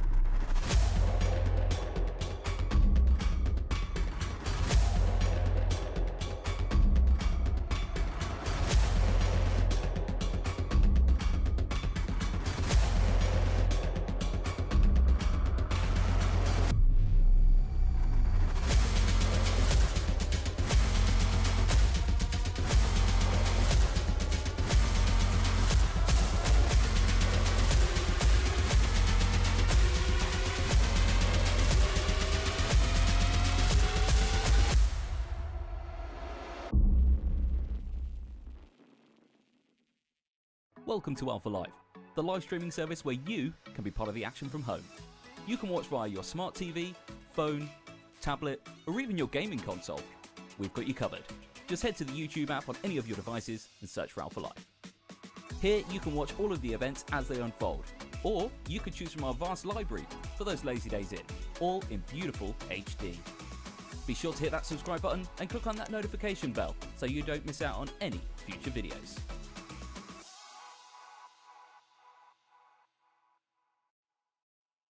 Good morning. Good morning, John. Good morning, sir. Right, welcome along to the Paddock Show for round 9 of the 2022 FastR Whilton Mill Kart Club Championship. 3 rounds to go, 32 races in total. We've already had the first barrage of heats, but some of the drivers not here this weekend, as we can actually hear the junior Rotax. Always happens. It always happens. Always happens. They always sound off those bleeding engines when we're about to start a paddock walk. But They sound nice, but they do. But some people might say it covers up our voices quite nicely. well, hopefully these mics will come through for you lots at home. I'm sure So it'll be thank you fine. very much for joining us. But 3 rounds to go. Round 7 and 8, I wasn't here for them, but we had some great racing. Really, really good. I think you said to me the senior Rotax. It was mega. Absolutely mega. The racing was fantastic. The best, it was the Heat 3 in the final, was the best racing I've ever commentated over. It was just fantastic. It was non-stop the entire time. So I hope we get some more of that today. Yeah, with a bumper grid of well over 200 entries over 7 different classes. Of course, with this weekend, it also coincides with event 11 of the Vera's Halls Motorsport UK British Kart Championships, currently at the home of British Karting, Paul Fletcher International. But still, we've got quite good IAME grids. We're going to take a little bit of a walk and talk. Let's go. There are some people we do want to catch up with in the paddock. And we're going to walk past the lovely loud engines as well. Sounds like Rotax to me. I love it. But coming into this championship round of the season, some of the familiar faces in Honda Cadet, Jarrett Clark, the current points leader, on 776 points, took the opening heat yesterday afternoon. And it wasn't much between, when you look at it, the top 5 you got, you've got Rocco Shenton. He's always quick. He's always quick. And, well, remember what happened at rounds 5 and 6? Mr. Shenton was on points. Right. Now, first person we need to have a chat with. Got some ex-kart people. Yes, Let's have a look. we're going to have a After chat you. with Mr. Jacob Jukes. Good morning. Morning, how are you? Not too bad. Right. Now, there is a particular colour that Mr. Matty Street, team boss at X-Kart, does not like because there was a deal struck. Now, tell us, there's a little bit of blue on the kart this weekend. Now, this takes you back to the roots, so to speak, doesn't it? Yeah, the deal was if I won the championship at Junior Kart Championship this year, that I had a little bit of a deal done for me to get a blue X-Kart, just as a flashback to the cadet days, really. A little bit of a flashback to when I used to have blue. Yeah, I still remember your dad posting it on Facebook the other day, and then Matty pinged me a message, and I thought, well, we had to have a chat with you. But obviously, you go into the final round of Junior Kart Championship next week at Ella Park, but still, you know, you're in the top 10 in the championship. You've had a P3 this season. How's things after, you know, the first heat? You finished P21 after some of the drivers in front got some front fairing penalties. What's the feeling today? Because obviously, when I was back here at round 6, the temperatures are very, very different. You know, it's overcast, it's a little bit cloudier, but it's going to help the tyre management today, isn't it? Yeah, I think tyre management's going to be key today, just to not thrash the rubber before the final. But I mean, it's a really tough grid this weekend with a lot of the British Kart Championship guys dropping in. But you know, I'm just going to go out there and do my best. We gained like 13 or 12 positions in the first heat. I was still a little bit disappointed with how the race planned out. I think we could have done better, but we'll just see how today goes. Good luck today, buddy. So, Jacob Jeeks from X-Kart. Look at that nice tinge of blue. I know Matty Street is cringing right about now, John. I think it works. The colour looks nice. Ah, right, another familiar face. Come on. It's none other than the Charmander. You and Charman, how are you? Yeah, not bad yourself. Yeah, not too bad. Good to see you back still in the old Argenti colours. What have you been up to this season? I've been doing a lot of British champs in UKC, especially last weekend I won the UKC Oplay Warden Law. So apart from that, the rest of the year hasn't really gone our way. We've had the pace to be up with the front lot, but just a bit of couple strokes of bad luck and set us backwards in both championships. Yeah, because you got the double header for Motorsport UK in about 3 weeks' time, so this is going to be a bit of good practice, good racecraft preparation for it, isn't it? Yeah, really, that's why we came here, just for a bit of preparation before the British Championship. Unfortunately, this race is on Comets and British BE's Mojos, but still good track time. Brilliant. Thanks for talking to us, Ewan. Mr. Charmander himself. Yeah, I love the little Charmander on the back of his helmet. Yes, he does have it. Great. That nickname has been around since he was a young'un in karting. It's a good one. Yeah, See exactly. if his racing is as fiery. Yes, we'll see that. Obviously, with the Motorsport UK British Kart Championships, they use the Mojo tyres for juniors and all the other classes. But obviously here, different kettle of fish. It's the Comets, the K2Hs. But also, yeah, we're going to have a little bit of a wander. Now I'm going to try and see. I think there's a particular awning that we need to. We do. It's the JDR, isn't it? Oh, Jack Dex Racing, Yes. of course. Yeah, He's been. Sure we get that right. he's been working with Alfie Briggs because Alfie's was vice champion in the Super 1 series this year in juniors, but in Europe he's actually been competing as a senior. And did a pretty good job at the final round of the Rotax Euro Trophy at Wackersdorf last weekend, which was wet. It was not mildly moist, in the words of Jeremy Clarkson. It was wet. Tsunami conditions. Pretty much. I think we only got one race that was dry, and that was for DD2 in the second heat on the Saturday. Okay. But where you need a boat would be faster than a car. Yeah, if you had a Bentley, you'd call it a Boatley. Oh, here we go. We've got a special request, it looks like. Let's have a go in here. Right, okay. We've just been seconded. Right, come on. You could. I've done the first couple. Now it's your turn. Good morning, sir. What's your name? What class are you racing in? I'm Macaulay Guy. I'm number 38, racing in X30 Junior. Of course, Macaulay. I remember chatting with you before. How has it been going? How was yesterday? Heat number. Obviously, we had the heat number 1. Did that go all right? Much better than previous months. We started 5th, made a few silly errors on the opening laps, but we did all right in the end. We finished 7th, I think. So. Decent. Your kart was all okay? You didn't get any kerfuffles or anything? No. That's always the main thing. It's all ready for today. What's the kind of hopes for today? What's the plan of attack? So we're starting 21st in the second heat, so I'd love a top 15, and 18th in heat 3. So I'll try and get a top 10. Lovely, mate. Well, I'm sure you will, and we'll see you out there on track. Good luck. Thank you. Cheers. Thank you. Right, whilst we're at KR Sport, I've recognised a familiar face and collared him straight away. Archie Walker, number 93 in Senior Rotax. Firstly, well done at Kimbolton a couple of weeks ago, but this is good preparation for the final double header in 3 weeks' time. How are you feeling? I know it's going to be a bit different with Mojos and Comets and all that kind of stuff, but you know, fastest lap on the last lap of the first heat yesterday, finishing P12. You must be feeling good coming into today. Yeah, obviously we've been on a good run of form recently. Last 2 rounds of British Champs, 2 podiums, so we're just hoping to carry that form into the last double header here at Whilton. Yeah, unfortunate to get a nose yesterday, but feeling confident for today. And of course, I think the last time I talked to your dad Darren and your mum Jo, I still remember when I was on the same flight as this young man back from the Rotax Winter Cup in February. We're all on the same flight back to Stansted. We're all delayed. We're all wondering when the flight's going to go. But Archie, good luck today, and hopefully we'll see you back in Europe next season.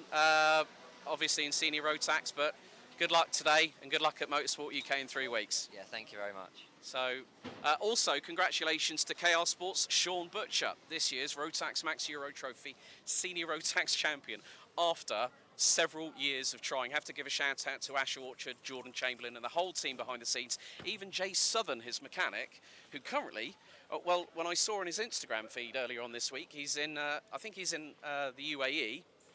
And what's more, A bit warmer than here. well, it was wet and there was a twister, and he posted the rainfall on Instagram, and then all of a sudden I went to him.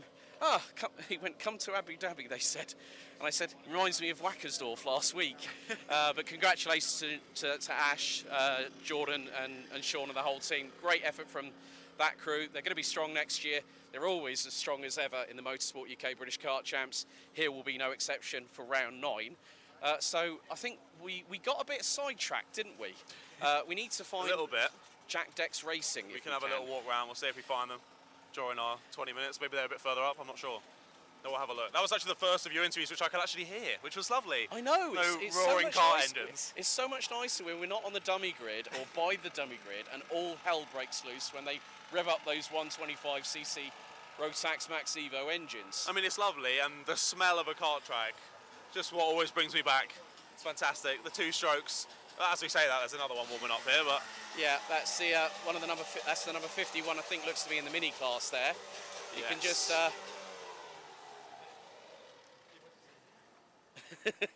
It's really funny when you see people that just go hi, and you're sort of like thinking, where do I remember that face from? Unfortunately, my memory only spans so far with regards to memory, so we are trying to spot where they are hiding. Now, We'll have a look. do you want to fill us in on what this particular driver is, the name of said driver, and what he's doing? Because we did get a screenshot a little bit earlier on. yeah, we got a little screenshot. So it's from Matthew Jones, posting to the Karting UK group. So he is completing a challenge to run 60 miles. We're gonna we'll make sure we stay away from that engine noise. Right, I've seen my next victim as well. Perfect. Well, he's running 60 miles in September to raise awareness and funds for Crohn's. So today he's finishing off the 60 miles of running here at Whilton during the lunch break. So raising some funds, raising awareness, and just doing a good thing. I know I'm being waved at right now. Okay, let's head on let's over, go because over. I've already spoken to Jordan Baines once this season. Right, Mike Chalk, get your backside over here. Come on. It wasn't you. How are you, mate? Good to see you. Very good, thanks. You? Yeah, not too bad. Not too bad. How's Jensen feeling ahead of the race weekend? All right, I think. I don't know where he is. No idea. These youngsters, they're always hiding. But obviously Jensen's not been just racing in the UK. He's also raced in Europe. Yeah. You know, there's a lot of things happening. There is, yeah. We're trying very hard to get a ticket to certain places. That means the Rotax Max Challenge Grand Finals in Portimao. We have to give a shout out to Albie Friend and Jacob Ashcroft, who went to the Rotax Grand Festival in Kerpen. That was done through the Chrono Karting, who run the Dutch Rotax Max Challenge. But Jensen's had a very, very interesting season this year, hasn't he? Yeah, very interesting. If you could call it that, yeah. I think, without using any curse words, I think that's probably the best we're going to get, isn't it? Yeah, it is. But as a dad, you know, me and Jensen, we've known each other for quite a long time. You know, how happy is he when he gets back behind the wheel of a car? He's like literally visor down, straight on out there, and goes to town, doesn't he? Yeah, he does, yeah. He just completely just switches on when he gets in it. Just the rest of the time he's just moosing around doing nothing. He's supposed to be here now, but he's not here. Oh, dearie me. One driver that might be in trouble with his old man. Well, Mike, thanks for talking to us, mate. Have a good one. So, as you were saying, he's the chap is going to be running the rest of the 60 miles during the lunch break. Indeed. Around this 1,200 metre circuit here at Whilton. I'm not sure how many miles they have left. Hopefully not too many. Or they're going to be running quite fast during the 30-minute lunch break. Well, hopefully he hasn't got that much distance, because otherwise he'll be knackered when it comes to the finals a bit later on. That's very true. But he's a karter. He's going to be shredded already. They're always nice and racing fit. So I think he could do the run and then get on with the finals, and he's going to be perfectly fine. Yeah, we're going to keep over here at the moment because of the fact that warm-up is actually happening, because the racing gets underway at 9:45. But looking at the championship standings, So we're first going to go to Honda Cadet. Jarrett Clark leads the way on 776 points. Picked up the Heat 1 victory yesterday. 17 ahead of Rocco Shenton. Then you've got and Rocco, we know, is dynamite around this circuit. He's Right. pretty quick. There he is, finally. He's emerged from his pit, ladies and gentlemen. There is Jensen With the Shaw. helmet bag. With the helmet bag as well. Getting ready. Well, a matching suit and Well, he was hiding from me. suit and boots.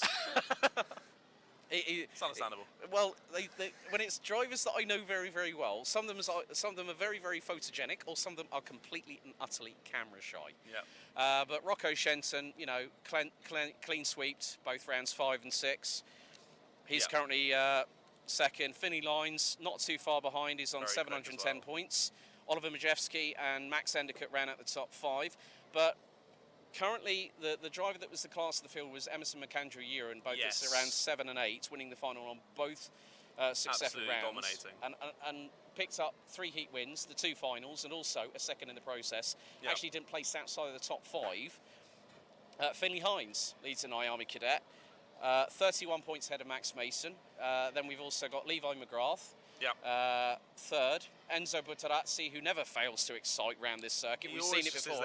He's always there. He's there or thereabouts. I think he needs to kick it into high gear for the next 3 rounds, including this one. If he's going to go for the title, then yeah, he probably does. And then Austin Gibson, who won the first heat yesterday, rounds out the top 5. But George Edgar, one of the many drivers that are in IAME Cadet, did a really, really good job.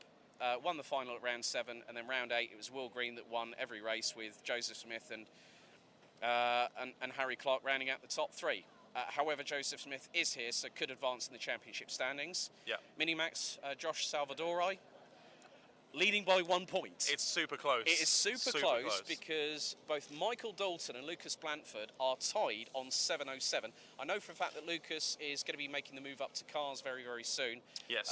And you said only 13, wasn't it? I think 12 or 13. I'm not 100% sure.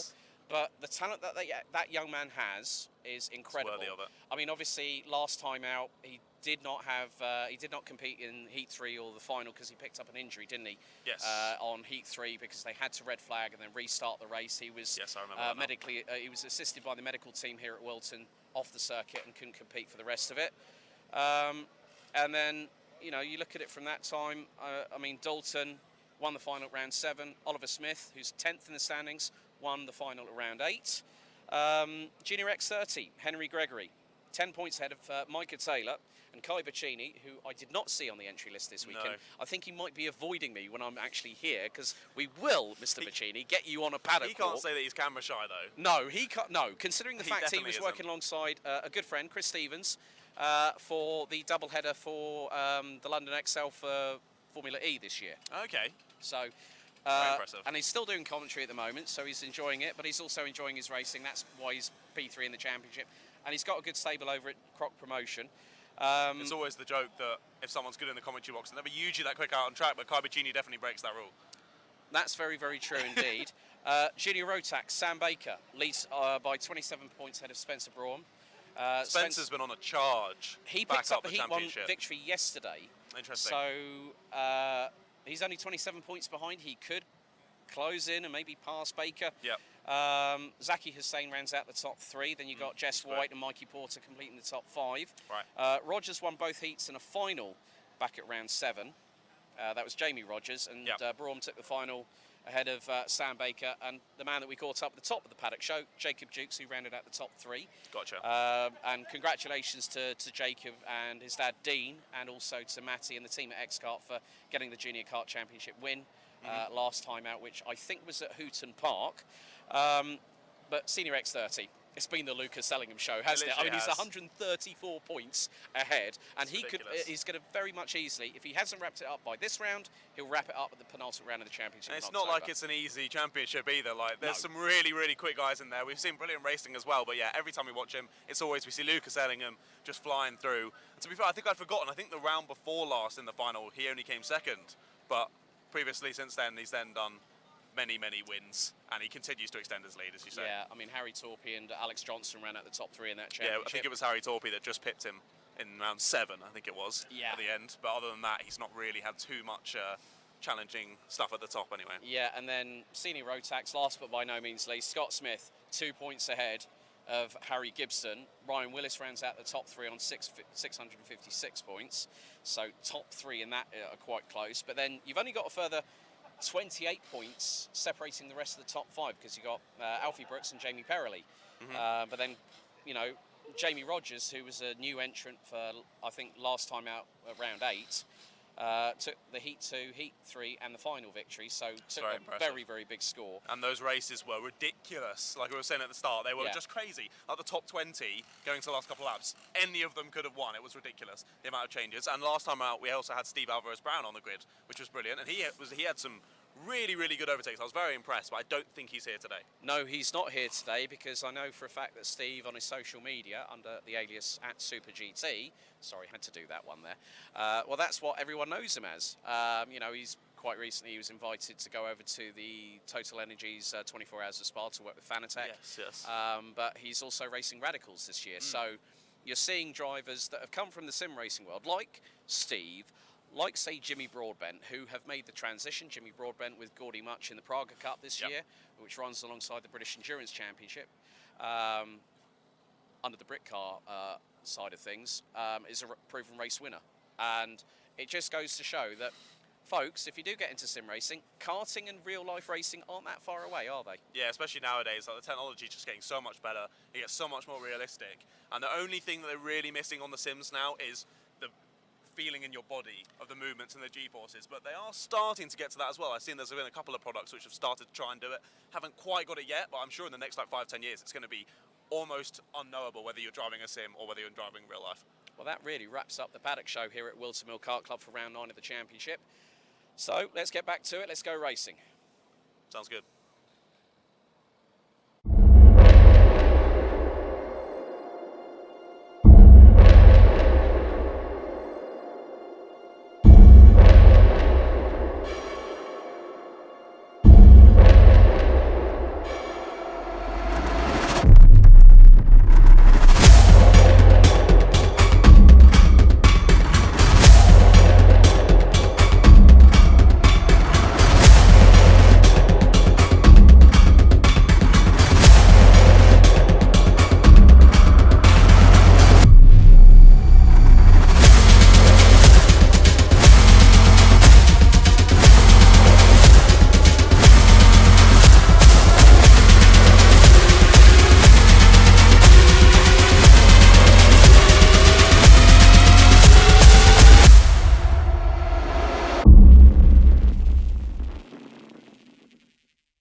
Welcome to Alpha Live, the live streaming service where you can be part of the action from home. You can watch via your smart TV, phone, tablet, or even your gaming console. We've got you covered. Just head to the YouTube app on any of your devices and search for Alpha Live. Here you can watch all of the events as they unfold, or you could choose from our vast library for those lazy days in, all in beautiful HD. Be sure to hit that subscribe button and click on that notification bell so you don't miss out on any future videos.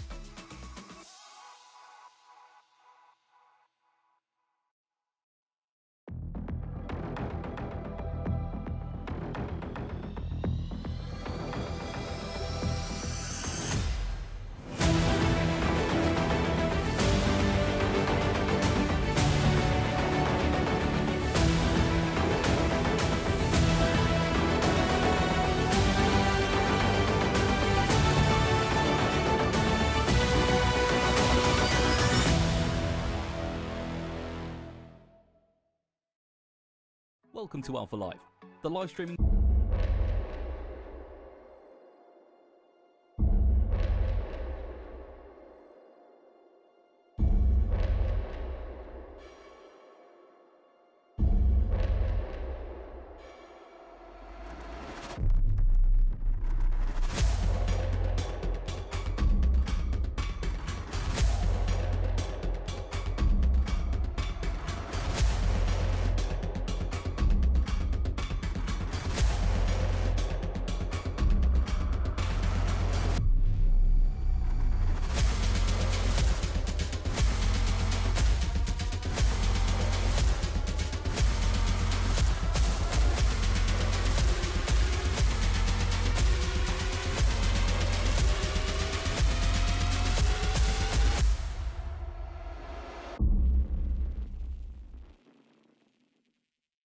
Welcome to Alpha Live, the live streaming service where you can be part of the action from home. You can watch via your smart TV, phone, tablet, or even your gaming console. We've got you covered. Just head to the YouTube app on any of your devices and search for Alpha Live. Here you can watch all of the events as they unfold, or you could choose from our vast library for those lazy days in, all in beautiful HD. Be sure to hit that subscribe button and click on that notification bell so you don't miss out on any future videos.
Good afternoon, everyone. Welcome back to the FastR Whilton Mill Kart Club Championship round number 9. We're moving on to the finals this afternoon, and it should be absolutely fantastic. We're going to start with the IAME Cadet final. It's Finley Hines who lines up on pole. Alongside him is Jensen Chalk. Behind them, Max Mason, Austin Gibson, Levi McGrath, and Enzo Butterazzi. Then it's Luke Millward and John T. Restrick. Harvey Bacon and Elliot Travis round out the top 10, followed by Max Wright and Ethan Weldon. Then it's Jacob Nairn and Josh Cook, followed by Grayson Wortley, Aston Brown, Frederick Wood and Levi Sangera. Then Millen Tomlinson and Simeon Stone round out your top 20. Then it's Ethan Lucas and Mason O'Collar, followed by them it's Casey Clark and Reese David Richardson. And finalising your 25 kart grid, Marcel Poppercool. Oh, here we go then, back for the afternoon. My name is John Ratcliffe. Alongside me in the commentary box still, it's Alex Goldsmith. Good afternoon, John. And I did have a guess on the track on the back of your Volkswagen. I was asking the right questions. And when you said to me motorbike related, I was like thinking, oh God, I'm really struggling. I'm not going to give it away because I'm sure that you've got other people you want to quiz. So I know the answer. We're going to let people understand, whoever's going to be with you for round 11, the final round. And I understand there's a new twist for round 11. There's something special. I think there's a new plate coming, isn't there, or something like that? You know more than me. You see? Well, I think we'll find out. We'll give you the heads up on that for round 10 next month, where we'll both be back. But yeah, Finley Hines won the race, put the fastest lap of the race in as well. It was red flagged after 85% of the timer counting down. But the race was declared after 6 laps. Finley Hines taking the victory and thereby putting himself on 100 points. Max Mason was in second ahead of Jensen Chalk, with Levi McGrath and Austin Gibson running at the top 5. Marcel Poppercool was excluded post-heat number 3 for being found to be underweight on the scales. Levi Sangera got a 5-second front fairing penalty, and Simeon Stone got 5 seconds for gaining an unfair advantage out on track. But yeah, now we up the ante. 12 minutes plus a lap for the main finals. We have got the Junior Rotax and the Minimax.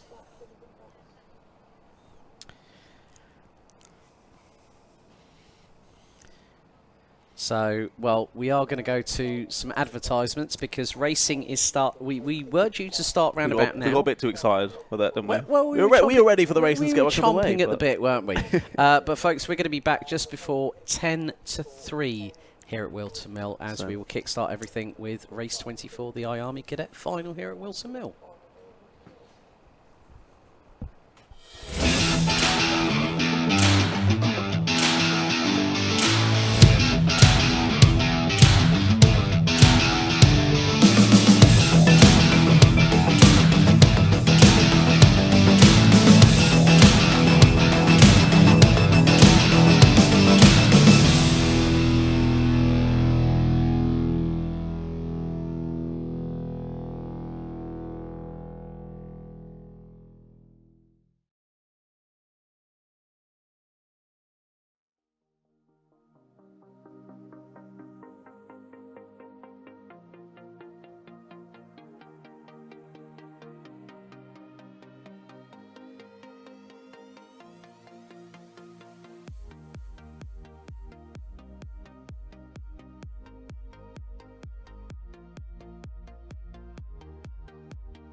Well, John, welcome back after our first full start of the day. Yes. Let's, John Ratcliffe, take us through the final grid for IAME Cadet, please. Yeah, we've got a bit of deja vu here, haven't we, with the IAME Cadet final? I've read it out once again, but for a second time, here you are. Finley Hines on pole position alongside its Jensen Chalk. Then Max Mason, Austin Gibson. Following them, Levi McGrath and Enzo Bussarazzi.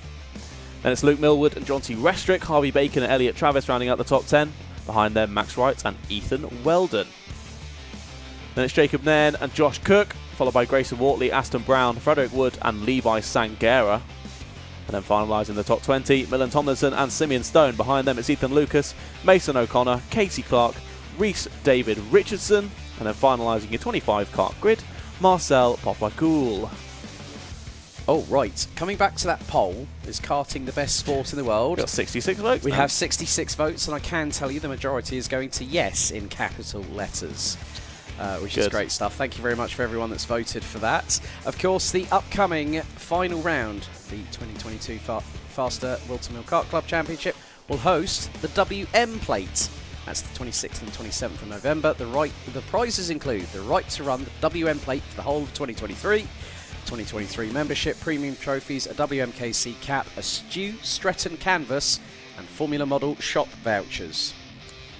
Stretton canvas, that's my favourite part of that. Oh, yes. His pictures are always mega. I have to give a shout out to someone that made you giggle. Mr. Josh East, not here this weekend. He's at Fullbeck. He said, I'd rather be here. I said, yeah, we miss you, mate. Shame we haven't got the budgie smuggler wearing hat tog in the pit lane.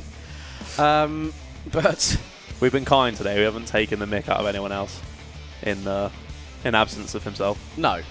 We've been good. We've been nice commentators, as we always are. I mean, of course. Right, comments coming in the chat. I did speak to John about this. We've had a rival to Lord Mac Farquhar. We've got the Mr. Lord Pancake on the YouTube chat. Wishing Ellis Bell from Honda Cadets all the very best of luck. Simeon Stone's mum, Chantal's been back on the chat, saying big shout out to Simeon Stone. Mummy loves you loads. Go and smash it, baby boy. SKR Motorsport saying good luck, Finn and Jonty. That is, of course, Finley Hines and Jonty Restrick. Indeed. Well, I've got a question for the Mr. Lord Pancake. If you're the Mr. Lord Pancake, do you prefer American-style pancakes or crepes? Because I think there's an obvious winner in that debate, but I'm going to wait to see what his response is. Because if he's Mr. Lord Pancake, he should know the right answer. He should do. Yes. Very, very good point indeed, Mr. Ratcliffe. I have to hand that one to Mr. Lord Ratcliffe, actually. That's my full Sir title. Lord Ratcliffe. Don't you start. Right. So we've had the race control and the stewards have been very, very busy after the final sets of heats, but looking back, and I'm going to repeat this again, Finley Hines took not only the shortened red-flagged IAME Cadet Heat 3, where we were, I think it was about a minute and a quarter left to go, plus an additional lap. Finley Hines was classified as the overall winner, with the fastest lap of the race on lap 5 out of 6. Max Mason and Jensen Chalk rounded out the top 3. Austin Gibson, however, was the fastest overall in Sector 1. Finley Hines, fastest overall in Sector 2. And Max Mason, fastest overall in Sector number 3.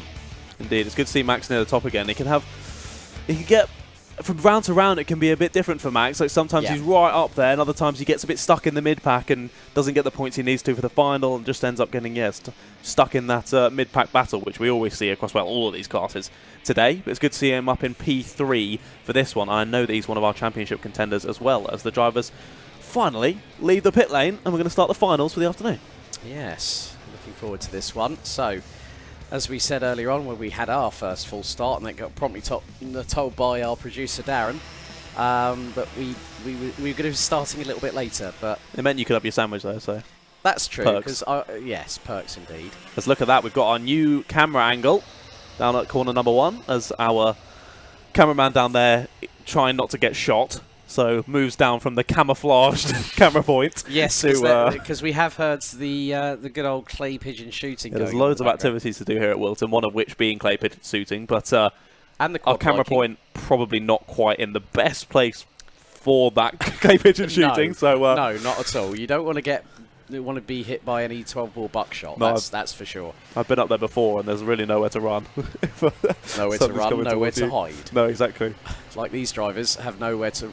Well, they have plenty of space on which to run, but they don't have anywhere to hide, especially if, as again, here we go. I think we're just used to 2 laps now, aren't we? I think that's just what we're doing all day. I think it's probably the best course of action. You know, these karts have been sitting on the grid for well over 20 minutes, so the engines will be cool, the tyres will be low on temperature and surface adhesion.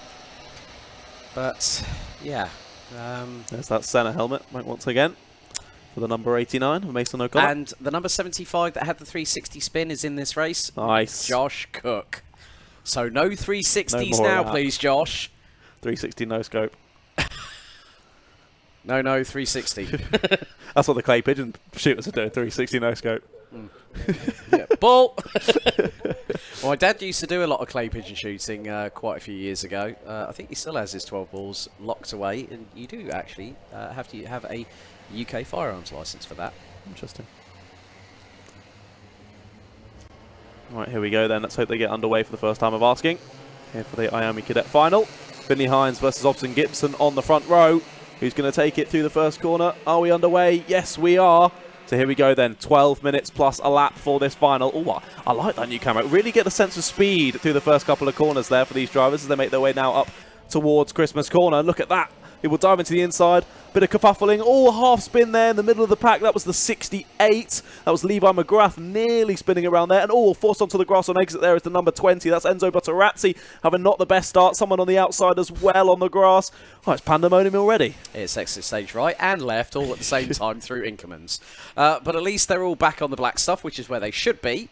But we have had more track limit warning pings than you can shake a stick at here over the course of the day. And some drivers actually being penalised with too many track... right. So already the gesticulation is out from just Simeon Stone in the number 19. He's outside of the top 15 at the moment, but is trying to challenge a bit further ahead. And that is Jacob Nairn in the number 25, who's dropped a position down to 17th. But Finley Hines has not got a comfortable lead because he got 3 in tow. Max Mason, Jensen Chalk and Austin Gibson. And that was what we saw in the last one, wasn't it? Finley Hines had got a nice little lead, and these karts really depend on that tow, on that slipstream. So Max Mason just couldn't quite catch it back up, being just slightly outside of the slipstream. But now Finley Hines has Max Mason, Jensen Chalk and Austin Gibson right behind him. So he's going to try and hope to build up that gap, but I think it's going to be a lot tougher now they're all sat there. And they all know, they've all done this a lot of times. They've got 12 minutes of this. They're not going to start battling early on, although I say that, they're probably now going to start battling early on, but they shouldn't if they want to keep in that top 4 and try and pull a lead over the rest of the pack, starting with Jonty Restrick. And it also depends if they've got newish tyres on there, because the drivers will be under a certain amount of tyres restricted over the course of a race weekend. So if they've decided to go for new tyres, then that's probably the best opportunity to do that in the final. But Finley Hines, I mean, it was literally nothing between him and Max Mason going through Christmas Corner.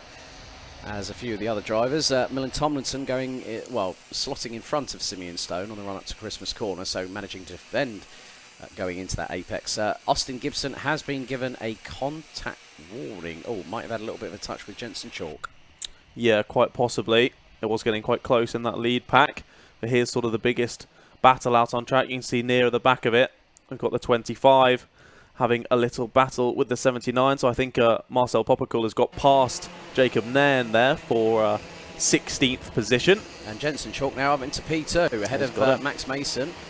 And now is going to try and battle away. Levi McGrath down in 6th position now sets the fastest lap of anybody. Closing in on Jonty Restrick. And now Max Mason gets a contact warning as he loses a position as well at Christmas Corner. Through goes Austin Gibson. So it's all changed. So it's going to be a bit like a pendulum swing, isn't it? It's going to be like not what. And the good thing is, it's an exciting way of seeing what these drivers are going to do. It's not going to be like watching paint dry in your living room or anything like that. It's going to be a case of who's going to have that strategy call and who's going to be in the right place at the right time. When you've probably got about 2 or 3 laps to go, that's when the gloves will be well and truly off. That's traditional in kart racing, particularly in cadets, whether it's IAME or Honda. Exactly, yeah. It's very tactical once we get into the finals here. Max Mason just looking for it back down the inside, but not going to happen. I'm impressed with how they haven't fallen off of Finley Hines at all.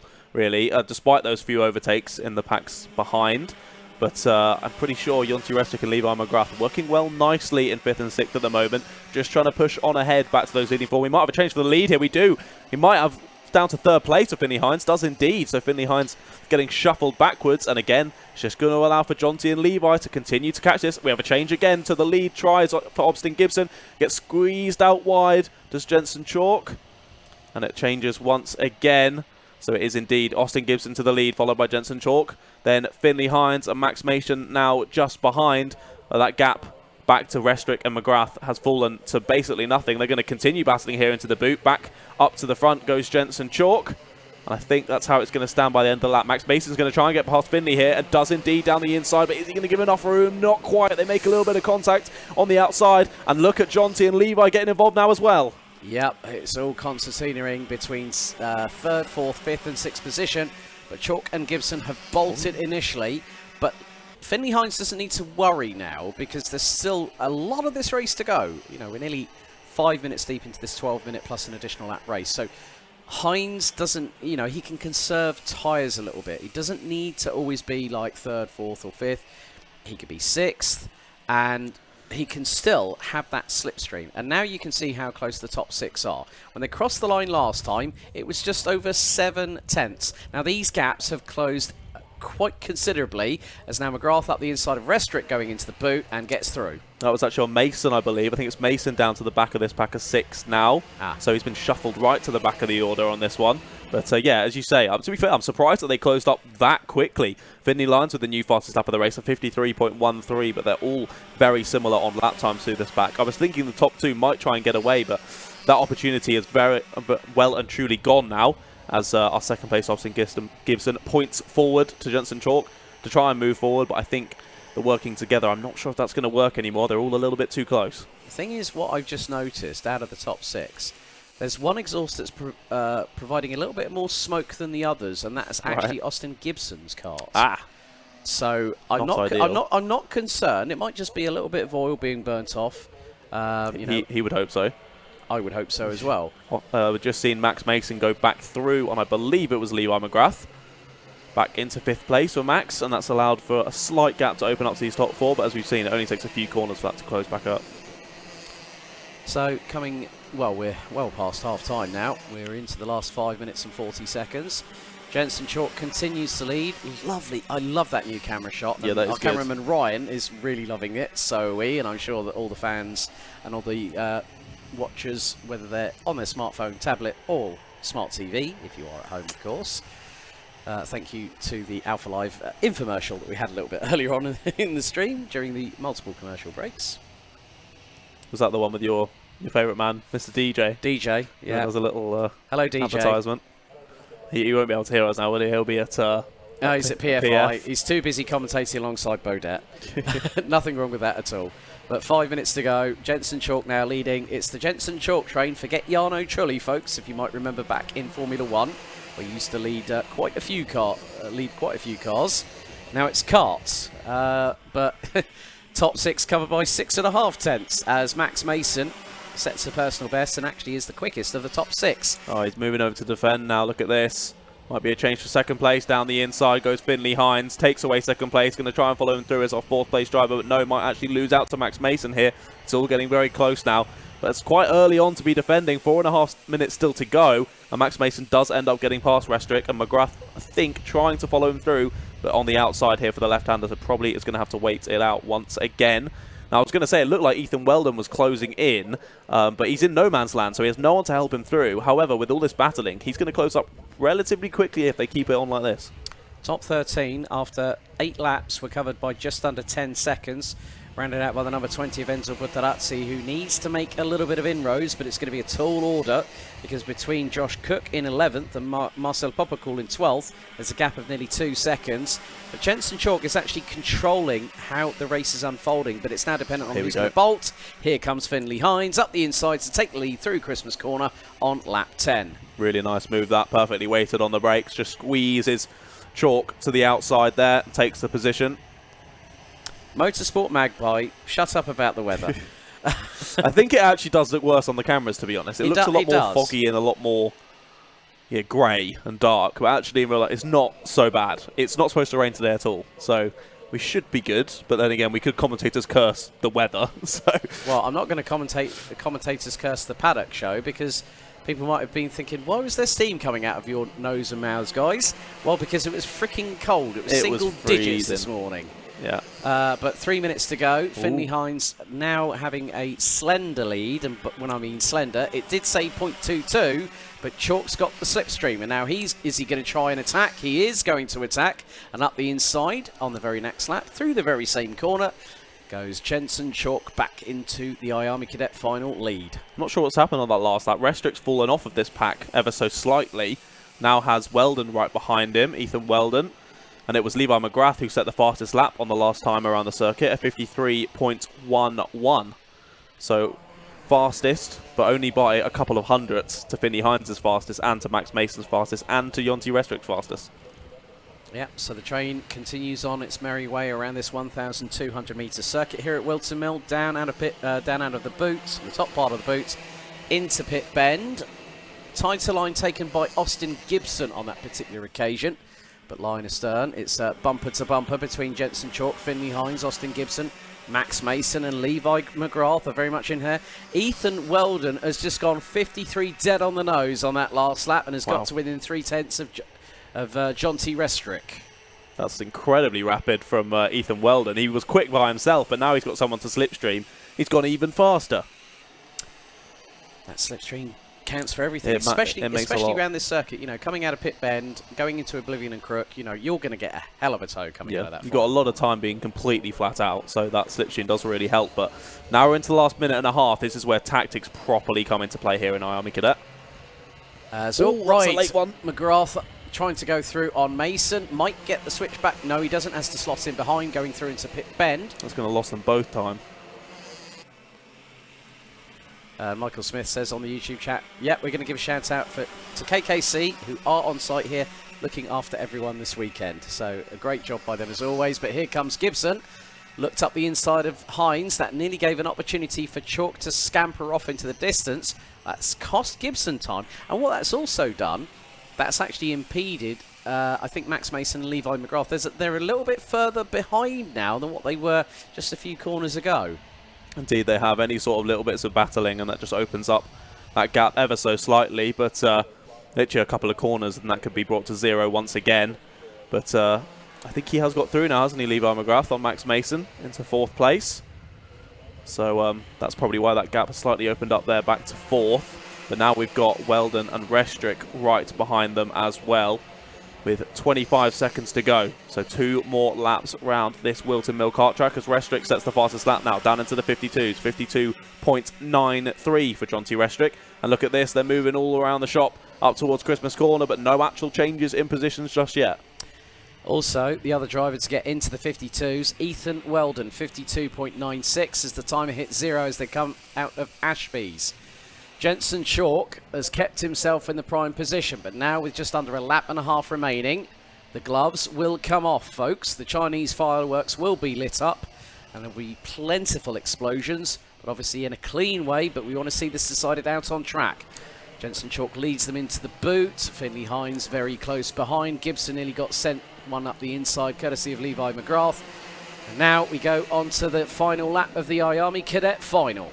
Yeah, here we go then. There's going to be heavy defensive moves here up into Christmas Corner. Oh no, wide goes Chalk. Hines is going to have the inside here and gets him already. A couple are going to try and follow through as well. They all move to the inside. He's going to go back down the inside as Chalk. What a good move there from Jensen Chalk. Back through on Finley Hines and retakes the lead. Max Mason got a little bit of an assist from Ethan Weldon there, heading into Christmas Corner as they go into Ashby's. Hines looked again up the inside, very close between him and Chalk. Chalk has still kept himself in the lead of the race. Oh, good on Max Mason, looking for up the inside. He's banging wheels with Finley Hines, and they have come together. And there is 3 into 1. Do not go there, 3 wide. Austin Gibson is going to try and see if he can get through, but I don't think it's going to happen.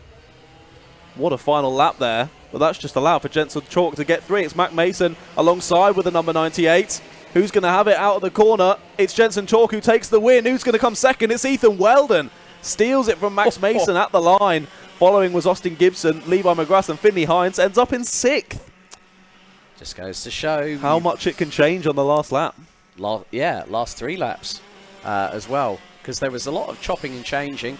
John T. Restrick 7th, ahead of Harvey Bacon. Enzo Butarazzi and Marcel Popocool running at the top 10. Josh Cook, Jacob Nairn, Elliot Travis, Luke Millward and Levi Sangera ran at the top 15. Grayson Wortley, Max Wright, Millen Tomlinson, Simeon Stone, Ethan Lucas, Aston Brown and Frederick Wood round out the top 22, with Mason O'Connor in the wonderful Senna livery tribute helmet. And we wait for our final competitor. We are due to wait for Rhys David Richardson, who is just coming out of the final corner now. But Jensen Chalk wins the IAME Cadet final. Right, another final coming up. Next up, it's the final for Honda Cadets.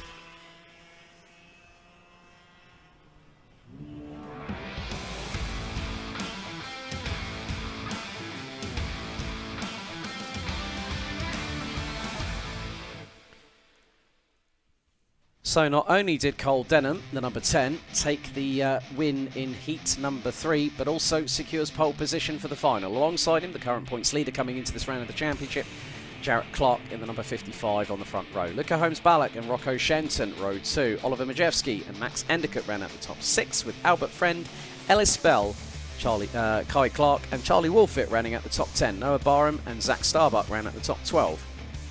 Bella Fairclough, Kian Bernard, Alice Fairclough, Oliver Spencer, Alice Pullen-Memon and Mason Brooks ran at the top 18, with the top 20 completed by Oliver Warner and Finley Lines.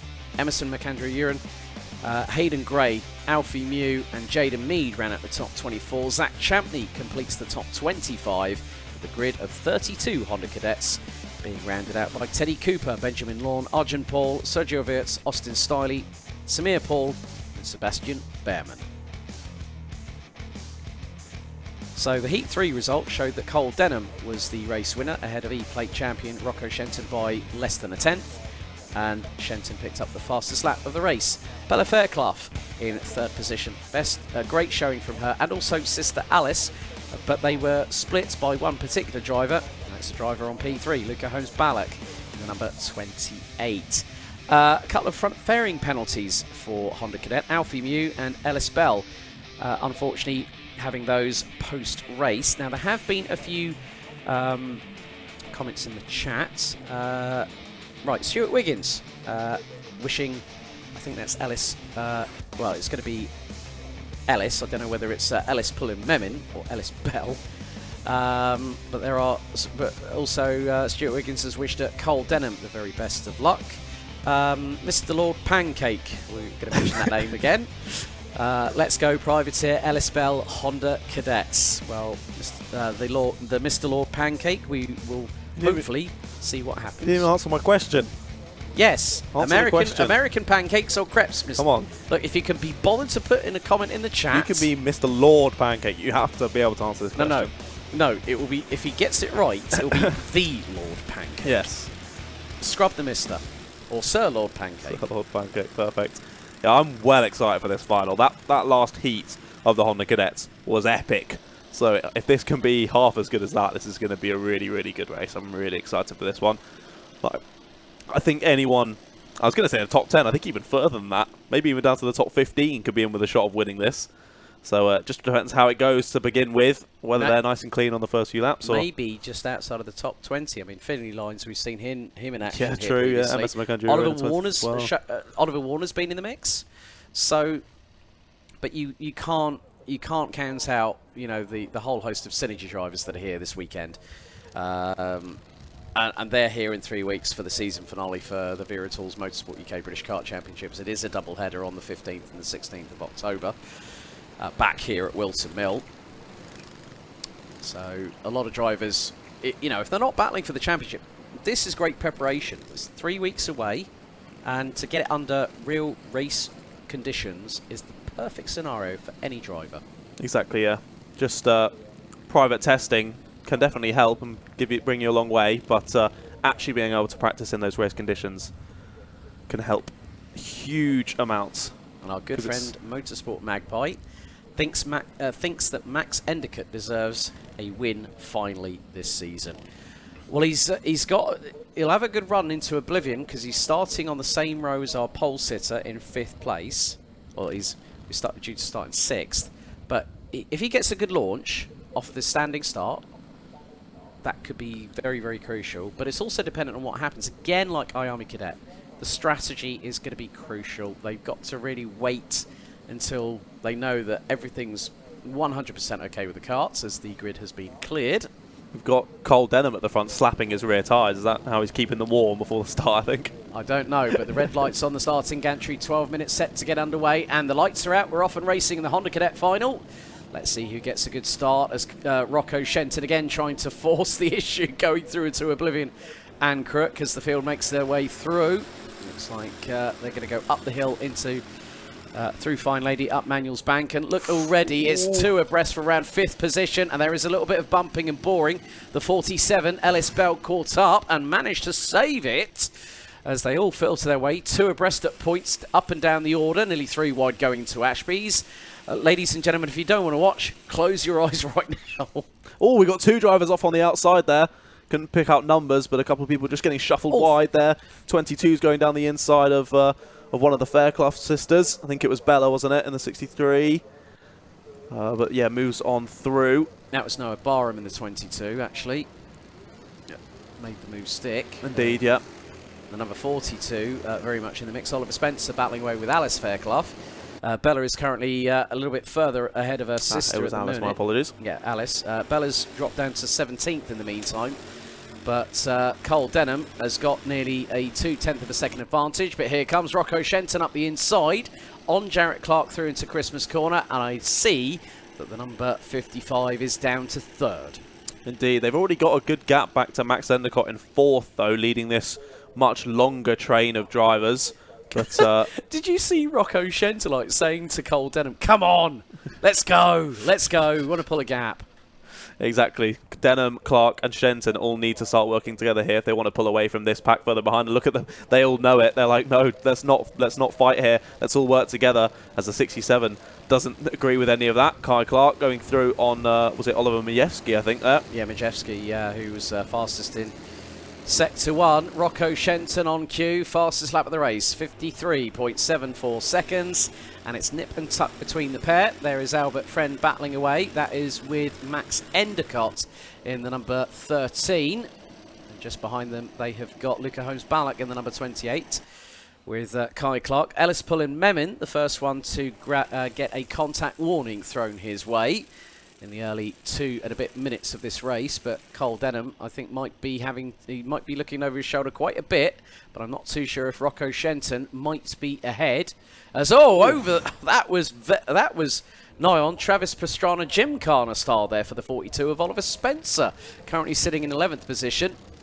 But Cole Denham, Rocco Shenton now rejoined by Jarrett Clark. But keep your eyes on Endicott and Friend. They're leading a train. There's a further train behind with the number 42. That was Oliver Spencer, who's got Kian Bernard, Alice Fairclough, Ellis Pullen Memin and Ellis Bell behind. That's a 5-kart squabble. They kind of need to be working together again to try and catch up with this pack, because that's only really how it can work in Honda Cadets, but they're not at the moment having a big battle, which is it's good for our cameras, but not good if you want to get up to near the top of the table. But we'll see how that works out through the rest of the race. From my limited kart knowledge, I know that taking off over the grass maybe isn't the best line through those couple of corners in the middle of the circuit. Well, if there's any mown grass in there, that will be picked up straight away by the hot tyres, and then that makes it a bit of a real different situation that you've got to deal with. Here comes Rocco Shenton. He looked up the inside of Cole Denham, going through the top part of the boot. He was pointing forward, however, telling Denham that he's going to work together. Now, Denham's falling down the order, but we're pretty sure that's a timing issue because we've just seen him go through the final corner. So unless he's had a breakdown between there where he left the camera shot, we do believe he is still in the lead. Yeah, so there we see. Oh, nice little move up the inside. Now, that was Alice Fairclough on Kian Bernard in the 82. So Alice Fairclough now up into 10th position, well, 11th position actually, with the fact that Cole Denham will still be at the sharp end of the grid. And he was actually leading ahead of Rocco Shenton the last time they crossed the line. Yes, indeed. Still trying to work together, those two. of Cole Denham and Rocco Shenton. Albert Friend's just put in the fastest lap, 53.17. So, folks, it's going to be a bit of a roller coaster ride because a youngster from SFR Motorsport celebrating his 10th birthday next week. And there you see, that is at the sharp end of the grid. And they're on cue. There's Cole Denham being hustled along by Rocco Shenton. Jarrett Clark is a little bit further behind, is not too far behind them either. Max Endicott did have the fastest lap of the race. Now has lost it to Luca Holmes-Ballock, who's just put in a 53.06 and is closing in on Albert Friend. The pair separated by about 0.3 of a second. But with 5 minutes down, 7 to go, it's anyone's ball game. It really is. These top three still working together very nicely. And they've got another pack of 3 just behind of Endicott, Friend and Holmes-Ballock. Holmes-Ballock, as you say, with the fastest lap, so wanting to push the 2 ahead of him on forward, but maybe could be doing better if he's at the front of the train. But obviously the drivers don't know what the lap times are like, so best to just work together at this point of the race anyway. Also one I want to mention, Emerson Mukanji-Yuran. I'm not sure what's happened to him, but he's a good 20 seconds off of the next kart in 31st, so clearly has had a bit of an issue, has Emerson, early on in this race. So sad to see him fall down the order because we know he's pretty quick. Yep. Cian Bernard has now dropped behind Ellis Bell. Bella Fairclough rounds out the top 15. Zach Starbuck on the move past Jaden Mead for 17th position. But yeah, you can see that gap now between Clark and Endicott really closing. I mean, Endicott was a 10th quicker. And that gap was on the last tour probably about half a second. I think it could be dipping towards maybe 3.5 tenths, considering the pace that Endicott has got on that Synergy chassis. Waft really pushing him along. Is indeed, yeah. And Motorsport Magpie was saying that he thinks Max Endicott deserves the win here. Well, he's pushing up towards these top 3, so it very much could be on the cards here. It looks like it could be a 6-kart scrap for the race victory here in the final, because you cannot count out Luca Holmes-Ballock on cue, 52.89 after 7 laps. That's the fastest lap of the race, so he's behind Albert Friend in the number 91. Obviously, we do not want to see an incident like we did on the previous heat where 4 karts got involved and Albert Friend was on 2 wheels with someone's Nassau panel and front fairing underneath. No, that's never ideal. Never ideal. Well, this battle of 3 has now become 4 and is nearly becoming 6 with Albert Friend and Luca Holmes-Ballock trying to get involved as well. But as we say, we knew this would be a slow boil until we got to the last few minutes, and then pandemonium's going to rake out. Things are getting really close from around about 10th position downwards, from 10th to, I count, round about 17th place, so that's going to be 8 drivers battling over the final position in the top 10. As that train is getting ever longer. Always going for it. Yeah, Rocco Shenton looking for that move up the inside and gets through at Christmas Corner. So gets a good move on Cole Denham to now take the race lead, and we still have just under 4.5 minutes to go. But the other thing that's quite interesting here is the fact that Kai Clark and Oliver Majewski are not... Well, that was very wide indeed there. Was it? It was a late one. Endicott was involved in that, but I'm not sure. It was Endicott trying to go through on Clark and then ended up losing 2 positions because of it. So Friend and Holmes-Ballock have now gone through on Endicott. So, as we say, he might be on for the lead. He gets overtaken by 2 karts. So, a nice bit of commentator's curse there. Sorry, Max. Well, he's... you know what I like about the fact that drivers have their own unique race helmet identities. Now, Max Endicott, I've just spotted, has done the old Honda BAR Ultimate Jensen Button tribute, but he's got ME on the side instead of JB with the Union Jack on the back of the race helmet. I love that kind of, you know, that attention to detail. So we've had a JB tribute. We've got the Austin Senna replica doing the rounds as well. So it's great to see that drivers want to put their own identity stamps on there. It's a bit like with Charmander being on the back of Ewan Charman's race helmet, and we'll see him a little bit later on in action in his final. But still, Rocco Shenton leading the way from Cole Denham, Jarrett Clark, Luca Holmes-Ballock, Albert Friend and Max Endicott running out the top 6. Indeed, yeah, Rocco Shenton deciding he wants to be at the front of the train to go into this final few minutes of battling. But yeah, Kai Clark and Oliver Majewski working together nicely in 7th and 8th, but still about 2 seconds, 1.5 seconds behind this gaggle at the front.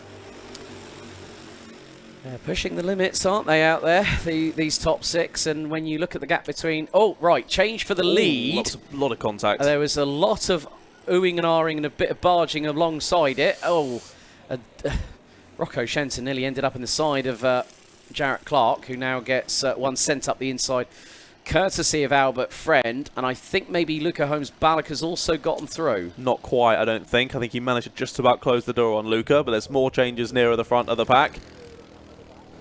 He's pointing forward again, is Rocco Shenton. That seems to be an in thing. Like, you go!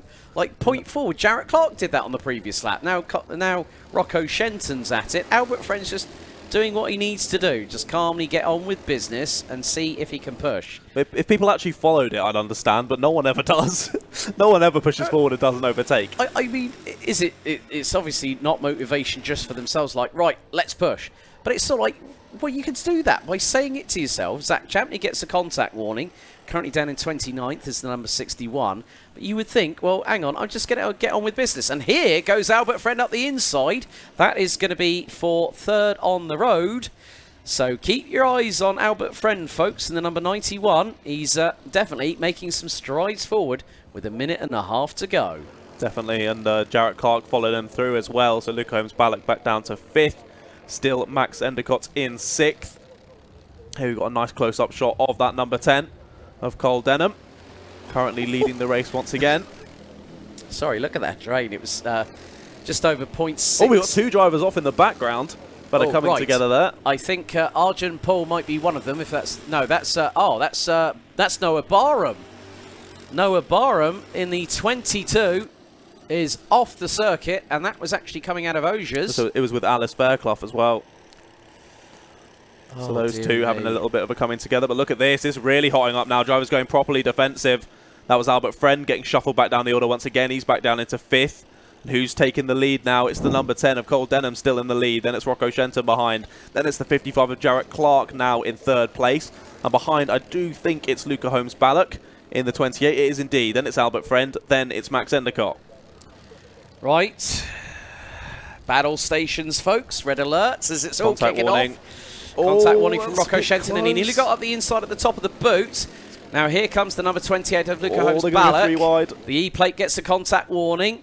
Albert Friend's keeping a cool head whilst everyone else is losing theirs. But Cole Denham has sprinted away. He's got a little bit of an advantage as we're on the penultimate lap of this final. 15 laps in total. Albert Friend rounds out the top 4. Max Endicott gets past Luca Holmes-Ballock, I believe. That's for P5.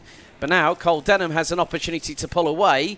Shenton's not going to give this up. Oh, Holmes-Ballock goes sideways through the exit of Ashby's and off the circuit, and Albert Friend round the outside going into Wilkins. Gets that was a bit late from the 28. He's nerfed him wide, I'm pretty sure there. So that was Luca Holmes-Ballock trying to get through. I'm not sure who ended up on the outside. And Albert Friend's trying to say he's taking a page out of the Synergy playbook, isn't he? Saying to Rocco Shenton, get on with it, man. And look at that now. Oliver Miewski's got past 2 of them, so he's up into 5th now, I think. 6th even. Max Endicott's gesticulating. But now it's the last lap board. Everyone's involved now. Everyone's a critic. Everyone's, well, look at this. It was nearly out time for Albert Friend as he pulls to the outside to get the switch back on Rocco Shenton through Christmas Corner. Had a bit of contact there, didn't he? Oliver Majewski nearly had a move up the inside of Jarrett Clark, and now it's all for themselves for 2nd position. Cole Denham's going to run away with this. So the rate that these karts are battling, and now we're going to find out who's going to get P2. Is it going to be Rocco Shenton, Albert Friend, Luca Holmes-Ballock, Jarrett Clark, even Oliver Majewski. 5-kart train. So Cole Denham is about to go through the top of the boot for the final time and take the race victory. But Rocco Shenton is holding on. Albert Friend still in 3rd. A little bit of an accordion effect behind. Luca Holmes-Ballock looking up the inside of the 91 through pit bend. Can't make it through. They both run wide. But it is going to be Cole Denham that takes the victory. Rocco Shenton will take 2nd. And then between 2nd to 7th, folks, 63 hundredths of a second, 6.3 tenths. Wow. Scramble. Yeah, that was a good finish, wasn't it? That was pretty impressive. And very impressive for Oliver Miewski out of that battle for the entire race and ends up getting up into P4 by the end of it. Just to confirm that your timing on the left-hand screen does omit Cole Denham once again, but he did definitely take the win at the end of that one. So just knock everyone down 1 spot. But yeah, a couple of people really getting up a few nice extra positions at the end there, Oliver Miewski being one of them. Other people, like Max Endicott, he got shuffled wide down at Osiers, I think it was, on the last lap. Got shuffled wide, lost a few spots, and they were so close at that point. You lose one, you lose 3 or 4. So ended up down in P10 even by the end of that. So not the best day for Max Endicott, and I definitely commentators cursed him, so sorry, mate. But that's it for our Honda Cadet final. That was fantastic. But we'll move on swiftly to the Junior Max final.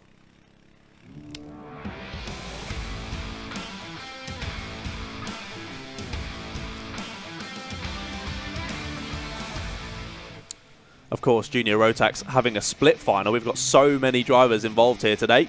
So this will be your B final to start off. Harry Hurstgrover is on pole with Ross Tyler alongside. Behind them it's Alfie Bray, Ewan Thomas, Jack Spencer and Archie Buttle. Then it's Kaiser Ryman. Alongside is George Allen. Behind them it's Bobby Rozier, Romarian Ubi, Arthur Thacker and Holly Meal. Then finalising your 13 kart grid is Alfie Richards.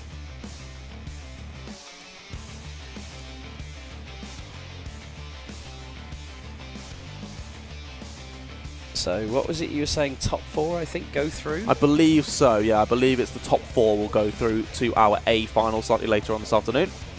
Luke F96 Racing has said about Honda Cadets, he said typical. Yes, and used very typical. And used the D word as in dirty. Ah.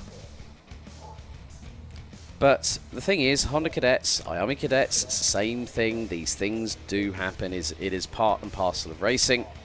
It's not down to us in the commentary box to decide what happens. It's down to race director and the stewarding team here at Whilton Mill. But yeah, it's going to be interesting with some of the drivers. I mean, Harry Hurstgrover is starting from pole position. I think if I remember correctly, round 6, he was leading and then had a mechanical DNF. I think he had a mechanical black flag, if I remember correctly. But he has been doing very, very well up and down the country in various IKR championships, so normally runs in the number 14 in other championships, but because someone else is using the number 14, who is Arthur Thacker, Harry has had to add a 1 to his race number this weekend. Indeed. Now, one thing I'm quite surprised about in this B final is that it includes Bobby Rozier. Oh. He's currently sat 8th in the championship. And he's ended up in the B final, so something clearly has gone badly wrong today for Bobby Rozier. But yeah, you would then think he could back himself to win this B final, because it's not even like he's slightly off. He was starting, what, P8, was it? P9 in this. Oh. So it's really not gone well today for Bobby Rozier, but hopefully he can get it back, get in at least the top 4 to move on to the A final, and then try and do as best he can from the back of the grid in that. Yep, so for the B finals, it will be 10 minutes plus an additional lap. Now, in some respects, you could possibly hazard a guess that maybe an additional race will help those drivers in the top 4. We've seen it before, where they come through effectively what is known as, what if it was in Europe, would be a second chancey, or a repechage, as is more commonly known here in the United Kingdom. So they get that second bite of the cherry, so the top 4, when they go through, have an additional bit of understanding of the evolution of the circuit, which could help them in the A final, couldn't it? Yeah, I think so.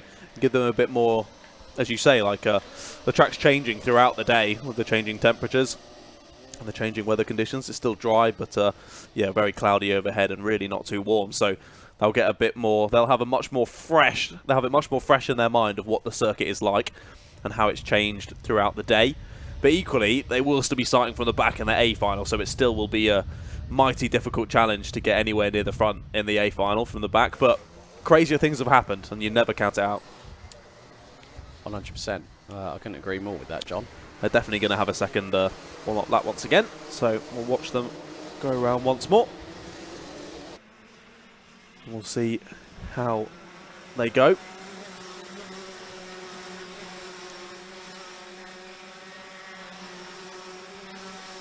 But yeah, it was 13 kart grid. We've only got 11 on the timing at the moment. So whether we're missing a couple of drivers from this. Holly Mile not on the grid. Just keeping an eye a little bit further up. Ross Tyler is showing on the timing anyway, so I'm just going to have a quick look. Jack Spencer's on the grid.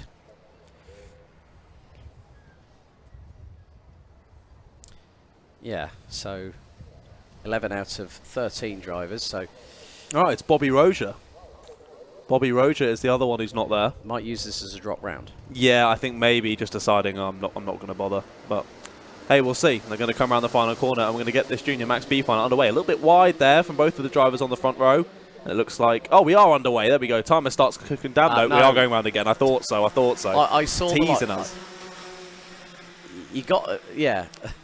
I think you got a bit too... Well, it went green, and the timer started counting down, and then it went back to 10 minutes. Well, one of the things that I did notice, and this is the second time I've noticed, is that the lights did not go out. And I think the way that, you know, Harry Hurstgrove and Ross Tyler, they came out very wide out of pit bend. They carried too much speed, and that is why there was another false start, which is completely understandable given the circumstances. And they want to make sure that, like say, if you circumnavigate if you break the formation, 5-second time penalty. In other competitions over, you know, further afield, you break formation, it's 10 seconds added to your race time. Blimey. And that's like with, say, CIK FIA competitions. Here we go then. Second time of asking. Let's see if we can get it underway. This time we do. So around the first corner, Oblivion and Crook, all a bit slidey from our leader at the moment. I do believe that's still Ross Tyler, but he does keep the lead for now anyway. They're 2-3 wide in the background going towards Christmas corner. A couple diving for some moves down the inside. That's the 44 trying to make it round the outside as well. That's Archie Buttle moving off a few spots. Going defensive though already is Ross Tyler on Alfie Bray. Harry Hurstgrover waiting in the wings as well. And he's right on the rear bumper of Alfie Bray now, as there's already a slight gap opening up between themselves and the fourth place man, which was Jack Spencer to start with. Jack Spencer and Arthur Thacker nearly come into contact with each other going through what would have been Osiers. But yeah, the lead already. Ross Tyler has bolted. Not even completed the first lap. Gap already 0.91 of a second as they head into Oblivion and Crook for the second time. So on to lap 2 we go. Indeed. Too wide down the back straight. That's Arthur Thacker on the outside, I think. It's Alfie Richards trying down the inside. Oh, Arthur tries to close him off at the apex there, but Alfie prizes the door open, and I do think he managed to get the place by the end of that. Ross Tyler already running away with this, though. Look at that. He's already got almost a straight worth of gap. That's got to be over a second at this point now over Alfie Bray and Harry Hurstgrover. Here we look back to battle. Oh, that was a bit of bump in the rear end there. That was on the number 11, I think, of Ewan Thomas. I think that's Archie Buttle getting through, is it? That was an interesting reaction, wasn't it? That was the biggest enunciated gesticulation, and now they're continuously starting to happen, going through into the boot and out of pit bend. Understandable, because Ewan Thomas lost 3 positions on that last lap, so wasn't too happy with how it was done by a few of them, I think. Yeah, not exactly happy that things did not work out shipshape in Bristol fashion, but Ross Tyler leading by nearly 1.3 seconds. A little bit of a send up the inside going through into Ashby's. That might have been Richards on Spencer, possibly. Indeed, I think so. But Ewan Thomas shouldn't give up mentally just yet, because remember the top 4 are the ones that will be going through to the A final. Now there's quite a gap forwards to the top 3. So was that someone pulling over or just slowing down for the corner? I'm not too sure. I think it might have been Arthur Thacker. No, there's Arthur Thacker in the 14. So it was another driver with a similar race suit just behind, and now they're nowhere to be seen. So I think that maybe a kart breakdown. They will wait and see if someone doesn't come across the line. But oh, look at that down the inside. That was a late one in the background. Ewan Thomas might have pulled it into the pits. Okay, that was Alfie Richards going down the inside of Archie Buttle into Christmas corner. Alfie Richards with the fastest lap of the race now, a 46.33.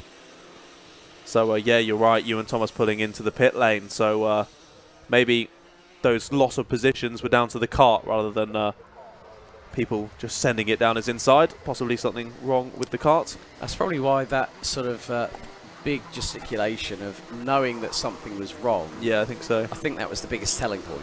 And then he sort of had his hand up in a confused, when he was going past the pit lane. So yeah, maybe just like, I don't know what's gone wrong, but there's something definitely not right with my kart. Probably was signalling to his mechanic maybe, but keep your eyes on Alfie Bray. He's having to fend off Harry Hurstgrover, who is not that far behind.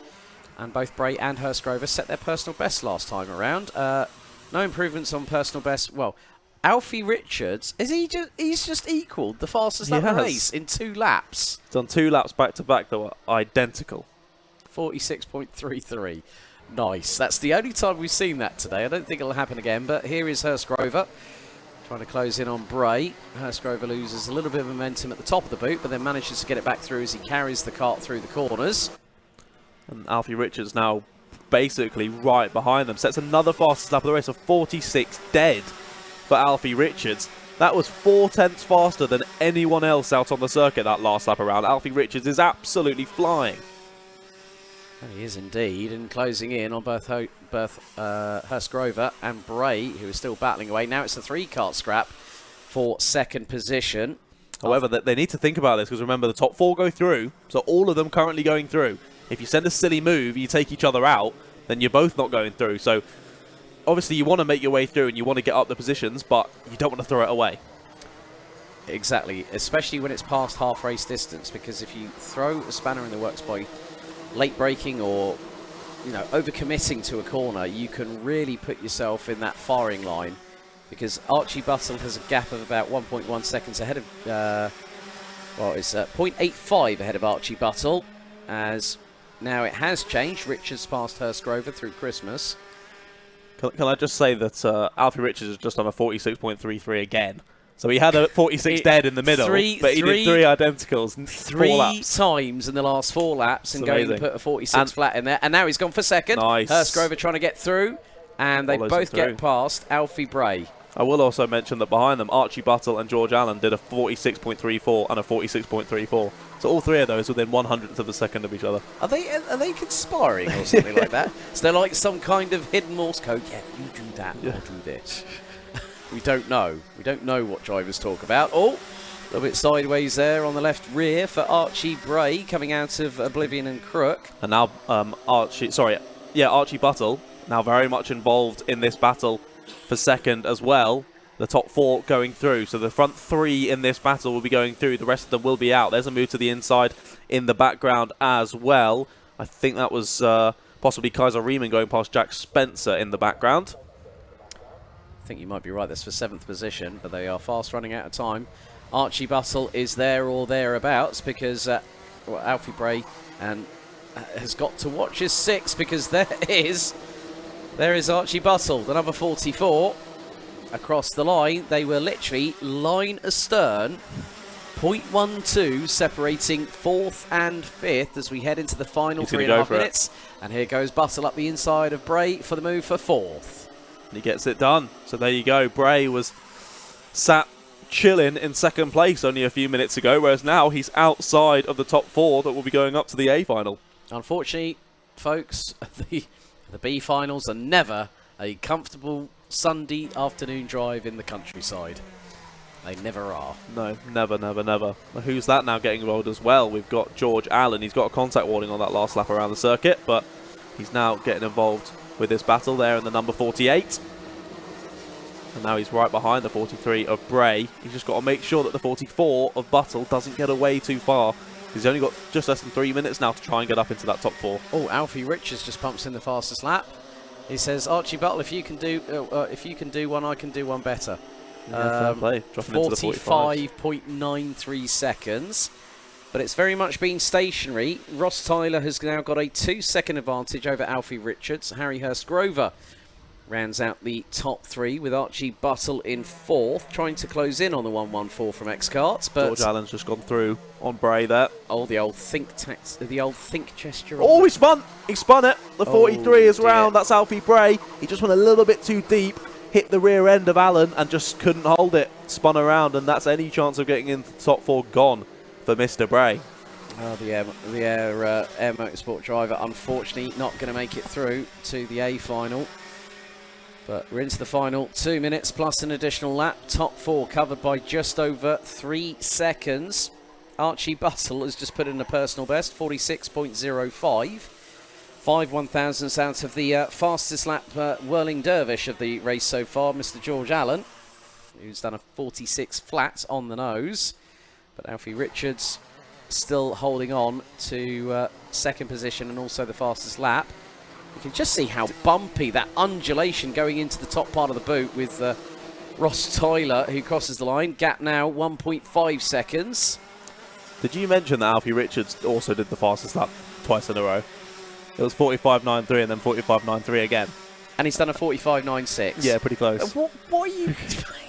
Have they got special in-visor telemetry so they can see what everyone else is doing on lap time? So, right, 46 on the nose. Right, I'll go 7/100ths quicker, thank you. You'd expect for a B final for the times to be a bit all over the shop and the drivers not to have as much experience, but these guys are on it every single lap.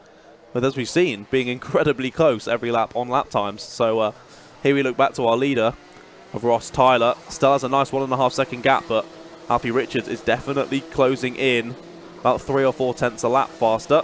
3.5 tenths on that particular occasion, 46.02, playing 46.37. Harry Hurst-Grover still holding on to that third position because Archie Buttle has not been able to reel him in as we're into the final 20 or so seconds plus an additional lap. So we're really looking at George Allen here in the 48. Can he close down Archie Buttle at all and steal away that final position in the A final? He's nowhere close enough to send any sort of move just yet. But any sort of mistake from Buttle could give Allen that opportunity that he needs. Now the timer hits 0. Last lap board will be out for Junior Rotax B final. And that gap's come to under a second. Alfie Richards was 2 tenths on the nose quicker than Ross Tyler. Takes a big old look over. I thought the Twitwoo Owls were about to yeah. rear their heads Back once again. But yeah, he took 2 tenths out of Tyler. Tyler's the Jackson Motorsport driver is going to easily pick up the victory, but Alfie Richards has just gone on a stall. And Harry Hurst-Grover has just matched him on lap time. Oh yeah, identical. Very impressive. A fastest Sector 1 from Kaiser Riemann. Where's that come from? Sat in 6th place. He's been holding on to that one Yeah, for a while, hasn't he? Left it a little bit too long to get into the top 4 though, as we see the leader coming around the final corner. So Ross Tyler takes the win in the Junior Max B final, and another fastest lap on the last lap of the race for Alfie Richards, a 45.85. However, Kaiser Riemann beats that on the last lap, a 45.81. So fair play to Kaiser Riemann there, sadly not getting through. So it was Ross Tyler, Alfie Richards, Harry Hurst-Grover and Archie Buttle making their way through to the A final slightly later on today. Well, with Junior Rotax B final out of the way, it's time to go to our last B final of the weekend. It is, of course, Minimax.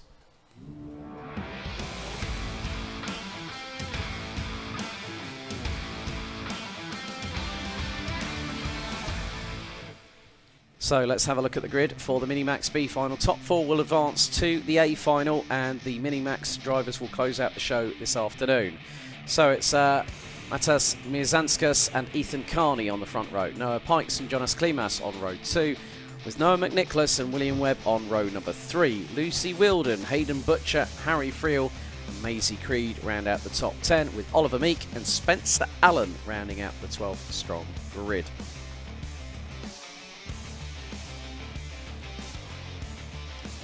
Oh, right. Shout out to Bobby Rozier. Not racing, unfortunately. I got whiplash in Heat 2 and I've lost my neck. Good luck, Paul.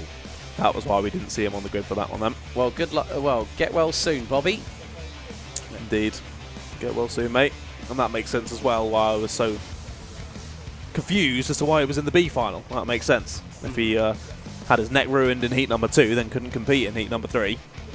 And Harry Hurst-Grover's mum, Emma, has been back on chat saying, well done, Harry, love mum and dad. So that's Emma and Simon. So hello, guys. Hope you're all keeping well. So we've got another 10-minute plus an additional lap race, and then we've got the last 5 races of the weekend. It's been a long day. It has. It's always full of racing and full of action for every Whilton Mill Kart Club round. But yeah, they really squeeze in as many races as possible, but I'm not complaining. It's always brilliant, and it's good to give all the drivers as much action as possible. Very, very true. As much time in the kart as they can get. It's all about experience when it comes to karting. Getting as much time in the seat, and especially with Whilton Mill Kart Club, when it's a championship where you do the same track every time. So the more time that you have in the kart going around the circuit, the likelihood is that you're going to get better at it. Yes, and the better off you'll be come the end of the season and heading into next year. Exactly. Well, here we go then. The drivers leave the pit lane, and we're going to get this Minimax B final underway very shortly. Yep, so top 4 out of these 12 will advance, and all 12 drivers, I'm pleased to inform you all, are on the grid. So that's what we like to see. No whiplash. Well, also a driver that's had a suffer with neck issues in Minimax earlier on this weekend. Actually, on Friday or Saturday when I spoke to his dad, Rafał, Kasper Tomilewski had some neck troubles. Then all of a sudden, he's been right as rain since Saturday. That's good then. Which is good. So yeah, we'll see how everything transpires over the course of 10 minutes plus an additional lap of racing. And the top 4 will advance to... Oh, right. Mr. Lord Yes! Pancake has answered, and he says crepes all the way. Good lad. Right, you might need to change it to Sir Lord Pancake on that particular occasion. You've now got the Sir Lord John Ratcliffe seal of approval. Can we pin that comment, please, Darren? That deserves a pin. Oh, right. Before I forget, the poll's still going. 94 votes. Let's at least hit 100 by the end of the last race today. At least. If so, please make it over 100 votes. And then we'll hopefully get the votes tabulated. And at the moment, it's yes in capitals. 86%, folks. Keep them coming. A 46 for Spencer Allen on there nearly went careening into the back of the 22 Maisie Creed coming around the corner. Everyone had slowed up quite a bit and he came out almost to full speed. Managed to chuck the anchors on just in time and get out of the way. But Aisle 3, anyone? yeah, that was a bit of a scary one. But nope, all okay. And yeah, Spencer Allen, our only novice in this B final. But let's see how this one goes. As you say, 12 runners in this one. 10 minutes plus an additional lap of the 1,200 metre circuit here at Whilton. So it's Mizanskas and Pikes on the front row. McNicholas and Klimas behind. Right, into the tram lines we do go. Revs rise. Lights are out. We are underway first time, folks. As they hurtle their way through. Ethan Carney getting the initial jump on Matas Mizanskas. Look, it's a swarm of 4 at the top, the sharp end of the field. And Mizanskas goes round the outside at Christmas corner. And he tangles with Carney. And someone went Knight Rider style, ski mode over the curbs going through Inkermans. And I'm wondering who that was. That might have been the 81, possibly of Noah McNicholas. But Mizanskas leading the way in front of Carney. In third, it's Jonas Klimas in the number 19, the number 24 of Noah Pikes, rounding out the top 4 as they go into the boot for the first time. An interesting first lap there. A little bit of contact between the top 2, but all keeping it on the black stuff and facing in the right direction. But as you say, Matas Mizanskas back to the front of the field, ahead of Ethan Carney now. And they've got a lot of drivers right in their wheel tracks. Jonas Klimas, Noah Pikes, Lucy Whilton, William Webb. And then I think it's a little bit of a gap back to Hayden Butcher. Who's that going down the inside? That's the 89 taking a place. And that's William Webb going through on Lucy Whilton up into 5th place. Lucy had a good first lap, up 3 positions. Sadly loses one of those out to William Webb now. But yeah, this pack staying as quite a long train here. I think from 1st to 8th, isn't it, this train? And then, oh, that's a bit of contact there between the 99 and the 28. Hayden Butcher just going in the back of Lucy Whilton as we see a move. The 19 tries it on the 34. Little bit of contact, but both keeping it together. He's going to go up and under. He's going to take 2nd place. So that's Jonas Klimas up into P2. Squeezes the 34 out wide, and he's going to lose a number of positions from that. Curtis Louis, your wish for senior Rotax will be 2 races after this one. So you've got 3 races to wait, my friend. 8 minutes to go, plus an additional lap. Mizanskas has bolted. Klimas gets a contact warning. Not actually 100% surprised on that one. But now we've still got... and also, Ethan Carney has got a contact warning. So the 2 wrongs got the right decision from the eyes of the stewards. So they would be... 2 wrongs makes a penalty. 2 wrongs makes 2 penalties. Oh, Senior X30. Sorry, 2 races after this one, Curtis. Next time, don't put Senior X. Next time, put it in full, please. I'm old and I can't always remember what people mean. And that's saying something about my age. So, yeah, Hayden Butcher gets a contact warning down in 8th. But it's William Webb in 3rd position that is the driver on the move. And look, can you see that the top 3 are very, very close together? You've got the number 99 and the 81 of Whilton, Lucy Whilton and Noah McNicholas battling away. Sadly for us, though, from a neutral perspective, there's quite a gap now that's opened up between Ethan Carney and Lucy Whilton in 4th and 5th, respectively. So that's kind of the bubble that we want to watch for getting through into the A final, but they've got a good 1 to 1.5 seconds between them now. So a bit frustrating for us from a neutral perspective. But anyway, there's still some good battling going on up and down the field. 84 is trying to make a move there. That's Harry Friel looking for Oliver Meek. Might be able to go up and under on exit, and does. Good move. That was actually on the number 22 of Maisie Creed. Oliver Meek was actually behind them. Spencer Allen still running on the same lap as the leaders, but fastest lap of the race. William Webb now up into 2nd. Past Jonas Klimas in the meantime. Hayden Butcher's got a track limit warning. And Mia Zanskas was heavily defending there. Should have done there as well. Down the inside goes Webb and takes the lead. But now this could give Jonas Klimas an opportunity to go up the inside, nearly sideways from Mizanskas going into Wilkins, and then on the run down to Osiers. But now Webb has got a little bit of a gap because the 3 behind are starting to battle. Mizanskas, Klimas, and then the number 34 of Ethan Carney. And Carney's going to go up the inside. He actually got the run coming down from the top of the boot. Now the old think tap gesture on the right-hand side of the race helmet is being showcased.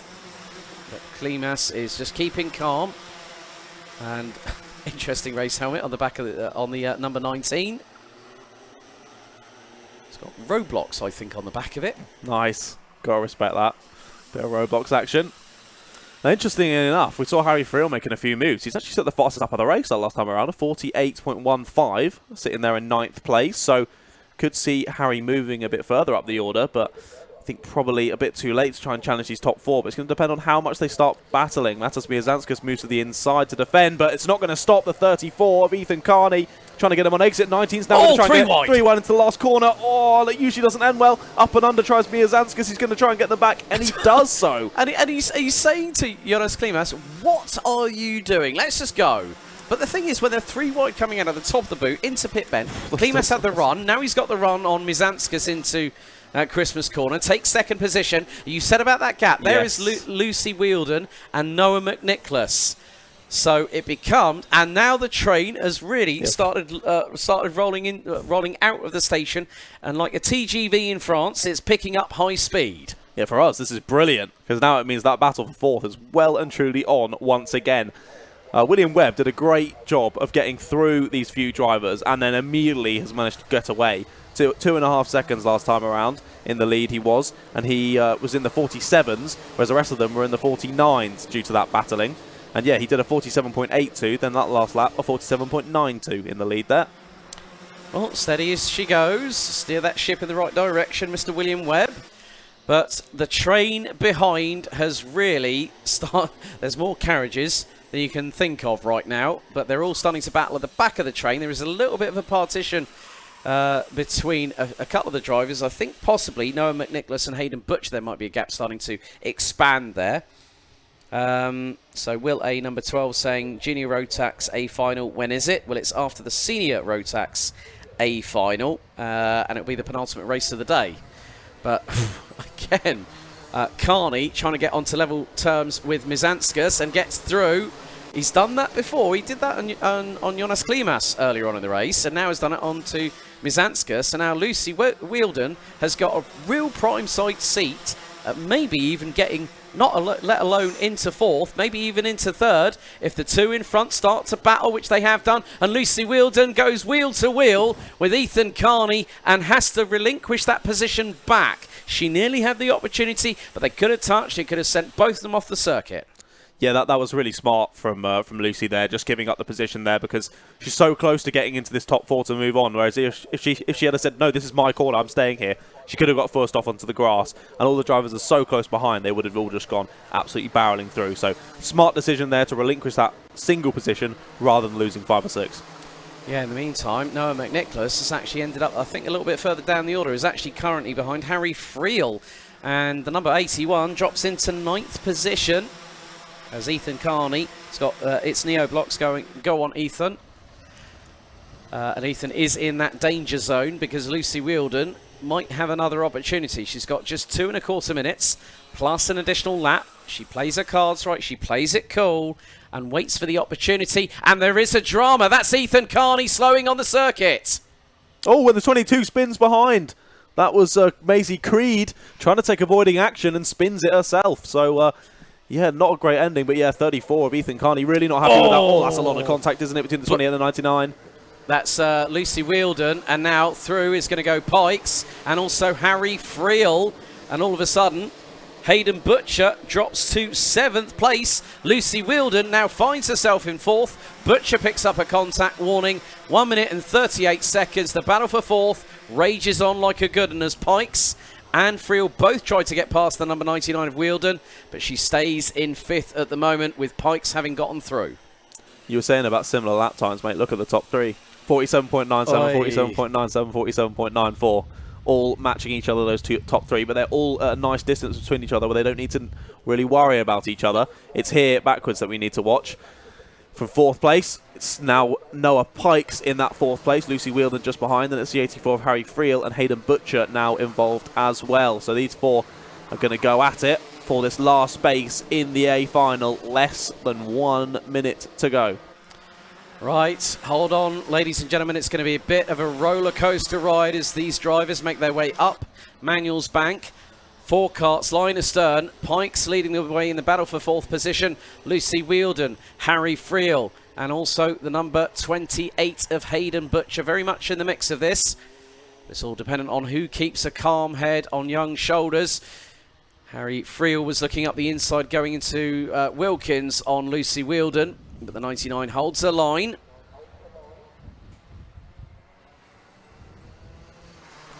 Indeed, it's all relax a little bit more. You've got to think, if you're sat there in 6th place, if you're the 84 of Harry Friel, you want to set up that move on Lucy Whilton, but you also want to make sure that afterwards you're still close enough to then pressure Noah Pikes. If you let him get free while you two are battling, then there's really no point in even making the move at all, but he's going to look for it anyway. Up into Christmas Corner, that's definitely the best place to make it stick. A late one though, just has to relinquish it once again. That's going to lose them both time, and again allowing for Pikes to break free just ever so slightly. Right, timer has hit 0 after just over 10 minutes of racing action as William Webb makes his way through Osiers and through on the back straightaway into the boot once again. This time, the number 89 will see the final lap board first, but it'll also give the signal to Lucy Whilton. She's got to put it all on the line to try and get through past on Noah Pikes and the number 24 of the Cosmic Chassis just up ahead. Last lap is underway. Here we go then. Looks like the top three aren't going to be changing. To be fair, Mia Zanskas is right behind Klimas now, so could battle for second, but equally don't want to throw that away. Here we go. He's going to look for the move again. No, sits back again. Does Friel. He looked for it on Whilton into Christmas Corner, but not going to happen. They have closed up on Pikes, though, through there. There could be a move on here. Not quite down into Ashby. They're going to come through the second sector of the circuit. Oh, he just eked out that gap ever so slightly. Moves over to defend. Does Pikes. Gets a good exit. Does Whilton. There could be a move on into the final section of the circuit there. We look at the 89 of William Webb. He's absolutely bossed this race, and he takes a deserved win there in the B final. He'll be moving on to the A final. So will Klimas and Mia Zanskas. But who's going to come round to finish it? Oh, there's been an incident. There's been a huge incident at the last corner. No. The 99 is out. The 81 is out. So Lucy Whilton off. Noah McNicholas off. We had a couple more around the side. And it looks like it's Hayden Butcher who manages to make his way through into 4th place and into the A final. By the seat of his race suit, I must say. But I did see, hopefully, Noah McNicholas having a little bit of a tentative get out of the kart there. There might have been a little bit of an incident there. We didn't really catch it. There was definitely an incident. Lucy Whilton's kart was completely broken. I'm pretty sure the steering was gone. Yeah, someone's gone for a move into the boot there, and it's not quite worked out, and all pandemonium has broken loose. Yeah, I think you're right there, John. But hopefully Noah McNicholas is okay. I think he was a bit slow coming out of the kart, and a couple of high fives for William Webb. Hopefully more dejection than actual injury for Noah. Hopefully he's all right. But yeah, Hayden Butcher there, stealing away that final spot in the A final. Good for him. Well, they're going to just be checking the front fairings. But up next... No, he's got a penalty, hasn't he? Oh, dear. He's got a penalty. Oh, dear. Butcher's got a penalty. He puts his head in his hands. So he's going to lose out on that. So Noah Pike's in the 24. If he doesn't have a penalty... Does he have a penalty as well? No, he doesn't. So it will be Noah Pike's moving through, I think. Oh, well. That is a get-out-of-jail-free card right there. So Noah Pike's... Well... wow. That was a good one. Right, what's up next, John? What we got? Next up, we've got the X30 Junior Final.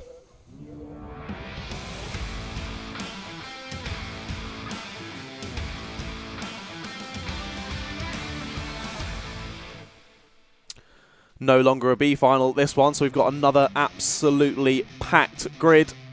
It's going to be Archie Heron on pole. Alongside him is, of course, Micah Taylor. Behind them, Jaden Gregg, Morgan Hill, Henry Gregory and Tom Wainwright. Then it's Macaulay Guy and Alexander Zingarevich, followed by Jack Collins and Harry Yule rounding out the top 10. Then it's Thomas Ingram Hill and Josh Jones. Then David Martial on 13th alongside Harrison Leach. Then row number 8 is Jack Mowat and Jack Owen Drawbridge. Then it's Joseph Smith and Hayden Bailey. And then rounding out the top 20, George Quartermain and Oliver Harris. Behind them, Katie Ashman and Will Forber. Then it's James Tester and Ollie Cook.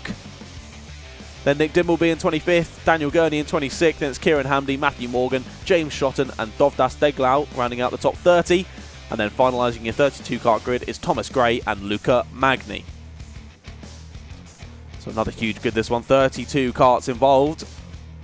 It should be pretty crazy, I think. Mamma mia is the understatement of the year right about now, with 32 X30 junior drivers going into their final race of the weekend. I mean, we've just watched 2 races with 11 and 12 karts respectively, and they've still been pretty crazy. So now we more than double that, almost triple that.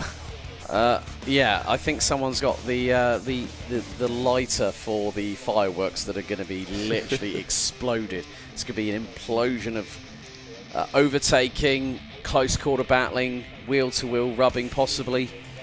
And we've got plenty of drivers in this one who would be up for winning a race. Heron, Taylor, Gregg, Hill, Gregory, and Wainwright, Guy, Zingarevich. Honestly, the whole of the top 10, I think, could be on for a race win here. So keep your eyes peeled, folks.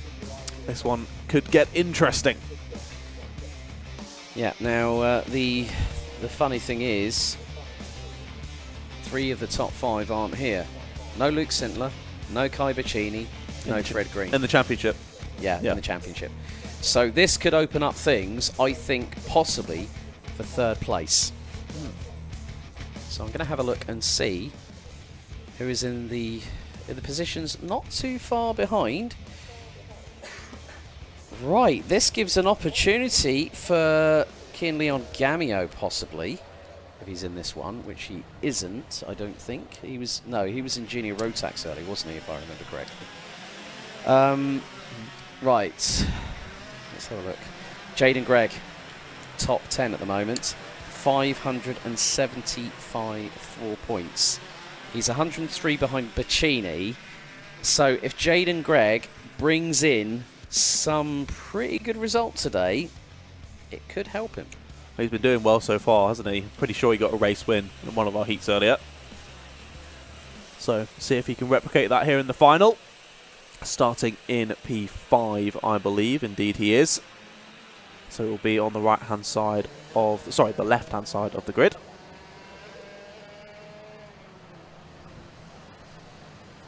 Well, he's 3rd in the opening heat from 15th. So there's going to be another tour of the circuit anyway, because we've just seen a few of the finger wiggling, and the green flag with the yellow chevron comes out again. So the drivers go around for another tour of the circuits. Indeed, it was Archie Heron who won heat number 3, and it was Vishal. Then it was Micah Taylor. In the heat number 2. So those are the 2 wins from today.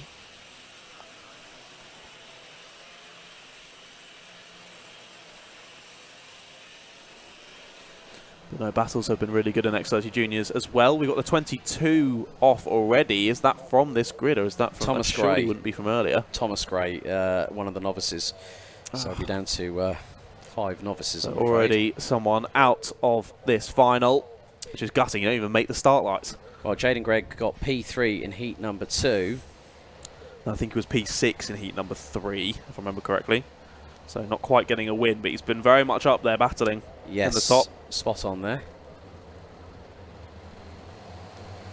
Here we go then round the final corner. Can they get it underway? First time of asking here for the X30 Junior final. Lights are out and it looks like we are underway. Bit of squabbling at the front already. Oh, they're getting squeezed onto the curb. Out wide goes our leader and up and under. Is that Micah Taylor getting through? Who is that now at the front? It's the 22. Is it? Nope, there's no one. 77, Henry Henry It is, Gregory. you're right, it's Henry Gregory. He's had a fantastic start from P number 5. That's brilliant. He just ducked up and under. Oh, one of the KMS carts off. One of the KMS carts off. Oh, we got round. Oh, contact there. Contact on exit. A couple of drivers, and yeah, there's 2 out on the exit. 38 is one of them. And that is Macaulay Guy in 7th on the grid. Out, well, possibly out of the race.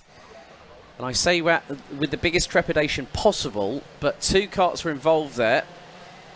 And I'm not too sure who else was involved. But yeah, it's Henry Gregory leading the way. Micah Taylor in 2nd. Archie Heron rounds out the top 3. Jaden Gregg now up to 4th place. He hasn't placed out of the top 6 all race weekend long. And now he's gunning for a potential win in the final. Yeah, that's very impressive. Let's see how this one plays out. But to be honest, those 4 at the front don't surprise me with Gregory there. Taylor, oh, down the inside goes Taylor already up into 1st place. So he's gone for it early on. He doesn't want to wait behind and work together. He wants to get into the lead, and he's done just that. They have slightly dropped Jaden Gregg, but still a good consistent run for the number 34. But now Archie Heron up the inside on Henry Gregory, through into the top part of the boot. Goes the number 59 to now take 2nd behind the number 48 of Micah Taylor, who leads by just under 3.5 tenths of a second. Indeed, we see them exit Oblivion and Crook up towards Christmas Corner. All just slightly eked out a gap over each other now, only a couple of tenths, but no one close enough to make a move. It's only from slightly further down, the likes of Collins and Wainwright, that are close enough for any sort of moves, as we see someone going for a move in the background there. I think that is around the bottom of the top 10. Possibly maybe Jack Mowat on Tom Wainwright, maybe for 8th position on the road going through into Ashby's. And Tom Wainwright's got a track limit warning. We see another move there. The 46 goes down the inside. Was the number six, number sorry, 16. then 16, my apologies. Not the 46, Alexander Zingarevic. My eyes are not working today, clearly. Moves up into the top 10, does he? I would think very P9, much so into P9, yeah. I was going to say you need to go to Specsavers, but you've got specs on as well. And I did go to Specsavers for these specs. So did I for mine. There we go. Hey! Right, 9 minutes and 20 seconds still on the clock. There's still a battle royale up and down the order. I think the back of one train, I saw the 84 of Josh Jones behind the likes of Alexander Zangarevic, Harrison Leach and Jack Collins. So that's going to be a scrap for 9th place on the road, but Zingarevic is already starting to pull away in the number 16. But at the front of the field, look, 3 carts line astern. Taylor from Heron from Gregory. Keep your eyes on Jaden Gregg. He is trying to close on in. He lost a little bit of time on the previous lap. He hasn't lost so much time. And Archie Heron now puts in the fastest lap of the race, 46.15 seconds on lap number 4 as they head through Christmas Corner. Heron looking very, very close to the back of Micah Taylor. But Gregory is just holding back a little bit. Good strategy, I think, there from the number 77, who got the almightiest of starts. He did. He read the situation perfectly. The others getting a bit scrappy at the front and just ducked up and under, stole the lead away. Has since been bullied back down to 3rd. But as you say, playing a smart race at the moment. Still over 8 minutes to go, so there's no point in going for crazy moves just yet. Just stick behind and then hope. Oh, he'll be hoping anyway. These two can have a battle, take each other off, and he'll be back in the lead. Keep your eyes on your track limit warnings here, Mr. Jaden Gregg in 4th position. As the top 3, they're starting to pull away at the top 2 from Henry Gregory. Gap now up to 0.33 between Heron and Gregory in the battle for 2nd position. Still not much to go between Micah Taylor and Archie Heron. Archie Heron 46.05, Micah Taylor 46.00. All pretty close there. Oh, someone just went way off wide. That looks to be one of the KMS carts. And that was behind, and is in a Croc Promotion sandwich, I believe. The top 8 minus 1 were all within about a 1/10 of a second of each other on that last lap. So, yeah. all got some serious pace here in the X30 Junior final. Here we look at the 36. That's Tom Wainwright leading Jack Mowat. Jack Mowat right on his rear bumper. Trying to chase down Harry Yule as well. Harry Yule's just had another race, hasn't he? A couple of drivers having a couple of races, aren't they? Well, at least the thing is that Alexander Zingarevich has not had. Oh, we've got a Kart out. And Who's that is one of the Croc Promotion chassis. That's a 5 on the end of that number. 45, it's Ollie Cook. Ollie Cook, who also copped a track limit warning. Well, he's definitely off the track limits there. He's definitely exit stage, whichever way it was, left or right. You tell me. But these 3 embroiled in this battle. Yellow flags going into the boot, so that's probably where Ollie Cook was off. I think I just saw a glimpse of Ollie Cook's race helmet as they came through pit bend. Now they can be back under full racing conditions at full racing speed. Keep your eyes on Morgan Hill, closing in on Jaden Gregg for 4th position. Gregg has been siphoning a little bit of time. Hill looks up the inside and now gets through on the number 34 through Christmas Corner. Behind them, though, a 3-way scrap. And all down the inside in that scrap. That's Tom Wainwright. And on the back bumper and then over. Whoops. The Mowat rejoins, but I think that was it Yule? I think it was Yule who actually got siphoned off to the edge of the circuit there and then driven over by Mowat, but nothing he could do. They were completely entangled there, but one of them off and out of the race, and one of them losing a lot of positions. Yeah, Mowat was on the back bumper, and that's what then prompted, as soon as he hit the throttle, what's going to happen is the back wheels are going to start spinning, and your car is going to vault forwards. So no, it wasn't Yule, it was Wainwright, my apologies. So it's Wainwright who is out of the race. And yeah, Jack Mowat dropped down to 12th by the end of that. So actually, considering how big that off was, not losing too many positions. But Henry Gregory, the only driver to now to drop down into the 45s. He did a 45.96 last time around. This time around, a 45.97. So there you go. Pretty close. Consistency. Consistency is key. Consistency is and king. He's still just chilling in that 3rd spot, waiting for something to happen. He's like the kid from The Incredibles. Oh, yes. I know. Yeah. Like the dad saying, look, it's all right, it's all right. Come on, Dad, I want to do something. It's like, no, you don't. No, you don't. So, what are you looking at?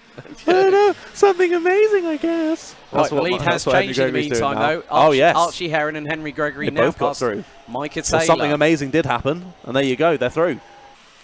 So Micah Taylor. Commentator's curse is no bad after all, is it, eh? It's the opposite of a curse.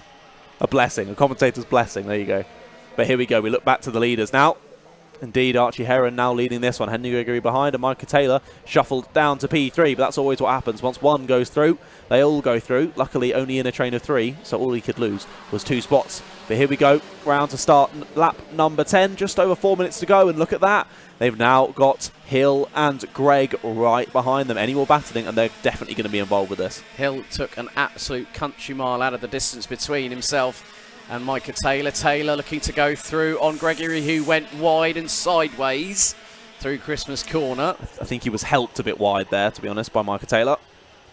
But yeah, look at that. They've already closed down that gap almost entirely of Hill and Gregg. It was the best part of 3/4 of a second between 3rd and 4th, and now it's next to nothing with 3 minutes and 40 to go.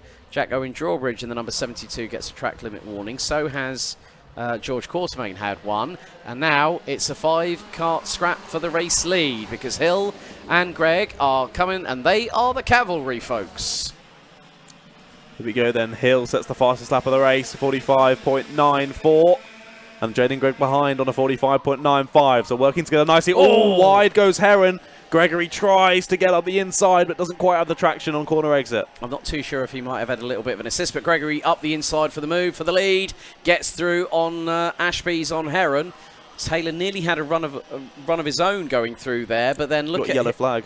We have got a yellow flag, and that is going through into... Oh, that's why. Right, full course yellow. Oh, your favourite flag, Battenberg's come out. Later on, you can have some cake. Those are some muddy tyres on the 127 now. Oh, dear of James Tester. So it was James Tester and Macaulay Guy, I think, involved in that one. Yeah, So now... Steady. Guys, my goodness, that's... Crikey. We slow down. Now but this... Oh my goodness, they're all barreling into that. This has brought everyone closer together because now it's... We're going to have a sprint finish, is what we're going to have. I think we're probably going to have a 2 or 3 lap sprint race as soon as everything's been... Jacob Duffy stuff. I'm coming to watch because I'm racing tomorrow. Well, you need to get down here stat, my friend, because there's only 4 more races to go. Not including this one, of course. But, yeah, trust a full course yellow to bring everything closer together. So, at the moment, it's Gregory from Heron, Taylor in 3rd, Hill, Greg. Now you bring into that mix the likes of Zingarevich, Harry Yule, Josh Jones, Harrison Leach, Jack Collins, David Marsal, Jack Mowat, George Quartermain, Jack Owen Drawbridge, and Joseph Smith. They just make up the top 15 drivers. So, with 1 minute and 30 on the clock to go, we're still under full course yellow. Someone who's going to be very happy about this Battenberg flag is Jack Mowat, because he was obviously involved in that top battle nearer the start of this race, but then ended up going off with another driver. So now he can be very much back involved with this. It's just how quickly can he make up those positions. The only thing I'm concerned about with Jack Mowat is that when he went over Tom Wainwright, did the front bumper click in when he landed on the floor? Possibly. That's a 5-second time penalty on its own, but obviously if it's still in position, we don't know if those clips are in or they're out, and that will be determined. What shake it all about? Do the hokey cokey. Can you turn around? That's what it's all about. Sorry. Okay, I thought he'd bolted there really nicely, but still Battenberg flag out of the last one. No, they are going green. He's flag. bolted beautifully as Henry Gregory. Himself and Heron have left the rest of them for dead. Micah Taylor's been caught napping. Morgan Hill and Jaden Gregg now battling over what is 4th position. Zingarevich didn't have chance to respond. I think Gregory saw that green flag being readied and went, right. And then Archie Heron said, right, I know your game, sunshine. I'm going to keep with you. And they're less than half a second apart. So this is going to be the penultimate lap of the race. But great timing from Gregory and Heron. Micah Taylor, I don't know what was going on, but he just did not respond accordingly. To be fair, neither did Hill, neither really did Greg or Zingarevich. They've all got huge gaps between them now. So I think it was more as Gregory and Heron came round the boot, they saw the green flag as they naturally turned towards it, but the guys behind didn't. So they bolted, and the guys only realised once they came through, oh, we've got the checkered flag out, although it says last lap. So we're not sure if the race has just ended or not. We definitely just saw the checkered there, but he's no longer waving it. So I think we are carrying on for another lap. Yes, we are. This is the final lap of the race. Oh. Although we've got a driver slowing down. Some people think it's finished. Some people don't. Jaden Gregg. That is Jaden Gregg, who's, I think, might have been a little bit confused. I mean, understandably, he's just seen the checkered flag. And he was running P5. So I think he's carried on, hasn't he? He's got back up to speed now, he's realised. But yeah, a bit confusing there. Let's look at this battle for the lead. Henry Gregory's trying to hold on to it from Archie Heron. Archie Heron trying to prise the door open. He keeps bumping him through the final There's section. Micah Taylor. Micah Taylor's coming for it as well. They might try it around the outside, but it should stay how it is. I think it will. Micah Taylor might get it to the line, but no, it is Henry Gregory who takes the win there in the Junior X30 final. Then it was Archie Heron in 2nd, Micah Taylor in 3rd. Then it ended up being Morgan Hill in 4th, Alexander Zingarevich 5th, Harry Yule 6th, Harrison Leach 7th, Josh Jones in 8th, Jack Collins in 9th, and Jaden Gregg in P10. But that's going to be controversial. I think the Gregg family might be visiting the stewarding box after that one. I would probably agree. Bit of miscommunication there. I think the thing is that when you see like the last lap board out and then the checkered gets prepared, it's a bit of a 50-50 because we were under full course racing conditions with 2 laps to go. We were. But it wasn't even, the checkered flag wasn't being prepared. They were flying it. He was waving the checkered flag. So, in my opinion, even though he's called it a lap early, I think that the race should end there and it should be brought back a lap. But equally, that's my personal opinion, and that's up to the stewards at the end of the day. Right, okay, they're coming in. Alexander Zingarevich having his front bumper checked, being told to move on forward.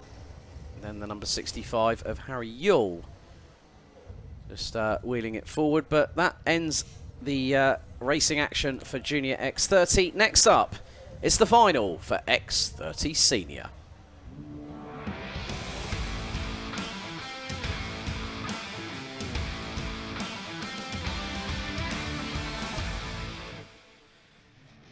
So 21 drivers set to take part of this X30 Senior final, 12 minutes plus an additional lap. After yesterday and today's heats, Vishal Patel on pole position and his closest competitor Kian Leon Gamio ran out the front row. Harry Torpey and Jordan Brown on row 2, with Lewis Halliday and Jack Cox running up the top 3 rows. Completing the top 10, it's the 174 of Luke Taylor, the 51 of Hugo Gilbert, the 50 of Jensen Buckingham, and the 74 of Thomas Byrne. Jake Yanagisawa and Alex Johnston will line up on row 6. Benjamin Southgate, Chris Banderi, Thomas Mullett, Enzo Liu, Brentley Sims, Remy Gilbert, Stephanie Hobika, Marcel Lashiki and Jacob Wang round out the 21 strong grid. Now, we haven't got as big a grid for the X30 Junior final here, John, but the racing we have seen from X30 Senior has been at times exemplary and exciting. It has indeed.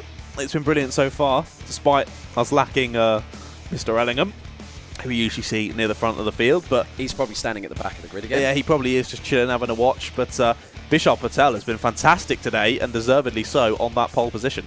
He has indeed, and we're going to see if he can steal a march, but Kian Leon Gamio has been quick all weekend long. He has picked up a victory, let's not forget either, if I remember correctly. He has, I think, one for Vishal and one for Kian, if I remember correct.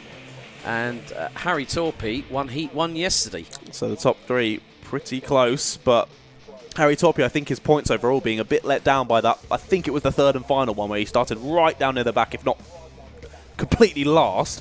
He didn't quite make his way up the order as he would have liked, so I think that might be why he's been dropped to third on the grid for this one, but still a very quick driver and one definitely to watch. Yep, so there are the drivers in the dummy grid, waiting to be given the signal. There were a couple of trolley jacks. There's one of the 45 of Ollie Cook being taken back a bit wounded. And that's going to need more than a new sticker kit to rectify that Kart, I'm afraid. Yes, definitely. But hopefully we can get this final underway soon. I think just some small repairs and bits being sorted out on track after a couple of incidents in that last final, but the Whilton Mill staff doing a fantastic job as always. But what have we got left? Only 3 finals left today. We did say the finals always go so quickly after the morning of... I hope Jacob Duffy's got here in time after that comment in the chat. Oh, actually, that's the point. How's our poll doing? Have we hit north of 100 votes yet? Yes, 113. And it's 88 plays 12 for yes in capital letters. So thank you, folks, for getting involved with that. We really gave them a choice there, didn't we? We gave them one choice, but with lowercase or capital letters. That's a good choice nevertheless. You're either one or the other. And the majority has spoken.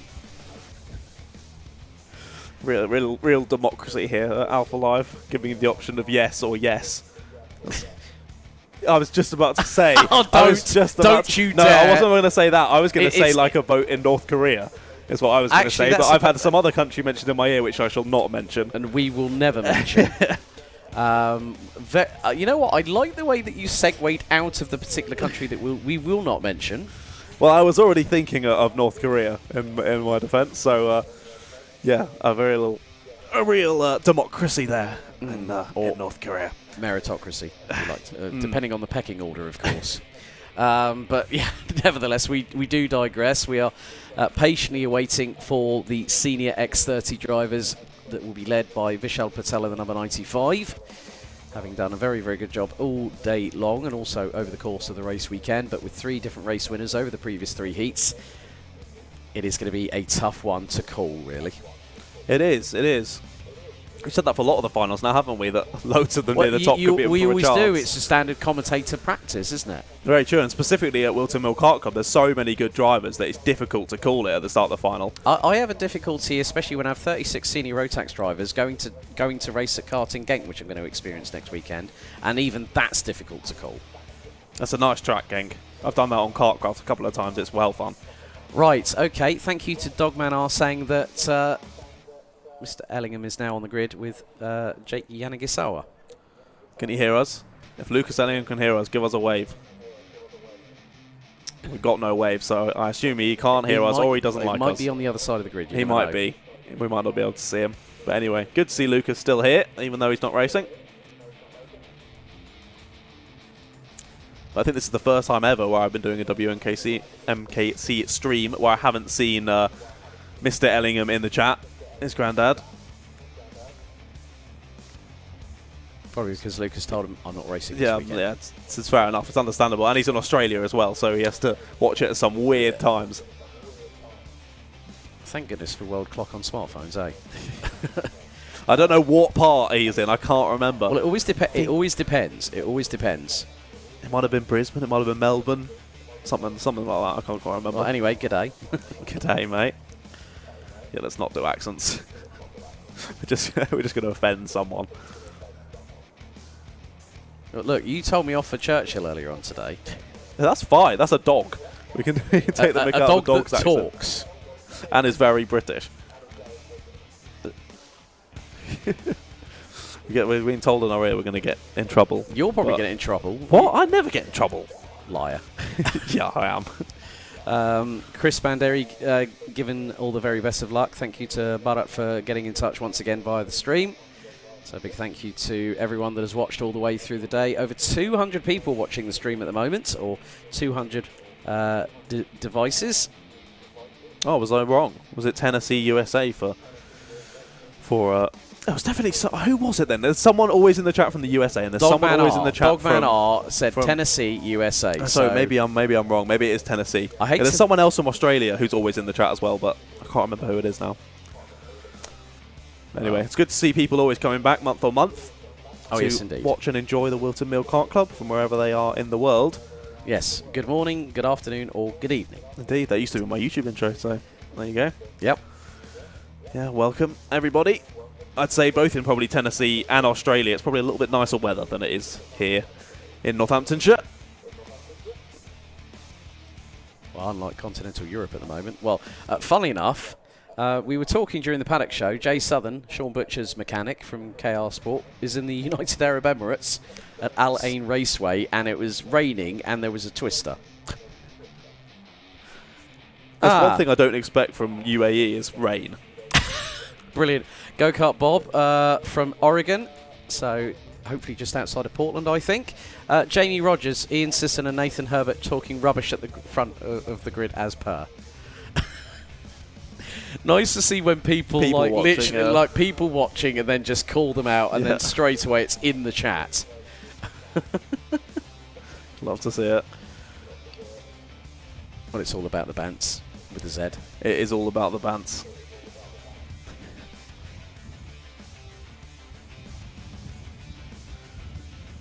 Oh, a little bit of a wait here to get this final started for the X30 seniors. And there's 3 more to go. Indeed. 3 more finals after this one. Hashtag bants. Hashtag bants. Brilliant. Thank you, Darren, our producer. Lovely. That's what we like. Ah, right. Go-Kart Bob says he's an hour south of Portland. Very nice. So I'm not too sure what the time is. It's probably in the morning. Couldn't tell you what it is on a map, but big shout out to Go-Kart Bob.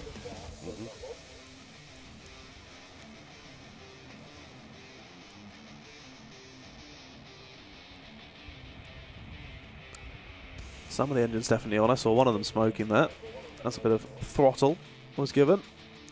As we look back to the Whilton Mill kart circuit, the front straight. And for those wondering what is behind those gates, well, that is where scrutineering takes place with the weighbridge. And also when the drivers get to meet up with the mechanics and then put the karts on the trolleys post every session. Oh, Go-Kart Bob, it's 8:30 in the morning. Oh my goodness me. So that is effectively an 8-hour time difference. If Go-Kart Bob has been watching from the very, very beginning, brave individual. Brave individual indeed. But hey, karting knows no boundaries. And he's going to be asleep by about 3 p.m. With that early morning cappuccino or choice of caffeinated beverage.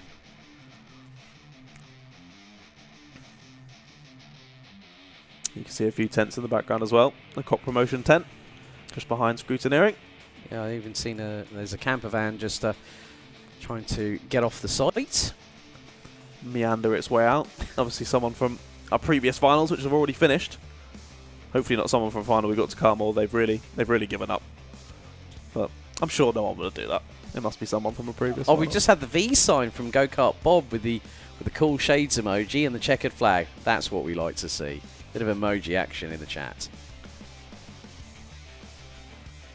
So folks, if you are watching at home, don't forget to throw your support in for the chat. Which drivers are you cheering on for the next few races? We've got this and 3 more to go to conclude round 9 of the 2022 FastR Whilton Kart Club Championship. Oh, Go-Kart Bob, you babe. Best wishes to all drivers. That's what we like. Just like give everyone the benefit of the doubt. That's always a very, very good blanket statement saying like good luck to all drivers. And we've seen several of you actually put that in the chat. Jacob Duffy says this is going to be very good. Yep, when we get things started for the X30 Senior Final, Jacob will be looking forward to what happens when the lights go out on the gantry, as long as they don't start doing the... Oh, we're definitely going around at least twice. It just is done now today, every single race. So it has to be done. Yep. But a big thank you to you all tuning in. Don't forget, if you haven't already, you're watching on the alphalive YouTube channel, why don't you hit that subscribe button? Also hit the notification bell, so every bit of content that is forthcoming over the coming weeks and months. We are still heading towards the tail end of the 2022 Viratools Motorsport UK British Kart Championships season. We've also got TCR UK Honda Civic Cup action at Brands Hatch this afternoon, which you can also watch at your leisure, 100% free, of course. Right. Hello, Gillian Blanford, Lucas's mum, waiting for Minimax. Unfortunately, Gillian, we've got just as long a wait as you have. Jacob Duffy, I'm literally coming to drive now. ETA 6 minutes. Well, we'll be halfway through this. Well, we'll be part way through. Well, depending on how many warm-up laps they have, maybe you might just have enough time. Yep. So there we go. Vishal Patel leading the field up Manuel's Bank into Christmas Corner. 12 minutes plus an additional lap of this race. We've got a kart going slow in the background. Someone's kart has already died on the way up to Christmas Corner. That's a 66. That's Brentley Sims due to start 17th. And that kart that kart ain't firing, I'm afraid. It's got all 4 wheels on the wagon, but it's not going any further forward. No, it is not rolling along, is it? Comes to a halt. Still sat in it, though, so that does mean that they're going to get a number of laps to go around again and keep warming up the tyres, but he's going to have to try and get that kart to a designated safe area where they don't need any yellow flags out. Yeah, all the drivers continuing for another warm-up lap, so this is a bit of a lifeline for Jacob Duffy. So right, so if you said like literally 2 minutes ago, I'm going to be at the track in 6. Yeah. Well, you might have an opportunity to see the start or be in there. And this is what I like. Go-Kart Bob bringing in a fantastic narrative here. What I learned from racing, it's not about winning, it's about participation. Great little statement there. I do have to agree, but of course in karting, especially when you get to this level, and Hawkey Finn later goes, no, it's about winning and participation, so instant counter. Well, yeah, I would have said that's what losers say. but the thing is, there are people who don't go out there to race to win. There are those that will, but I think it just goes to show that the passion knows multiple different ways of facilitating that emotion. But the X30 Senior... I'll politely disagree with you there. I think if you're not going out there to win, then what's the point in getting involved? You always want to win. But that's just my mentality as a racer. Yeah, if I'm not trying to win. You and I beg to differ. Into the tram lines we go. Let's go. Red lights are out first time. Here we go into Oblivion and Crook. Vishal Patel leads the way as they make their way through Oblivion and Crook. And who is up into second? We're going to find out. That is Harry Torpy up to P2. Wide. 3 wide. 72, that's Gamio. And there is the number 40 off. Thomas Mullet. Grass cutting with that front bumper. And that's not exactly what you need. There's a bit of contact on exit and throw him off into the grass and back down to the back of the pack he goes. 84 having a little squabble there on exit. We look back nearer to the front. That's the 174 of Luke Taylor leading this little kerfuffle. Behind him, the number 80 of Jordan Brown. So I still think they're both in 5th and 6th respectively as we come across the line to finish lap number 1.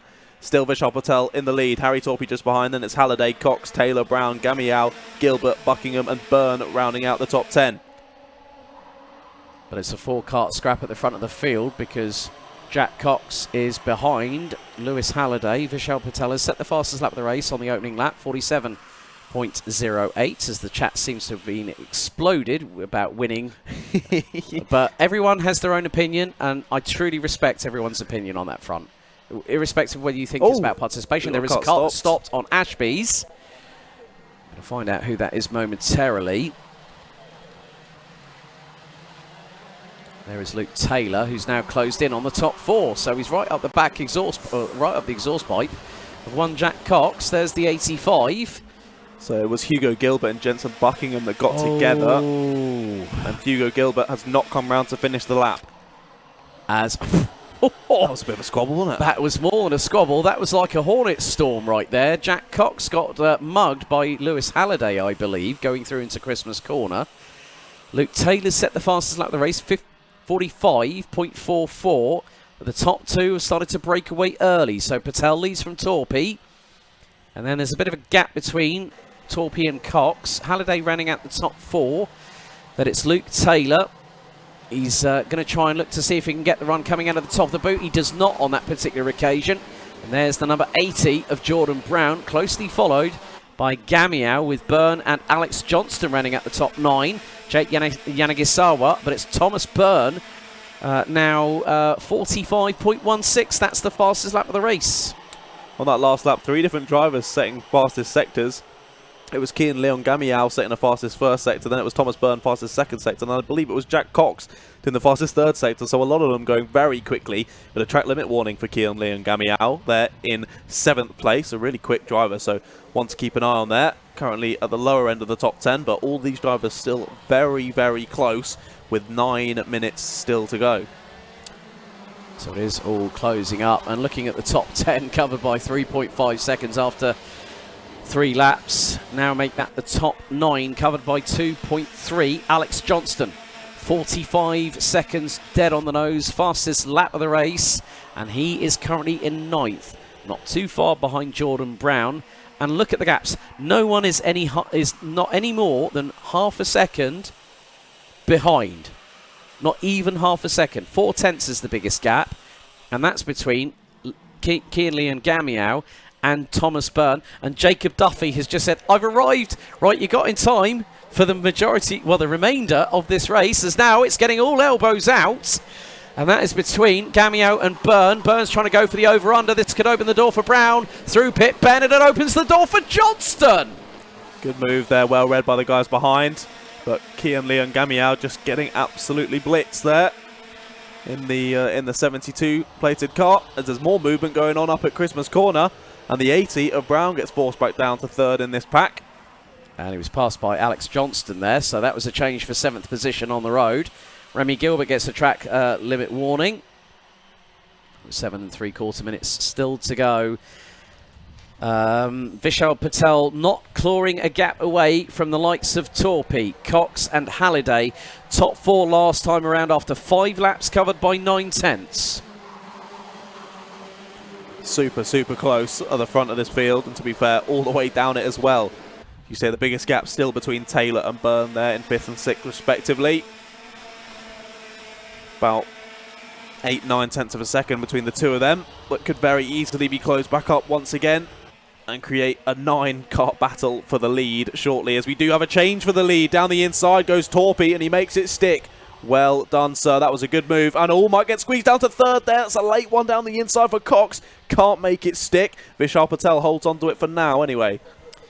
And this is bringing the rest behind ever closer. Another send up the inside, and that was Halliday on Cox going through into the top of the boot. And the number 56 unable to make that move stick.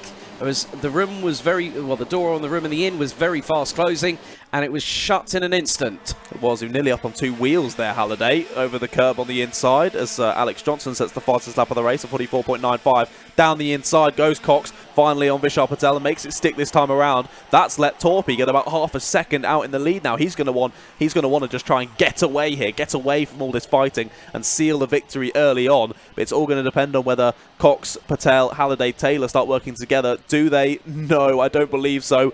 Moving to the inside to defend, all 3 of them. That's just allowing Torpy to get even further away. Keep your eyes on Johnston and Byrne. They're closing in on the few in front. And look, there is Johnston right on the back of the 174 of Taylor as they go through pit bend.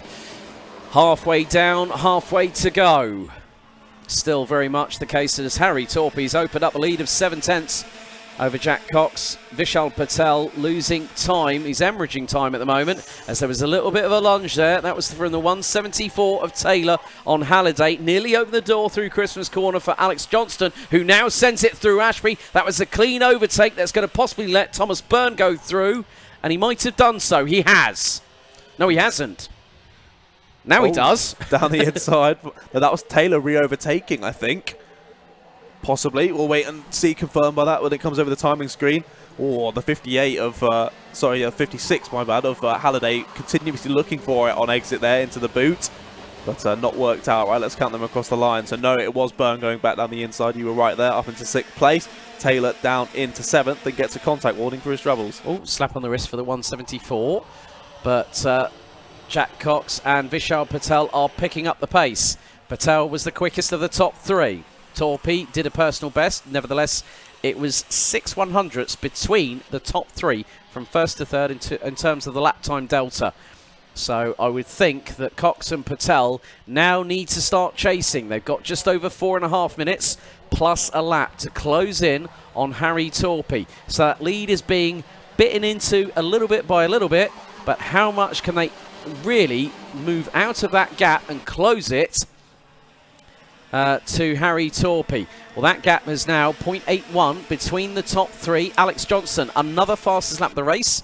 Johnston puts in a 44.87 and he's gunning for Lewis Halliday just up the road in the number 56 for 4th place. He's really pressing on, isn't he, Alex Johnson? Thomas Byrne as well, trying to follow with him as well. Only 0.03 of a second slower on that last lap.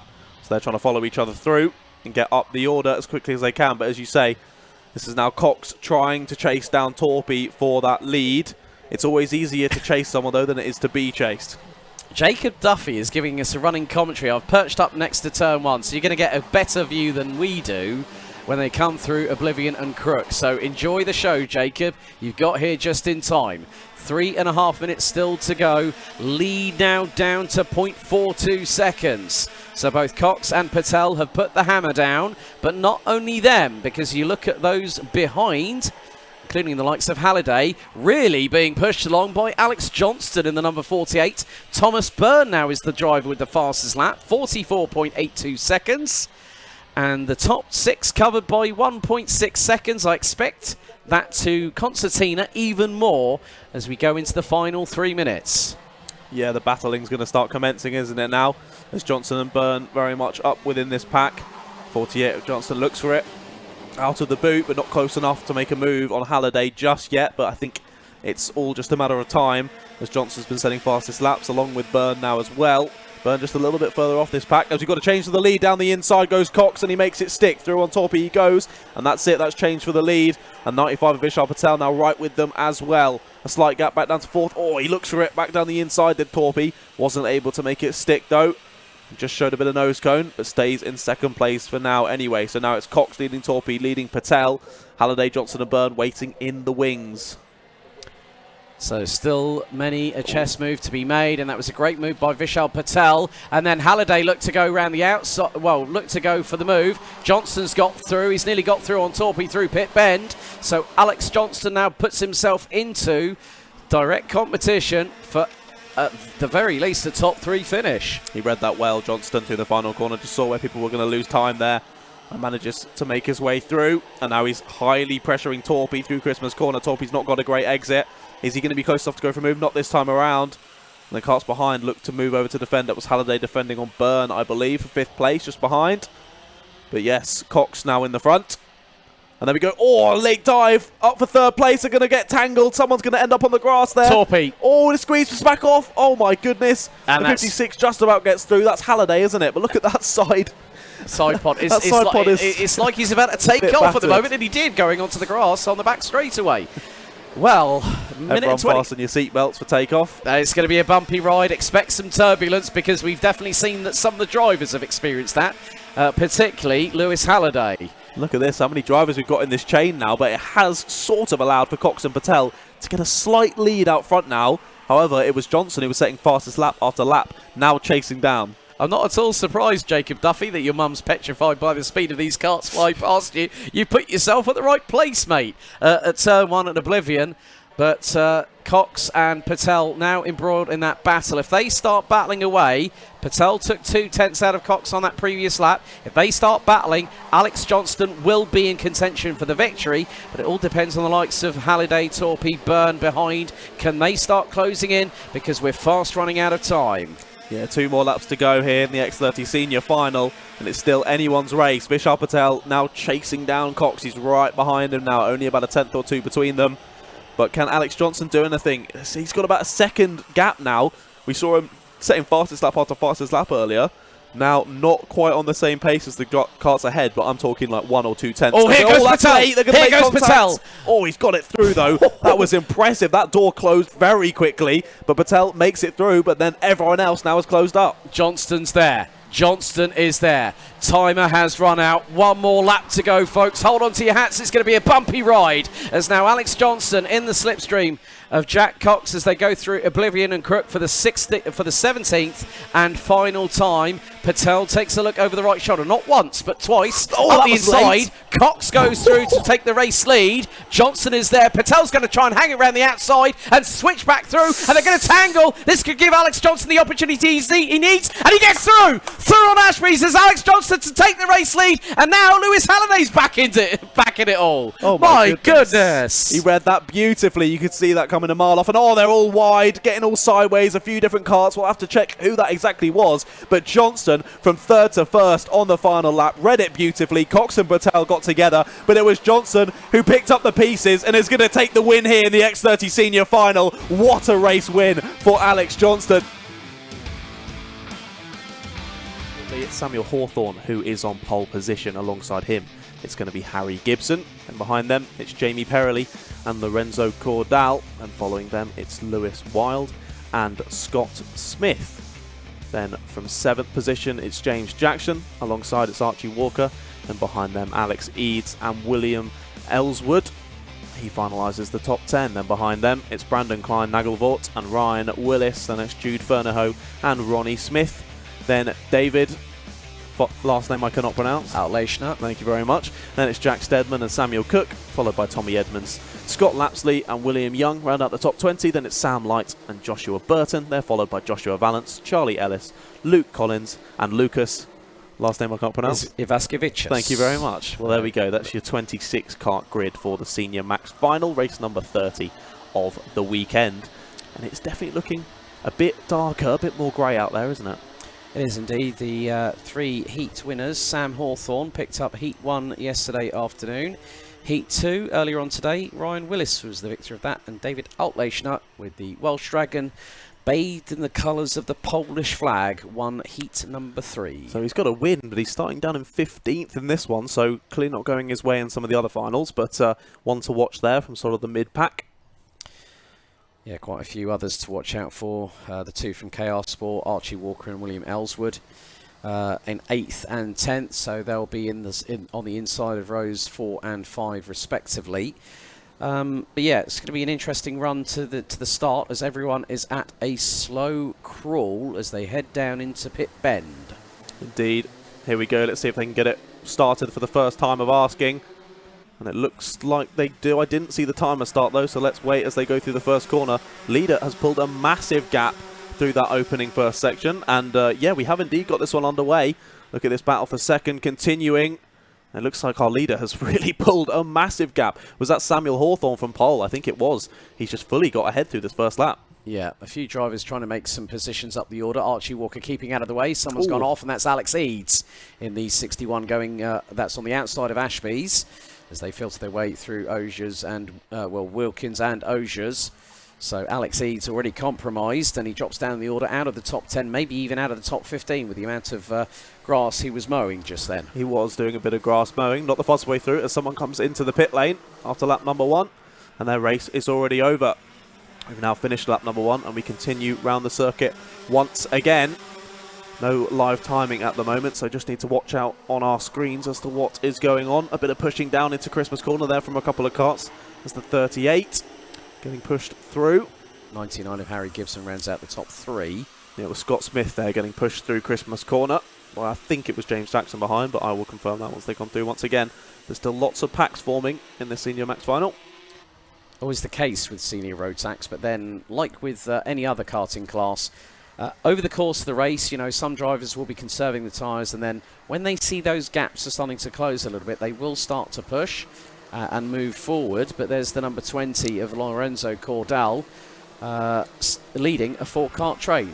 Yeah, currently in 3rd place, and you've got Harry Gibson for company right behind. Harry Gibson started in P2, has dropped down to P4 at the moment, and another gap now breaking away to our 2nd place running kart as well. So our top 2 drivers getting away, and especially if these 4 begin to fight, then that gap will only extend further.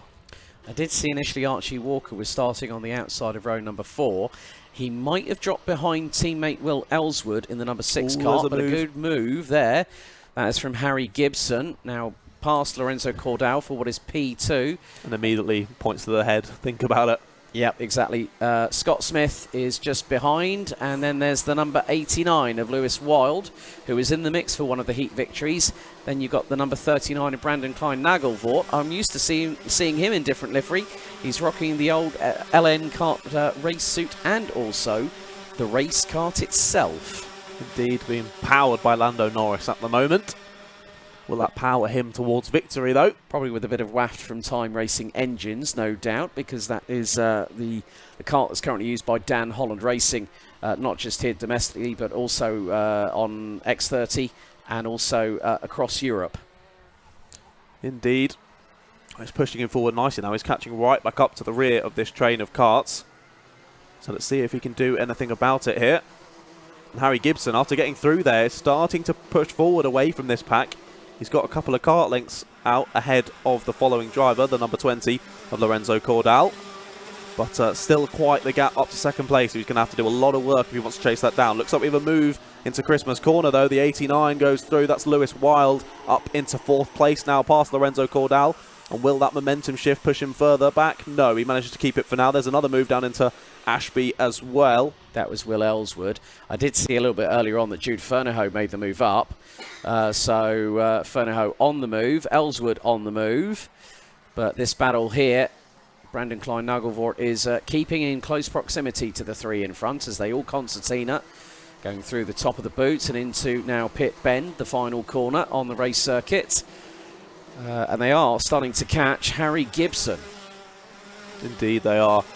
Yeah, this, what was a 3-kart train, became 4, became 5, and now is almost becoming 6, with the 53 of Jude Fernahoe now getting involved. Started P13, did Jude, so he's had a good race so far, catching back up to this pack. Let's see if he can move his way through. Harry Gibson has been re-caught by Lewis Wild, to be fair, so thought he could push on towards our 2nd place man, but nope, has been reeled back in to this quite long battle as they go onto the back straight towards the boot. No one close enough to send a move, though, I don't think. No, they're just keeping it line astern at the moment, so effectively, over the course of the duration of the next couple of moments or so, they have got the number 53, that is Jude Fernahoe, who has been catching at a comfortable rate of knots. Brandon Klein-Nagelvort in the number 39, who started down in 11th position. Will Ellswood has got some gap between himself and the kart behind. Up the hill through Manuel's Bank and into the right-hander at the top of the crest at Christmas Corner as they make their way through into Ashby's. Now into the next left-hander here at Wilkins before the short shoot down into Osiers and then through the chicane once again. But no one making any moves, any sudden moves so far, but Fernahoe has got past Klein-Nagelvort for position.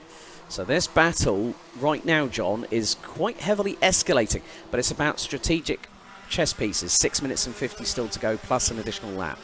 It is indeed. It is all basically chess, isn't it? You really got to plan those moves many corners ahead. And someone does go for a move there. That was the 53 down the inside. That's Jude Fernahoe making up another position. It looked like Wild was looking for it there. Down into Ashby. Checks over his shoulder. Because that's, again, you're just planning those moves. You need to see how much space you've got behind you and how much time you can waste going for a move up the inside, where you can send it. He gets a good exit here. He could look for it into the boot, but thinks better of it this time on his teammate. Jamie Perrelly, in the meantime, is trying to catch Sam Hawthorne, who is away and clear at the front end of the field as the timer continues to tick down. So probably around about just under 6 minutes to go, plus an additional lap. And the two teammates very, very close indeed. Lewis Wild now looks for the move, gets through on Gibson through Christmas.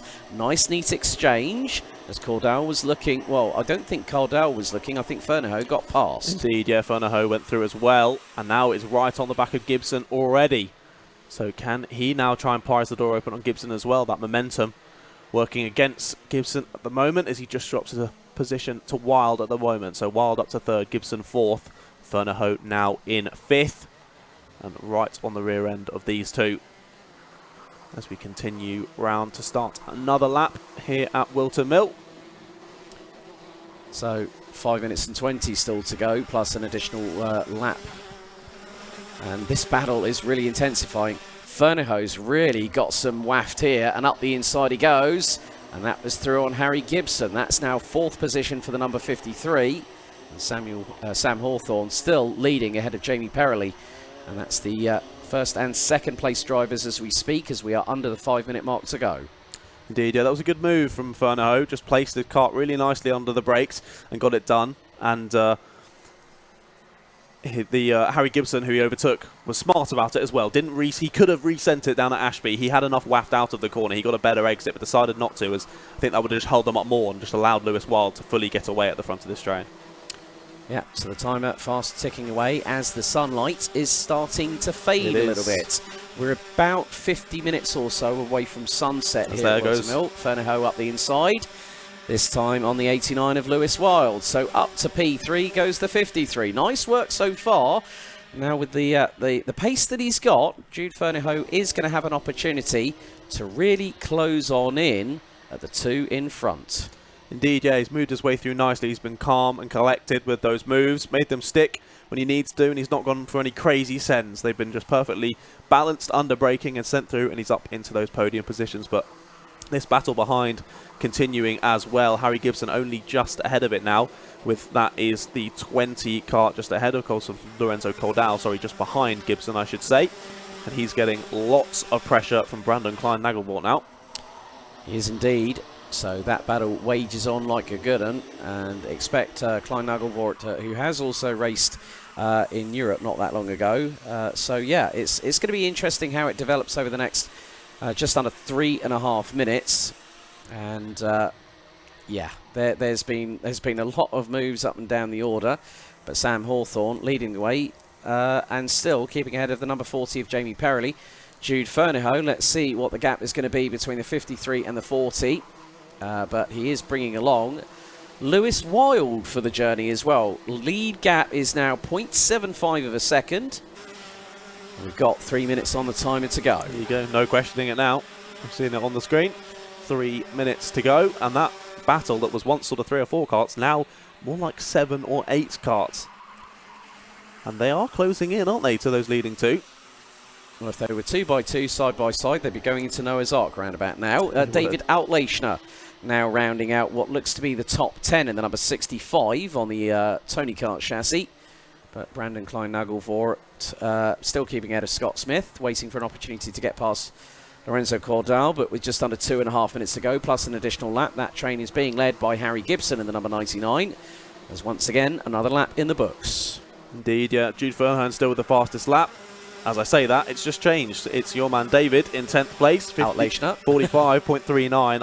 I'm just going to butcher it, so I'm not even going to attempt it. Mate, I've heard so much butchering on other commentary, don't worry. At least the thing is, you're calling him David in the number 65, so I'm sure his dad, Arcadius, will be absolutely fine with that one. He's setting quick laps anyway, 45.39, as I say. Fastest lap now for David, closing in on the back of that pack, but still about a second between himself and William Ellswood in 9th place. But if these guys start battling, 1 second is going to be nothing. And just as I say that, down the inside goes the 39. That's Brandon Klein-Nagelvort, finally taking away that position from the number 20 of Lorenzo Cordal. So we do have 20 drivers running out of the 26 that we're due to take to the grid. So Archie Walker might have called time on it for today, but his teammates at KR Sport, Will Ellswood, is pushing and is right up the back bumpers of respectively Smith and Cordal, who round out 8th and 7th respectively. 1 minute and 10 on the timer remains, plus an additional lap. But Jamie Perrelly has been closing on Sam Hawthorne. Interesting development in the latter stages. Indeed, yeah. Really closing in, down to half a second now. To be fair to Jude Furnos, that's another fastest lap, 45.36, but still 1.3 seconds off of the leader. So I'm not sure he has quite enough time to close that in, but never say never. Let's wait and see what happens. 45 seconds left to go, and they're doing 45-second laps. So I think we're probably just about going to get 3 laps here, I want to say. I think just about. You're spot on with that one. So we'll see what happens, but I'm so glad that live timing is back, because that was very difficult without live timing. Oh, I've had live stream and live timing difficulties previously, and that was a real kettle of fish to work with. Trying to pick out the numbers and then scroll down the entry list to see who it was. It's like you might have to get a pair of binoculars out. Genuinely. Right, here we look back to the front. This is Hawthorne, and look at that gap now back to Perrelly. That's definitely not half a second anymore. It was 3.5 tenths as we started this lap. 10 seconds to go. It is going to be close on the timing here, but I think they should just about get 2 more laps here. As we count down from 5 seconds. No last lap. Oh, it does go last lap on the timing. I didn't see the board though. It does say last lap on the gantry, I should say. So this should be the last lap of Whilton. And look how close Jamie Perrelly is. He's very, very close to Sam Hawthorne as they make their way through Inkermans for the final time. Down the hill into the right-hander here at Ashby's. Jude Fernihoe is there in the background. There he is. There's the number 53. And manages to close on in, and you can really see now the glare. Yeah. The glare is really going to start affecting that peripheral vision. These drivers will be thinking, "Thank my lucky stars, I'm about to finish this race," because now you can see the shadows as Fernihoe look for a move on Perrelly. But out of the final corner, it's Sam Hawthorne from Argenti that takes the victory ahead of Jamie Perrelly and Jude Fernihoe, running at the top 3, covered by less than 0.6 of a second. So I think Jamie Perrelly would have wished that there would have been 1 more lap there. I think that could have given them the opportunity to take that win, but Hawthorne did just enough and held on to the victory there. So well done to Samuel. So yeah, Samuel Hawthorne taking the win, Jamie Perrelly in 2nd, then Jude Fernihoe rounding out your podium. Then it was Lewis Wild in 4th, Harry Gibson 5th, Brandon Klein-Nagelvort in 6th, then Lorenzo Cordal, William Ellswood, David in the number 65 car in P9, then it was Scott Smith in 10th. And then the rest of your order down to P20 was James Jackson, Tommy Edmonds, Jack Steadman, Ryan Willis, Alex Eade, Samuel Cook, Ronnie Smith, Joshua Valance, William Young and Joshua Burton. Right, so another race completed. That was race 30. We head to the 31st and penultimate race of the meeting. Ladies and gentlemen, it's the Junior Rotax A final.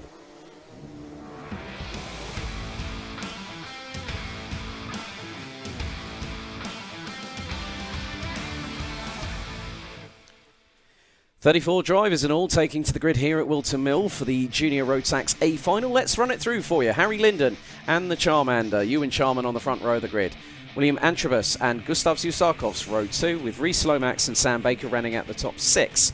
George Donald, Spencer Brougham, Jacob Dukes and Charlie Hart round out the top 10, followed by Freddie Ingram and Archie Clark, who complete the top 6 rows. Aditya Kulkarni and William Ray on row 7, with Neo Clark and Pearson Bullock Carter on row 8. Alexander Zingarevich and Reg Hayward on row 9. Completing the top 20, it's Jai Lawrence and Oliver Sander. Zaki Hussain, Jessica White, Mac McFarquhar, Jack Cooper, William Pemble and Ollie Ward round at the top 26. Completing the top 30, it's Mitchell Mulvey, Alex Duncan, Oliver Kerr and Josh Cook. And last but by certainly no means least, our 4 qualifiers from the Junior Rotax B final. Ross Tyler, Harry Hurstgrover, Archie Buttle and Kaiser, Riemann bringing up 34 drivers, a total of 17 rows. The next 12 minutes plus an additional lap could be dynamite. I hope so. It should be good. A full grid here for that Junior Max final. And the B final was pretty good in itself, and that Yes. had less than half the drivers. So I think with this many drivers on track, it is going to be fantastic. So we'll just wait for this one to get underway. Yes, indeed. And we still have one more race to go after this. We'll bring Indeed. everything to a close with Minimax. It has been a little bit of a lengthy wait, but the drivers are primed and ready, and hopefully very soon we will see the drivers being released and allowed to go on, not just one lap, but 2 laps getting ready, because the temperatures again have dropped. And there is Alex Eads' car. Look, the left rear hub and wheel have vacated the back axle, unfortunately. They said, I'm out. See you later. And off they went to a different postcode. So frustrating there for the X-Kart driver. But yeah, it's just what can happen in racing sometimes. Your car says it doesn't particularly want to continue. So we are going to have a little bit of a delay whilst the trolley will be... yeah, that's not one you can roll back to the pits, is it?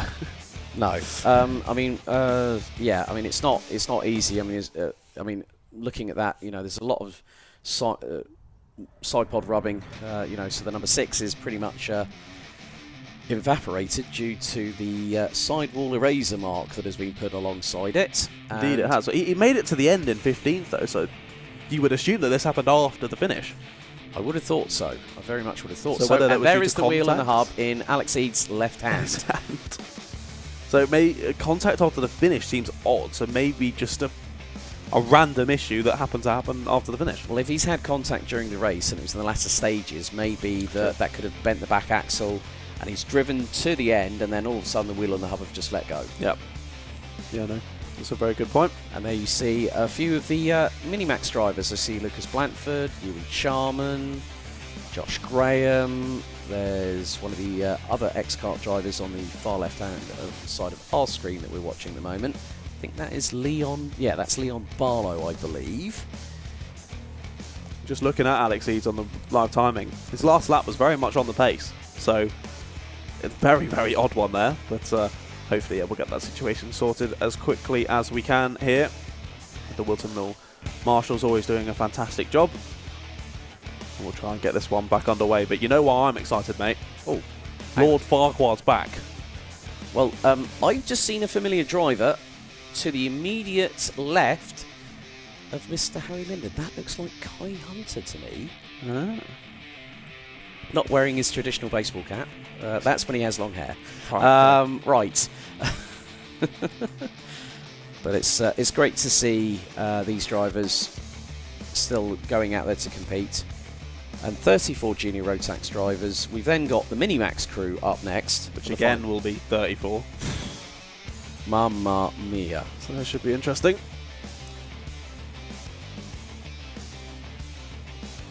I can still hear the I can cars. still hear engines revving from this distance. Probably away. the Minimaxes, isn't it, Guy? I would Starting imagine to get so. ready. Probably getting the waft ready to put the pedal to the metal. And we can hear it when we're a good 100 metres away with headphones on as well.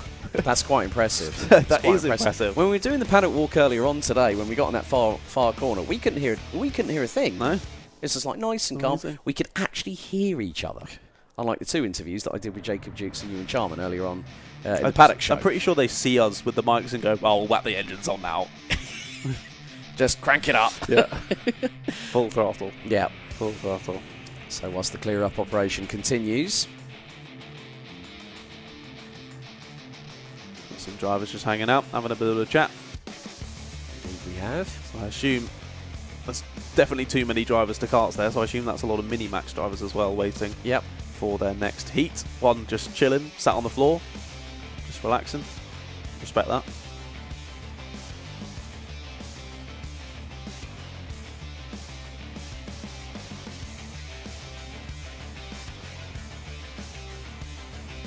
But I think, you know, it has been a very, very long day. I still think it was quite funny when we had the chat about the track map on the back bumper of your lovely Rosso red Volkswagen Up earlier on today. but also, you know, it's karting always, you know, there's different walks of life, different people coming from different backgrounds. I mean, like myself, having been in the the motor industry for about 2 decades, you know, I have an appreciation for the technical side. You, as a racer, have an appreciation for the racing side of it, but we both have that passion. And it just goes to show, it doesn't matter which walk of life you come from, you can get hooked on that motorsport bug, can't you? It's definitely an easy one to catch. Once you start getting involved and getting an understanding for it, then yeah, it grabs you and it's difficult to let go. But why would you want to anyway? It's quality. So I couldn't imagine being in love with any other sport. Yeah. Still plenty of talks going on between the Minimax drivers. Yeah. It's all about the bants, remember? All about the bants. With and they're having a Z. Bants. With a Z. Hashtag bants. Right, let's see if we can pick anyone else there. I think I see, might be Mikey Walker there on the Coles Racing. I can see our FastR branded driver. Lucas Blanford, of course, standard. Yeah. Fully FastR kitted up. When did, I was going to say, when did that race suit debut? That was here, wasn't it? It would make sense with the sponsorship, but I'm not 100% sure. It definitely wasn't, yeah, because round 6, I was trying to remember actually. I don't remember seeing that suit before. I probably have seen it and just not registered it in my head, but now it's front and centre. It stands out. It's a lovely black and gold suit, isn't it? Yeah. It does look really, really good. It just looks fast. You know what I mean? When a suit and kart combo just looks fast. But I like all the different choices of lids, like you were saying earlier. Let's say proper show of your personality as well, of what your lid looks like. Yeah. And your race suit. But here we go then. Leaving the pits are the Junior Max drivers, getting ready for their A final. And as you say earlier, probably 2 laps of warm up, and then we'll get this one underway. Then after this, one more race to go, race 32, which will be the Minimax A final. And over the best part of... Hey, oh, right. Archie Buttle Buttle has dropped the back axle, and he spins up the rear wheels on the slightly moist grass and gets it going again. Well done, Archie. Well held. In front of everyone as well. Everyone looking at turn one going. And the thing is that if something like that happens, there's always that possibility that Archie Buttle will have he will be ribbed about that one. It just reminds me of back in school when someone would drop a tray or drop a plate and everyone would go, that is like, hey! Yes, exactly, yeah. Exactly. It's like this massive cacophony of noise. Yeah, it just has to be done. Like, it's an unwritten law of British society. Yeah, as soon as someone drops a clanger, it's like, hey! Yeah. You have got nowhere to hide on that. And probably calling them other expletives that we shouldn't say on this stream. No, we're not. No, we don't do that. We do that off air, not on air, of course. But the magician, we're back, waving the magic wand. Wingardium Sendiosa. There we go. Sendiosa, that's the karting equivalent of Harry Potter. Yeah. Right. Harry Potter. Well, that was even worse than yours. Sorry. Well, I mean, yeah, you gave it a try. A for effort. A for effort. Looks like we had another spin in the back there. Another one of our drivers. Just a bit of a half spin that time. Well, I mean, the karts have been sitting on the... They have been sitting a while, haven't they? A little while, so... I think it might be William Pemble having a little spin there in the background. But the drivers are all going to slow up here and get ready for the start. So it's Harry Linden versus Ewan Charman on the front row of the grid.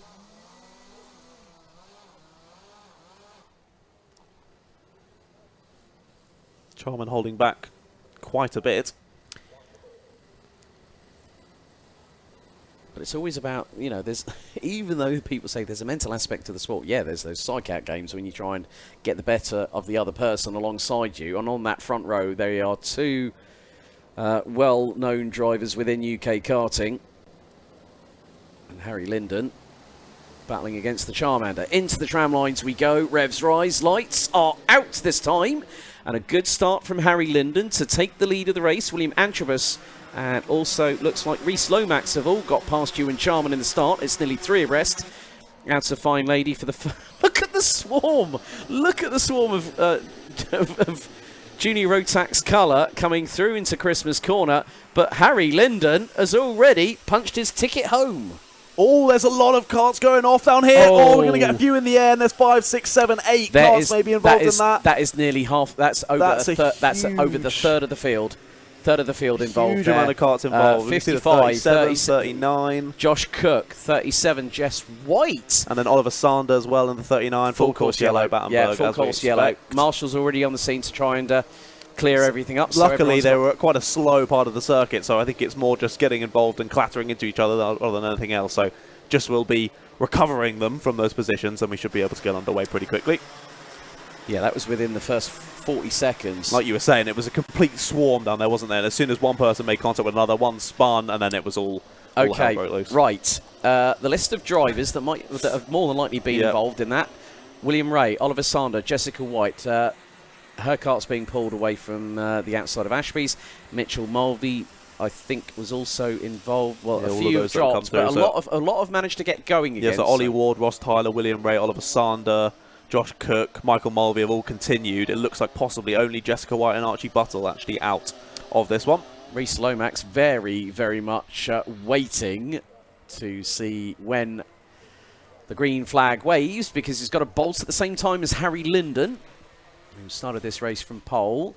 Keep your eyes on you and Charman in 4th position. Gustav Yusakov has already made it. Now, Yusakov started 4th, currently in 5th place. And now Linden is dictating proceedings. Now, they're all starting to adjust their radiator flaps. Here we go. Now, Harry Linden puts the pedal to the metal. Lomax goes with. Antrobus has got Charman and Yusakov right behind. We're under full course. Green flag racing, and Charman looking for the move as Antrobus drifts wide. Yeah, Antrobus got caught napping there at the start, and he might lose the position out because of it. He is indeed. Might lose 2 as well. Dives down the inside. Goes the 1, 8, 9 of Uzakov, so that's a change. He might lose another one round the outside. Tries it. Does Baker. Doesn't work out that time, though. They're still going to go 2 wide down into Ashby.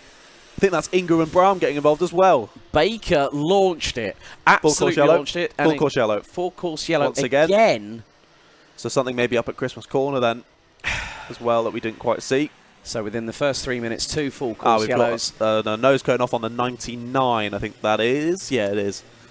Yeah, so that is the number 99, William Pemble. And that's on the start-finish straight. So Lyndon's going to be like, oh, I did that jump so well, now I've got to try and do it again. That's the thing, it's control-out-delete. But the thing is that if you can time that restart to perfection, and now he's got to watch what happens behind, because not only has he got Lomax to deal with, he's got Charman and Usakovs. Baker, if he closes on in, might get a chance, might get a sniff, might get a window of opportunity. Yeah, Antrobus has had a nightmare there. We only had about half a lap and he lost 3 places. Adichie Kulkarni now up into 9th ahead of Jacob Jukes, is in P10. Archie Clark, Neo Clark, George Donald and Pearson Bullock Carter ran out the top 15, as they are. And the thing is, these tyres, the minute you go off full racing speed and it's a full course yellow, the tyre temps drop like a gun, like a pebble being thrown in a pond, and you've got to go through that reignition phase, just making sure that the surface is scrubbed enough that when you put that pedal down to the floor, coming out of pit bend and the green flag waves, that the kart is on rails. Indeed, indeed. Yeah, you've got to give the drivers respect on that first lap restart to actually be sending moves on those proper cold tyres. That's impressive in itself, but hopefully we're going to get this restarted. So once again, Harry Linden's got to decide when he's going to bolt. Lomax will anticipate it, so will Charman.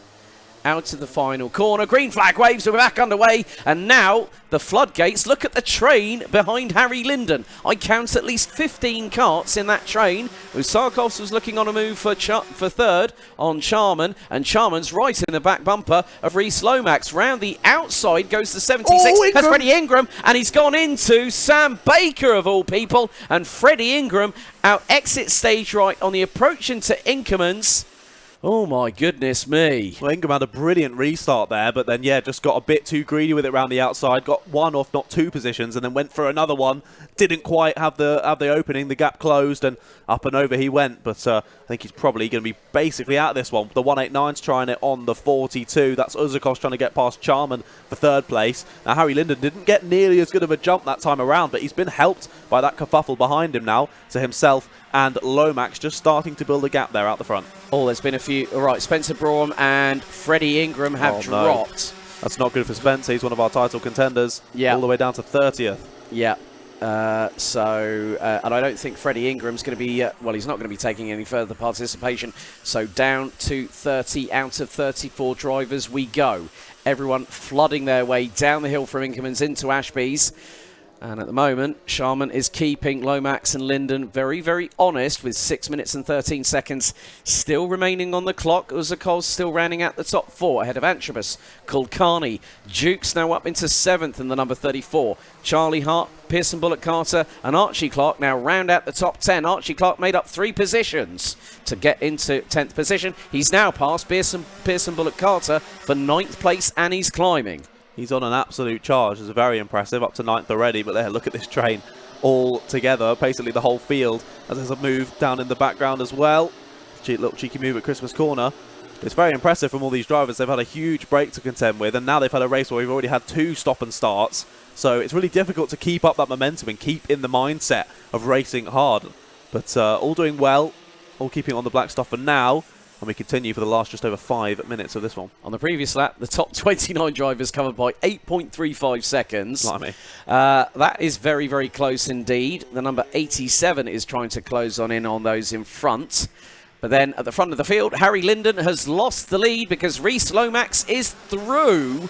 Would have got the jump through Pit Bend and now leads the way up the hill towards Christmas Corner.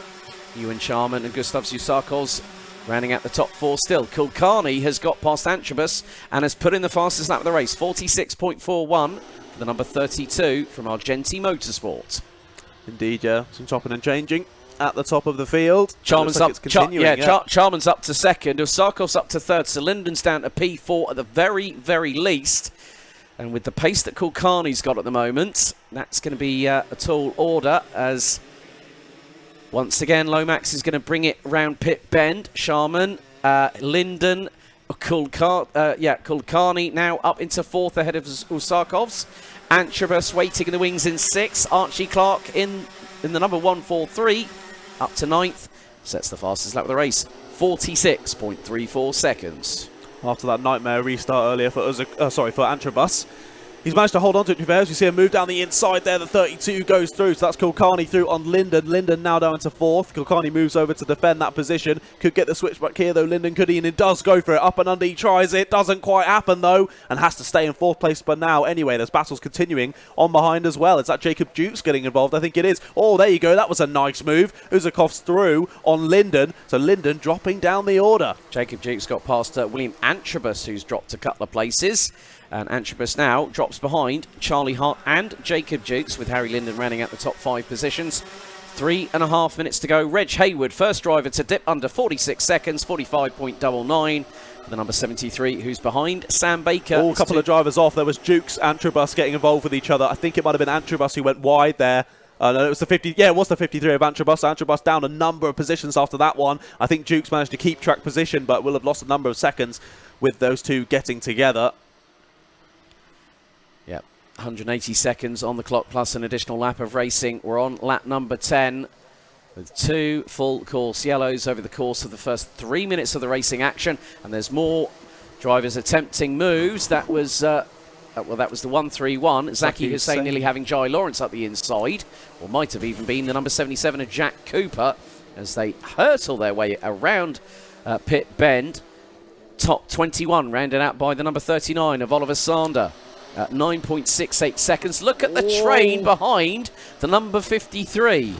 That is close and then some. That's William Antrobus, who's down in 15th position. Jacob Dukes actually stays in 7th despite the exchange between the pair. Antrobus is coming under fire from Zaki Hussein in the 131. So there could be a change for position. That's a late one. That was very, very late indeed. He's made it sick, though. He did a great job, did Zaki Hussein. Yeah, fair play. That was an interesting one down the inside as well. That's 59. That's the 39 of That was the 39 of Zander up the inside of Alex Duncan, the number 63. Look at his NASA panel, though. It's not exactly vertical anymore. It's well, it isn't tracking It's a true, bit of an but, angle, but it's there. It's still there. It's still there. It's still there. To be fair, I also got to say, Charman for the he's lead. got it. Charman for the lead through Ashby's, and they're side by side into the next left-hander here at Wilkins. Ewan Charman takes the lead from Reece Lomax, who bumps over the curbs, now into Osiers. Charman shuts the door firmly. And there is Kulkardi. Usarkov's back up into third position. A minute and a half to go. Ewan Charman from Argenti Motorsport takes the racing lead. This is where it all's going to start hotting up now. Let's read them as they go across the line. Indeed, the 42 of Ewan Charman now in the lead, followed by Lomax, then Uzakovs, then Linden, then Kulkardi, and then Hart. A couple of seconds back to Clark, Dukes, Hayward, and all that gaggle in behind. But we're going to continue watching this one. Up to Christmas corner, they go round the outside. Linden! He's going for it. They make for contact. it. He's over the grass. Can he rejoin in the same position he was? Loses one, maybe two positions. Kart tries to get through on the inside, but actually gets balked themselves. So Linden manages to stay in fourth after that somehow. That was high, wide, and onto the grass for Harry Linden. I mean, he nearly put a good old move on the outside of Reece Lomax. He was doing the right thing. He tried it around the outside while everyone was going to the inside, but wasn't going to happen. Tries for second, does the 189, gets squeezed to the apex. That's Uzakov's trying to get through to second, but this is really heating up now. Or they're going to go side by side around the final corner. Not quite. The number 10 of Hart has to pull out of that one, but that's allowed for Clark and Dukes to get right involved with this battle. Right, Ross Tyler's had a contact warning, but now we're on to the penultimate lap. Lap number 14 out of 15. Reece Lomax swings to the outside, round the outside. He retakes the lead from Ewan Charman through Christmas corner. That nearly opened the door for Gustav Usarkovs, and now the train is building. Usarkovs up the inside on Charman through Ashby's. Linden pushed wide again. That's not the first time he's been on the grass outside of Ashley's, but like a true Welshman, he keeps the throttle pinned. I'm sure David Higgins' son Matty would be very proud of seeing that one. Charman pointing ahead to work together, but nope, goes for it down the inside. He's going to try and switch back on the exit here. Might not get a good enough exit, though, and has to settle for third for the moment. We're going to go on to the final lap of the race here. The 10 dives down the inside as well. That's Hart making moves, and he's going to move up into sixth place. Jacob Dukes follows as well, pushing Archie Clark, down into sixth place. Here there could be some moves into Christmas corner. There is in the background, but the top four stay as they are for now.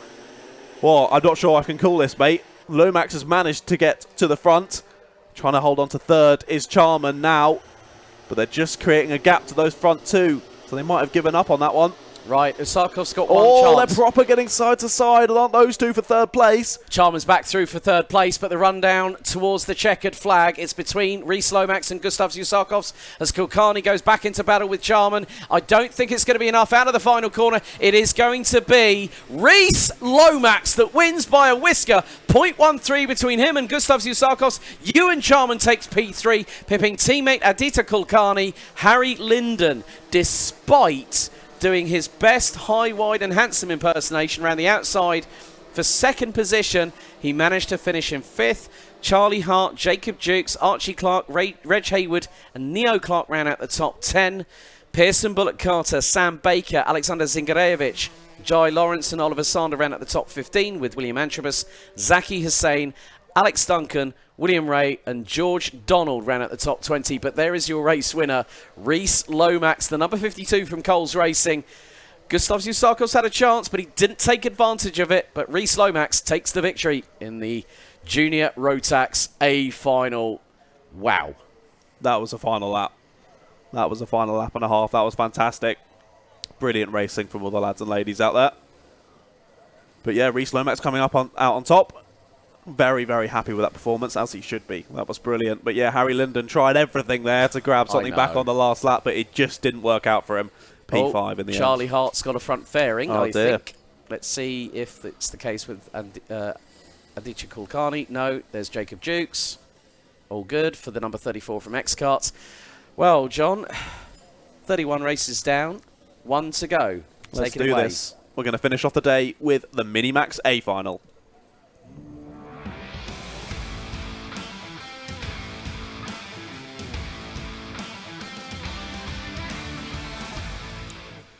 Here we are then, your grid for the Minimax A final, race number 32 of the weekend here for the FastR Whilton Mill Kart Club. Round number 9, the GP plate Finn Leslie lines up on pole position. Alongside him it's Joshua Turnbull. Then behind them Harry Bartle and Thomas Min Spearing. Then it's Harrison Whitcomb and Lucas Blanford. William Murta and Hugh Moulton line up 7th and 8th respectively. Then it's Joshua Graham and Oliver Smith rounding out the top 10. They're followed by Jack West and Sebastian Mins. And behind them it's Josh Salvadore and Mikey Walker. Then it's Leon Barlow, Kasper Tomilewski, Ollie Wise and Luca Brooks. And finalising the top 20 is Oscar Cartmail and William Murphy. On row 11, Victor Hansen and Charlie Neve. Row 12, it's Joshua Smith and Toby Bedford. And behind them, it's Cameron Edmonds, Michael Dalton, Daniel Hartley, Logan Howes, Devon Nolan and Zach McDonald rounds out the top 30. And it looks like that's it for your grid. However, I don't think that includes the top 4 from our B final.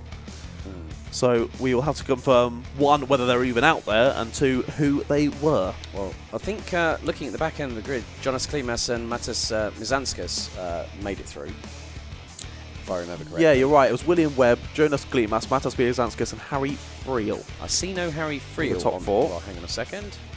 I'm just going to... So they're here. They weren't on the screen, but they are on my results sheet. So indeed, it should be William Webb in 31st, Jonas Klimas 32nd, Matas Mizanskis 33rd, and Noah Pikes 34th. Because, of course, our 4th place finisher of Harry Friel, he got a nose cone. A nose cone, wasn't it? Because, like, literally, you could see the head in the hands. And yes. The sigh of, oh, why me?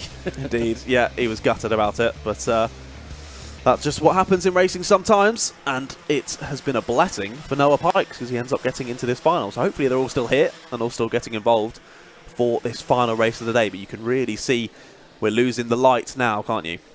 I think everyone's going to be very, very happy when everything's all said and done. We are literally not that far away. About 20, 25 minutes away from sunset. 4 minutes to 7 it's predicted for sunset. So more like 30 minutes then, so we should have more than enough time to get this final done and dusted. But I think one of the benefits for these drivers is that the cloud cover is quite significant, so there's going to be no low-lying sun directly in their peripheral vision. That's very true. Because then you'd see all the shadows pick up on the track like we saw earlier on in the Senior Rotax A final. For sure. This is an interesting one as well, of whether you decide to use a tinted visor or a clear visor as well. Which one will be better in these light conditions? Right, okay, right. I've seen Thomas Min Spearing, clear visor.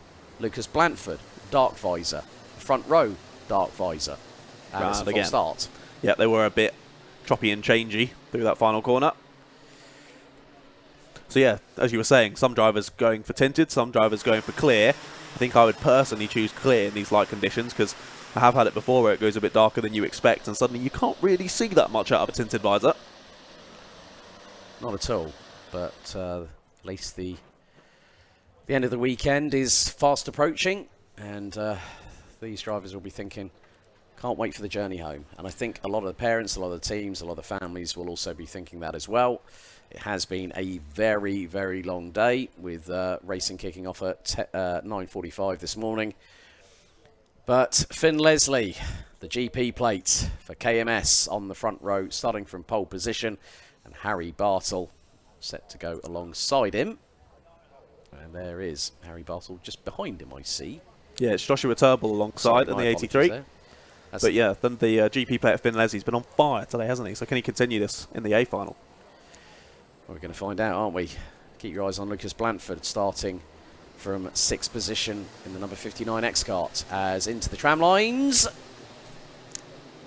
We're calling that as a start. An interesting one to say the least. Here we go around the first couple of corners. Look at that lead already from Finn Leslie. That's ridiculous. That's a second. He's like a wallaby. He's like literally just sprung away from everybody else. I'll see you guys later. Yeah, it's getting a bit close for comfort. Blanford's lost a few positions in the opening foray, but trying to just keep himself out of trouble. There's the number 27. All 51 gets forced to the grass on exit there. That was Hugh Moulton. Hugh Moulton does indeed get forced out. He's going to lose a number of positions. Someone else, that was the 92 that also went wide, Jack West. So a couple of drivers not having the best. Again over the grass, the 27 that time. I hope his coccyx is all right after that one. William Murta started 6th in this one, or just around that area. Oh, no, the grid. the 3 Argenti carts nearly came together there. Josh Graham, the number 66, was also in that. Harrison Whitcomb and Thomas Min Spearing. Come on, boys. You're supposed to be working together now.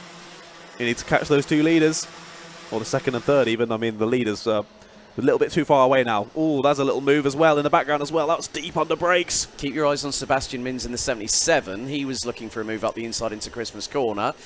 But yeah. It was the 27 of William Murter in the background who went off earlier that we saw going doing a bit of rallying, but he's gained a few positions back at I Christmas thought he was Corner. doing rallycross. It was like going through the Joker lap. That's very true, yeah. Or like those trucks where they have the ramps. Oh, yeah, taking off. like over in Stadium Australia. super trucks, that's it. That was it. Yeah, normally a firm fixture alongside Repco Australia Supercars these days. Indeed, yeah. But the 3 Argenti karts trying to get into some sort of flying formation. And that is being led by Harrison Whitcomb.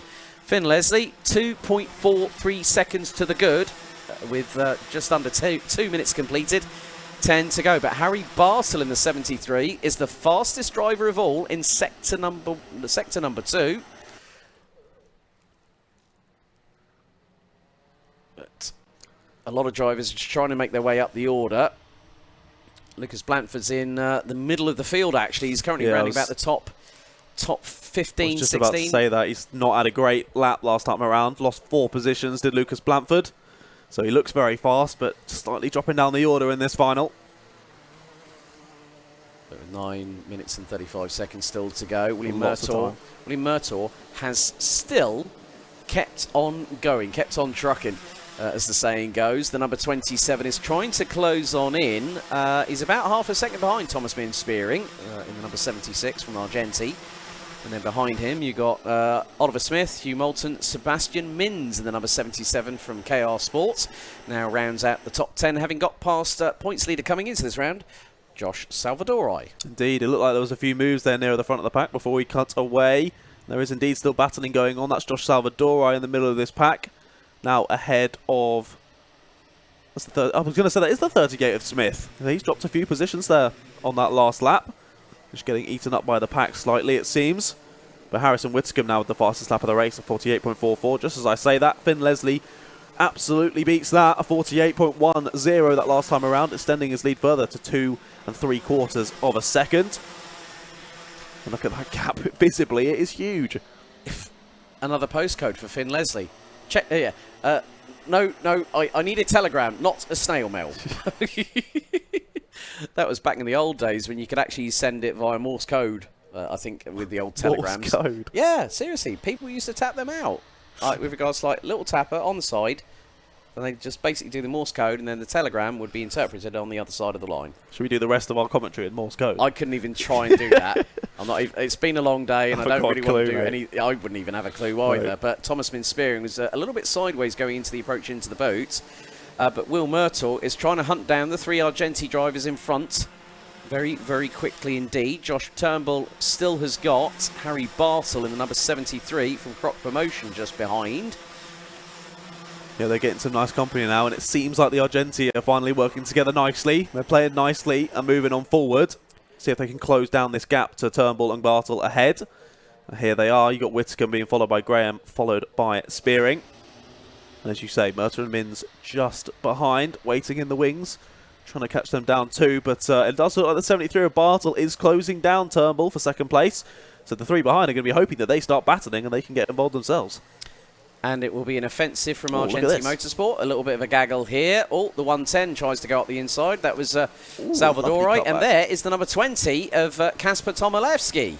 And with him, Salvadori goes very, very wide. That was Will Murphy that just went through too in the number 95. Tried it around the outside, around Oblivion as well. Yeah, the number 51 of Moulton going wide. The number 44 of Dalton just up behind. And Blanford's making some moves. He's got past Salvadori. And Tomilewski has been on a charge forward. He's got Blanford just behind in the number 59. Is it side by side between, that was Dalton and Murphy. Very, very close indeed between the pair, but they managed to get through rather safe and sound through in Ashby's as they now go through Osiers. But that is a train, a big train being led by Hugh Moulton in 9th position. And you've got all kinds of drivers right behind. That train is extensive. And there is, that is the number 95 of William Murphy trying to get through. And he's got past Kasper Tomilewski, who now rounds out the top 11. Dalton's just lost a position there, tried it round the outside, but actually ended up losing a position because of it. Got forced out close to the grass and lost a lot of time. Is going to lose another position there to Lucas Blanford as well. He's trying to keep it. No, he's going to get forced out wide, and now he loses one position, if not two as well. Yeah, and Tomilewski's steamrolled up the inside of Moulton. Salvador Eyes there in the mix. Will Murphy's decided, right, I'm going to try and scarper away as quickly as I possibly and humanly can with this kart. But Tomilewski has kept him in the crosshairs. Sebastian Mins ahead of this pack. Just on a 47.74. Fastest lap of the race in 8th position. Down the inside goes the 59. That was a great move from Lucas Blanford into the boot. Makes it stick. Now very much in the middle of this big pack. Yeah, and it was about 9 cars. I think it's the whole rest of the field now. I think so. Right, okay, from 9th down to 29, actually to 31st is just over 8 seconds. 51's got squeezed wide. Moulton's off onto the grass. He's lost 5 positions there minimum. Oy. But keeps hold of it and keeps it on the black stuff for now. Well held, I must say. Will Murphy's got Kasper Tomilewski. Tomilewski not having a great time earlier on this weekend, had neck issues going into Friday, but yesterday morning everything was back to normal. Normal service was resumed, as it is with Finn Leslie, who now has a nearly 2.9 second advantage. I was going to use that. Harry Bartle. I was going to use that joke again. I forgot what he looked like. He's been away from the cameras for so long. He's so far ahead. But look at this battle for second, starting to hot up now. Bartle getting a little push there from Whittaker and Spearing. They've dropped Graham in the meantime. They have, haven't they? Yeah. But Graham's he goes for it. Down the inside for the 66. So that's Whittaker up to P2. The other Argenti can't follow him through. And back again goes the 73. Bartle returns the favour. Up and under they go. The third Argenti is going to try and follow through as well. So they do follow each other through in the end of it. And they swap around. That's Bartle down to 4th. Now Whittaker leading Spearing. But Spearing's going to try and go through. Oh, late under brakes. And just about all holding it together. But this has allowed for the 88 of Graham and the 27 of Murta to now get back involved. And there they are. I think Sebastian Mins very soon is going to have the ringside seat to all of this. But as they say, sometimes strength is in numbers, and Argenti Motorsport have just proved that. But I do think that, well, Murtaugh was looking up the inside on that particular occasion on Turnbull, but I think Turnbull's just retaking a position back off of Josh Graham. So the number 83 might be back in front of the... Oh, it's the number 73 that's in front of the 88. As there's a move, the 76 goes down the inside of the 66. So Spearing up to second, Whittaker now down to third. I think you're right. No, so Harry Bartle's gone off our timing. That's what we're getting confused about. So the 73 of Bartle says he's in 31st. He is definitely not. He's right behind these guys in 4th position. Yep, indeed. Just over 3 minutes to go, plus an additional lap of the race weekend here for round 9 of the 2022 FastR Whilton Mill Club Kart Club Championship. As now, come on, boys, sort it out. Spearing's pointing forward, saying go, go, go, but Whittaker's still defending. And Bartle's there in the mix. So is Graham. This is not going to end nicely if they keep playing like this in the playground. Yeah. This is all just bubbling up, isn't it? It's like there's going to be a powder keg explosion, and it's imminently inbound. And there goes Bartle up the inside, and there goes Graham. Thomas Mins Spearing loses 2 places at the drop of a hat through the inside of Osiers. That was a brilliant move, wasn't it? Perfectly timed the brakes. He took a lot of curb on the inside, which I thought would unsettle him, but no. Held it together nicely. Right. And now look at everyone involved behind. Mins, Murphy. Well, Mins... you've got Sebastian Mins, Will Murtaugh, and also... It's Kasper Tomilewski, isn't it? No, it's not. It's Joshua Turnbull, 83. Turnbull, sorry. Oh, it's really kicking off around here. Oh, Thomas Mins Spearing clashes with Josh Graham going through into Christmas Corner. It was never going to happen on a month of Sundays. And Thomas Mins Spearing loses positioning. Josh Graham loses out to Turnbull in the process. Sebastian Mins now ahead. Looks like, that's the 27 of Will Murtaugh. So Murtaugh's dropped a few positions. But I did say, watch out for Sebastian Mins. Now, the fastest lap of the race. With a minute and a half to go, Jack West, 11th position in the number 92. And it's a bit close and personal between front and rear bumpers between Sebastian Mins and Joshua Graham as they come across the line once again. That's the battle for, effectively, P4 on the road with Murtaugh waiting in the wings, I think. Indeed it is. 77's going for a move down the inside. That was a very tidy one. Good move for Sebastian Mins. Up into 5th position. It will be, won't it? Because we still don't have Bartle on our timing screens. But we know where he is. We know he's in P3. Yep. Yep. I'm still trying to work out because Finn Leslie's so far ahead. It's nearly 6 seconds in the lead. Turnbull. Turnbull gets up the inside. That was a nice move on Harry Bartle. And that was a great little positional change. That is for P3 on the road as we head into the last 45 seconds plus an additional lap of the race meeting. So Leslie would have come across the line earlier, so I think it's probably going to be 2. I think they're probably going to call it at 2 here, but it could be close to being 3, as you can see all the hand gestures from all the dads and moms I've and just mechanics. seen Jack West's dad, who I haven't seen in ages. Tell them to go faster. Go He's for it. Up into P10 now, past Michael Dalton. Is Jack still with that fastest lap, as you say? But we look back here to our 2nd place battle. It's so close. It's really close. It is way too close to call.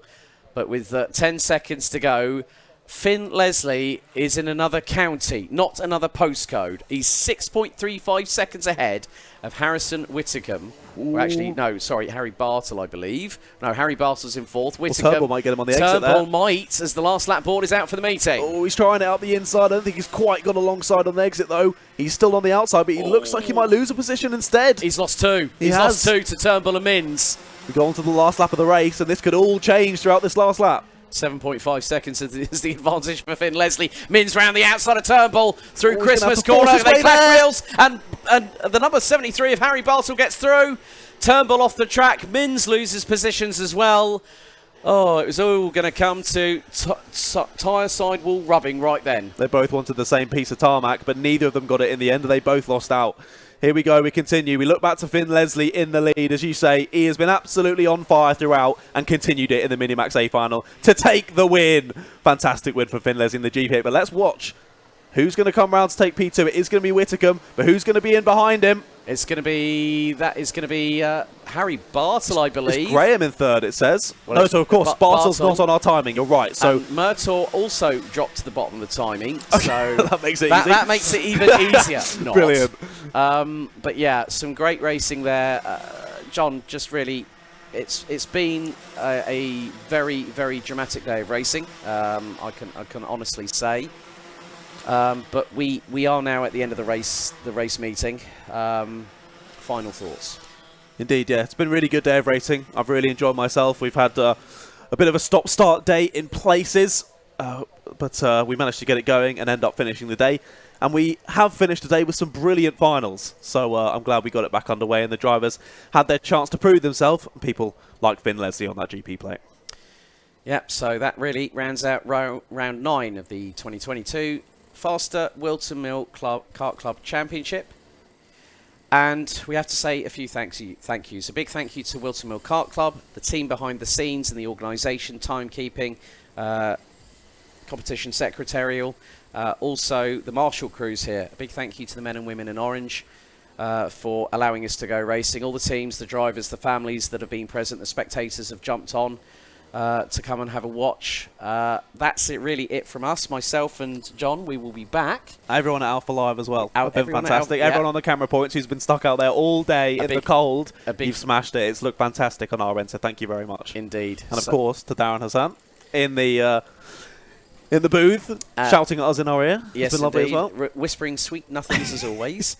But that really rounds out things for round number 9. We will be back. We've got an update. Oh, right. On the finishing positions. Okay, so Finn Leslie, Harrison Whitcomb, Harry Bartle, Will Murtaugh in 4th, Josh Graham in 5th, Sebastian Mins, Thomas Mins Spearing, Will Murphy, Josh Turnbull, and Josh Salvadori rounds out the top 11. Kasper Tomilewski, Jack West, Michael Dalton, Lucas Blanford, Oliver Smith, Joshua Smith, Mikey Walker, Victor Hansen, Ollie Wise, Hugh Moulton ran at the top 20.